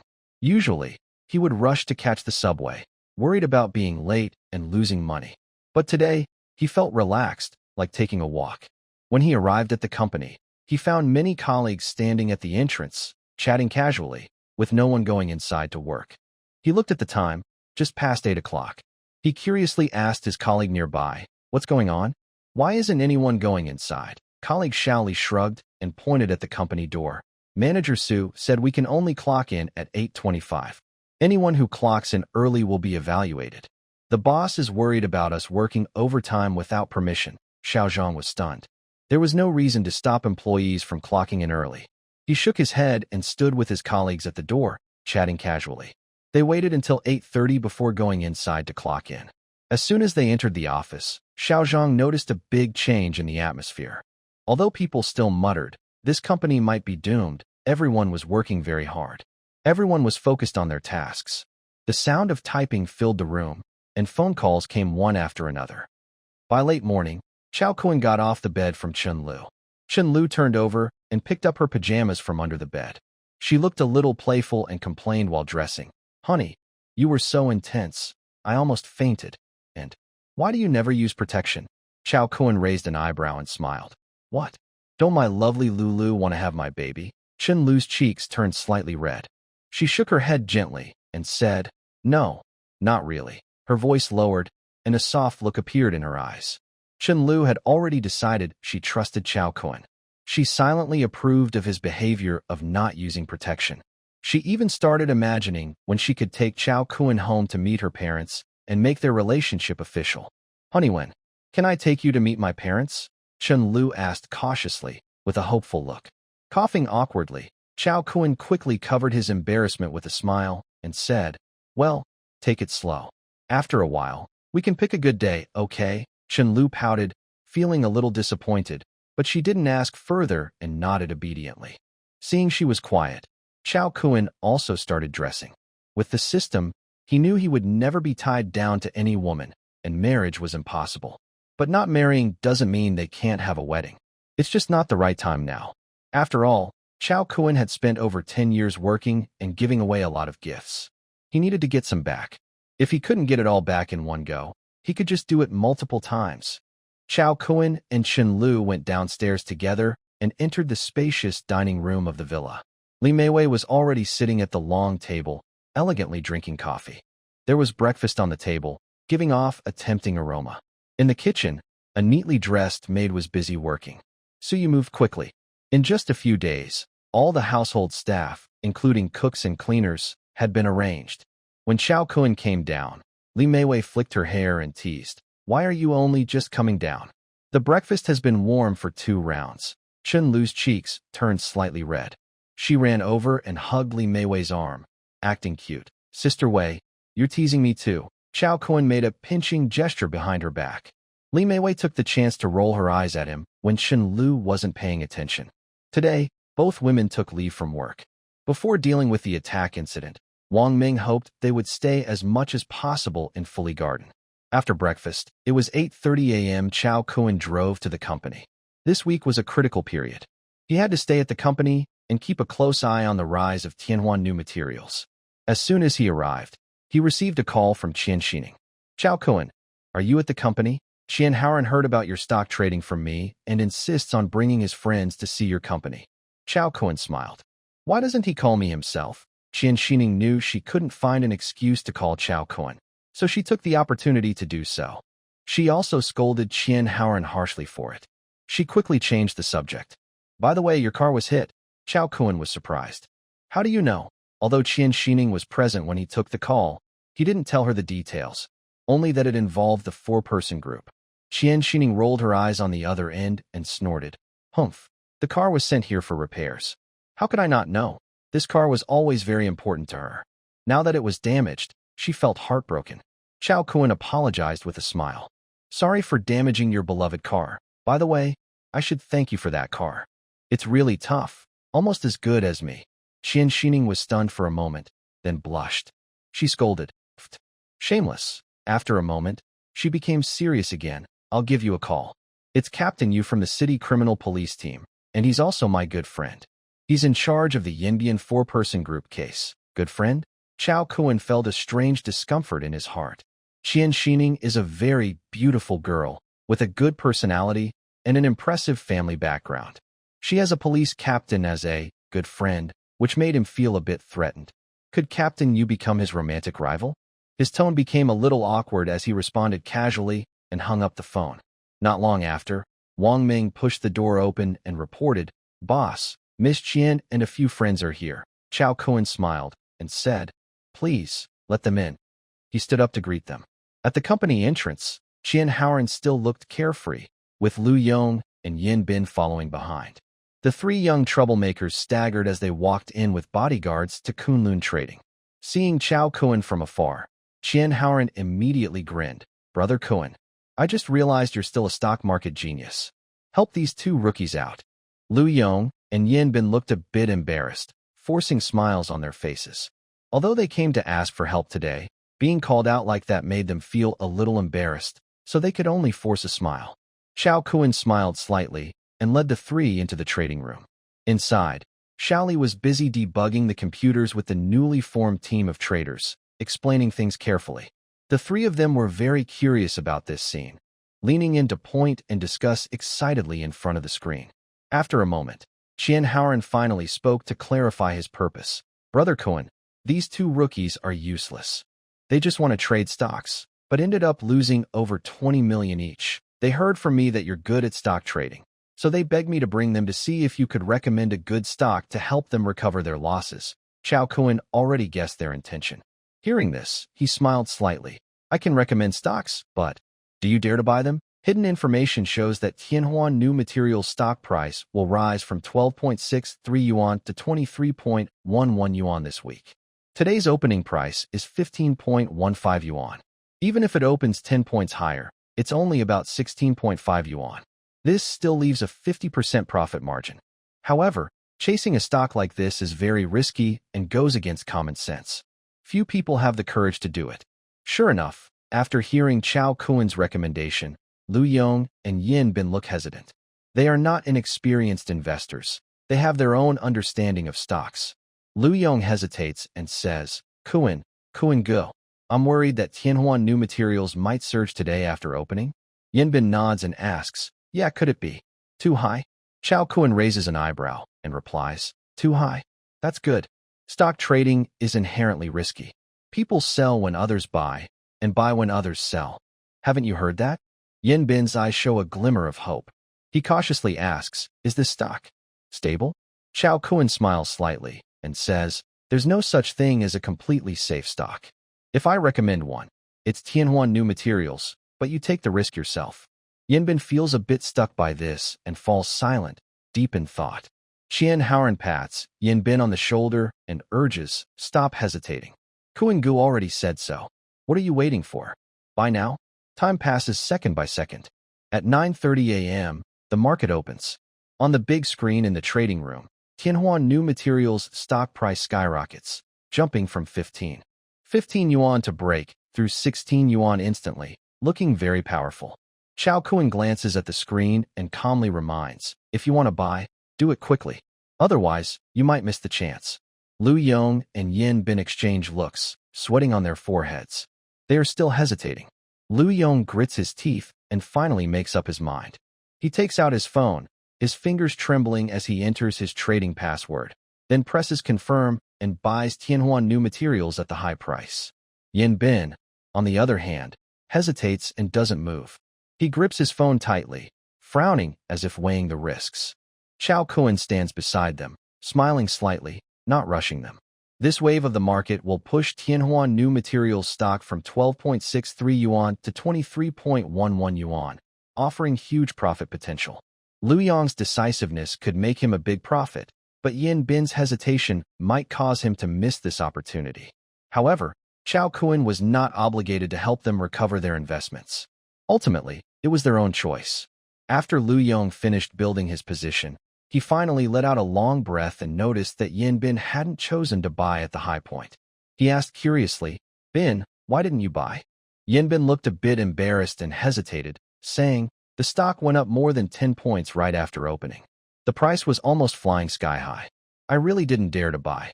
Chao Kun couldn't help but chuckle. Most people don't dare to buy stocks that seem to be rising rapidly because they think the risk is too high. But are other stocks really less risky? According to this logic, wouldn't it make sense to buy stocks that have hit their daily limit down, since there's no further risk of falling? But who can guarantee what will happen the next day? Meanwhile, the stock price of Tianhuan New Materials soared quickly, hitting the 20-point daily limit. Lu Yong was ecstatic and shouted loudly, "Awesome! Amazing!" He bought in at around 16.5 yuan, and now the stock price had already reached 18 yuan. Lu Yong had invested a total of 50 million yuan, which meant a profit of 5 million yuan. Yinbin watched the stock price rise rapidly and felt a bit regretful. But since the price was climbing even higher now, he dared not buy. Chao Kun smiled and said nothing more. The stock price of Tianhuan New Materials was fiercely fluctuating around 18 yuan. Many people, like Chao Kun, had bought before this week. Now, they had made a profit of 40 points and naturally wanted to sell. But many others also believed in Tianhuan New Materials and were very strong supporters. Both sides exchanged a lot of shares near the daily limit price, and trading volume increased further. Lu Yong stood in front of the screen, his face turning red, shouting loudly, "Go! Hit the limit! Hit the limit! Quickly! Push it to the daily limit!" Yinbin sat awkwardly in a corner of the trading room, neither sitting nor standing, staring at the K-line chart of Tianhuan New Materials, full of regret. He regretted hesitating earlier and missing the chance to buy at the high point, watching the stock rise from 15 yuan to around 18 yuan, with a strong upward trend. He was very upset and cursed inwardly. If only I had listened to Brother Cohen. Finally, with a surge of large buy orders, Tianhuan New Materials stock price firmly hit the daily limit at 18.18 yuan. The screen was filled with bright red, and cheers erupted in the trading room. Lu Yong slammed the table and jumped up, shouting, "Yes! It hit the limit! Brother Cohen, you're amazing! Awesome!" Chao Kun smiled slightly and suddenly noticed Qian Haoran standing nearby, happily grinning. He asked, "Yinbin didn't buy in either? Well, fine. Why didn't you buy some too?" Qian Haoran kept shaking his head. "I can't buy. My sister invested over 300 million yuan. She said if I dare to buy, she'll beat me to death." Chao Kun then remembered his role as the national fortune balancer and challenged superstition. "I don't believe it. You just buy any stock, and it can still hit the limit down?" Qian Haoran seriously replied, "Brother Cohen, I'm not joking. If I really make a move, whichever stock I buy will definitely hit the limit down." Lu Yong, nearby, also looked worried and said, "Brother Cohen, it's true. When the three of us bought stocks together, as soon as Qian Haoran bought in, the stock would drop to the limit within a day. I really want to see that happen." Chao Kun didn't believe it at all. He turned to Xiao Li and ordered, "Xiao Li, recommend the safest stock for Qian to try." Qian Haoran looked unwilling. His sister hadn't given him pocket money for several days, and he still had some funds on hand that were quite useful. But Chao Kun's order had to be obeyed, or his sister might just beat him up. After a moment, Xiao Li recommended a stock. "Boss Chao, this construction group is quite stable. Its stock price has hardly moved in the past 6 months." Chao Kun opened the app and checked. Sure enough, as Xiao Li said, the construction group's stock had been almost unchanged for half a year. Based on his experience, such stocks wouldn't rise much, but unless a huge black swan event happened, they wouldn't fall much either, definitely not hitting the limit down. Black swan events weren't so easy to encounter. "Haoran, try buying this stock," Chao Kun signaled to Qian Haoran. Hearing this, Qian Haoran opened his securities account. Luckily, he still had some funds left. He immediately bought all of it into the construction group. After buying, the stock price remained completely still, as calm as water. Chao Kun patted his shoulder. "Looks like your national fortune balancer story isn't very convincing after all." Qian Haoran curled his lips and snorted. "Just wait. By the end of today's trading, it'll prove itself." Time passed slowly as everyone talked and waited, and before they knew it, it was noon. Chao Kun arranged for Su Yu to order food. Everyone sat together, eating and chatting. Halfway through the meal, Xiao Li suddenly rushed into the restaurant, looking very pale. "Boss, something big has happened." There was an earthquake in northern Thailand, and a building built by construction group collapsed. The restaurant instantly fell silent, and everyone was stunned. Chien Howren's chicken leg dropped onto the table with a clatter, and he wailed, "No way. My money." Lu Yong and Yin Bin looked at each other, both gasping in surprise, and said in unison, "Howren, your luck hasn't changed." Chao Kuan looked speechless, finally seeing how powerful Chien Howren was. Sure enough, after the market opened, the stock price of Construction Group dropped without hesitation, heading straight for the limit down. Most retail investors didn't even realize what was happening. The stock price was already locked at the limit down. The most pitiful was Chien Howren. Not only did he experience a limit down today, but according to Xiao Li's estimate, he would need to sell at the limit down again tomorrow to get out. He looked at Chao Kuan with a pitiful expression, clearly asking for help. Chao Kuan understood and smiled.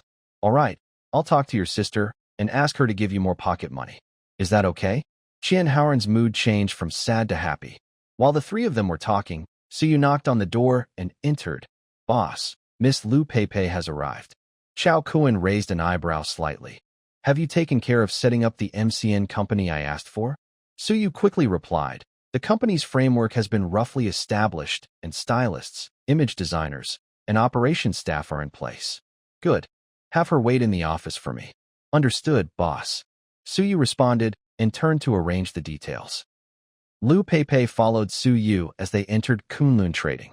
She wore a white t-shirt with high-waisted denim shorts, radiating a youthful vibe. Her simple outfit couldn't hide her attractive figure.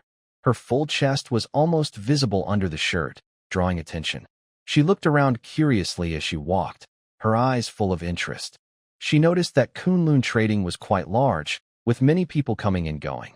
Everyone performed their roles well, and everything looked very organized and professional. Such a big company. Boss Chow must be very rich, Lu Peipei thought to herself. She pushed open the door and saw many people already in the office, which surprised her. Upon closer look, she noticed that former boss Chien Howren and current boss Chao Kuan were both there, making her feel a bit nervous. "Hello, boss," she greeted nervously. Chao Kuan smiled to ease the atmosphere. "Peipei, don't be nervous. Sit down." He then turned to Suyu and said, "Call the stylist and image designer to come over and help Peipei create a new look." Suyu nodded and quickly went out to arrange it. Soon, the stylist and image designer entered with their equipment, examining Lu Peipei and discussing makeup and clothing options. Lu Peipei felt a little shy and whispered, "Boss, is this too much?" Chao Kuan slightly smiled and said, "Peipei, you need to believe in your charm. You have a unique aura, and we want to bring that out. The company spent a lot of money hiring stylists and makeup artists for you. Just building the MCN company cost several million. Hearing, spent a lot of money, and several million." Lu Peipei's eyes widened instantly. Without overthinking, she turned and followed the stylist into the makeup room. After a while, Lu Peipei came out of the makeup room. Immediately, Chien Howren's eyes widened in amazement, and he patted his thigh excitedly, exclaiming, "Brother Kuan's eye for talent is amazing. I just sold it for 2 million, and I got a great deal." Lu Yong and Yin Bin also nodded repeatedly, especially the chubby Yin Bin, whose face turned red. The makeup artist gave her a fresh, elegant look with a touch of playfulness in her eyes. The stylist dressed her in a tight, low-cut dress that fit her curvy yet charming figure, highlighting her full bust perfectly. A simple red heart-shaped pendant hung around her neck, drawing attention to her deep cleavage and making her look very eye-catching. Chao Kuan was very pleased with this new look. "Not bad, Peipei. This style really catches people's attention." Lu Peipei looked a little shy. "This is my first time wearing this kind of outfit." Chao Kuan clapped his hands and said to the styling team, "Continue working on this direction and design more than 10 complete looks." After speaking, he said to Lu Peipei, "Let's go for a walk outside." Lu Peipei was surprised and said, I don't dare." She looked nervous and was a bit hesitant about Chao Kuan's request. Chao Kuan smiled slightly and, without giving her a chance to refuse, took her small, fair hand and led her out of the office. He had already noticed that Lu Peipei seemed somewhat interested in money and planned to test her. He whispered in her ear, "You want to be a big online celebrity in the future, earning hundreds of millions. If you're afraid to go out, how can you become one?" Hearing that being an online celebrity could earn over 100 million, Lu Peipei suddenly felt dizzy and almost collapsed into Chao Kuen's arms. Everyone else looked at each other in surprise. Chao Kuen left so suddenly before the stock market closed. The most nervous was Lu Yong, who quickly asked, "Brother Kuen, what about Hengxin Materials that day?" Chao Kuen didn't look back and said, "I have over 10 billion invested there, and I'm not worried." "You only have a few tens of millions, so why panic?" Hearing over 10 billion, Lu Peipei felt her whole body go weak and almost threw herself into Chao Kuen's arms. Everyone else looked at each other, and Lu Yong praised, "No wonder you're a stock market genius. Brother Kuen is amazing." In fact, Chao Kuen was so calm because he knew the system hadn't shown the full increase yet, so he was confident. Others didn't know this and could only think Chao Kuen had absolute confidence in his stock trading skills. After all, losing over 10 billion in the stock market and leaving it was quite bold. Watching their figures walk away, Qian Haoran looked a bit envious and said, "My brother-in-law is really impressive." At the underground parking lot, Wang Ming had already prepared the Mercedes S400L. The G-Class was sent for repairs, so he could only drive this car now. He acted as the driver, with Chao Kuen and Lu Peipei sitting in the back. When people are in a relatively enclosed space, their senses become especially sharp. Only then did Lu Peipei realize that Chao Kuen had been holding her waist all along. "Boss." Lu Peipei swallowed hard and softly called out. Chao Kuen ignored her and simply ordered, "Take us to the Niijilu Hotel." "Yes, boss." The car slowly drove away from Mingzhu Building. Looking out the car window at the fast-moving scenery, Chao Kuen slowly spoke. "Peipei, have you thought about your future?" Lu Peipei looked confused. "Future? Yes. What do you want to do after graduation?" Chao Kuen gently asked. Lu Peipei didn't understand. "Me? I don't know." She was just a student about to enter her third year, never thinking about this kind of topic. "Then why did you sign a contract with Qian Haoran? Don't you want to become a star?" I don't know. I heard from Mr. Qian that he would give me 500,000 yuan if I signed." She paused, then continued, "And he only gave me 20,000 yuan as a signing fee. The remaining 480,000 yuan hasn't been paid to me yet." Chao Kuen was speechless, stunned by Qian Haoran's tricky move. "What the heck?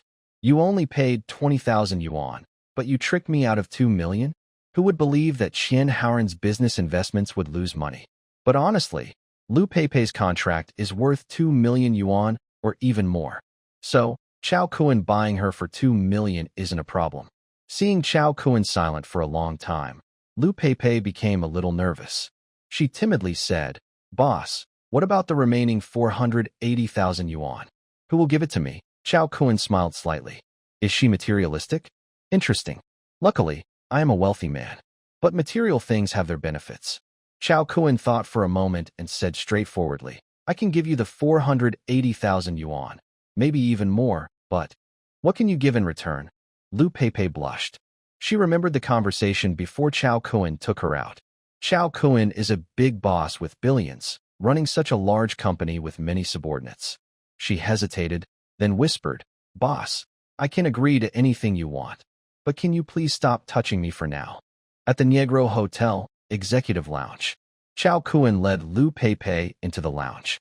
Her carefully chosen outfit and attractive figure immediately drew everyone's attention. After all, Lu Peipei's figure was so outstanding that she could be directly used to make porcelain in Jingdezhan. Chao Kuen took her to a nice window seat and ordered afternoon tea. He smiled and said, "Peipei, relax. Today, I want to chat with you and introduce you to someone." He took out his phone and dialed Lu Xian's number. "Lu Xian, come to the lounge. I'm at the window seat." Soon after, Lu Xian pushed open the door. She was dressed simply in a white t-shirt and jeans, wearing canvas shoes, plain and fresh. Chao Kuen frowned, looked at Lu Xian, and asked, "Did Suyu not buy you clothes? Why aren't you wearing any?" Lu Xian lowered her head shyly. "Brother Chao, those clothes are too expensive. I put them away. I feel more comfortable in this." Hearing this, Lu Peipei quickly looked her over and showed a hint of disdain in her eyes. With her sharp eyes, she could tell that Lu Xian had nothing valuable on her. She immediately lost interest. Chao Kuen invited Lu Xian to sit down and introduced her to both of them. "Peipei, this is Lu Xian. She's a freshman at your school." Please take care of her. Lu Xian, this is Lu Peipei. She's your senior, now in her 3rd year, and she's the school's beauty. Lu Xian was shy and pregnant, so Chao Kun worried she might be bullied at school. Lu Peipei was the school's beauty and a well-known figure, also a senior. With Lu Peipei's help, Chao Kun wouldn't have to worry so much about school matters. Lu Xian lowered her voice and said softly, Senior Peipei, thank you so much. Her voice was gentle and a little nervous. Lu Peipei pouted, forced a smile, and replied casually, Okay, sure. She rolled her eyes inwardly. A poor, awkward junior. What a trouble. But because of Chao Kun's face, she didn't dare show her true feelings. However, Chao Kun saw through her easily. He called Wang Ming over and whispered a few instructions. Wang Ming nodded and left. Lu Peipei was a bit confused but didn't ask more. Not long after, Wang Ming returned to the lounge, carrying 2 shopping bags. Lu Peipei's sharp eyes immediately spotted the LV logo on the bags, and her eyes lit up. She thought to herself, could these be for me? Sure enough, Chao Kun smiled faintly. I had someone pick out 2 bags downstairs. You can just play with them. Lu Peipei's attitude changed instantly. Her smile blossomed, and she said excitedly, Great. Thank you, boss. She took a gift bag eagerly and opened it quickly. Inside was a brand new Louis Vuitton handbag, worth at least 50 or 60,000 yuan. She smiled happily and turned to warmly hold Lu Xian's hand, asking about her well-being. Little Xian, if you need anything at school, just come to me. We should get along well. Lu Xian looked at the gift bag, feeling a bit shy. Blushing, she said, Brother Chao, this is too expensive. She pushed the bag, wanting to refuse. Chao Kun waved his hand gently and said, Keep it. It's just a small gift. Get closer with Peipei, and you can look out for each other at school. Lu Peipei quickly nodded, smiling so broadly she couldn't close her mouth. Yes, Xiao Xian, the boss has spoken. We'll take it. From now on, I'll look out for you. Chao Kun watched her reaction and secretly chuckled. Lu Peipei is just someone who loves money, easy to handle. Getting a bag for no reason made her very happy, and she had already forgotten her dislike for Lu Xian. While Lu Xian wasn't paying attention, she secretly glanced at her, already knowing her thoughts. This Lu Xian is clearly Chao Kun's girl, with a similar status to her. Lu Peipei didn't care how many women Chao Kun had. To her, a successful man having several wives and girlfriends was normal. As long as Chao Kun gave her money and supported her as an online influencer, she was satisfied. She pursed her lips and secretly thought, she's just a poor student. What's she afraid of? Lu Xian looked down at the gift bag in her hands, feeling mixed emotions. She had already considered Chao Kun her man, but today Lu Peipei's sudden appearance made her feel very insecure. Lu Peipei was dressed seductively, with a strong presence, clearly a prominent figure at school, while she was just a regular freshman. What did Chao Kun mean by bringing Lu Peipei in front of her? She was very conflicted but dared not ask. She could only softly say, Thank you, Brother Chao. Chao Kun waved his hand and said, All right, I have other things to do. I won't stay here long. After a few days when school starts, you can contact Peipei yourself. After saying that, he stood up with Lu Peipei and left amid everyone's envious gazes. The Mercedes-Benz S400L sped down the road. Chao Kun leaned back in the back seat, with Lu Peipei sitting beside him, still holding the Louis Vuitton bag and smiling happily. She turned to look at Chao Kun and said sweetly, Boss, thank you for the bag. To show my gratitude, I want to treat you to a meal. What would you like to eat? Chao Kun looked her over and teased, Actually, I do have something I want to eat. Lu Peipei was surprised and quickly asked, What would you like? Chao Kun slightly smiled and said, I want to eat a big white steamed bun. On the way back, Chao Kun took a detour to first take Lu Peipei back to school. Until the issue with Wang Anquan was resolved, Wang Ming advised him not to stay out too long. Chao Kun naturally agreed. Beautiful women are everywhere, but life only gives you one, so you should cherish it. As the school beauty of Zhongjiang Normal University, Lu Peipei arrived early to prepare for the welcome party. After getting off the car, she smiled sweetly at Chao Kun. Boss, I'm still the host for this year's welcome party. If you're free, come and watch. I'll save you a VIP ticket. Chao Kun nodded and agreed with a smile. When they returned to the company, the market had already closed. Tianhuan New Materials continued to hit the daily limit up without surprise. As the stock price rose, Xiao Kuan's personal wealth grew quickly. Xiao Li excitedly ran over to report, "Mr. Qiao, today Tianhuan New Materials stock price reached 18.18 yuan. Your profit today has already exceeded 500 million. He adjusted his thick glasses, eyes shining with admiration. In just a few days, his assets had multiplied several times. As a professional in finance, he naturally understood what this rapid increase in wealth meant. He seemed to see a rising star in the financial world. Xiao Kuan smiled slightly, patted Xiao Li on the shoulder, and calmly said, "Stay calm. Just making some money. Later, tell the team members that once this deal is done, everyone will get a generous bonus." Xiao Li's eyes lit up, and he quickly nodded. "Got it. Thank you, Mr. Qiao." Xiao Kuan thought for a moment and then instructed Xiao Li, "Keep an eye on the market these 2 days. When Tianhuan New Materials reaches above 22 yuan, start preparing to sell." According to the system information, the target price for Tianhuan New Materials on Friday is 23.11 yuan, which is very close to the current price of 18.18 yuan. Within 3 trading days, the stock only needs to rise about 27% more to reach the target price. Xiao Kuan thinks that the recent streak of daily price increases cannot last forever. In the next 3 days, Tianhuan New Material is likely to steadily rise by about 10% each day, reaching 23.11 yuan by Friday. Since Xiao Kuan cannot sell all his shares at the highest point, he should consider selling when the price hits 22 yuan. It's like eating fish. It's best to enjoy the fattiest part, rather than picking at every small piece or trying to get every penny. However, as the Ukraine conflict continues to develop, Tianhuan New Material, being a popular stock, is gaining more attention each day, and trading volume is increasing. Based on Xiao Li's estimate, by Friday, the trading volume could reach hundreds of millions of yuan.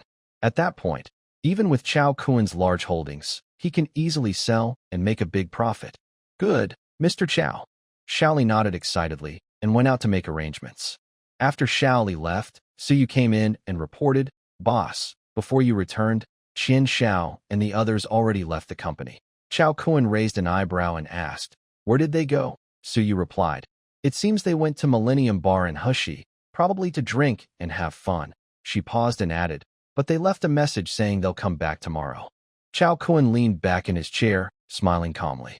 Qian Haoran and the others just wanted to get some inside information.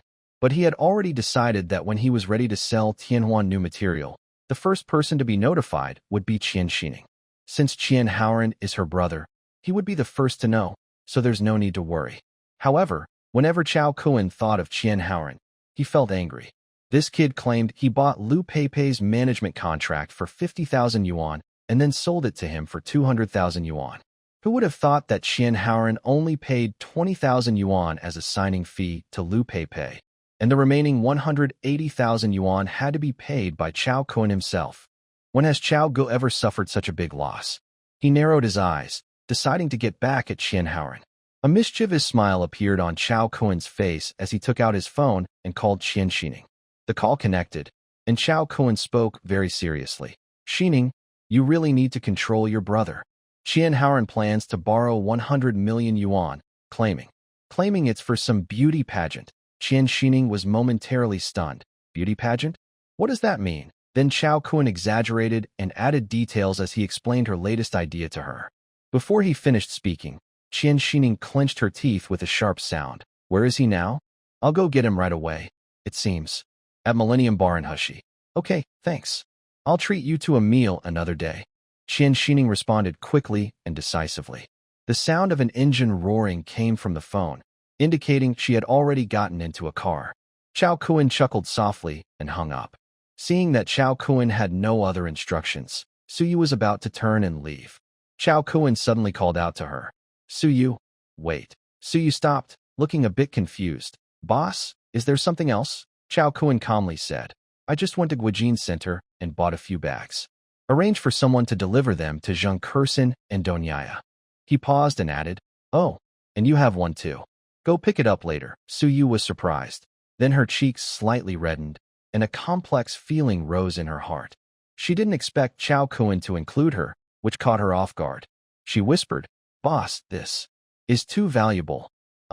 Although she said that, she didn't refuse outright. Chao Kun waved his hand casually. It's okay. If you're going to buy, just buy everything. No need to trouble yourself. You can arrange it. He didn't think much about it. Giving the bags was just a casual gesture. Anyway, Tianhua New Materials was making a lot of money, and this small amount was nothing. Su Yu felt a mix of emotions, shy, yet secretly happy. After hesitating for a moment, she softly said, "Okay, boss." Then she walked out of the office in a slightly flustered manner. Back at the fully gardened villa, Chao Kun carried 2 bags and pushed the door open. In the living room, Li Meiwei was wearing a light silk night dress, lazily leaning on the sofa reading a book. Chao Kun casually asked, "Where is Chen Lu?" Li Meiwei looked up, flicked her hair, and said lightly, "She's been sleeping a lot lately. Probably bored staying locked inside the villa." Li Meiwei looked up and immediately recognized her own bag from her shop, but she was still quite happy when Chao Kun gave her a gift. Unexpectedly, Chao Kun suddenly grabbed her hand. "Let's go upstairs and take a look," he said. Li Meiwei, who was a saleswoman for LV and had touched many bags, understood his intentions right away. Feeling his grip, her cheeks turned slightly red, and she playfully scolded, "Hey, it's broad daylight. What are you doing?" But she didn't resist and followed him upstairs. When they entered Li Meiwei's master bedroom, Chao Kun looked around and noticed that the wedding photo of Li Meiwei and Rin Tong, which used to hang on the wall, was gone. He frowned and asked, "Where's that wedding photo? Why isn't it hanging up?" Li Meiwei was momentarily stunned, a hint of awkwardness flashing across her face. She snorted and said, "I took it down earlier. It was too eye-catching." Chao Kun shook his head. "That won't do. Take it out and hang it up." Getting annoyed, Li Meiwei punched him lightly and scolded, "I won't let you see it. You're such a pervert." Chao Kun chuckled happily, hugging her waist. Then he looked around the room and, after a moment of searching, found the wedding photo. He hung the wedding picture on the wall, and under Rin Tong's watchful gaze, it added a special touch. He patted Li Meiwei's waist, and she rolled her eyes at him, her beautiful eyes flashing with annoyance. Chao Kun grinned and said, "Young men don't know how good a married woman is. Mistakenly thinking a girl is a treasure, but only a married woman truly understands me." The next morning at 9 o'clock, Qian Haoran hobbled into Kunlun Trading, his face bruised with a dark circle around his left eye.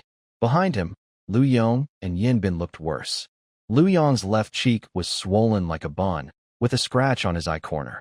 Yin Bin was even more battered, with his right eye swollen shut, a purple bruise on his forehead, grimacing as he walked, clearly in pain. It was obvious that they had been thoroughly beaten by Qian Xining last night. Qian Xining was very precise with his hits, targeting the tough and fleshy parts. They were in so much pain they were searching the ground for their teeth, but they weren't seriously injured, just superficial wounds that looked worse than they were, so they didn't need to go to the hospital. Qian Haoran sat down heavily, gasping from the pain, and gritted his teeth as he said, "Brother Cohen, you're so sneaky. My sister beat me half to death last night and took all my pocket money." He rubbed his face and looked at Chao Kun with a grumpy expression. Lu Yong and Yin Bin stood nearby, feeling angry but unable to speak out, their faces showing their frustration. These two had it worse. They were just following Qian Haoran out to hang out, but Qian Xining accused them of being his accomplices and beat them up together. Of course, Chao Kun wouldn't admit he was the one who reported them. He leaned back in his chair, smirking as he said, "Xining hitting you has nothing to do with me. Don't go around spreading rumors." His eyes sparkled with sharpness as he looked at the three of them, relaxed and confident. Qian Haoran and the others exchanged glances, feeling a chill down their spines and breaking out in cold sweat. Qian Haoran swallowed nervously, thinking to himself, "I forgot that Brother Cohen is also a tough guy who can handle a dozen people at once." They couldn't beat Qian Xining, so how could they possibly fight Chao Kun? Moreover, Chao Kun was also known as the brother-in-law, so hitting him would be pointless anyway. Qian Haoran looked worried, realizing they couldn't win or even argue, and could only accept their bad luck. Ahem. "Well, we're not here to cause trouble today. We're just here to look at stocks, hee hee." Looking at stocks, Qian Haoran quickly changed the subject with a forced smile. "Then let's go to the trading room." Chao Kun, uninterested in them, headed straight to the trading room. Inside, the trading team was already prepared and on alert.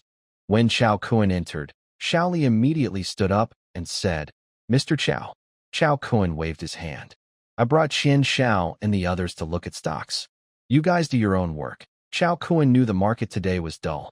Although Tianhuan new material would go up, it wouldn't hit the daily limit like a few days ago.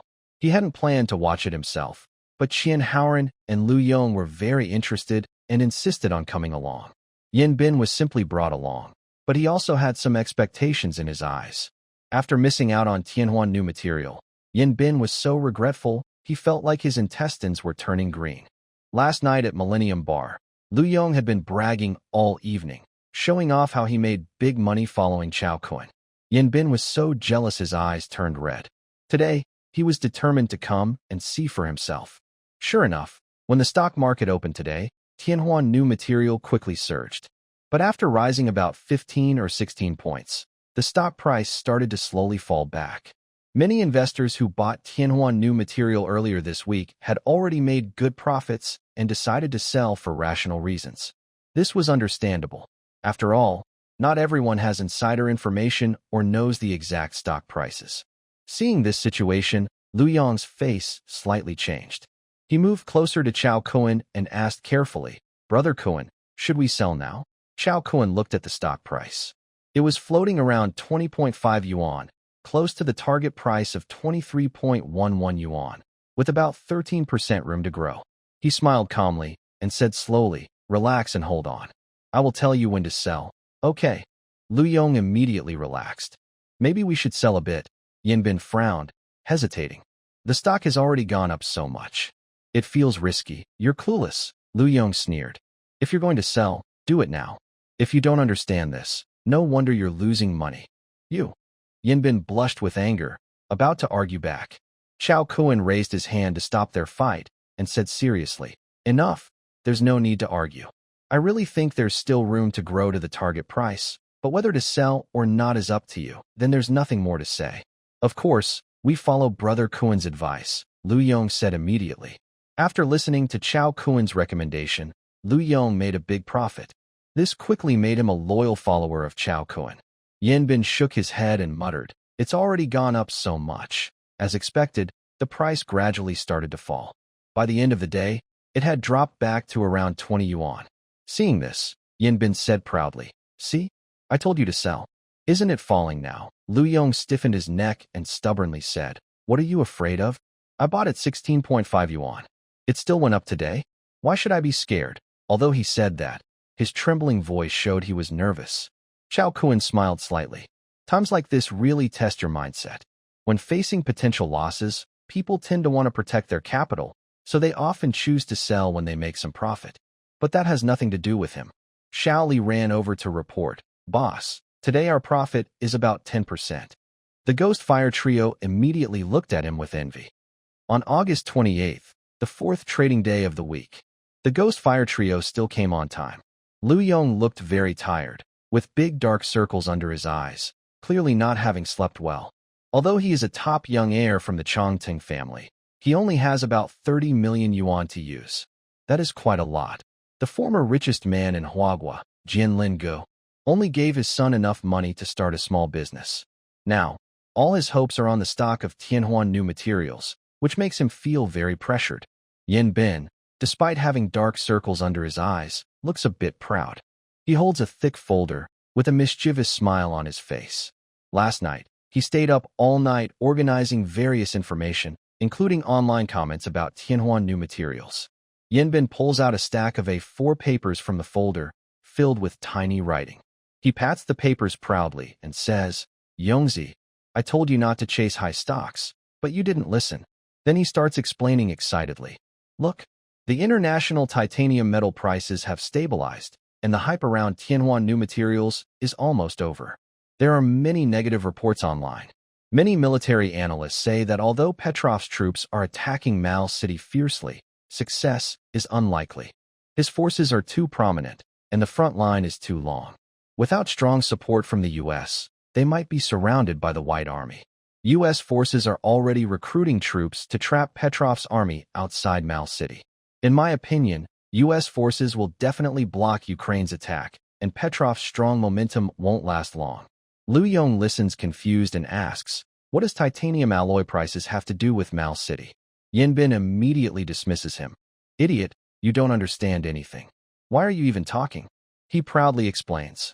Mao City is the metal industry center of the White Country, producing 1/3 of the world's titanium alloy. If Mao City falls, titanium prices will skyrocket, but that's impossible. Liu Yong feels like he doesn't understand anything and looks a bit embarrassed, but he wants to get back in the game.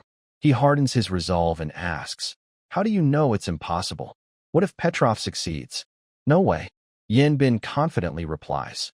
Online military analysts all say Petrov is at the end of his strength and is about to die out. He will definitely not take over Mao City, he confidently advised Liu Yong. Yong, trust me. This wave is about to end. Let's make some money now and get out quickly. Sure enough, as soon as trading opened, Tianhua New Materials continued yesterday's decline, dropping several points right at the start. The stock price fell from around 20 yuan to about 18 yuan, with the lowest point reaching 17.8 yuan during the day. Liu Yong's face turned pale, his palms sweaty, and he kept asking Chao Kun on the screen, Boss Zhao, can we still hold? Should we sell now? Chao Kun remained calm, replying with a relaxed expression, I'm not selling anyway. If you want to sell, go ahead. He knew this was just a market manipulation to shake out weak holders. He believed the price would reach 23.11 yuan by the close tomorrow, so he wasn't worried. Liu Yong became more anxious, hesitating as he scrolled on his phone. Yin Bin was smug, convinced his judgment was correct, and patted his chest confidently, saying, listen to me, sell now. If you wait, you'll lose even this small profit. He then turned to Qian Haoran and asked, Haoran, what do you think? Qian Haoran thought for a moment, scratching his head, and said, I think you have a point. Seeing that Qian Haoran supported him, Yin Bin's face lit up with joy, and he said to Chao Kun, Brother Kun, see? Everyone agrees with me. I think you've made enough money. Why not sell some now? Chao Kun shook his head. Whether you sell or not is your choice, but I definitely won't sell now. Yin Bin looked disappointed. Waving his documents, he said earnestly, Brother Kun, I'm not jealous of you.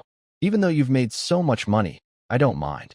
After all, we're brothers. Right now, Tianhua New Materials looks like it's going down. Seeing you make less money makes me feel sad for you. Chao Kun was speechless. If he had listened to Yin Bin and sold his stocks, he probably would have been heartbroken. Seeing Chao Kun ignore him, Yin Bin desperately pleaded, Brother Kun, just trust me this once. Tianhua New Materials really isn't doing well. Before he finished speaking, messages started flooding his computer screen. Suddenly, Shaoli stood up quickly, a happy expression on his face, and shouted to everyone in the trading room. Latest news, Petrov sent elite forces to surprise attack Mao City, and they successfully captured it. Meanwhile, everyone in the trading room saw a miraculous scene. Just a second ago, the stock price of Tianhua New Materials was around -10%. The next second, it suddenly shot up in a straight line, and the stock price began rising rapidly like a rocket. 18 yuan, 19 yuan, 20 yuan, 21 yuan, 22 yuan, 23 yuan. In almost 1 minute, Tianhua New Materials stock price soared to 23 yuan, almost reaching the daily limit of 24 yuan. Chao Kun immediately reacted. Shaoli, start selling quickly. Haoran, call your sister now. This is a great chance to sell. Qian Haoran was stunned and, without hesitation, took out his phone to call Qian Xining. Yin Bin was stunned, watching the busy scene in the trading room, feeling a bit confused. Is this really okay? Yesterday, I stayed up all night watching military bloggers, and none of them thought Petrov could take Mao City. Chao Kun had no time to think about him. He knew that the closing price of Tianhua New Materials on Friday was 23.11 yuan. He had already prepared himself mentally, thinking that selling the stock around 22 yuan would be good enough. Now, being able to sell above 23 yuan was a once-in-a-lifetime opportunity. He didn't want to waste a second and kept urging Xiao Li and his team. Hurry up. Faster. The sooner we sell, the better. The traders led by Xiao Li didn't dare to delay and kept throwing out sell orders as fast as they could, their keyboards almost smoking.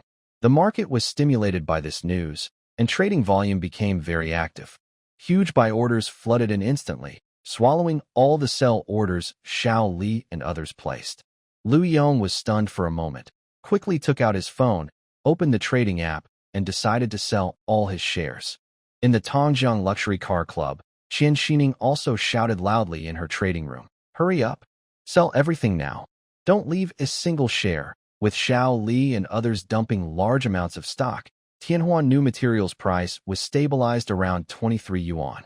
It couldn't go up anymore, nor could it go down. The various funds in the market were all confused. What's going on? Such big good news, and you don't buy in, but instead sell off. Who is this mysterious person? Fortunately, the majority of the market's buying funds still held the upper hand. By 2:30 p.m., as Chao Kuan sold his last shares, Tianhuan New Materials finally hit the daily limit up. All the funds in the market finally relaxed. Find out who this troublemaker is. They're so sneaky, but after investigation, they could only trace it back to a branch of Chongqing Securities. It's a joke. If the chairman's daughter personally handled it, how could outsiders find out? That's impossible. After this battle, Chongqing Securities became famous. But Chao Kuan didn't know any of this now. He was listening to Xiao Li's report. Xiao Li was excited as he told Chao Kuan, "Boss Chao, congratulations. You made a big profit this time. Your average buying price was around 12 yuan. We sold everything above 23 yuan, with an average selling price of 23.3 yuan. Preliminary estimate shows Tianhuan New Materials increased by 94%. You earned a total of 1.694 billion yuan. Qian Haoran also looked happy, holding up his phone. "Brother Kuan, my sister just called." Chao Kuan took the call, and Qian Xining excitedly said, "Chao Kuan, your information was spot on. I followed your lead and made over 300 million. I really need to thank you." Chao Kuan thought to himself, "Thanks? That's not enough. I need something real." He lowered his voice and hinted, "Xining, just saying thanks isn't enough. How about we finish that thing we didn't get to last time, find a good place and make up for it?" He remembered the last time at the snack street, under the dim yellow lights. They were very close. The atmosphere was tense, almost kissing. But the Yinbian group interrupted them, which Chao Kuan still held a grudge about. Now he had a chance. He definitely wanted to bring it up. Qian Xining was stunned, quickly understanding his hint.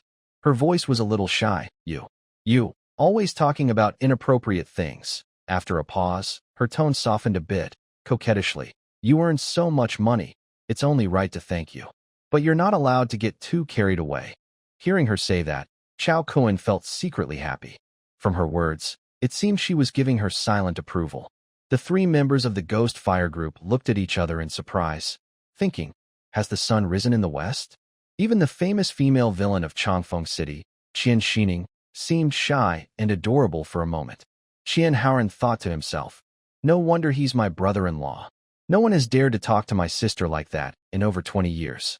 Liu Yong directly gave a thumbs up and said, "Brother Kuan, you're amazing." He now admired Chao Kuan not just because he could fight and make money, but also because he helped him earn a lot. He truly saw him as a living saint. Yinbin stood nearby, not daring to speak. He was unsure whether to sit or stand. A thick stack of documents in his hand now felt extremely hot and heavy. The information he spent the whole night researching seemed like a joke in front of Chao Kuan. Thinking about how he had just earnestly advised Chao Kuan to sell Tianhuan New Materials, he felt his face burning with embarrassment.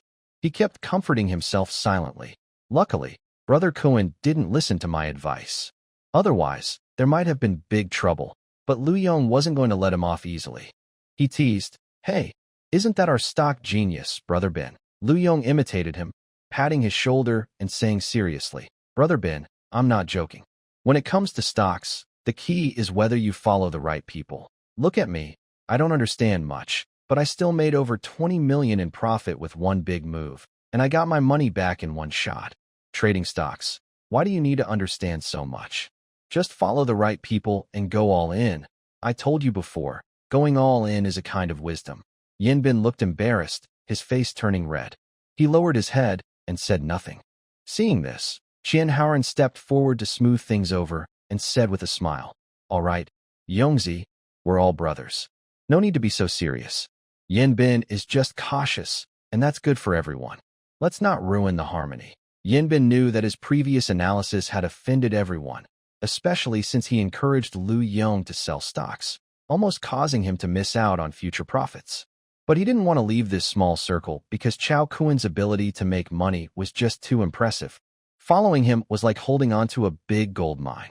He quickly apologized, saying, "Brother Kuen, Brother Yong, it's all my fault.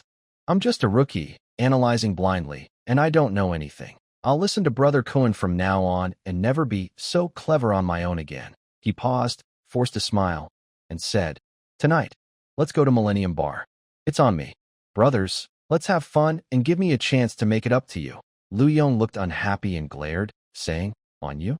You're joking. I just earned over 20 million. I have to pay tonight, and I'll invite a few more beautiful women." Whenever it came to fun and partying, the spoiled rich kid's arrogance immediately showed. Chao Kuen smiled calmly and said, "You guys go ahead and have fun. I won't go. I still have some things to handle." He spoke softly, but inside he felt a bit annoyed. The issue with Wang Anquan hadn't been solved, and the Yinbian group was still watching closely. He felt restricted and wanted to clear these troubles quickly to regain his freedom. Fortunately, the hype around Tianhuan New Materials was over, and a large sum of money had been received. With so much money, dealing with Wang Anquan would be much easier. He hadn't expected the promotion of Tianhuan New Materials to end a day early. Back in his office, he called Suyu. Suyu had just learned from Xiao Li that the company had made a lot of money and entered happily, pushing the door open and saying, "Boss, you called me?"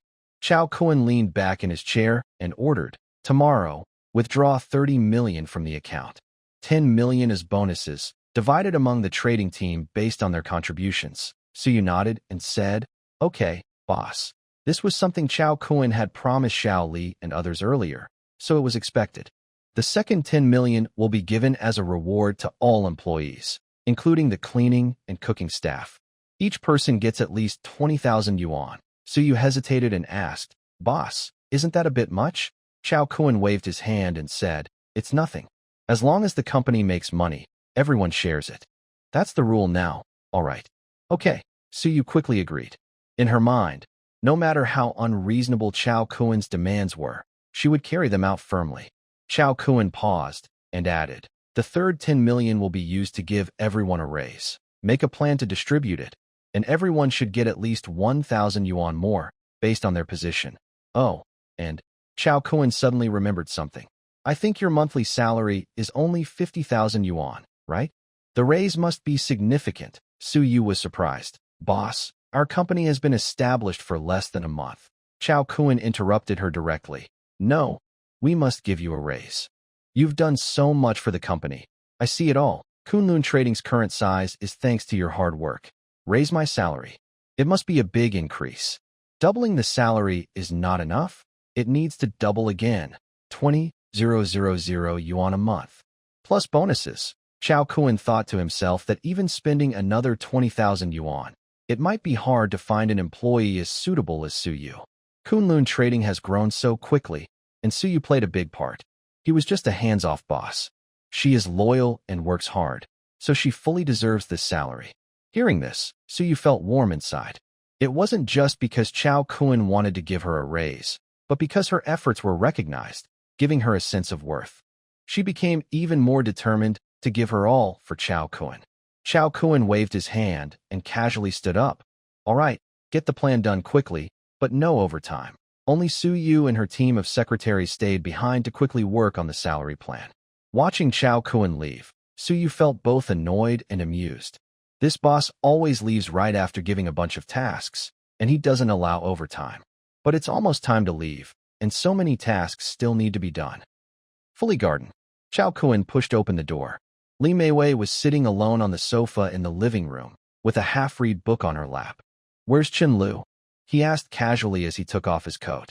Still sleeping, Li Meiwei closed the book, a worried look on her face. "She's been so drowsy lately. Should we take her to see a doctor?" Chao Kuen's mind moved, secretly calculating the time. Chen Lu has been pregnant for over 3 weeks, nearly 4. By now, she should have some initial reactions, like sleepiness and fatigue. Could it be? He kept a calm face, smiled, and went over to hold Li Meiwei's waist, softly saying, "Don't worry. Maybe she's just bored. By the way, in a couple of days, I'll transfer the remaining payment for the house to you. Then you can go with me to handle the transfer." Li Meiwei glared at him angrily. The house has been transferred to you. Where am I supposed to live? Still here? Chao Kun chuckled softly. At worst, I won't charge you rent. She gently hit him twice, sounding worried. It's all your fault.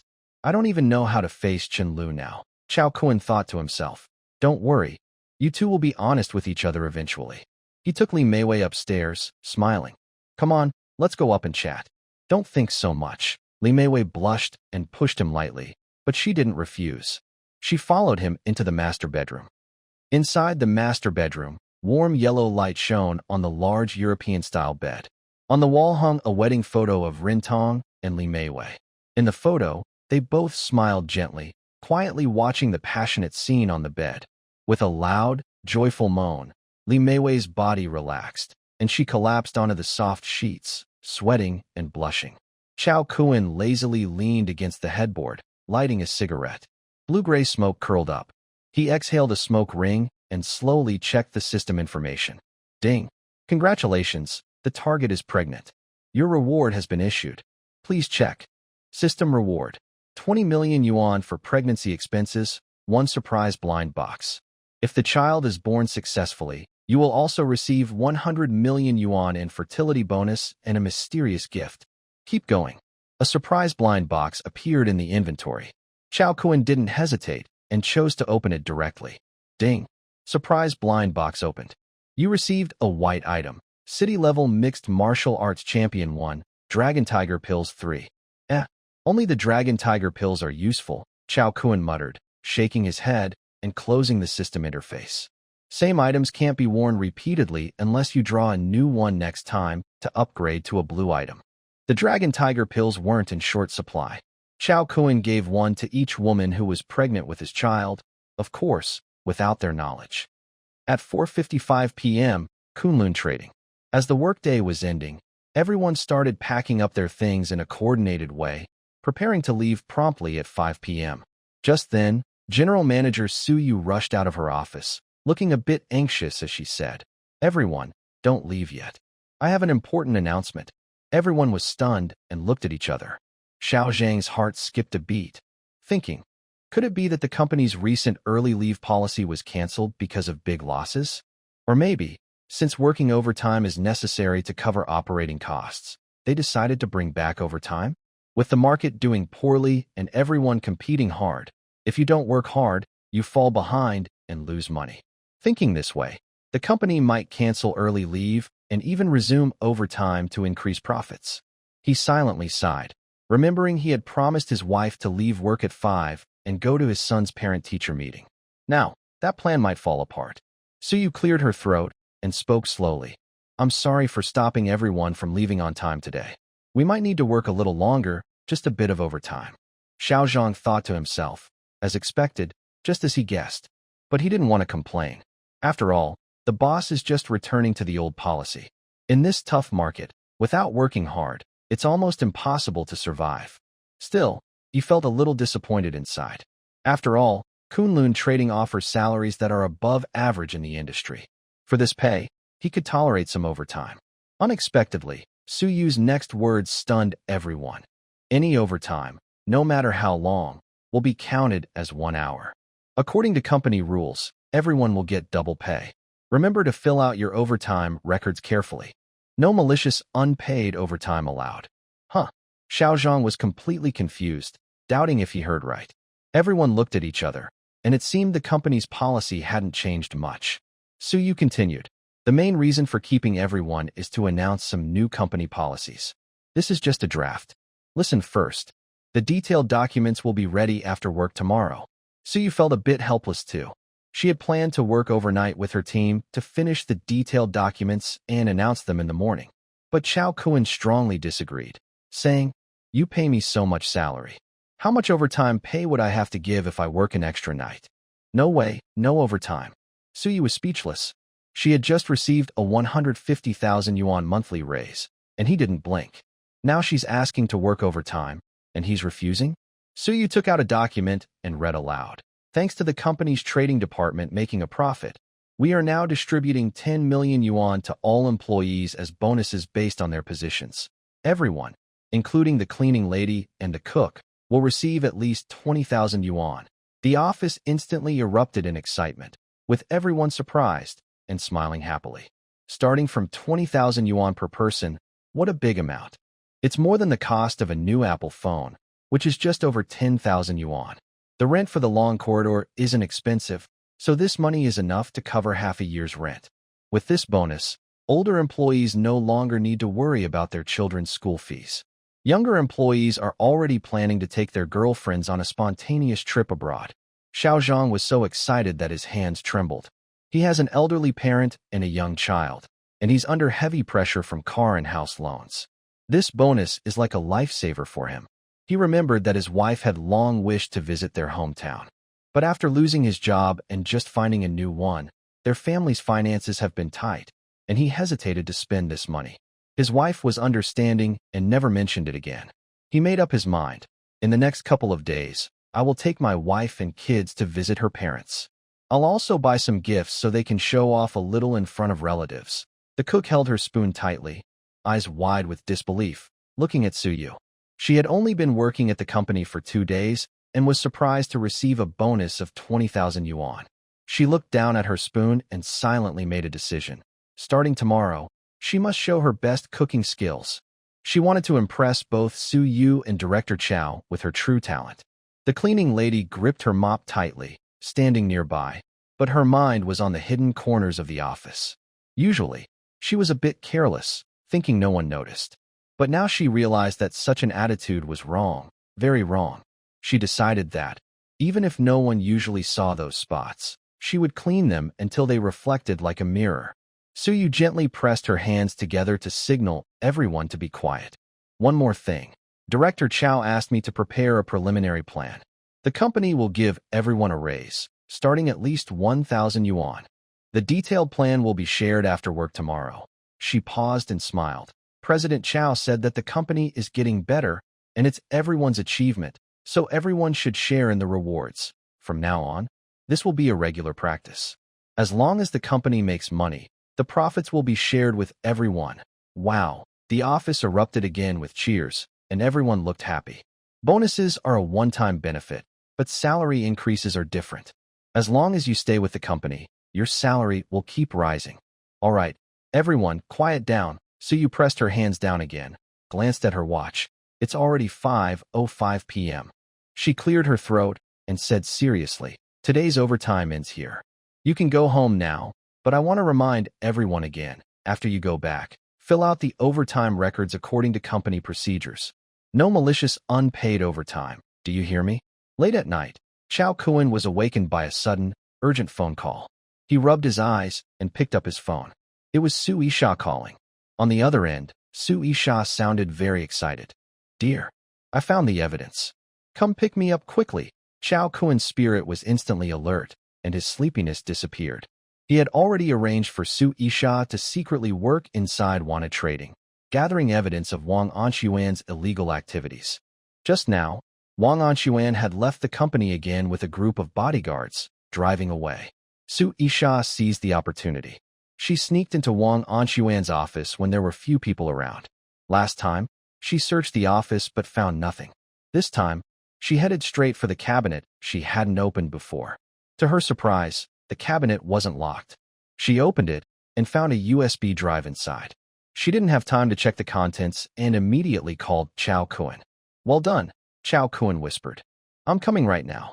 Chao Kuan turned over and got ready to leave, but suddenly remembered something. It had been nearly a week since the last divination. He picked up the Tianji Luo pan from the bedside. The compass's surface flickered with a faint yellow light, indicating it could be used for divination. He silently thought, divination. The Tianji Luo pan flashed with yellow light, and a small line of words appeared before Chao Kuan's eyes. July 8th. Mid good luck, suitable for conquest, avoid traveling far. Chao Kuan looked at his phone. Today was July 6th, according to the lunar calendar. Next, a picture appeared in his mind. A sharp little knife, with a shiny, cold blade. Does this mean I should be careful of this knife? Chao Kuan wondered. Today's luck is good, and it's a good day for success and gaining wealth. The prediction also hints at the presence of a small knife. This suggests that today's plan to pick up Su Yisha might not go smoothly. Chao Kun thought for a moment and quickly dialed Wang Meng's number.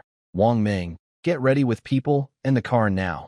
Understood, boss. A few minutes later, Wang Meng led a team of capable men and women to the gate of the luxurious garden villa. After a few days of rest, he shook off his tiredness, his eyes bright, full of energy.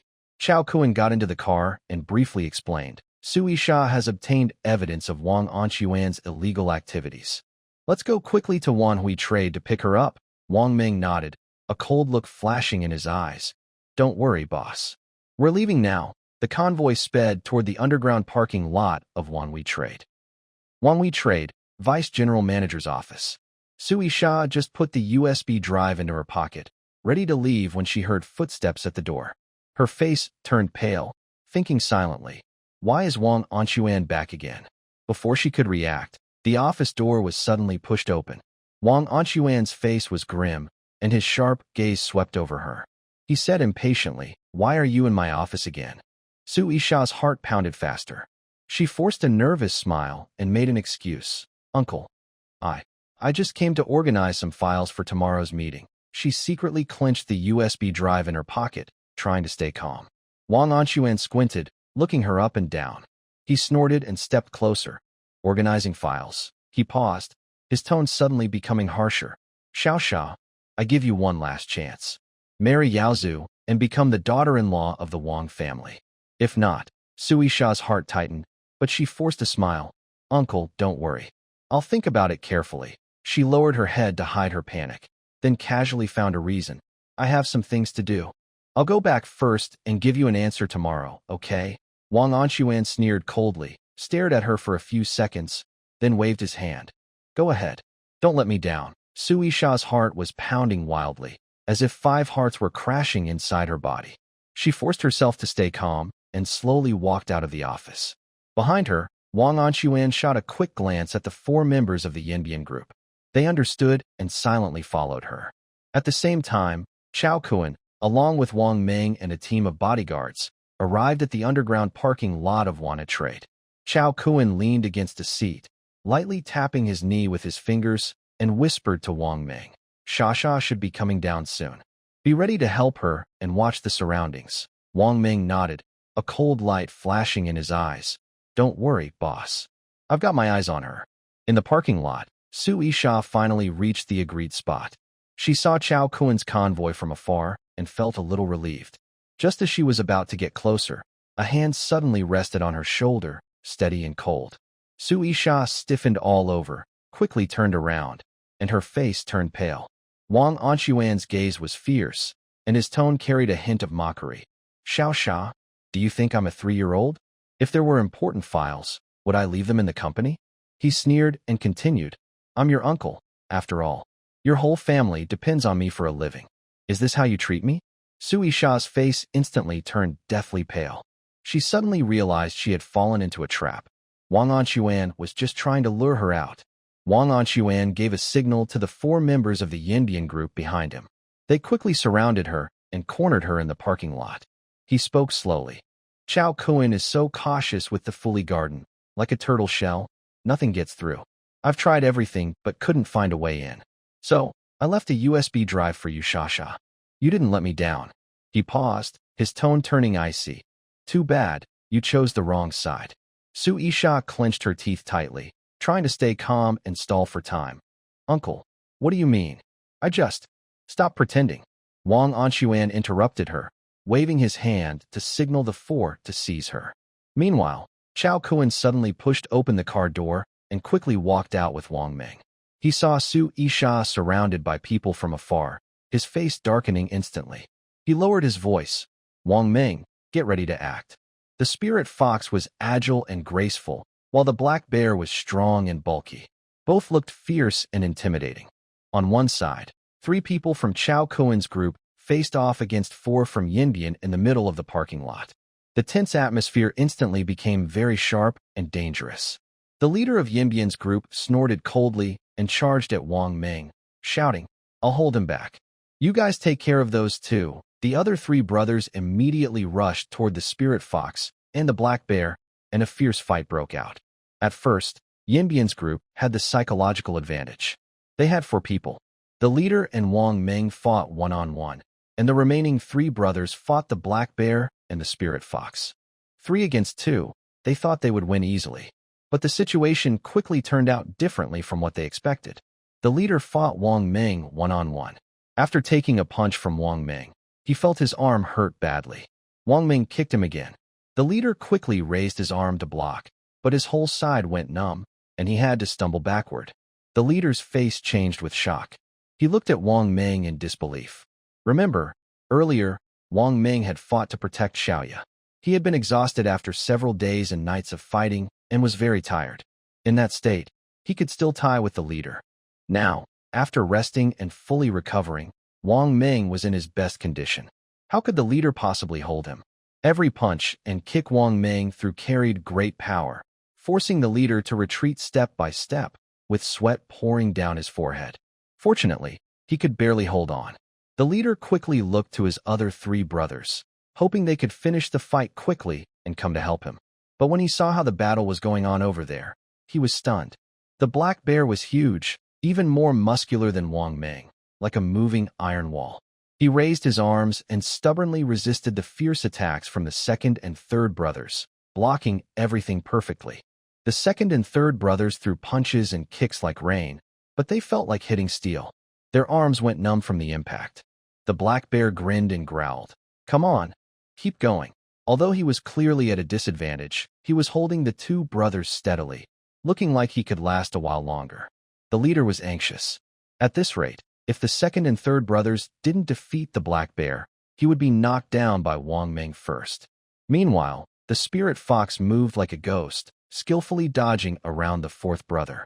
She spun her butterfly knife, flashing cold light. The 4th brother had previously fought Wang Meng and was hit hard in the head, making him dizzy and disoriented. Faced with the agile movements of the spirit fox, he couldn't keep up and kept making mistakes.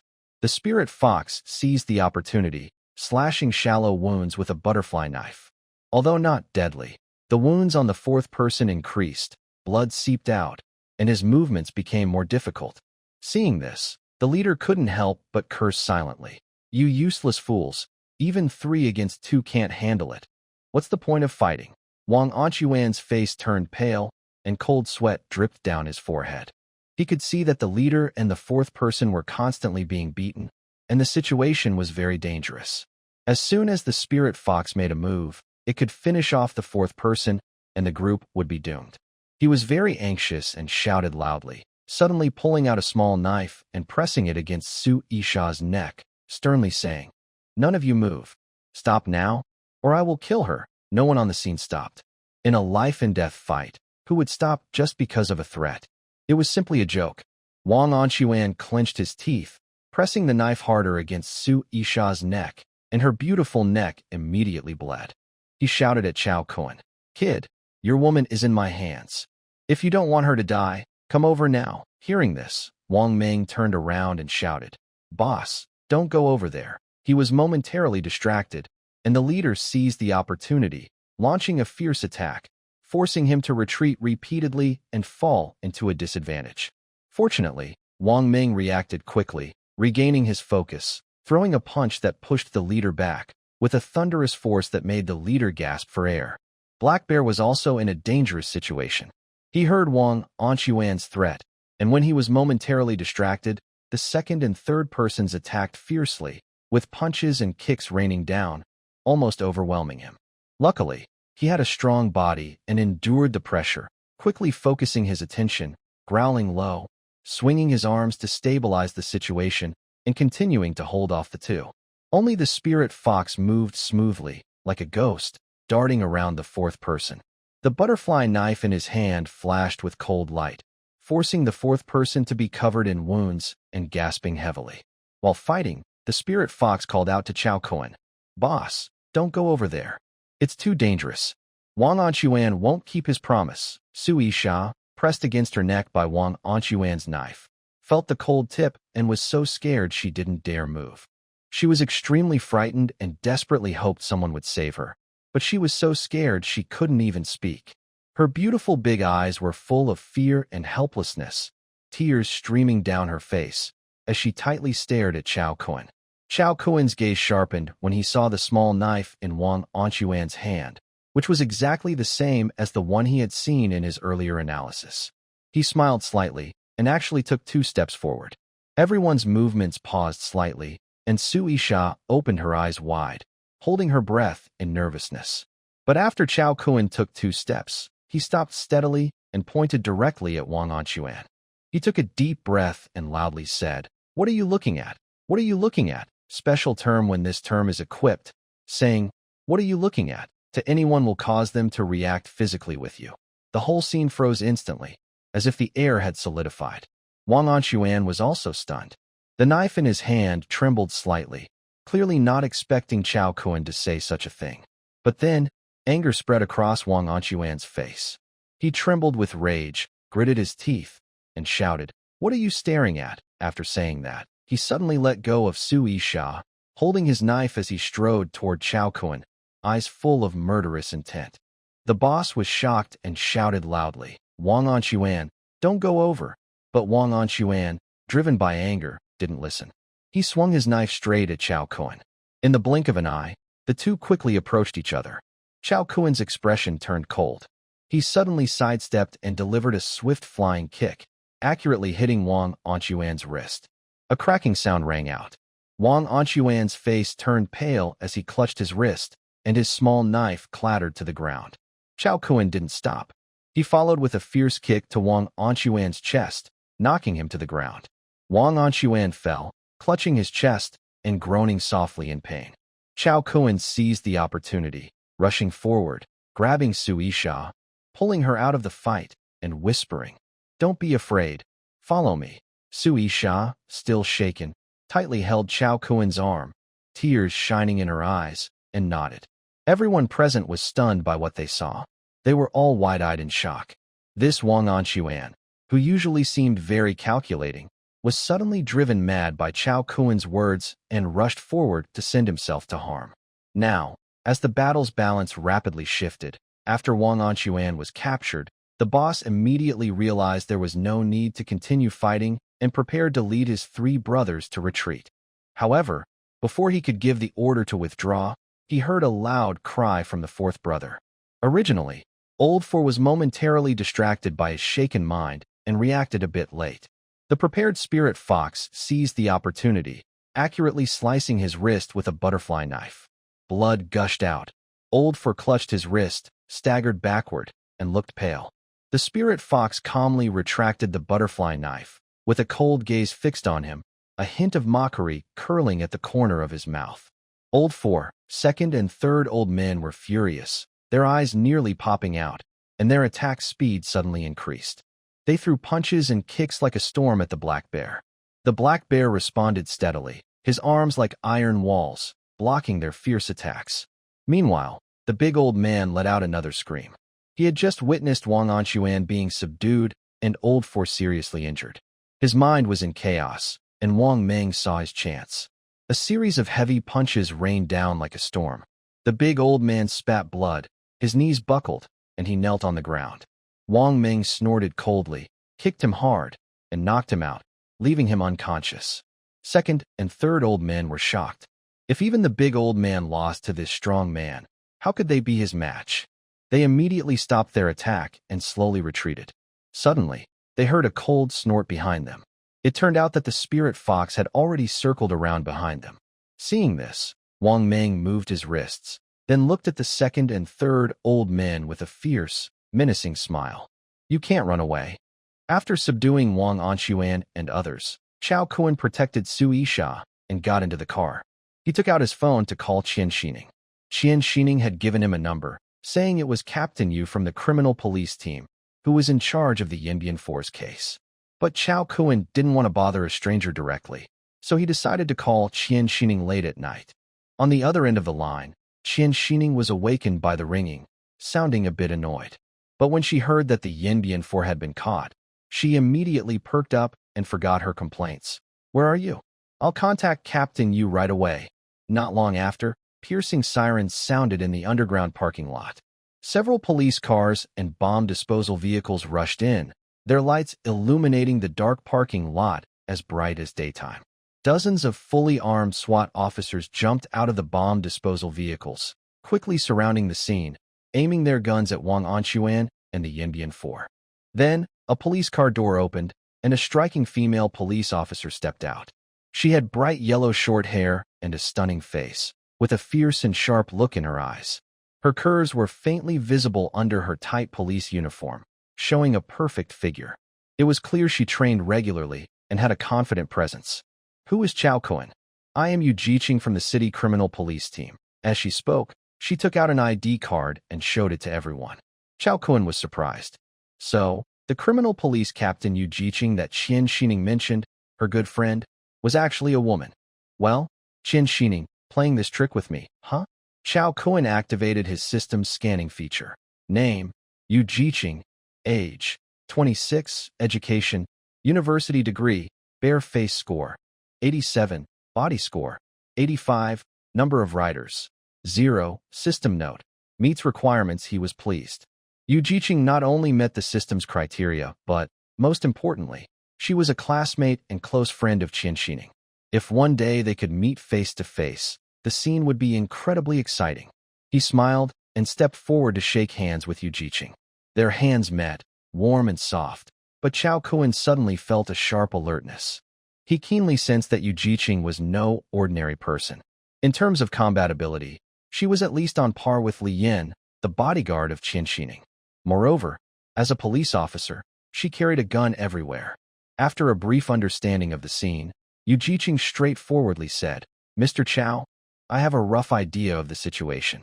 I will arrange for my colleagues to immediately retrieve the surveillance footage from the underground parking lot. Wang Anquan is holding a knife and taking hostages, and the 4 members of Yanbian have criminal records. They will face strict legal punishment. However, we also need your cooperation. Please come with us to the police station to assist with the investigation." Chao Kun smiled and said, "No problem, Captain Yu. I will cooperate fully. It's a matter of police and citizen working together." He patted Su Yisha's hand gently and whispered comfortingly, "It's okay. Come with me to the police station, and it will be over soon." Su Yisha's face was still a bit pale, but she nodded and tightly held Chao Kun's arm, whispering, "My dear, I trust you." Yu Jiqing waved to signal the special police to Wang Anquan and the 4 Yanbian group members onto the bomb disposal vehicle, coldly saying, "End of the team." When they left the police station, it was already early the next morning. Thanks to the professional legal team hired by Su Yu, everything went smoothly for Chao Kun's side, with no major problems.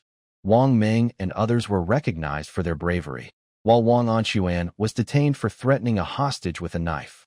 As for the Yanbian group, they seem to be involved in serious crimes, and Yin Jijing is actively investigating. Everyone worked through the night and was exhausted, so they each went home to rest. Su Yisha made a big contribution but didn't dare go home, so she followed Chao Kun to Fully Garden. Su Yu was already waiting at Fully Garden. When she saw Su Yisha, her expression turned unfriendly. In the past, when working at Wanha Trading, Su Yisha often bossed her around and verbally bullied her, causing Su Yu to suffer many setbacks. Su Yisha also saw Su Yu and instinctively frowned, feeling disgusted. She always looked down on Su Yu, thinking she was just Chao Kun's follower. Now seeing her standing confidently at Fully Garden like a lady of the house, Su Yisha felt uncomfortable and shot her a challenging look.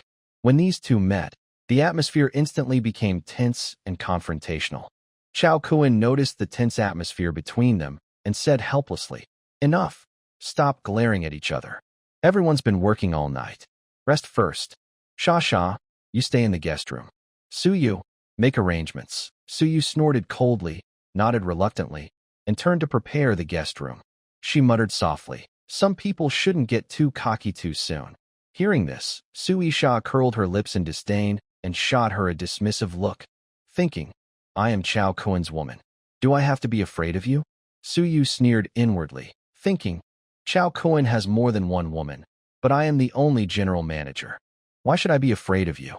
She crossed her arms, her gaze unwavering, and the tense atmosphere was thick with hostility. At 8:25 a.m., Xiaozhang strode confidently into the company. Yesterday, he told his wife and kids that the company had given out a few thousand yuan in bonuses, enough to take them back to their hometown. His wife, hearing this, looked at him affectionately and served him well that night. The next morning, he woke up with sore legs. As he entered the company, he paused. Is this still my own company? Yesterday, the office was clean but ordinary. Today, everything had changed. All visible surfaces were polished to a shine, spotless. The cleaning lady held a toothbrush and knelt on the floor, thoroughly cleaning every hard-to-reach corner. The floor was so shiny it could be used as a mirror. At lunchtime, the staff meal prepared by the cook surprised everyone. Braised pork balls, spicy crab, steamed bass, and garlic vermicelli shrimp.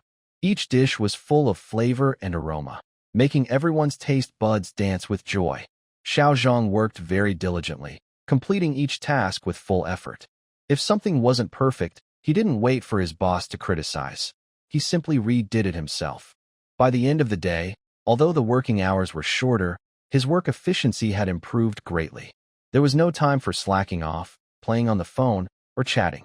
Everyone focused entirely on their work. As for breaks, after work hours, they could rest however they liked. No calls came after hours, and any issues were discussed during work time. Even if foreign clients called late at night, they would record the time and follow company procedures to report overtime, which was paid at double the normal rate. Xiao Zhang used to think that secretly slacking off during work was how to make money. He believed that working diligently was just about earning for the boss.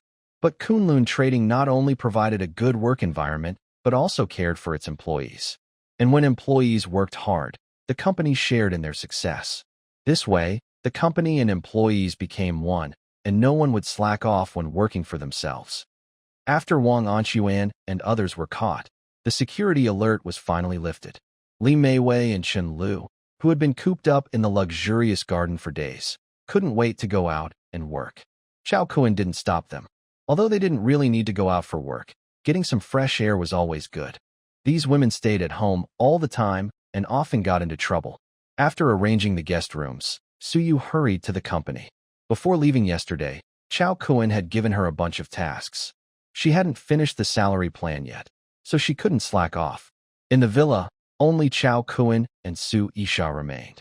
Qiao Kuan was lying on the specially made 3-meter-wide bed in the master bedroom, about to sleep, when there was a gentle knock at the door. She got up and opened the door. Sure enough, it was Su Yisha. This woman had just finished her shower and was wearing a thin silk nightgown. The light fabric outlined her graceful figure. She was wearing black stockings that contrasted sharply with her pajamas, making her look more attractive. Her black-rimmed glasses added a touch of intelligence, giving her a unique charm. Qiao Kuan watched her with interest, curious to see how this girl in stockings and glasses would perform later. Su Yisha felt nervous and hesitated slightly as she walked. At first, she didn't know that Su Yu was the general manager of Kunlun Trading. When Su Yu showed her the hotel room earlier, she casually displayed a Louis Vuitton bag given by Qiao Kuan and mentioned her role as general manager. Su Yisha was surprised. She hadn't received such a bag, but Su Yu had. What did that mean? Qiao Kuan's women were probably not just her, but only Su Yu was his trusted assistant and the general manager of Kunlun Trading. The more she thought about it, the more she felt she couldn't just wait and see. She decided to try to flatter Qiao Kuan to secure her position. Su Yisha entered the master bedroom and sat gently beside Qiao Kuan, softly saying, "Dear, thank you for saving me from Wang Anxuan today." Her voice was soft and sweet, like cotton candy, very charming. Qiao Kuan glanced at her coldly and said, "Did you forget the rules? When no one is around, what should you call me?" Su Yisha's eyes softened as she remembered Wang Anxuan pointing a knife at her neck earlier that day. She was terrified then, feeling she was going to die. But Qiao Kuan had appeared like a hero, kicking Wang Anxuan away, leaving a deep impression on her. Suddenly, she slipped down to sit under the chair, leaning against Qiao Kuan's leg, and shyly called out, "Master." She adjusted her glasses, her wet hair sticking to her cheeks, looking both charming and timid. Qiao Kuan leaned forward, pinched her face, and with a half-smile said, "I thought you had grown wings and wanted to rebel. You don't want to listen anymore?" Su Yisha looked at him with a flirtatious gaze and hurriedly said, "No way." Sha always obeys the master's commands and would never have a second thought. Her voice was so soft it seemed to drip with water, with a hint of flattery. "Really?" Qiao Kuan raised an eyebrow. leaning back on the bed and lazily saying, "Then tie your hair up first." Suisha lay on the big bed in the master bedroom, breathing steadily and falling into a deep sleep. From late last night to this morning, she had experienced a knife threat, feeling highly tense and unable to sleep all night. Now, in a relaxed environment, she naturally sleeps soundly. Her sheer nightgown is casually draped over her, outlining her lazy, charming curves. Chao Kuan lights a cigarette and leans against the headboard, exhaling a ring of smoke. His gaze sweeps over the sleeping Suisha, showing mixed feelings. After all, she is pregnant, so Chao Kuan held back tonight and didn't enjoy himself fully. He knows he must be careful with the baby's safety, even though he is usually flirtatious. He takes out his phone and glances at a trading app. Although he sold his stocks smoothly the day before, he still checks the market out of boredom. When the market opened, this stock surged strongly, rising sharply and quickly breaking through 26 yuan, making retail investors cheer. But this was just a short-lived spike. Soon, a large sell order hit the market like a hammer, causing panic among buyers. The buying momentum collapsed instantly, and selling pressure flooded in. The stock price of Tianhuan New Materials plummeted like a waterfall from 26 yuan.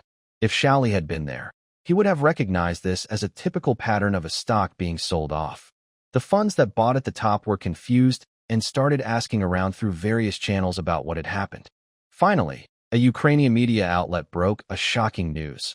Petrov's elite troops entered Mars City yesterday, but the defenders fought desperately, suffering heavy casualties. Worse still, Ukraine's follow-up troops failed to advance, and White Army forces took the opportunity to cut off Ukraine's front lines surrounding Petrov's troops. Although Mars City was breached, it became a lonely fortress, and the fighting reached a stalemate. Under this situation, the logic for Tianhuan New Materials' rise completely collapsed. By the close of trading, the stock price barely held at 23.11 yuan, exactly matching the number predicted by the hidden information. But this had nothing to do with Chao Kuan anymore. He had sold all his stocks precisely yesterday, earning over $1 billion in profit, already rich beyond measure. After resting for a while, Chao Kuan decided to call the Ghost Fire Trio. Last night, they had partied late into the night at Millennium Bar. When the call connected, Qian Haoran's voice was still groggy. "Kuan, brother Kuan, what's up?" Chao Kuan straightforwardly said, "At the last car show, you mentioned Lu Yong's shop had quite a few luxury cars. I'm planning to go see them later and maybe buy a few for fun." The account just gained over $1 billion in profit, and Chao Kuan is feeling wealthy. He plans to buy a luxury car for fun. When he mentions buying a car, Qian Haoran immediately becomes alert and exclaims, "No problem. Brother Kuan, see you at the shop later. I'll wake up those two fools." He quickly jumps up from a group of relaxed arms, pulling Lu Yong and Yin Bin. He slaps Lu Yong on the face. "Get up. Brother Kuan is coming to your shop to buy a car." Lu Yong, feeling the slap, opens his eyes with a shout. Just as he's about to get angry, he hears Qian Haoran and immediately perks up. "Brother Kuan wants to buy a car? Let's go, let's go. Hurry to the shop." Yin Bin, who was woken up by the noise, also hears that Chao Kuan wants to buy a car. He struggles to get up quickly and eagerly says, I'm going to. Chao Kuan's actions yesterday at Tianhuan New Materials impressed the three of them deeply, especially Lu Yong, who earned over 20 million yuan after Chao Kuan recommended a stock, making him a huge fan of Chao Kuan. Yin Bin had initially thought Tianhuan New Materials stock was too expensive and didn't buy in. Lu Yong boasted about it all night, and Yin Bin regretted it deeply. This time, he's determined to stick close to Chao Kuan and not miss any chance to flatter him. At 3 p.m., Chao Kuan's Mercedes-Benz S400L smoothly stops outside Lu Yong's luxury car shop. The Ghost Fire Trio, smiling widely, had already been waiting outside for a while. "Brother Kuan, you're here." Lu Yong enthusiastically opens the car door for him. He quickly leads Chao Kuan to the center of the showroom, where a bright red Ferrari 488 is parked. "Brother Kuan, look, this 488 just arrived yesterday." Chao Kuan's gaze is drawn to it. The Ferrari 488 is parked quietly in the center of the showroom, with sleek, sharp lines, like a fierce beast ready to pounce. Qian Haoran steps forward. Usually, he's quite lazy and relaxed, acting indifferent in everything he does. But when it comes to cars, he becomes very professional. Brother Cohen, this Ferrari 488 has a maximum horsepower of 670, torque of 760 Nm, and a 7-speed dual-clutch transmission. It's not only fast in acceleration, but also very precise to control. Its latest streamlined design makes it the center of attention wherever you go. He talks non-stop, pointing to the nearby Maybach S680 and continuing. Next to it, this Maybach is more suitable for business occasions. 6.0 TV12 engine, 630 horsepower, fully handcrafted interior, seats with massage functions. Sitting inside feels like being in first class on a plane. Chien Hauran pointed to these two cars and suggested to Chao Cohen, Brother Cohen, I recommend you buy both. Use the Ferrari to impress women and drive the Maybach for daily business. Both stylish and practical. Chao Cohen couldn't help but smile. He knew Qian Xining had a close relationship with Chien Hauran, but he didn't care about the flirting part. By the way, I also need to get some special SUVs for the company's bodyguards, preferably customized. Chien Hauran pointed to Yen Bin. Talk to Ben about that. He owns a modification shop, and he can customize whatever features you want. He turned to Yen Bin, patting his shoulder. Brother Cohen's Maybach should also be upgraded there. Add some protective features, basic bulletproof and explosion-proof functions. He can do all that. Yen Bin eagerly stepped forward, flattering him. No problem.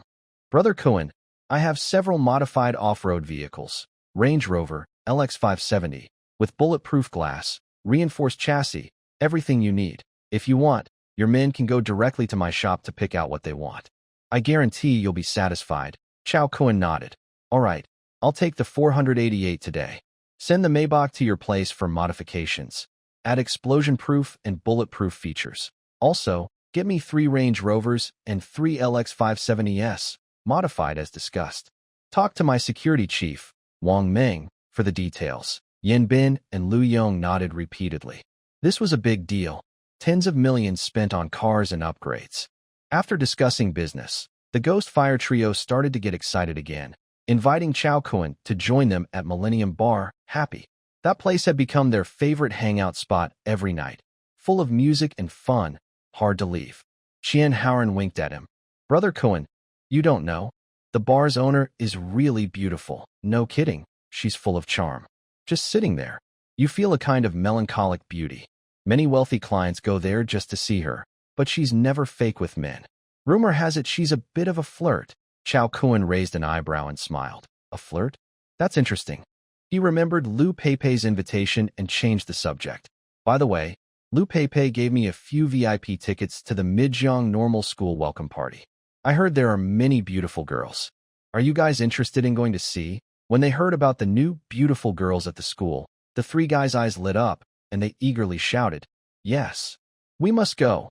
Lu Yong ignored the bar owner lady and said, Then why bother with the bar? Of course, we're going to see the girls with Brother Cohen. Chien Hauran nodded quickly. Yeah. Yen Bin added from the side. The welcome party will be more lively than the bar, and of course, it's because of Brother Cohen. They quickly finished the paperwork, and professionals showed Chao Cohen how to drive the Ferrari 488.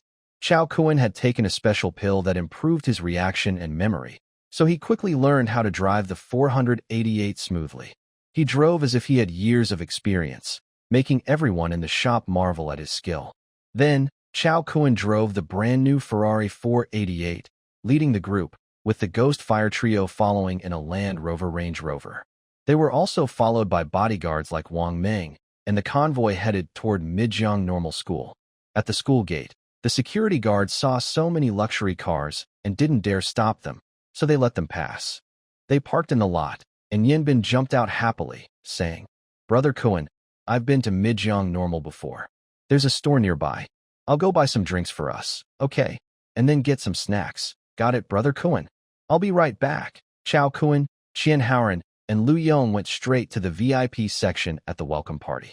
The empty VIP seats had already attracted many looks. The best seats in the front row had a perfect view of the stage, with a sign that read, Special Guest.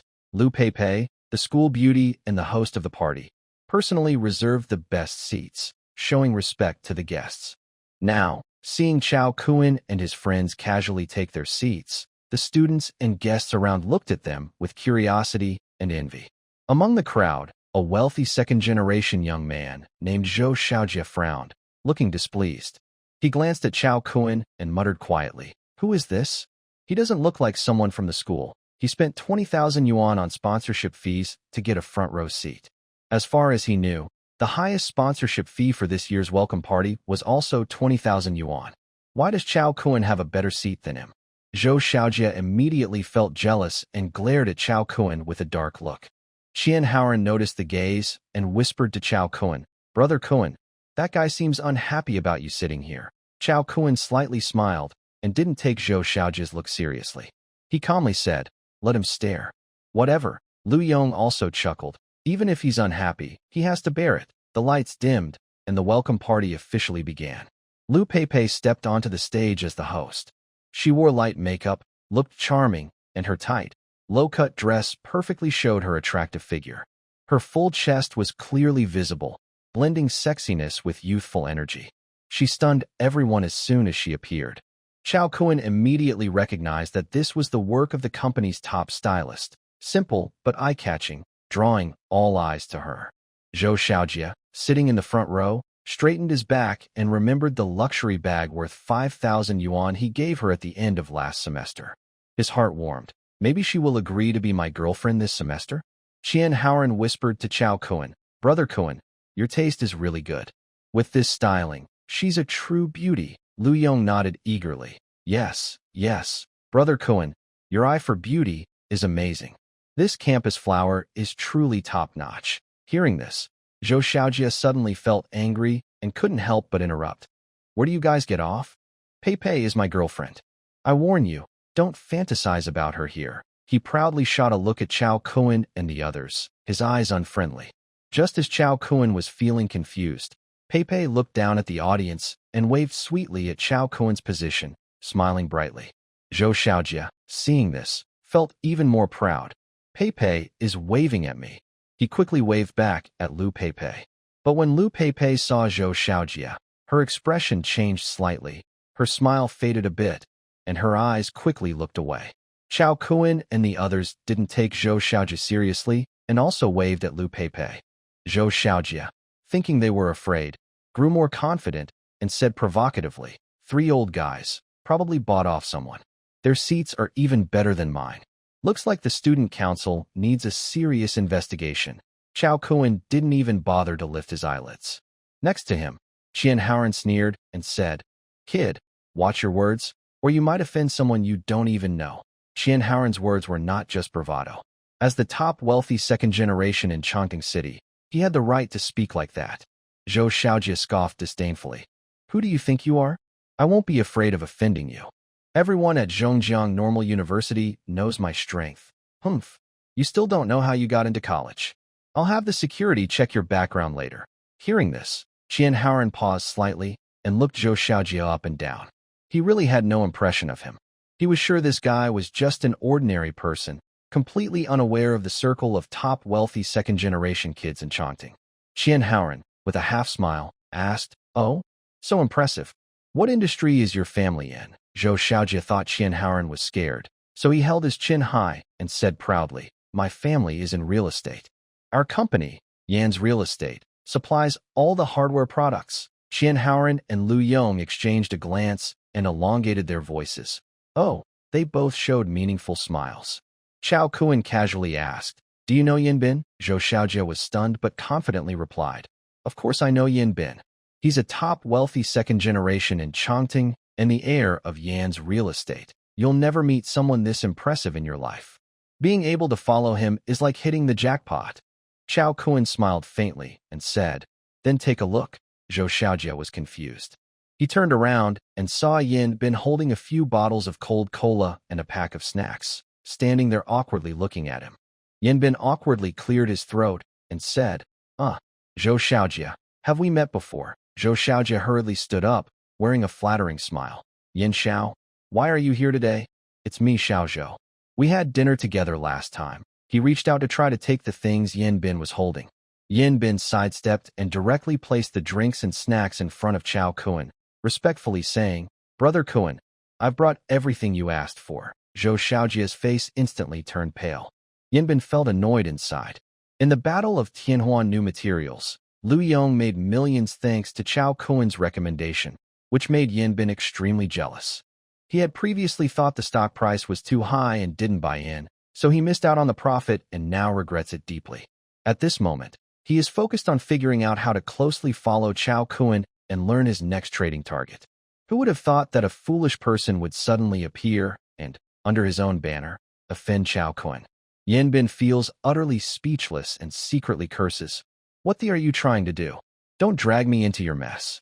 He suddenly turns around and glares fiercely at Zhou Xiaojia. Seeing this, Zhou Xiaojia panics and stammers to explain. Yin Xiao, I didn't mean it like that. Without hesitation, Yinbin throws a punch directly at Zhou Xiaojia's face. What the? Who do you think you are? I've only had a couple of meals with you, and now you're using my name to show off and deceive others. Deceiving people is one thing, but you even hit my boss? What are you? Chao Kuen's porcelain is not something you can touch. He strikes with anger, his fists like rain, and Zhou Xiaojia is hit so hard that his face blooms with a peach blossom, staggering backward and looking utterly embarrassed. The students watching nearby immediately burst into chaos. Seeing Zhou Xiaojia, the school's prominent figure, get beaten up, a few eager juniors are tempted to step in and help. But Zhou Xiaojia, covering his face, quickly waves his hands to stop them. No, don't come over. He feels extremely guilty. Yinbin is the heir to Yan's real estate. Their family's hardware business relies heavily on the Yin family, so he dares not fight back. The school security arrives and looks worried about the scene. Both sides are sitting in the front row as major sponsors, each with strong backgrounds. The security guards don't want to offend anyone. Yinbin coldly stares at Zhou Xiaojia. Zhou Xiaojia grits his teeth and quietly says, It's nothing. Just some friends joking around. Everyone, disperse. When he says this, the students around are stunned. This is the same Zhou Xiaojia who usually acts so arrogant and confident. Now, he's completely lost face and has no shame left. Hearing Zhou Xiaojia say nothing, the security guards, seeing that he claims to be fine, quickly disperse the crowd. Yinbin glances coldly at Zhou Xiaojia and spits out 2 words, get lost. Zhou Xiaojia finally felt relieved, covering his face as he awkwardly headed toward the school clinic. Chao Kuen saw this and couldn't help but tease. I didn't expect Yin Xiao to be so impressive. Yinbin heard this and immediately put on a smile, cautiously saying, Brother Kuen is joking with me again. Chao Kuen chuckled and looked at the stage. There were many beautiful women, lively and full of youthful energy. He activated the system scan, but was disappointed. The stunning women on stage either looked plain and scored low, or there were several riders, making the scene look chaotic. However, Liu Peipei scored very high, standing out clearly as unique. Time flew by, and the welcome party was almost over. Liu Peipei sent a message saying she had already left the stage early. Chao Kuen stood up and called out to the Ghost Fire trio, Let's go, grab some late-night snacks. He led the group toward the exit, but didn't see Liu Peipei along the way. When they reached the exit, they saw Zhou Xiaojia standing far away, looking angry and talking nonstop in front of Liu Peipei. Liu Peipei was distracted, replying casually, her eyes scanning the surroundings, clearly waiting for someone. Suddenly, she saw Chao Kuen, her eyes brightening, and a smile appeared on her face, leaving Zhou Xiaojia stunned. Then, Liu Peipei ran toward Chao Kuen like a swift swallow. Her full figure shook as she ran, and she threw herself into Chao Kuen's arms, softly saying, Brother Kuen, you're here.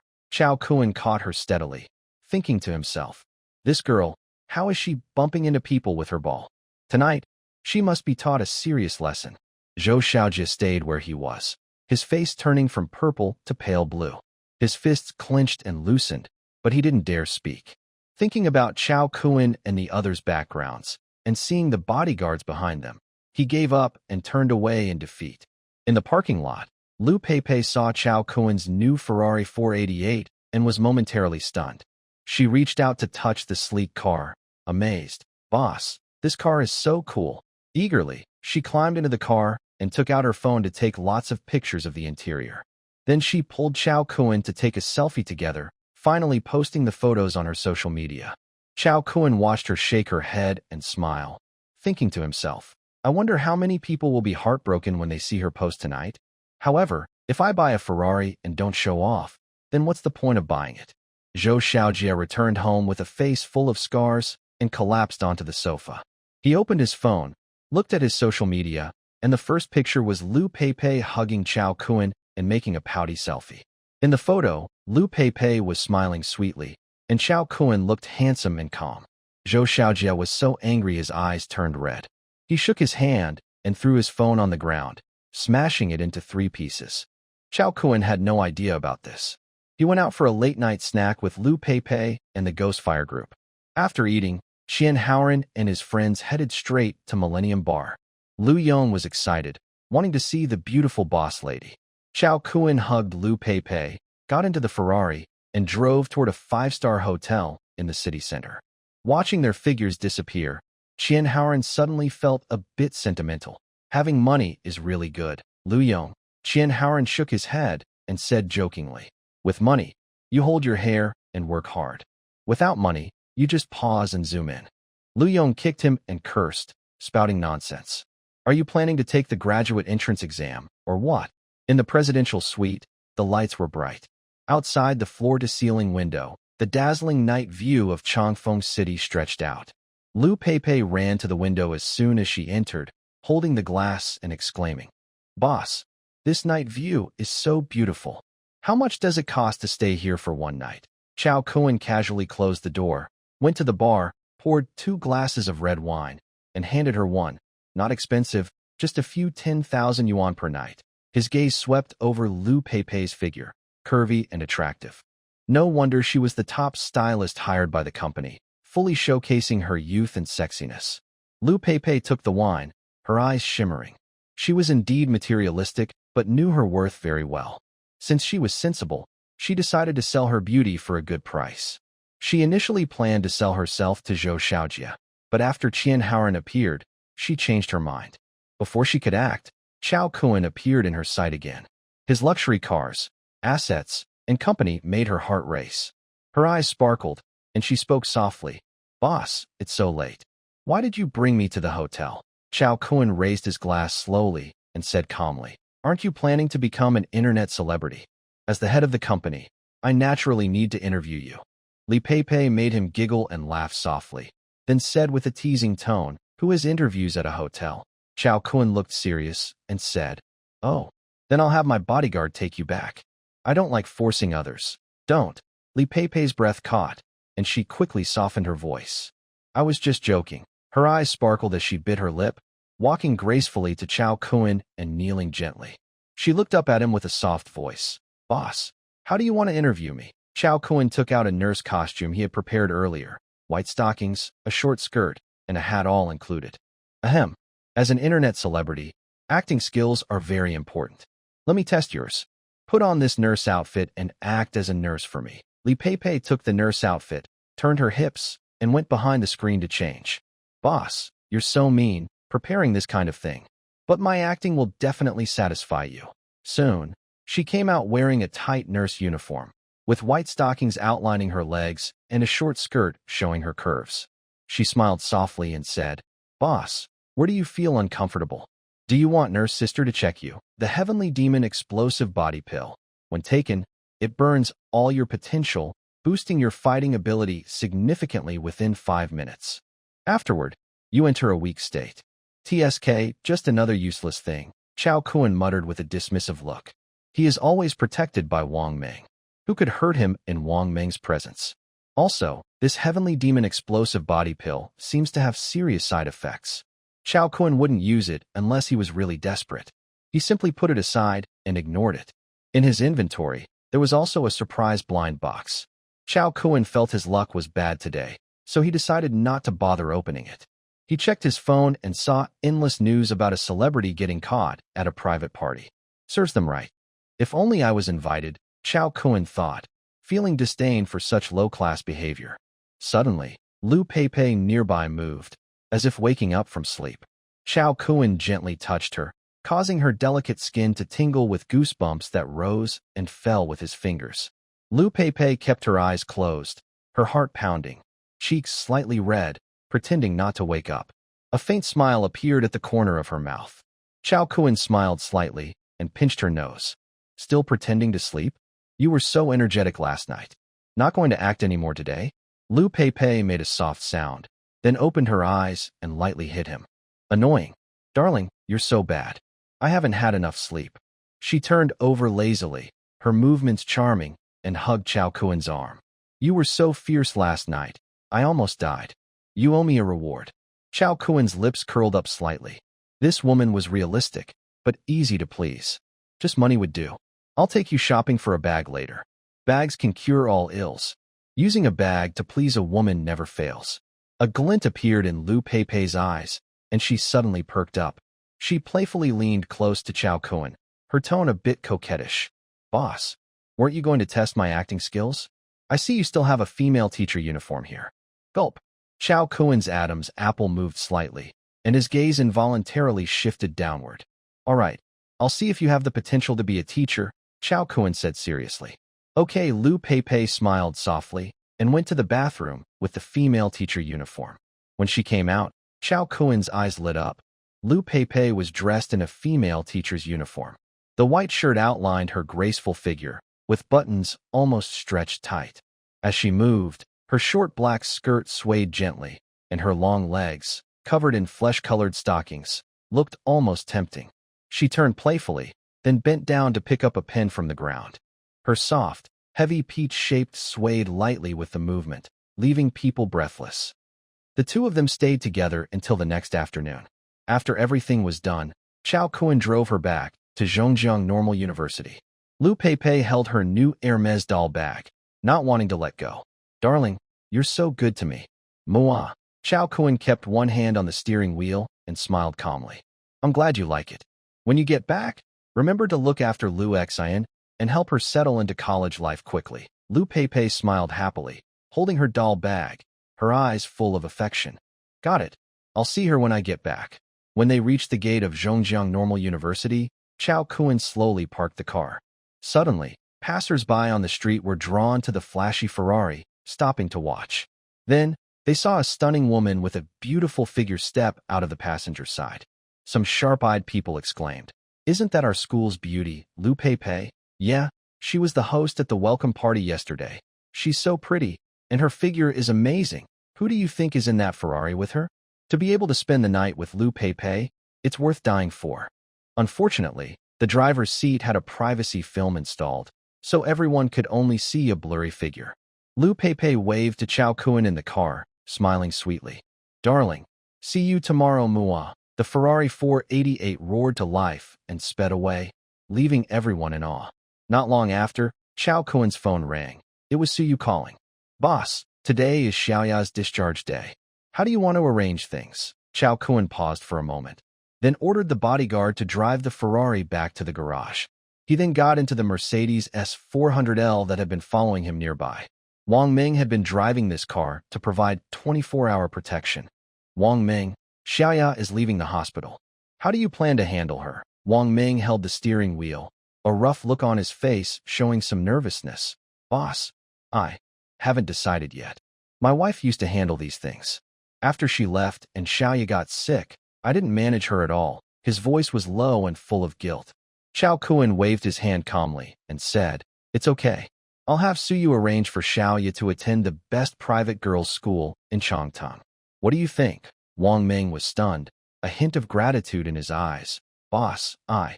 Chao Kuen interrupted him with a wave of his hand. No need to say more between us. Let's go pick Xiaoya up from the hospital. Drive? Yes, boss. Wang Ming nodded firmly and sped off in his Mercedes S400L toward the hospital. After a moment of thought, Chao Kuen took out his phone and sent a message to Qian Xining, informing her that Xiaoya would be discharged soon. Xiaoya was a strong and resilient girl, quite to Qian Xining's liking. She had always been concerned about Xiaoya's health.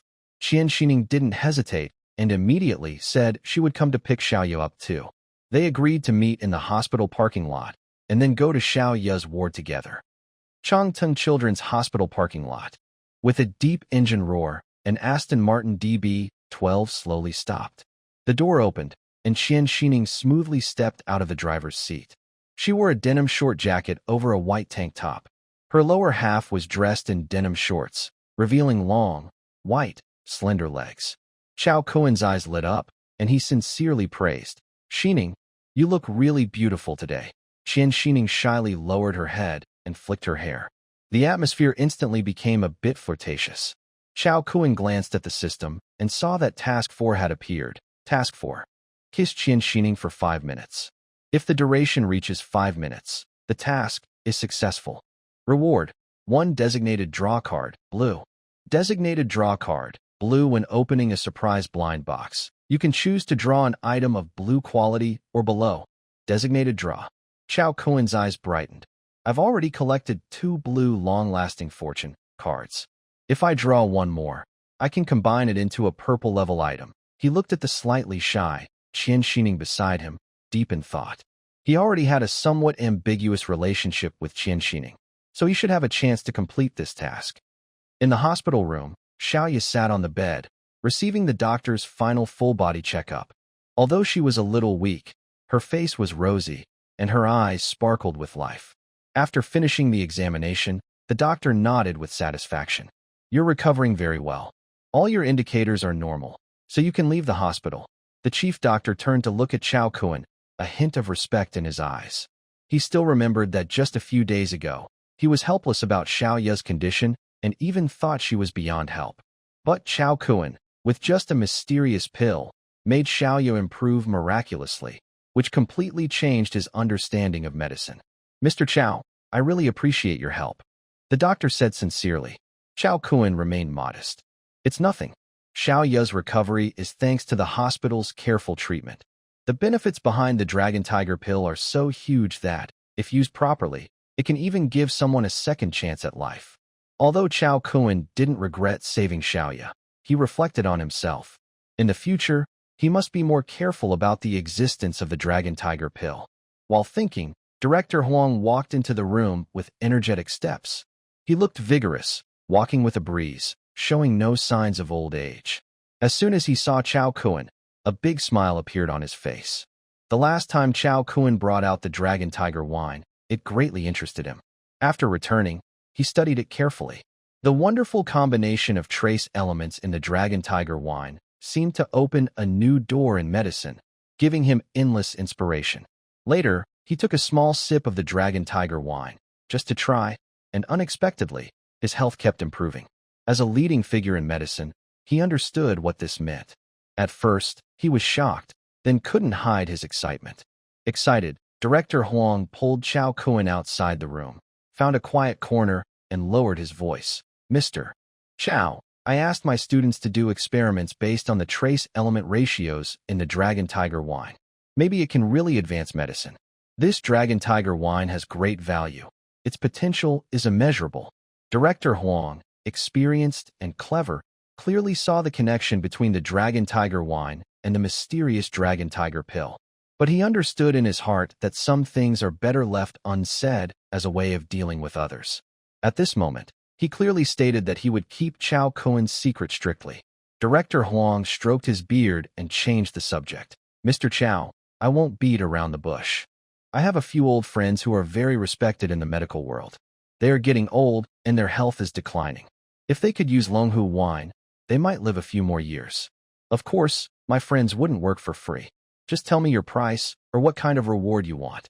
Chao Kuen thought for a moment and said, making Longhu wine is not easy and it's very precious.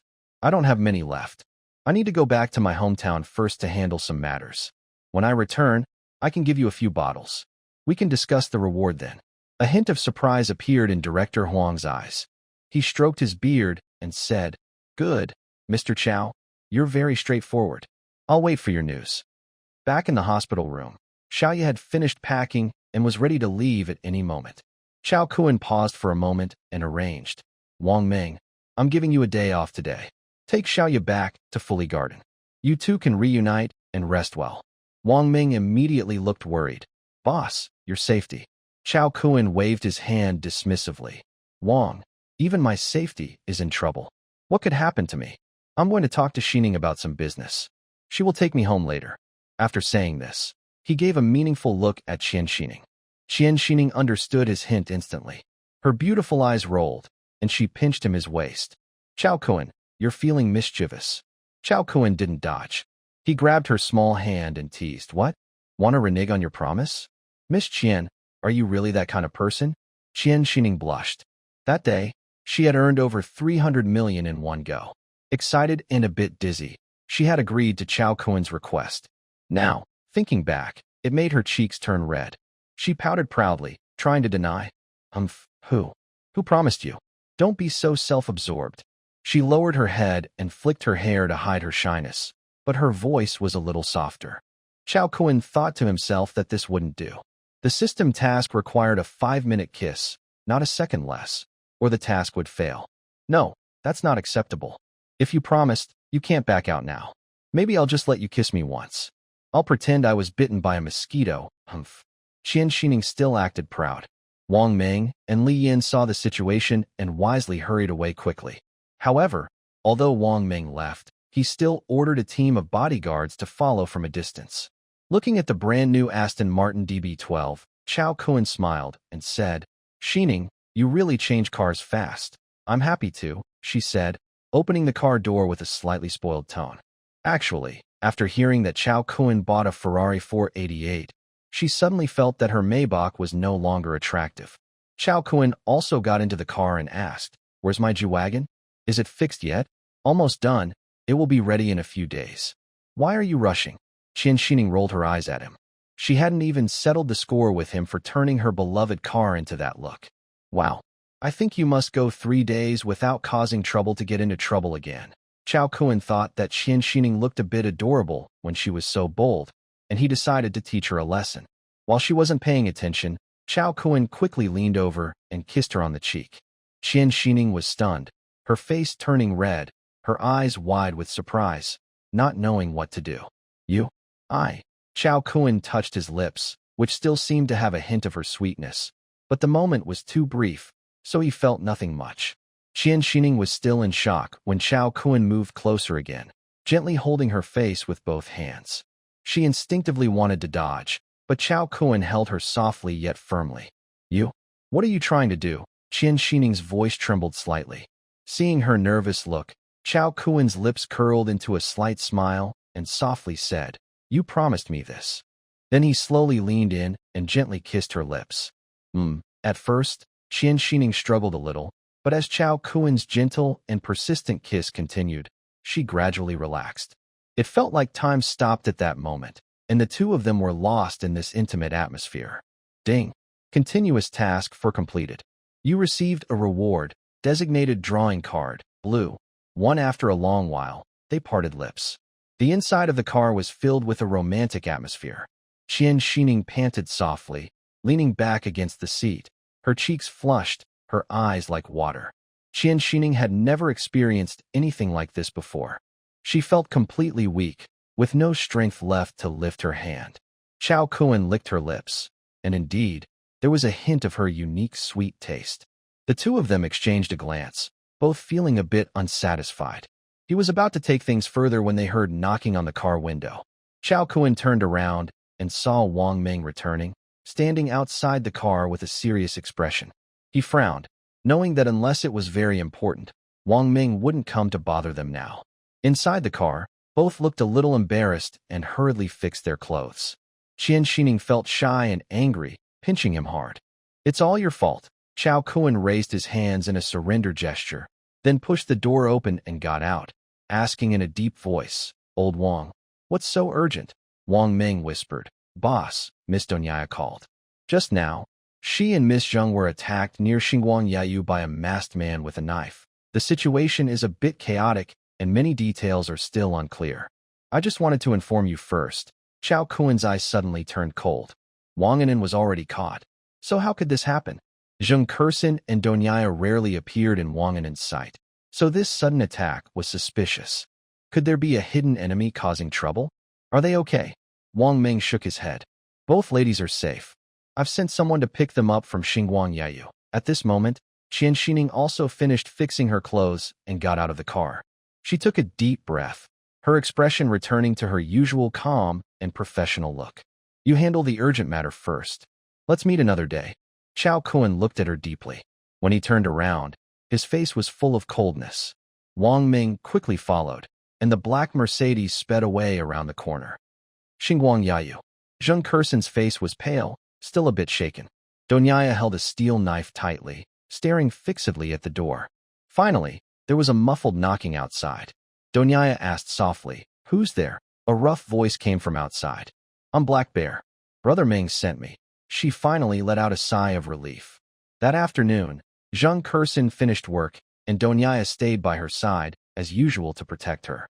After parking the car, they bought some ingredients at a nearby shop, planning to cook together in the evening. In recent days, Donyaya and Zheng Kerson had spent day and night together and had become friends.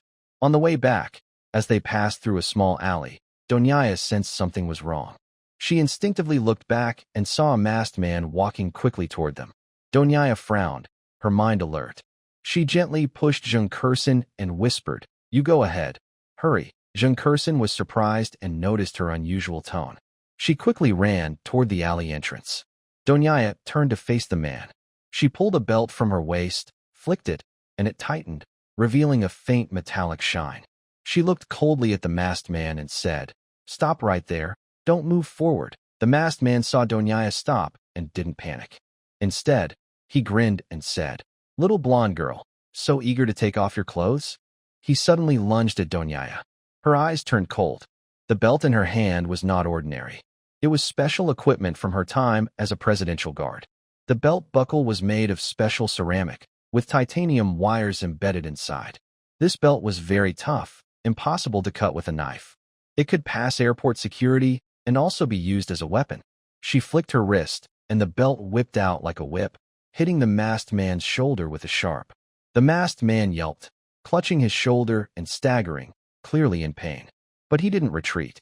Instead, a fierce light flashed in his eyes, and his pupils turned blood red, like a wild beast enraged. He gritted his teeth and cursed, "Vile woman." Before descending the mountain, her master had warned him to be patient. If he could control his desire, his strength would increase greatly. But today, after taking that hit, he immediately threw his master's warning out of his mind. He dared to hurt him. Today, he had to break his killing limit. The masked man drew a short knife from his waist and viciously lunged at Donyaya. They exchanged a few moves, and she quickly realized something was wrong. This masked man was too strong, unbelievably strong. The belt she held was of high quality and hurt badly when struck. It was effective against ordinary people, but this guy had obviously been professionally trained. When the belt hit him, it didn't make him retreat. Instead, it made him even more fierce. The masked man's short knife aimed straight at vital points with each attack. Donyaya could only dodge left and right. Any mistake could be deadly. She clenched her teeth and tried her best to fight, but the opponent's attack was too fierce, and she gradually fell behind. After 2 more moves, Danya felt she couldn't hold on much longer. The masked man's blade nearly brushed her arm, sending a cool sensation through her. Her heart raced, cold sweat appeared on her forehead, and she faintly felt she was pushed to the edge. At this moment, Zheng Kerson, who had run away earlier, hurried over with patrol officers. It turned out that there had been frequent indecent incidents in the Xinguang Yiyuan area recently, and even a girl was injured by a criminal while resisting and was taken to the hospital. Because of this, the police had increased patrols nearby. Zheng Kerson ran out of the alley and happened to meet a team of patrol officers. She quickly told them about her encounter with the masked man, and the officers immediately followed her to the scene. Seeing so many people arrive suddenly, the masked man no longer cared about Danya and turned around to run. He moved quickly, taking 3 steps in the time it takes to blink, then climbed over a wall more than 3 meters high and disappeared instantly. Everyone below the wall was stunned by what they saw. Chao Kuan hurried back to Fully Garden. Chen Lu and Li Meiwei didn't go to work today, and Sui Sha was resting at home. Chen Lu looked unwell and asked Chao Kuan, "What's really going on with Sui Sha?" Chen Lu felt strange inside. She had always thought of the Fully Garden villa as her and Chao Kuan's home. Li Meiwei moving in already seemed odd, and now Chao Kuan was bringing Sui Sha into the house again. This made her feel uneasy. Chao Kuan explained, "She's one of my people. Recently, her safety has been threatened, so she's staying here for a while." Chen Lu's expression softened a little after hearing this, and she playfully said, "You're not allowed to let other women move in anymore." Before Chao Kun could answer, they suddenly heard the sound of wheels rolling outside.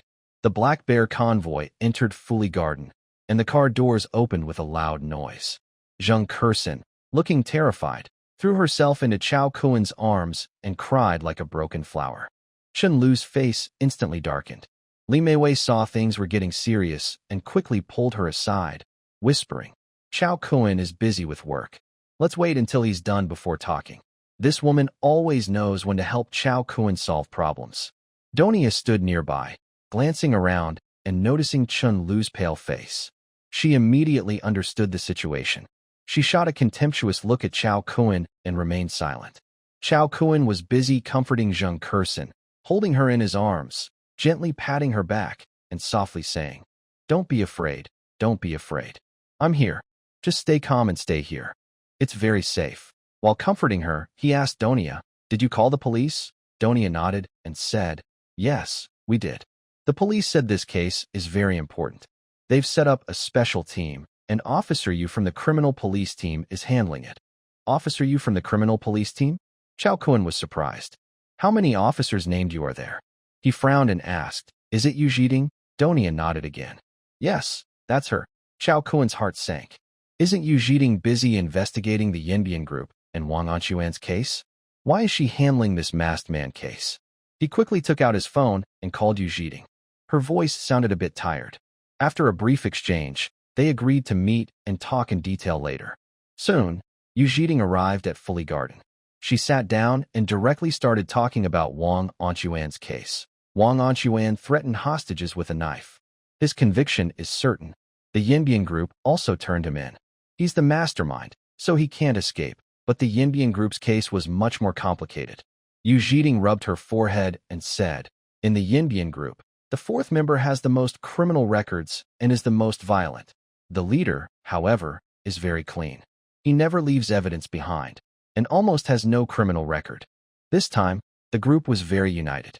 The third and fourth members took all the blame. The fourth member will definitely be sentenced to death. The third will probably spend at least 10 or 20 years in prison. The leader and the second member are mostly involved in fights and brawls, not kidnapping. They might be charged with causing trouble, and at most, they could be detained for 37 days. If no new evidence appears during this time, they might even be released on bail. How is that possible? Chao Kun was a bit confused. From Yu Zhiding's words, it seemed the Yinbian group's case was split into two separate cases.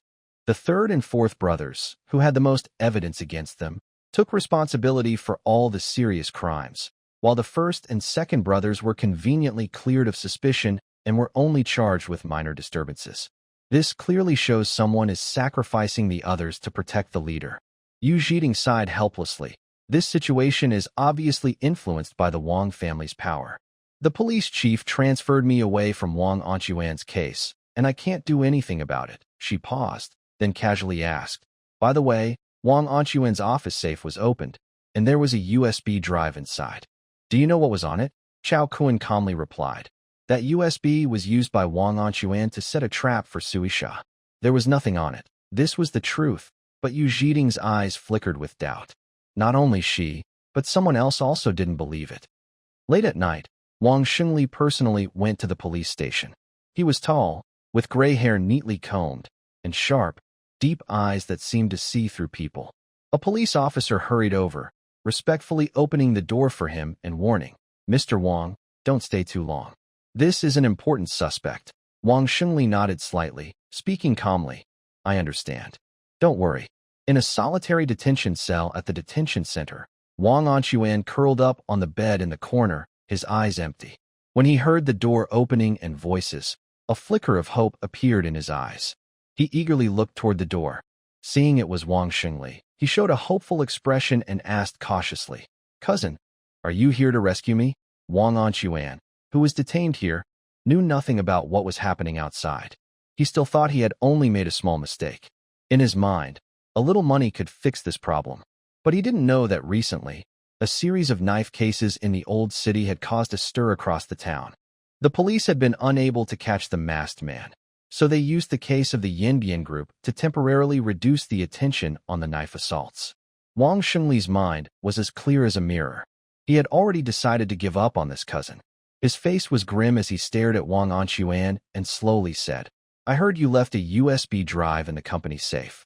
Is that true? Fear covered her entire body. She quickly waved her hands to deny it, kept bowing her head, and spoke with tears in her voice. Big cousin, I really didn't leave any evidence. It was just a cover to deceive people.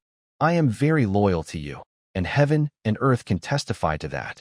Wang Shengli patted her shoulder, forced a gentle smile, and softly said, All right, we've been brothers for so many years. How could I not believe you? Stay calm inside, and in a few days, I'll get you out. After leaving the police station, Wang Shengli smoked a cigarette, his eyes cold.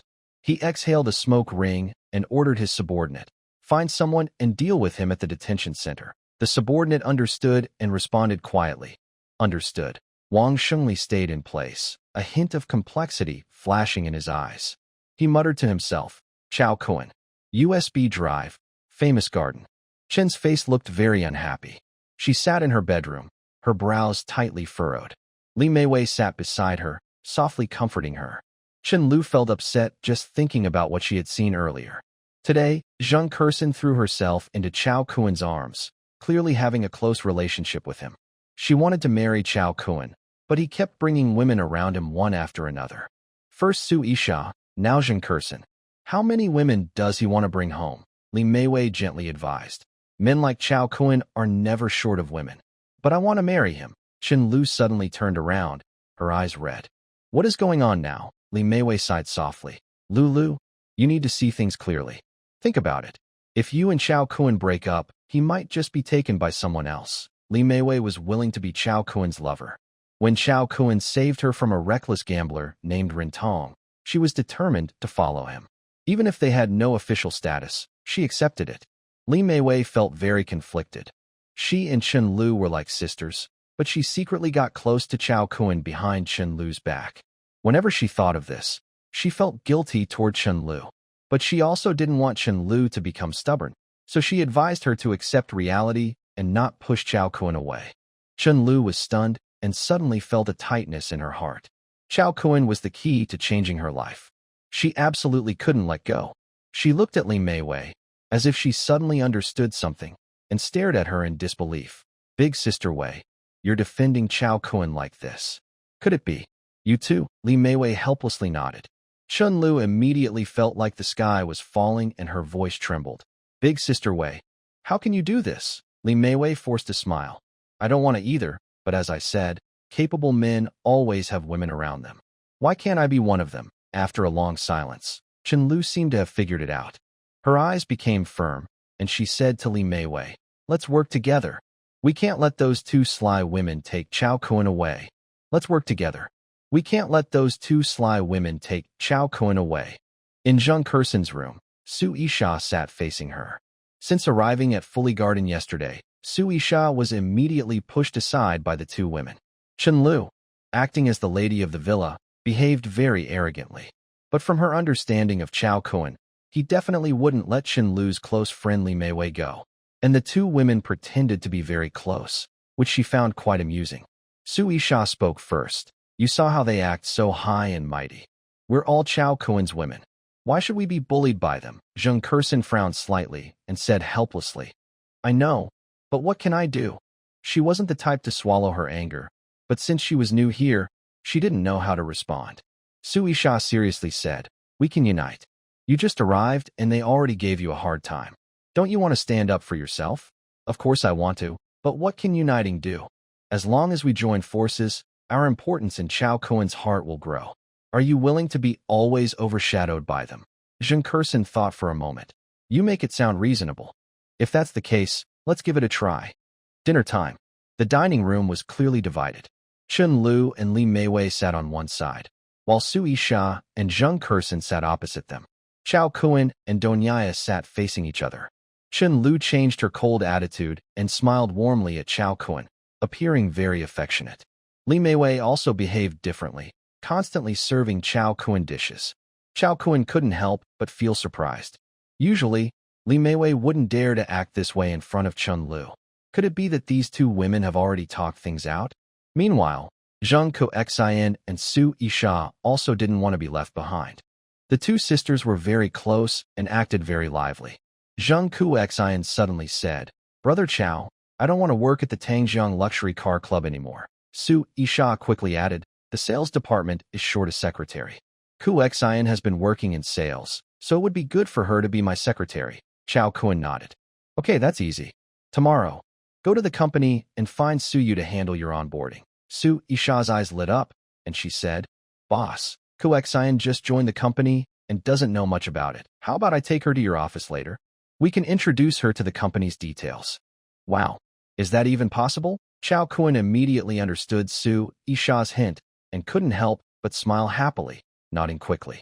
Next to them, Chen Lu saw this and immediately turned green with envy, clenching her fingertips tightly.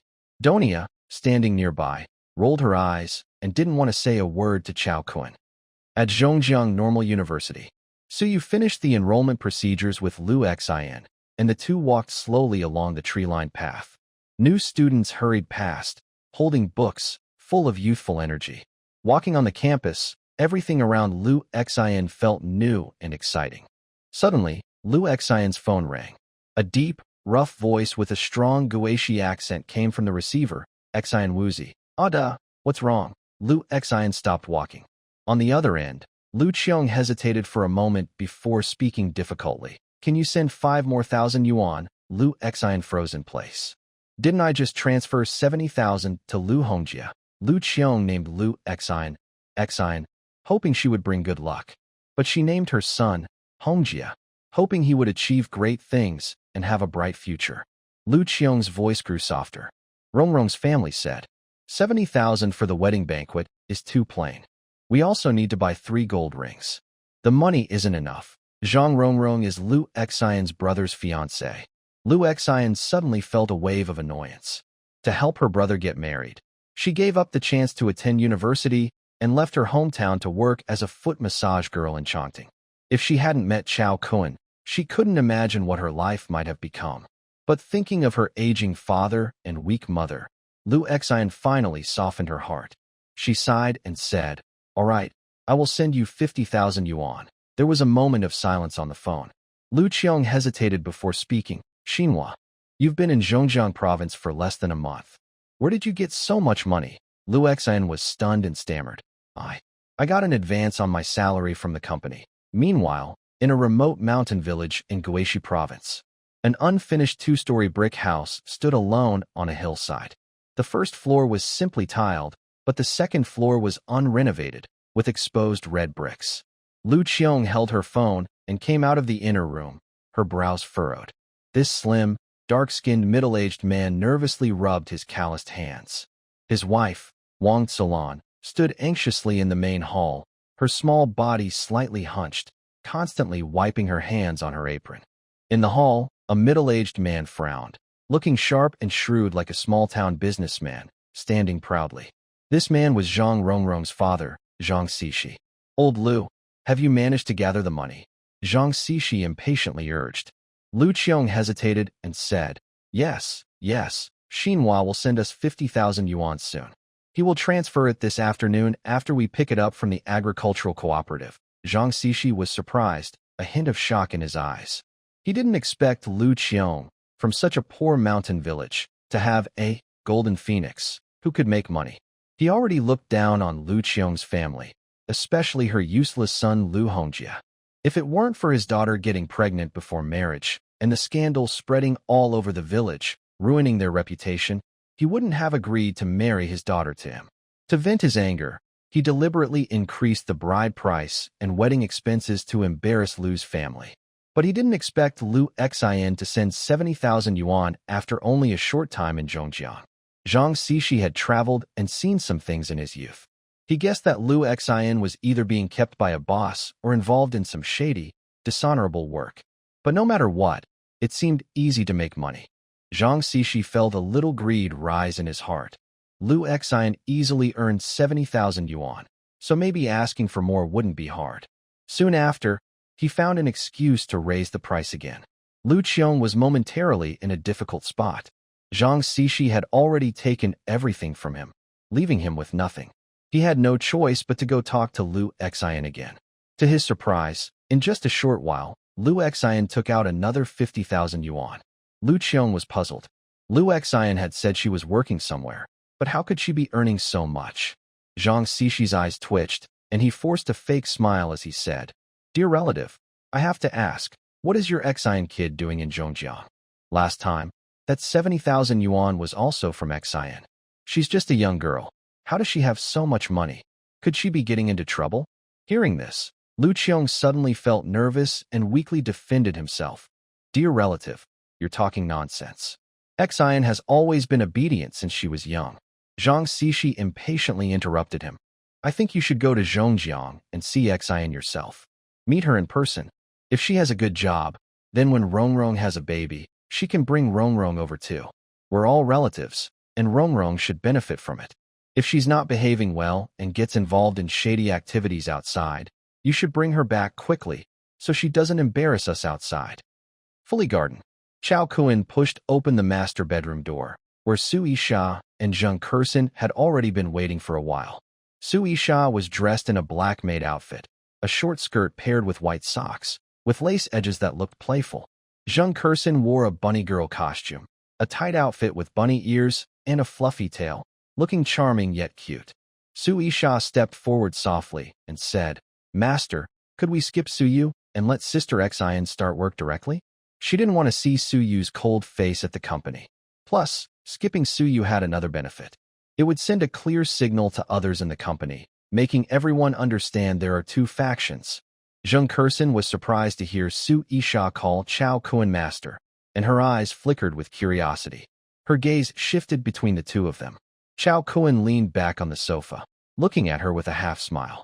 "That depends on how sincere you two are." Su Yisha's eyes flickered like a clever little cat, slowly crouching on the ground.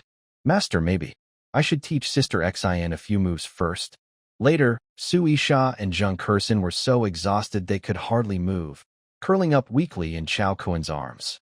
Chao Kuan embraced them on both sides, looking quite pleased. There was no choice. If they wanted to take shortcuts, they had to go through some tough times first.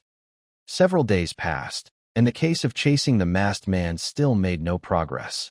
The masked man dared to attack Chao Kuan's woman, and he couldn't accept that. He was determined to get revenge. He was a man who ate everything but never took a loss.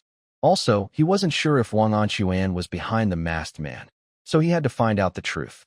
He called Yu Zhiding several times, but each answer was disappointing.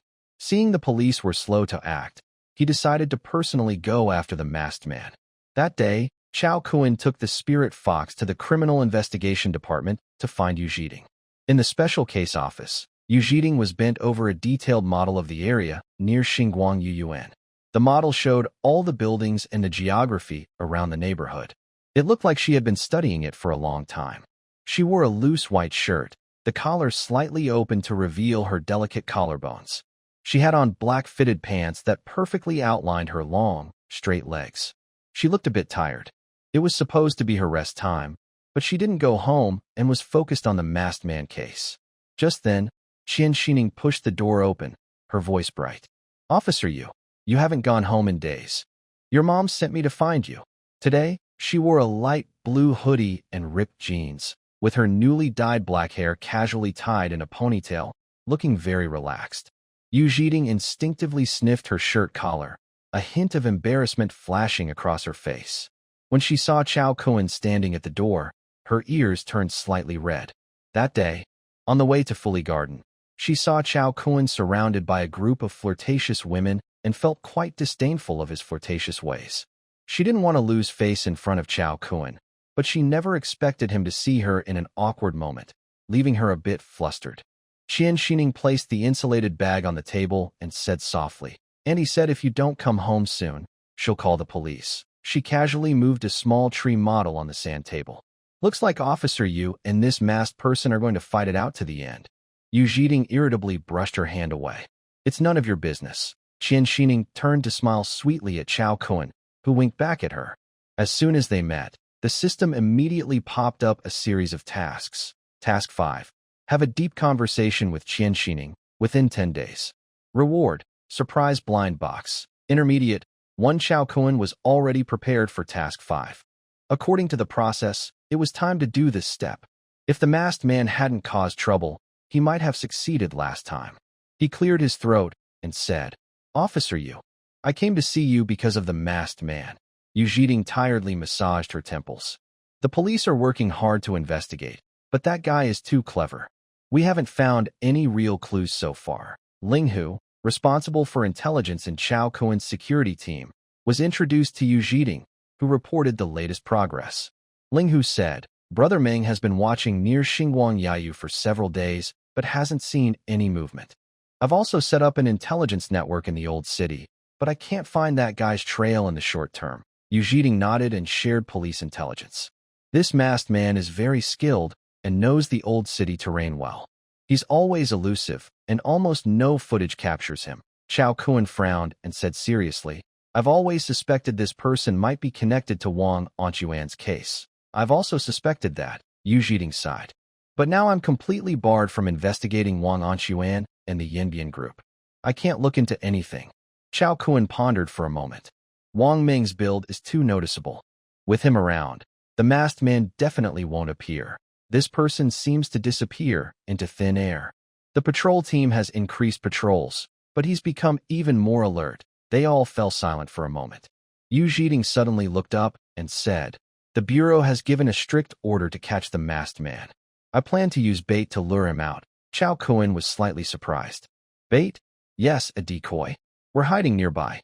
As soon as the masked man appears, we can surround him all at once. But the decoy must be able to fight.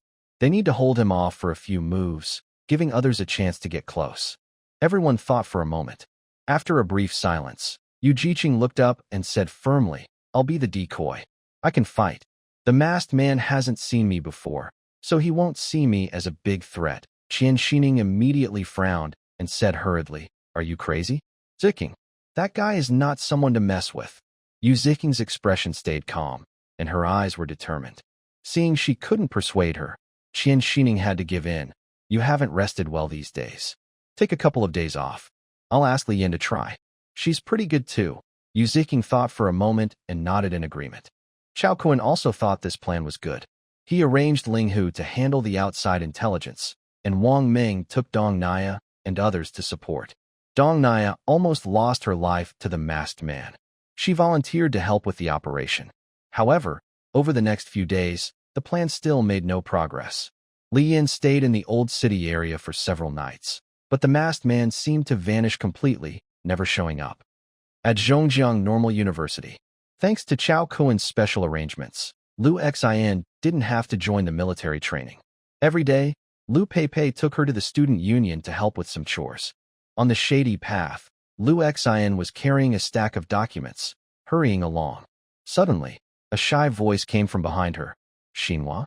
Is that you, Xinhua?" She was startled and turned around. It was her mother, Wang Zuilan. Then she saw her father, Lu Qiong, and her younger brother, Lu Hongjie, also there. They were dressed in old clothes, with stains that wouldn't wash out. In this lively, youthful campus, they looked very out of place. Lu Hongjie frowned and said with some blame, "Sister, why did you hide and come to study? We want to find your hometown friends. They said you already quit your job and left with a boss." It turned out they didn't know where Lu Xian had gone. When they called her, she wouldn't tell them, only saying she was working part-time. Later, Lu Hongjie suddenly remembered that Lu Xian had been accepted to Zhongjiang Normal University, and he heard she was doing well financially. He suspected she might be here to study. So, the family ran to the entrance of Zhongjiang Normal School and sat down there. They drank tap water when thirsty, ate steamed buns when hungry, and waited for 2 whole days. Finally, Lu Xian came out of the campus. Lu Xian's face changed, and her tone became a bit tense. "Why are you here in Zhongjiang?" She felt nervous inside and didn't want her family to know she was studying in Zhongjiang, nor did she want them to know anything about Chao Kuan. But before she could speak, her stomach started to churn. She felt dizzy and pale. Lu Xian's mother, Wang Zuilan, quickly stepped forward to support her, looking worried. "Xian, what's wrong? Are you feeling unwell?" Lu Qiong looked at her with a complicated expression and asked in a serious voice, "Your fellow townspeople say you went with the big boss. What's really going on?" Lu Xian's heart clenched tightly, her throat tightening, and she felt sick and nauseous. Lu Hongjie said casually, "Sister, Where did you get the money? If you really met the big boss, can you help me ask him to let me and Rong Rong work for you too? Ugh. Lu Xian's face turned pale, and she gasped for breath. Finally, she couldn't hold it anymore, covered her mouth, and turned to. Oh no, Xian. Wang Xuelan was startled and quickly helped her. Lu Xian had been feeling very tired lately, often nauseous and vomiting, and her face was getting paler. At this moment, a frightening thought suddenly crossed her mind. She pushed her mother's hand away, staggered, with a pale face, and shakily walked toward the school clinic. Inside the school clinic, Lu Xian held a pregnancy test report with a pale face. The doctor looked at her and then at the report, sighed softly, and didn't ask much. In recent years, there have been cases of college students unexpectedly getting pregnant or even giving birth in the bathroom. To prevent tragedies from happening again, the school had equipped the clinic with pregnancy testing devices. Next to her, Wang Xuelan was crying and wiping tears constantly. Xian, how did you end up like this? Lu Qiong's face was as dark as iron, with furrowed brows. Their son had just caused a scandal by getting a girl pregnant before marriage, bringing shame to the whole family in the village. But what they didn't expect was that Lu Xian, who was always sensible and smart and never caused trouble, was now following the same path. What made him even angrier was that Lu Xian refused to say the man's name, making him feel like his face was completely lost. Only Lu Hongjie was carefree, looking around and secretly glancing at the beautiful nurse at the school clinic. Lu Xian felt cold all over. Her mind was in chaos, and only one thought remained. This child cannot be kept. She wanted to leave the mountains, to study, to change her fate. She didn't want to spend her life in poverty and hard work like her mother. She wasn't ready to be a mother and didn't want to lose everything because of this child. Tears kept falling from her eyes. Finally, she took out her phone and dialed a number. Yuejia. I am pregnant, her voice trembling. There was silence on the other end for a few seconds. Suyu softly asked, Is it Chao Kuen's? Lu Xian choked and nodded. Yes, it's his. But I don't want to have the baby. I'm scared. Suyu sighed gently, her voice warm. Don't be afraid. Stay calm. I will come to see you right away. After hanging up, Suyu's expression hardened. She then dialed Chao Kuen's number. When Chao Kuen answered, he understood that this day was bound to come sooner or later. Keep her calm. I will be there soon. He was prepared and knew how to handle this. Not long after, he arrived near Zhongjiang Normal School in his Maybach S680. Suyu was already waiting with bodyguards and had rented a coffee shop, where she was softly comforting Lu Xian. Lu Xian looked down, clutching the report in her hand, which was crumpled, tears silently falling onto the paper. Although she had already accepted Chao Kuen, she didn't want to have the baby so early. She wanted to change her destiny through studying and didn't want to be tied down by a child for life. Chao Kuen strode confidently into the coffee shop, sitting across from her. Seeing her pale face, he gently comforted her. Xiaoxin, don't worry. Even if you're pregnant, you can still continue your studies. When the baby is born, you can just take a year off. Once you're healthy again, you can go back to school. It's not a big deal. Lu Xian bit her lip, her eyes complicated. She knew Chao Kuen would never agree to abort the baby. This man was very domineering, and it would be hard to change his mind. Just then, a commotion came from the coffee shop door. Lu Xian looked up and saw her family approaching. They hesitated in the distance, being stopped at the door by Chao Kuen's bodyguards. Chao Kuen glanced at them and said calmly, Let them come in. Lu Xian's face was pale as she looked at her approaching family members. She softly introduced, Brother Kuen, this is my dad Lu Qiongyo, my mom Wang Xuelan, and my younger brother Lu Hongjie. She then turned to her family and said, This is Chao Kuen, my friend. Lu Qiongyo looked at Chao Kuen, noticing his impressive presence, bodyguards nearby, and a fancy car. He quickly tried to test the waters with a smile. Mr. Chao, what is your relationship with our Xian? Chao Kuen smiled, but didn't answer directly. Xian works at my company. I take good care of her. Lu Hongjie stared at the bodyguards and the car behind Chao Kuen, muttering, Sis, your friend looks pretty rich. Lu Xian kept silent, her face turning even whiter. Lu Qiongyo suddenly had an idea and wanted to test Chao Kuen further. He straightened his neck and said, My Xian is pregnant. You need to marry her and give a bride price. 18,000. Chao Kuen almost laughed out loud. pretending to look troubled. 18,000? That's too much. I've already given Xin over 20,000. Now you want me to give another 18,000. Lu Hongjie refused to back down. What I gave my sister is for her, and the bride price is something else. They are two different things. Besides, you brought so many people and drive a luxury car. It's obvious you're rich. Chao Kun shook his head innocently. You've misunderstood. These friends are from my gym. Honestly, I don't have much money. Can the bride price be a little less? Lu Hongjie pointed at the Mercedes-Benz S400L that the bodyguard drove, frowning. I see that car is a Mercedes. You can afford a car worth tens of thousands. So what's 18,000? Chao Kun was speechless. Turns out, this kid only recognized the Mercedes badge. He explained, that Mercedes isn't mine. It belongs to our company's general manager. I'm just an employee borrowing it to save face. Next to him, Suyu rolled her eyes but said nothing. Chao Kun then pointed to the nearby Maybach S680. My car is that one. Lu Hongjie turned to look and was startled by the sleek lines of the car. He frowned. This car looks so nice. It must be expensive, right? No, it's just an ordinary car. Chao Kun hurriedly waved his hand. Lu Hongjie stared at the car badge for a long time, still not recognizing it, and asked doubtfully, what kind of car is this? Chao Kun stifled a laugh and said, Mitsubishi.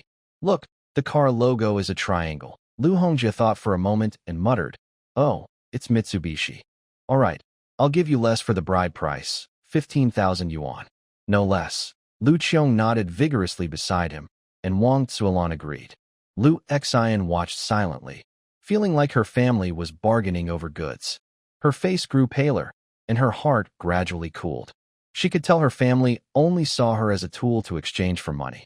At that moment, Chao Kun's bodyguard placed a stack of cash on the table. Chao Kun said calmly, count it. Lu Hongjie eagerly reached out, spat on his fingers to wet them, and began counting the money. After a while, he looked up with a wide grin and said, yes, 15,000, no less. Then, Lu Hongjie grabbed the money and stood up to leave. Lu Qiong had wanted to ask about his daughter, but seeing her son already standing, he hesitated and followed quietly.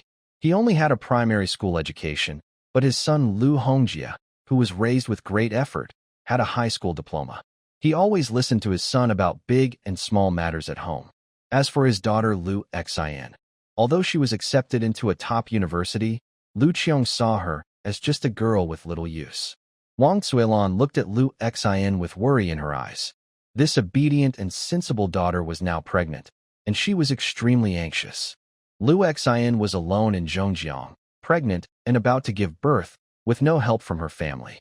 But she hadn't even finished primary school and didn't know what to say. She had spent her whole life working on farms in Guishi small mountain village, only knowing how to work.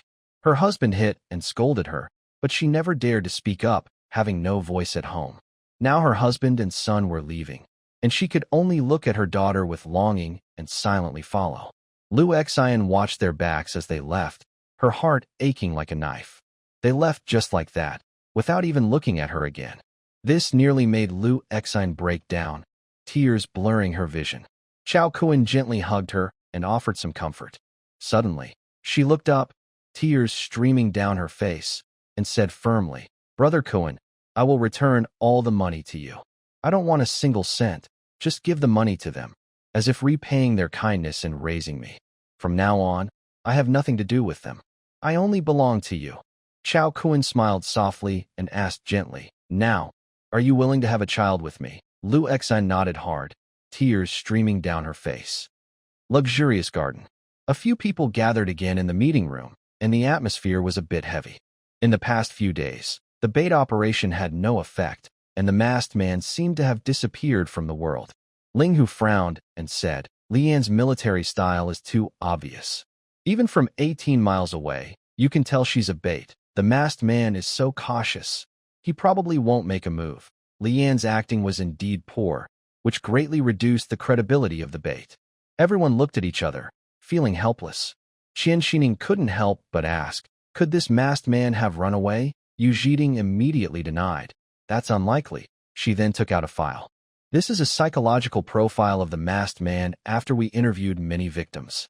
The police have gathered a lot of useful information, like the victim's testimonies and details from the girl who was injured. From these, we learned that the masked man has been in Chongqing City for several months and hasn't left. He is very strong and somewhat mentally unstable. The more victims resist, the more vicious he becomes. People like him wouldn't easily run away unless they caused a big nationwide incident. So I believe he hasn't left yet.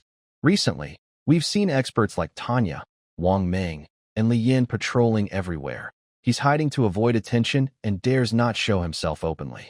Therefore, I have to be the bait myself. Yu Zhiting pressed her hands on the model and looked determined.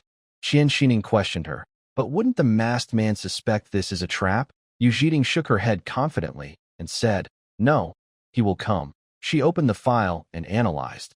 I studied his actions over the past few months. The police have the most complete intelligence. He commits crimes roughly every 2 weeks, with a steady rhythm, starting with indecent acts and gradually escalating to. Sometimes, he even injures victims with a knife when they resist, becoming more and more crazy. But when he was about to attack Zhang Kersin, Tanya stopped him. That means he wasn't able to release his abnormal desires. According to the police profiler's psychological analysis, this causes him inner torment, and his abnormal urges grow stronger. The impulse to commit crimes becomes harder to control. He must carry out a shocking big case in Chongqing to feel satisfied. Earlier, Wang Ming stayed for a few days and held back, not acting. Then Li Yin also stayed for a few days, but he still didn't act.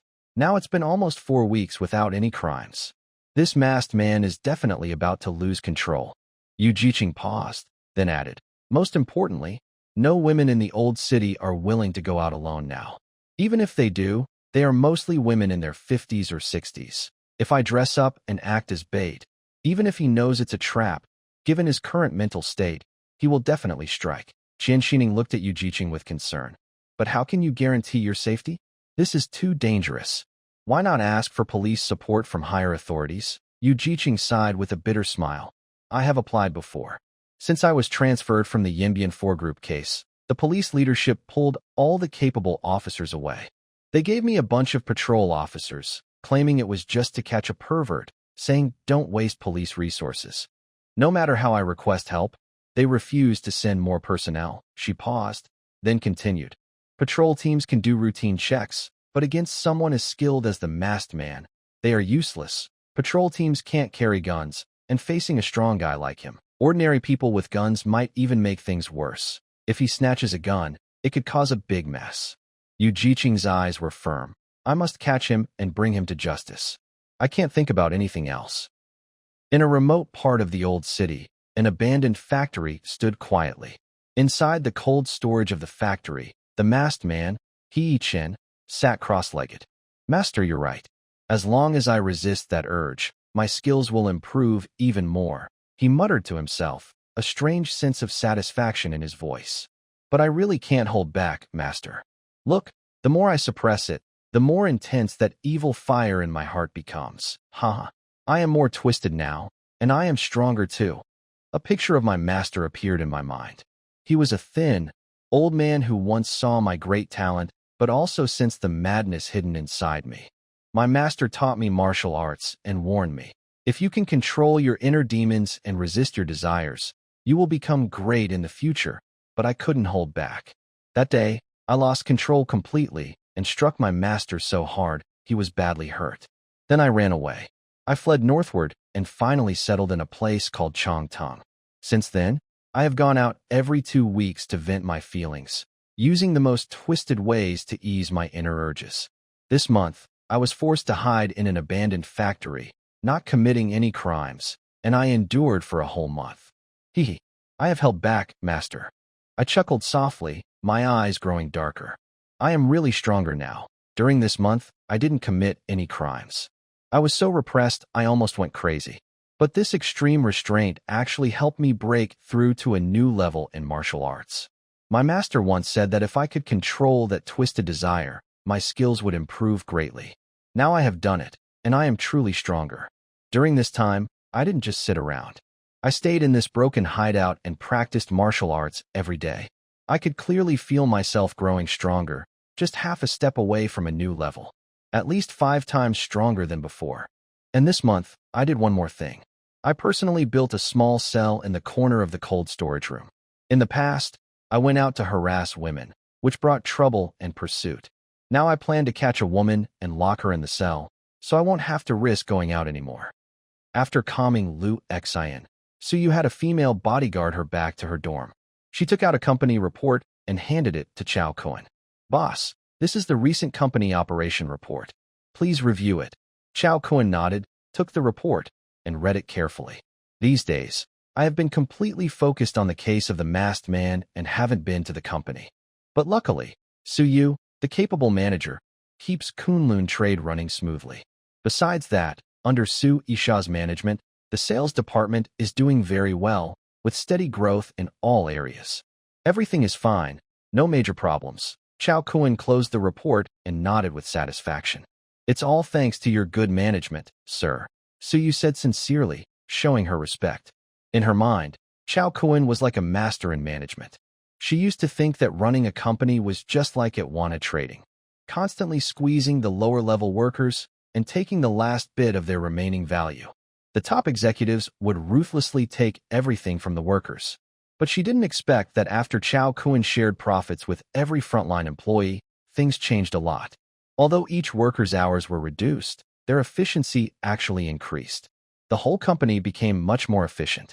Every employee was doing their best to make the company better. They understood that working at Kunlun Trading meant being respected as a person.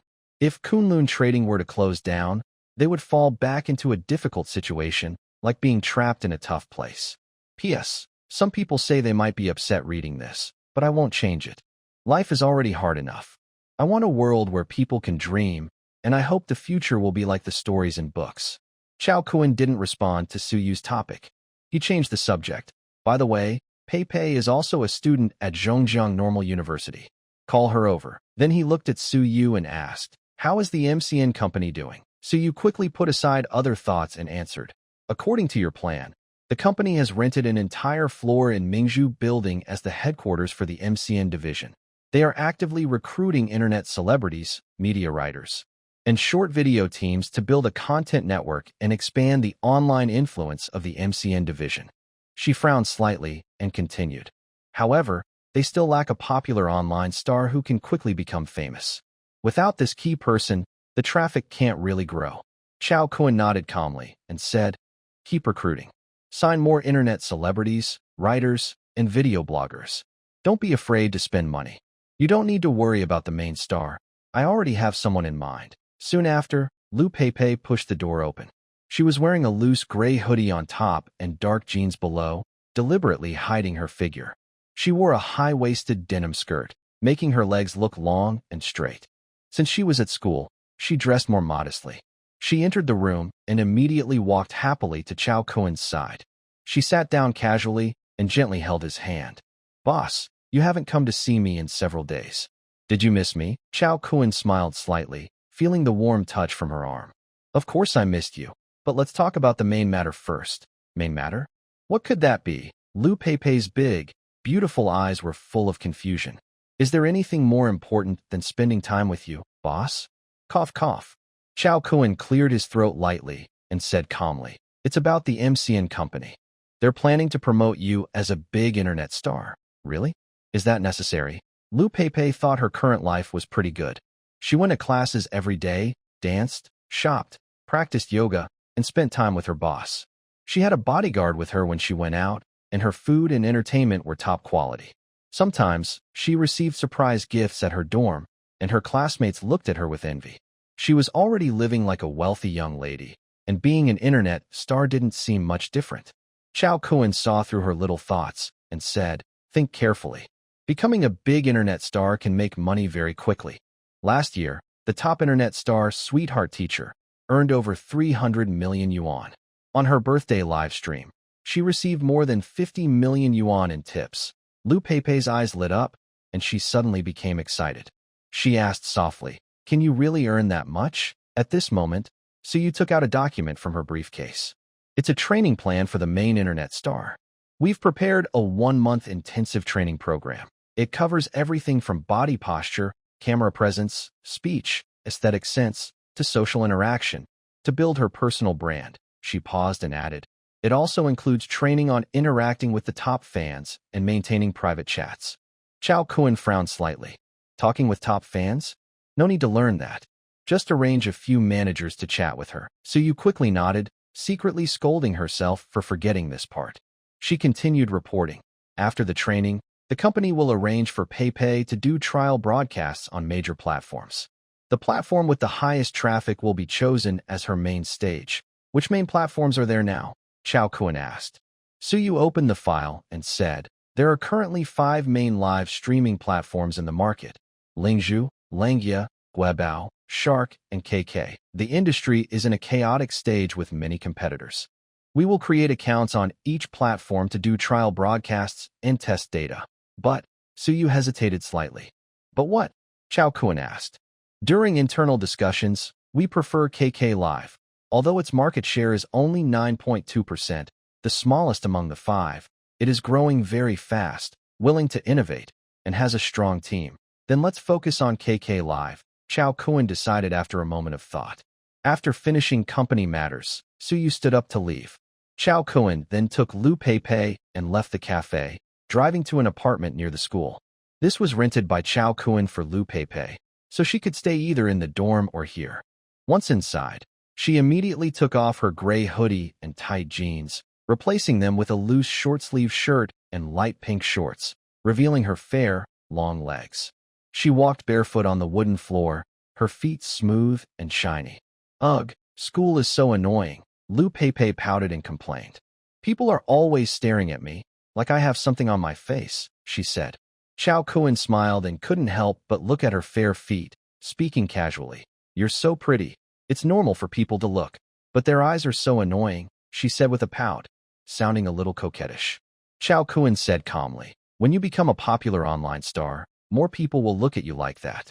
You need to get used to it. That would be too embarrassing, she said with a troubled look. But by then, you'll be earning much more money than now. Hearing, earning money, Lu Peipei's eyes lit up immediately, and she giggled. Then I'll just try my best to get used to it, hee.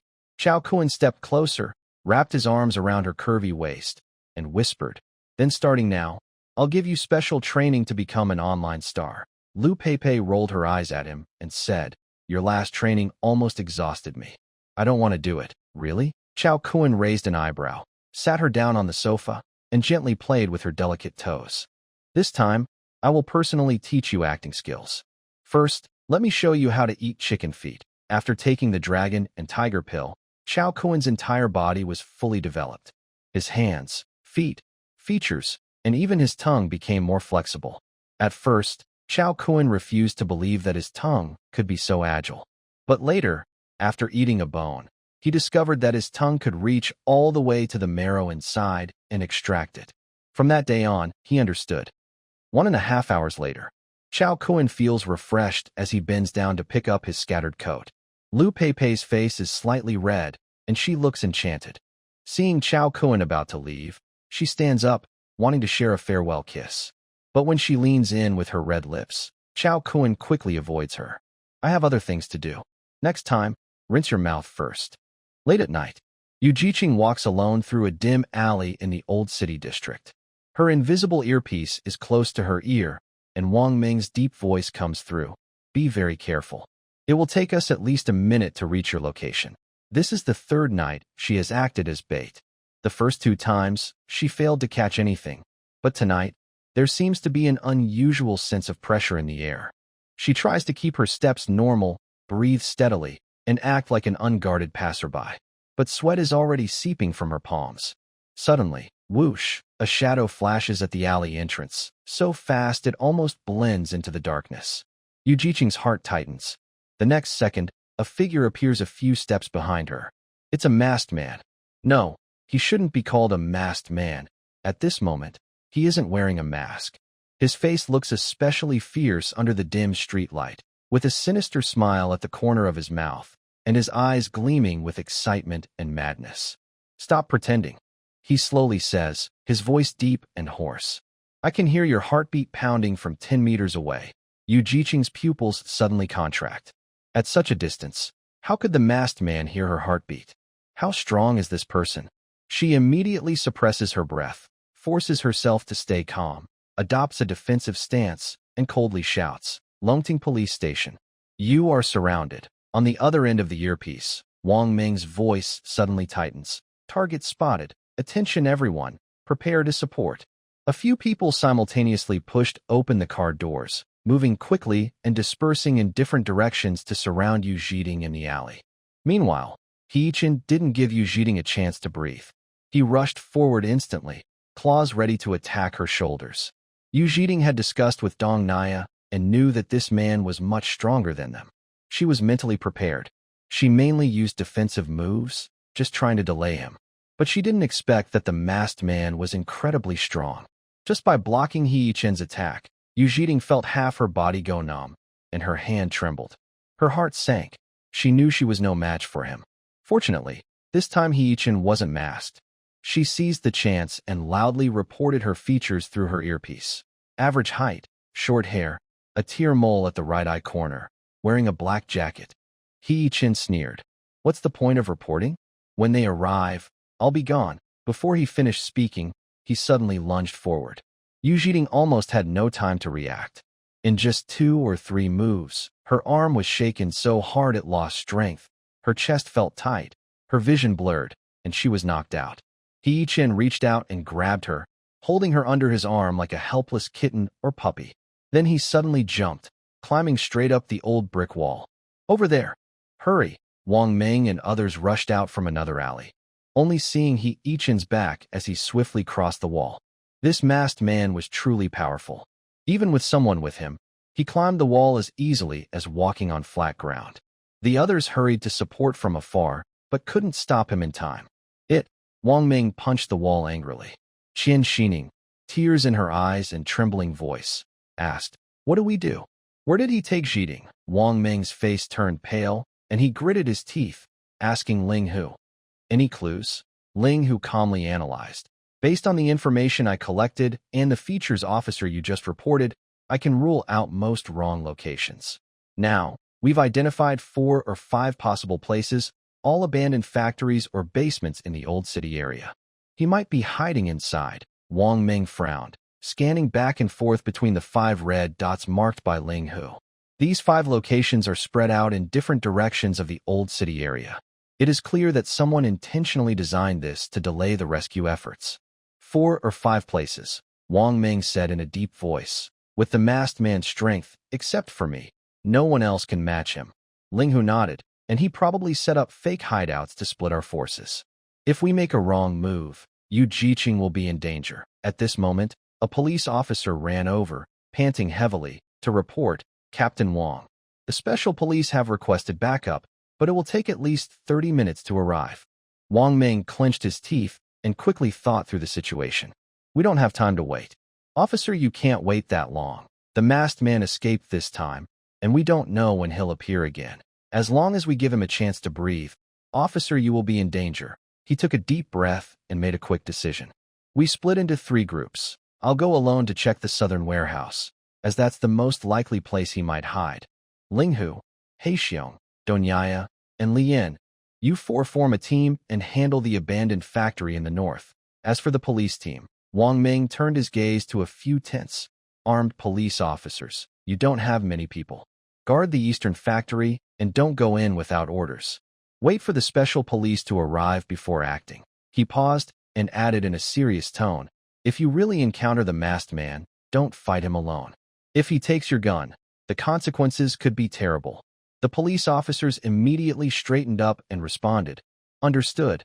Patrol team members will be divided into 3 groups to act as perimeter guards with us." "Yes." After the plan was set, Wang Ming looked at the 2 remaining remote coordinates on the map, feeling uneasy. There were some abandoned cold storage units there, which Ling Hu judged as unlikely hiding spots. "Once I finish checking the southern warehouse, I'll go straight to those cold storages." Ling Hu nodded, a worried look flashing in his eyes. "Brother Ming, going alone is too dangerous. We don't have time," Wang Ming interrupted him. "Officer Yu is in grave danger. We must act quickly." The crowd dispersed, leaving only Chao Kuan and Qian Xining standing in place. Qian Xining lowered her head, tears falling one by one onto her fingertips, her voice trembling. It's all my fault. I should have stopped her. If Qingqing gets hurt, I will never forgive myself. Chao Kun sighed, stepped forward, and gently patted her shoulder. Don't cry. Good people are blessed by heaven. She will be fine. He comforted her calmly, but his heart was not at peace. Yu Zhiqing is now in the hands of the masked man. The longer it takes, the more dangerous it becomes. Wait. Suddenly, Chao Kun's eyes flashed with a strange light. The heavenly secret compass. He suddenly remembered that the compass capable of revealing secrets was now ready to be used. Xining, go rest in the car for a while, Chao Kun said suddenly, his tone gentle but firm. I'll organize the information and notify you immediately when I get news from Wang Ming. Xining wiped her tears and nodded softly. Then I'll wait for you in the car. After saying that, she left, looking exhausted. Chao Kun found a quiet corner and took out the heavenly secret compass from his pocket. The compass faintly shimmered with yellow light, indicating it was fully charged and ready for use. He thought to himself, divination. The compass vibrated softly, and the needle spun rapidly before stopping. Then, faint golden characters appeared before his eyes. August 16th, very auspicious, suitable for digging wells, accepting wealth, avoid hesitation, avoid gathering. A cold light flashed in Chao Kun's eyes. Avoid gathering means not to act in groups. In other words, the hint of this divination is for him to act alone. The compass continued to spin, and the light and shadow formed a blurry scene. A gray-white building appeared on the screen, its sign at the door fallen off, revealing a steel-gray structure beneath the peeling white wall. It was the cold storage that Ling Hu believed was the least likely place. Chao Kun's expression darkened, and his mind raced. Sure enough, that masked man doesn't follow the usual rules. The most unlikely place is the safest. Another scene slowly appeared in the compass. He closed his eyes tightly, bloodied and covered in wounds, being held in Yu Zhiqing's arms. Behind him was chaos, and the masked man lay on the ground, his life uncertain. Yu Zhiqing was desperately calling his name, tears streaking her beautiful face. Chao Kun's heart trembled. He didn't know how to approach Yu Zhiqing before, but now it seemed possible. He instinctively thought about calling Wang Ming, but after taking a few steps, he stopped. If he brought Wang Ming, the scene might not turn out as expected. The divination clearly indicated that he should act alone. Looks like I have to go by myself this time. Chao Kun's eyes sharpened. He put away the heavenly secret compass, his feet moving swiftly toward the direction shown by the compass, heading to the cold storage. Chao Kun moved quickly, following the compass's guidance, and soon found the cold storage shown in the vision. It was located in the west part of the old city area, surrounded by wild grass, with not a single stray dog in sight. It was extremely deserted. He climbed over the wall into the factory, trying to walk quietly, searching along the dim corridor. Unbeknownst to him, a dark shadow was quietly following behind. Suddenly, a gust of wind hit him. Before he could react, he was struck at the back of the neck and fainted immediately.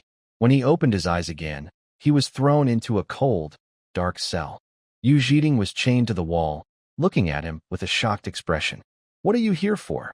she asked, trembling and a little disbelief in her voice.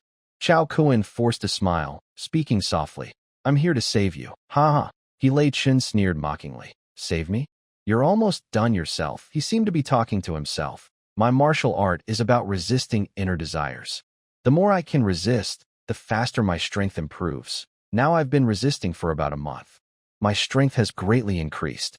If I hold on a few more days, I can reach a high level and become a tiger-class expert. Then I can walk freely in this world." He spat and said with a smirk, "I think your technique is pretty suitable for a little turtle with green hair. How about this? Introduce me to your girlfriend or wife. I'll put in some effort, and I guarantee your martial skills will improve rapidly, and you'll become a god right where you stand." "You." He Lei Chen's face turned pale with anger, veins bulging on his forehead, fists clenched with a cracking sound, eyes full of murderous intent. "Very well, you've successfully angered me. Wanna die? I'll make it happen right now." He Lei Chen advanced toward Chao Kun with murderous intent. Chao Kun took a deep breath and suddenly opened the system interface. In his inventory, a blue light flickered. Designated draw card, blue. Designated draw card, blue when opening a surprise blind box. You can choose to draw an item of blue quality or below. He silently thought. Use. In an instant, the blind box interface opened, shimmering with virtual light, and a white card appeared. City-level mixed martial arts champion, white. Chao Kun smiled slightly. At times like this, he knew he had to improve his fighting skills.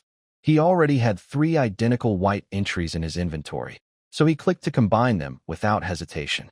The 3 white entries merged instantly, shining brightly, transforming into a blue card. Province-level mixed martial arts champion, blue. Equip. With a low shout, various fighting skills flooded into his mind like a tide. Punching, footwork, grappling, chokeholds. All movements became muscle instincts, as if his body was reshaped. But that wasn't all. In his inventory, there was also a pitch-black pill glowing faintly. Heaven Demon Body Explosion Pill, purple. Heaven Demon Body Explosion Pill, purple. After taking it, it burns all potential, boosting combat power 1 level for 5 minutes. Afterward, the user becomes severely weak. Use. As he spoke, the medicine's power exploded inside him. A terrifying force burst from his dantian, rushing along his meridians as if tearing his body apart. Chao Kun's eyes turned blood red, veins bulged, and a wave of energy surged around him, causing his aura to suddenly spike. He broke free from his shackles, stood up from the ground, and looked fiercely. Come on, let's see who kills whom. He Chen paused, and the smile on his face froze for a moment. The sudden display of power by Chao Kun made him feel a dangerous premonition. But in the next second, he burst into wild laughter, as if he had heard a joke. Ha! Do you think you can kill me just like that? I am a half-step tiger-level expert. Who dares to kill me? Who can kill me? With that, his aura no longer concealed, revealing itself fully. 2 fierce energies collided in the cold storage, like 2 wild beasts, ready to tear each other apart at any moment.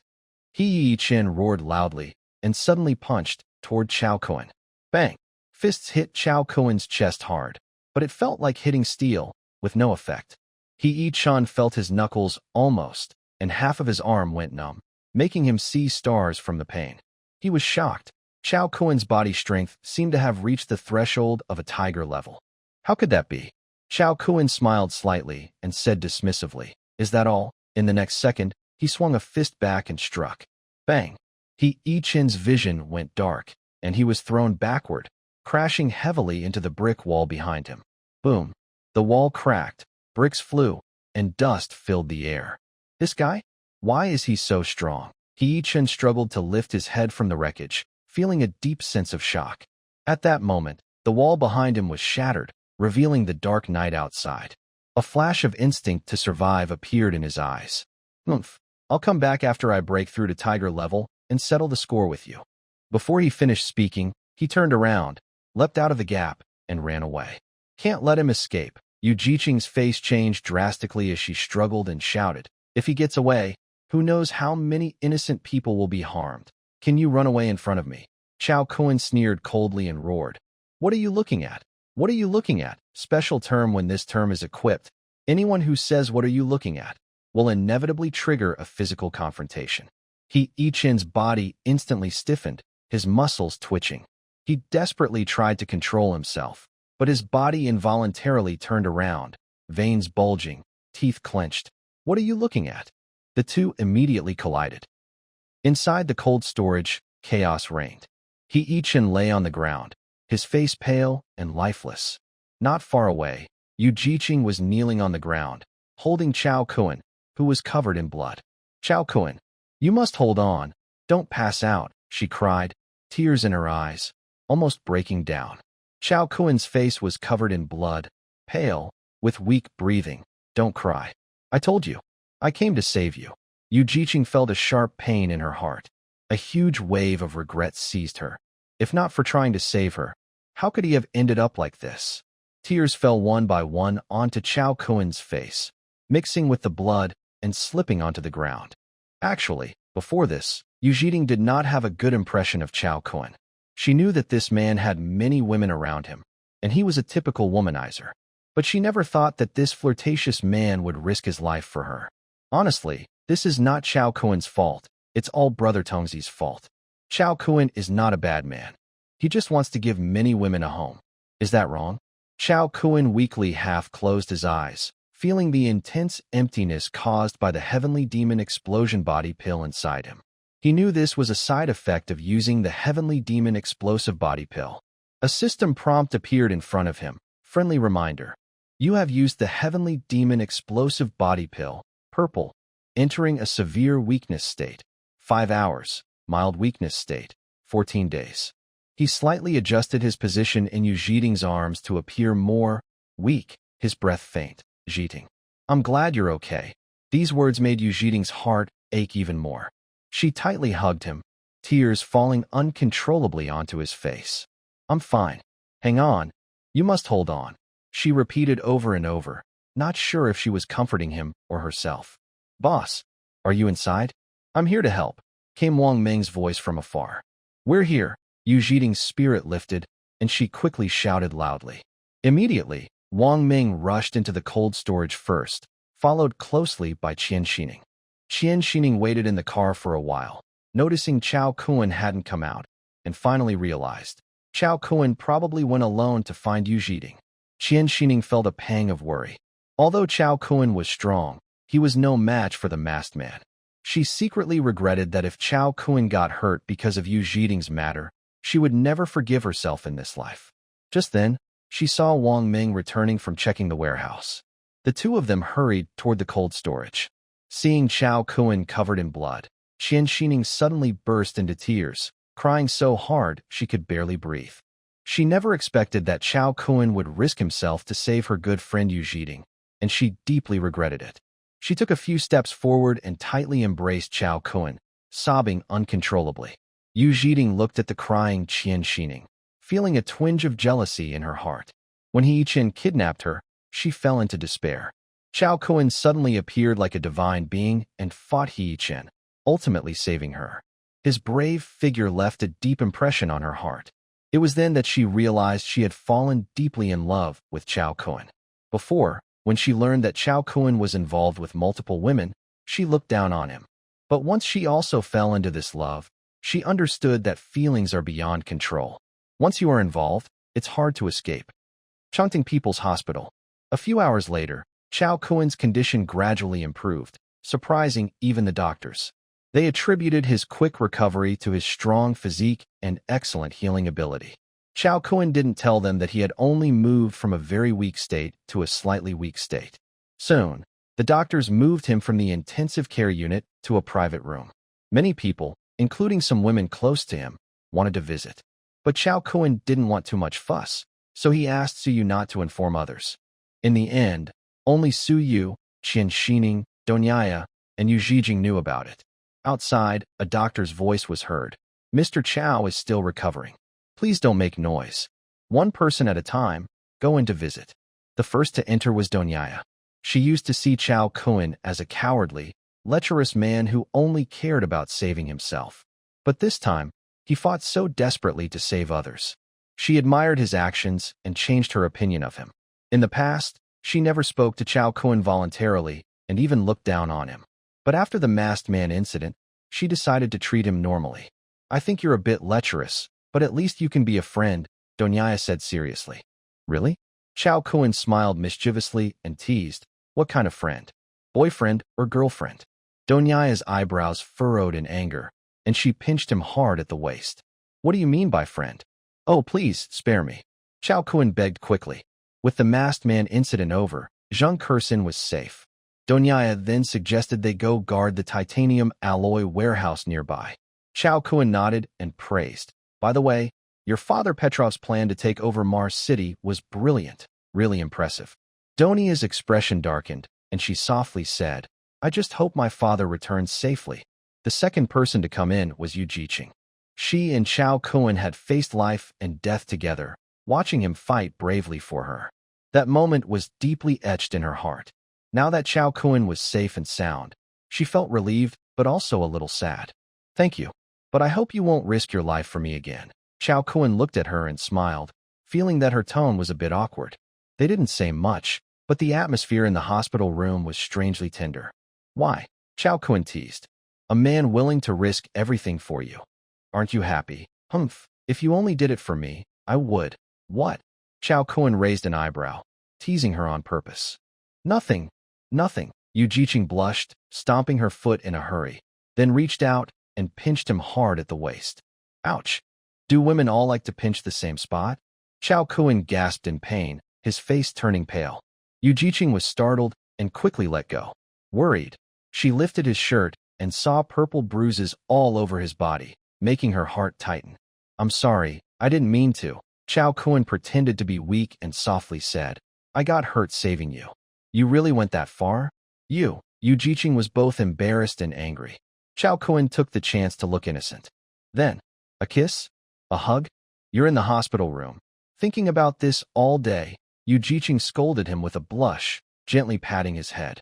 But seeing his pitiful look, she finally softened and leaned down to hug him gently. Chao Kun was surprised but then wrapped her in his arms. A faint, pleasant scent entered his nose, and Chao Kun was startled. This girl really has a lot of charm. They stood quietly embracing for a moment, the atmosphere tender and warm. Finally, Yu Jiqing softly said, Rest well, and got up to leave. She wasn't injured. After a checkup, she quickly returned to work. Right now, she was busy finishing up the case of the masked man and didn't have time to stay longer. She left the room with a hint of reluctance. Then, Qian Xining came in. When she saw Chao Kun lying on the hospital bed, her eyes immediately turned red, and tears shimmered faintly in her eyes. You idiot, she choked up, walking to the bedside and gently grabbing his arm. To save Jilin, you were willing to risk your life. Do you know how scared I was when I couldn't find you? She pouted and complained softly, her voice trembling with tears. You need to take care of yourself. If you die, what would happen to you? Chao Kun squinted slightly, looking at her with a gentle smile. Qian Xining was stunned, then blushed with embarrassment and anger. She angrily pinched his waist. Ow! Chao Kun stiffened all over, feeling a sharp pain like an electric shock. He almost jumped up, his face turning pale. Xining, are you trying to hurt your own husband? When Chao Kun heard the footsteps, he instinctively protected his wound at his waist and nervously said, Just so you know, don't pinch me. Suyu was momentarily stunned, a bit amused and helpless. You're my boss. Why would I pinch you? Chao Kun finally relaxed and awkwardly scratched his head. Suyu walked to the bedside, looking at Chao Kun with full concern. She softly said, You shouldn't risk your life for anyone. The company needs you. If something happens to you, Kunlun Trading. To Suyu, Chao Kun is not just her boss, but also the person who changed her life. She couldn't imagine what Kunlun Trading would become if something happened to Chao Kun. She had worked so hard to build it. All right, I promise. From now on, I'll always take Wang Meng with me, Chao Kun said, feeling a bit touched, and agreed. Seeing her tense face, Chao Kun suddenly reached out and gently rubbed her head, just like 3 years ago when she first became his assistant. Suyu's ears instantly turned bright red. Chao Kun suddenly grimaced. He moved too much and hurt his wound. He winced and pressed his hand to his side. Boss, don't move around. It's okay, it's just a small injury, Chao Kun said with a grin, pretending to be relaxed. Suyu sighed helplessly, sat by his bed for a while longer, then said goodbye. There were many things at the company to handle. Without Chao Kun, she had even more to do. Now, Chao Kun was alone lying on the hospital bed. He turned over, feeling extremely bored, and shouted outside the door, Wang Meng. Come in and chat with me. A deep voice responded from outside. Coming. Wang Meng pushed the door open. Looking at Chao Kun, this strong man was still shocking. Defeating He Yichen showed his strength was far beyond what he imagined. Based on his estimate, He Yichen had already reached the threshold of a tiger-level expert, and Chao Kun's ability to beat him showed his strength clearly. Chao Kun didn't reveal that he had used the Heavenly Demon Body Enhancement Pill, and Wang Meng wisely didn't ask. But his boss always managed to create miracles, and Wang Meng was used to that. Chao Kun suddenly remembered He Yichen mentioning tiger-level experts and asked Wang Meng curiously. Wang Meng then introduced him. In our martial arts world, we divide fighters into simple levels: city, provincial, and national. My Dragon Squad's weakest soldiers are all city-level fighters, comparable to top special forces. Above that, there are tiger, lion, elephant, and dragon levels, representing different strength tiers. Wang Meng continued, I've barely reached the tiger level. In our country, I am considered a top fighter. Above me are lion-level experts, who are very rare, almost the best in the world. Elephant and dragon levels are only legendary and rarely seen. Chao Kun raised an eyebrow. Are there other levels? Wang Meng frowned. There is a lowest level called district level. We often joke that your strength is just like a district. Chao Kun. Late at night, Qian Xining appeared again at the door of the hospital room, with Li Yin following behind. Black Bear was on guard at the door and saw Li Yin approaching. He grinned and said, Yin Jia, I need to use the bathroom. Can you watch here for a bit? Li Yin nodded, and Black Bear relaxed and left. Qian Xining gently pushed open the door and entered alone. Chao Kun saw her and smiled, reaching out to hold her slim waist. Qian Xining looked at him with concern and asked, How are you? Does it still hurt? Chao Kun responded with a smile. It still hurts, but seeing you makes it better. Qian Xining felt a wave of warmth and leaned her head on Chao Kun's shoulder. Although Chao Kun had mostly recovered, the side effects of the demon body refining pill still lingered. His waist was faintly aching, and he let out a low groan. Qian Xining was stunned, her face filled with worry, her eyes turning red as she asked in a trembling voice, Are you okay? Are you hurt? Chao Kun's lips curled into a smile, and suddenly he pulled her into a hug. Qian Xining was momentarily surprised. Then she smiled through her tears, lightly hit him, and said playfully, You're so annoying. At this moment, they were very close, less than 5 centimeters apart, staring into each other's eyes with deep affection. The intimate atmosphere grew warmer in the small hospital room, and they couldn't help but share a deep kiss. After a long while, they parted lips. Chao Kun smiled and said, This time, no one can bother us. Qian Xining's face turned red, as if she were drunk, her eyes dreamy, and she nodded firmly. Then, the room fell silent again, with only the faint sound of their breathing blending together. Outside the door, Li Yin listened to the gentle sounds inside with a strange expression. At that moment, the Black Bear finished using the restroom and walked back looking very relaxed. Li Yin's face stiffened. She quickly stopped the Black Bear. Cough, cough. Maybe you should rest first and come back in a couple of hours to take over for me. The Black Bear looked a bit confused. No, I can't. Brother Meng told me to stay on watch. Li Yin said, Oh, I'm just here. Nothing bad will happen, right? Plus, this place is well guarded and very safe. Don't you trust me? You should rest now, and I'll take over in 2 hours. The Black Bear thought for a moment. He was tired after a busy day, so he found a bed in the nearby room and lay down, snoring loudly. Only Li Yin remained, blushing, standing outside the door, listening to the sounds from inside. Inside, the two people seemed to have forgotten everything, acting like a married couple. Married couples don't make noise.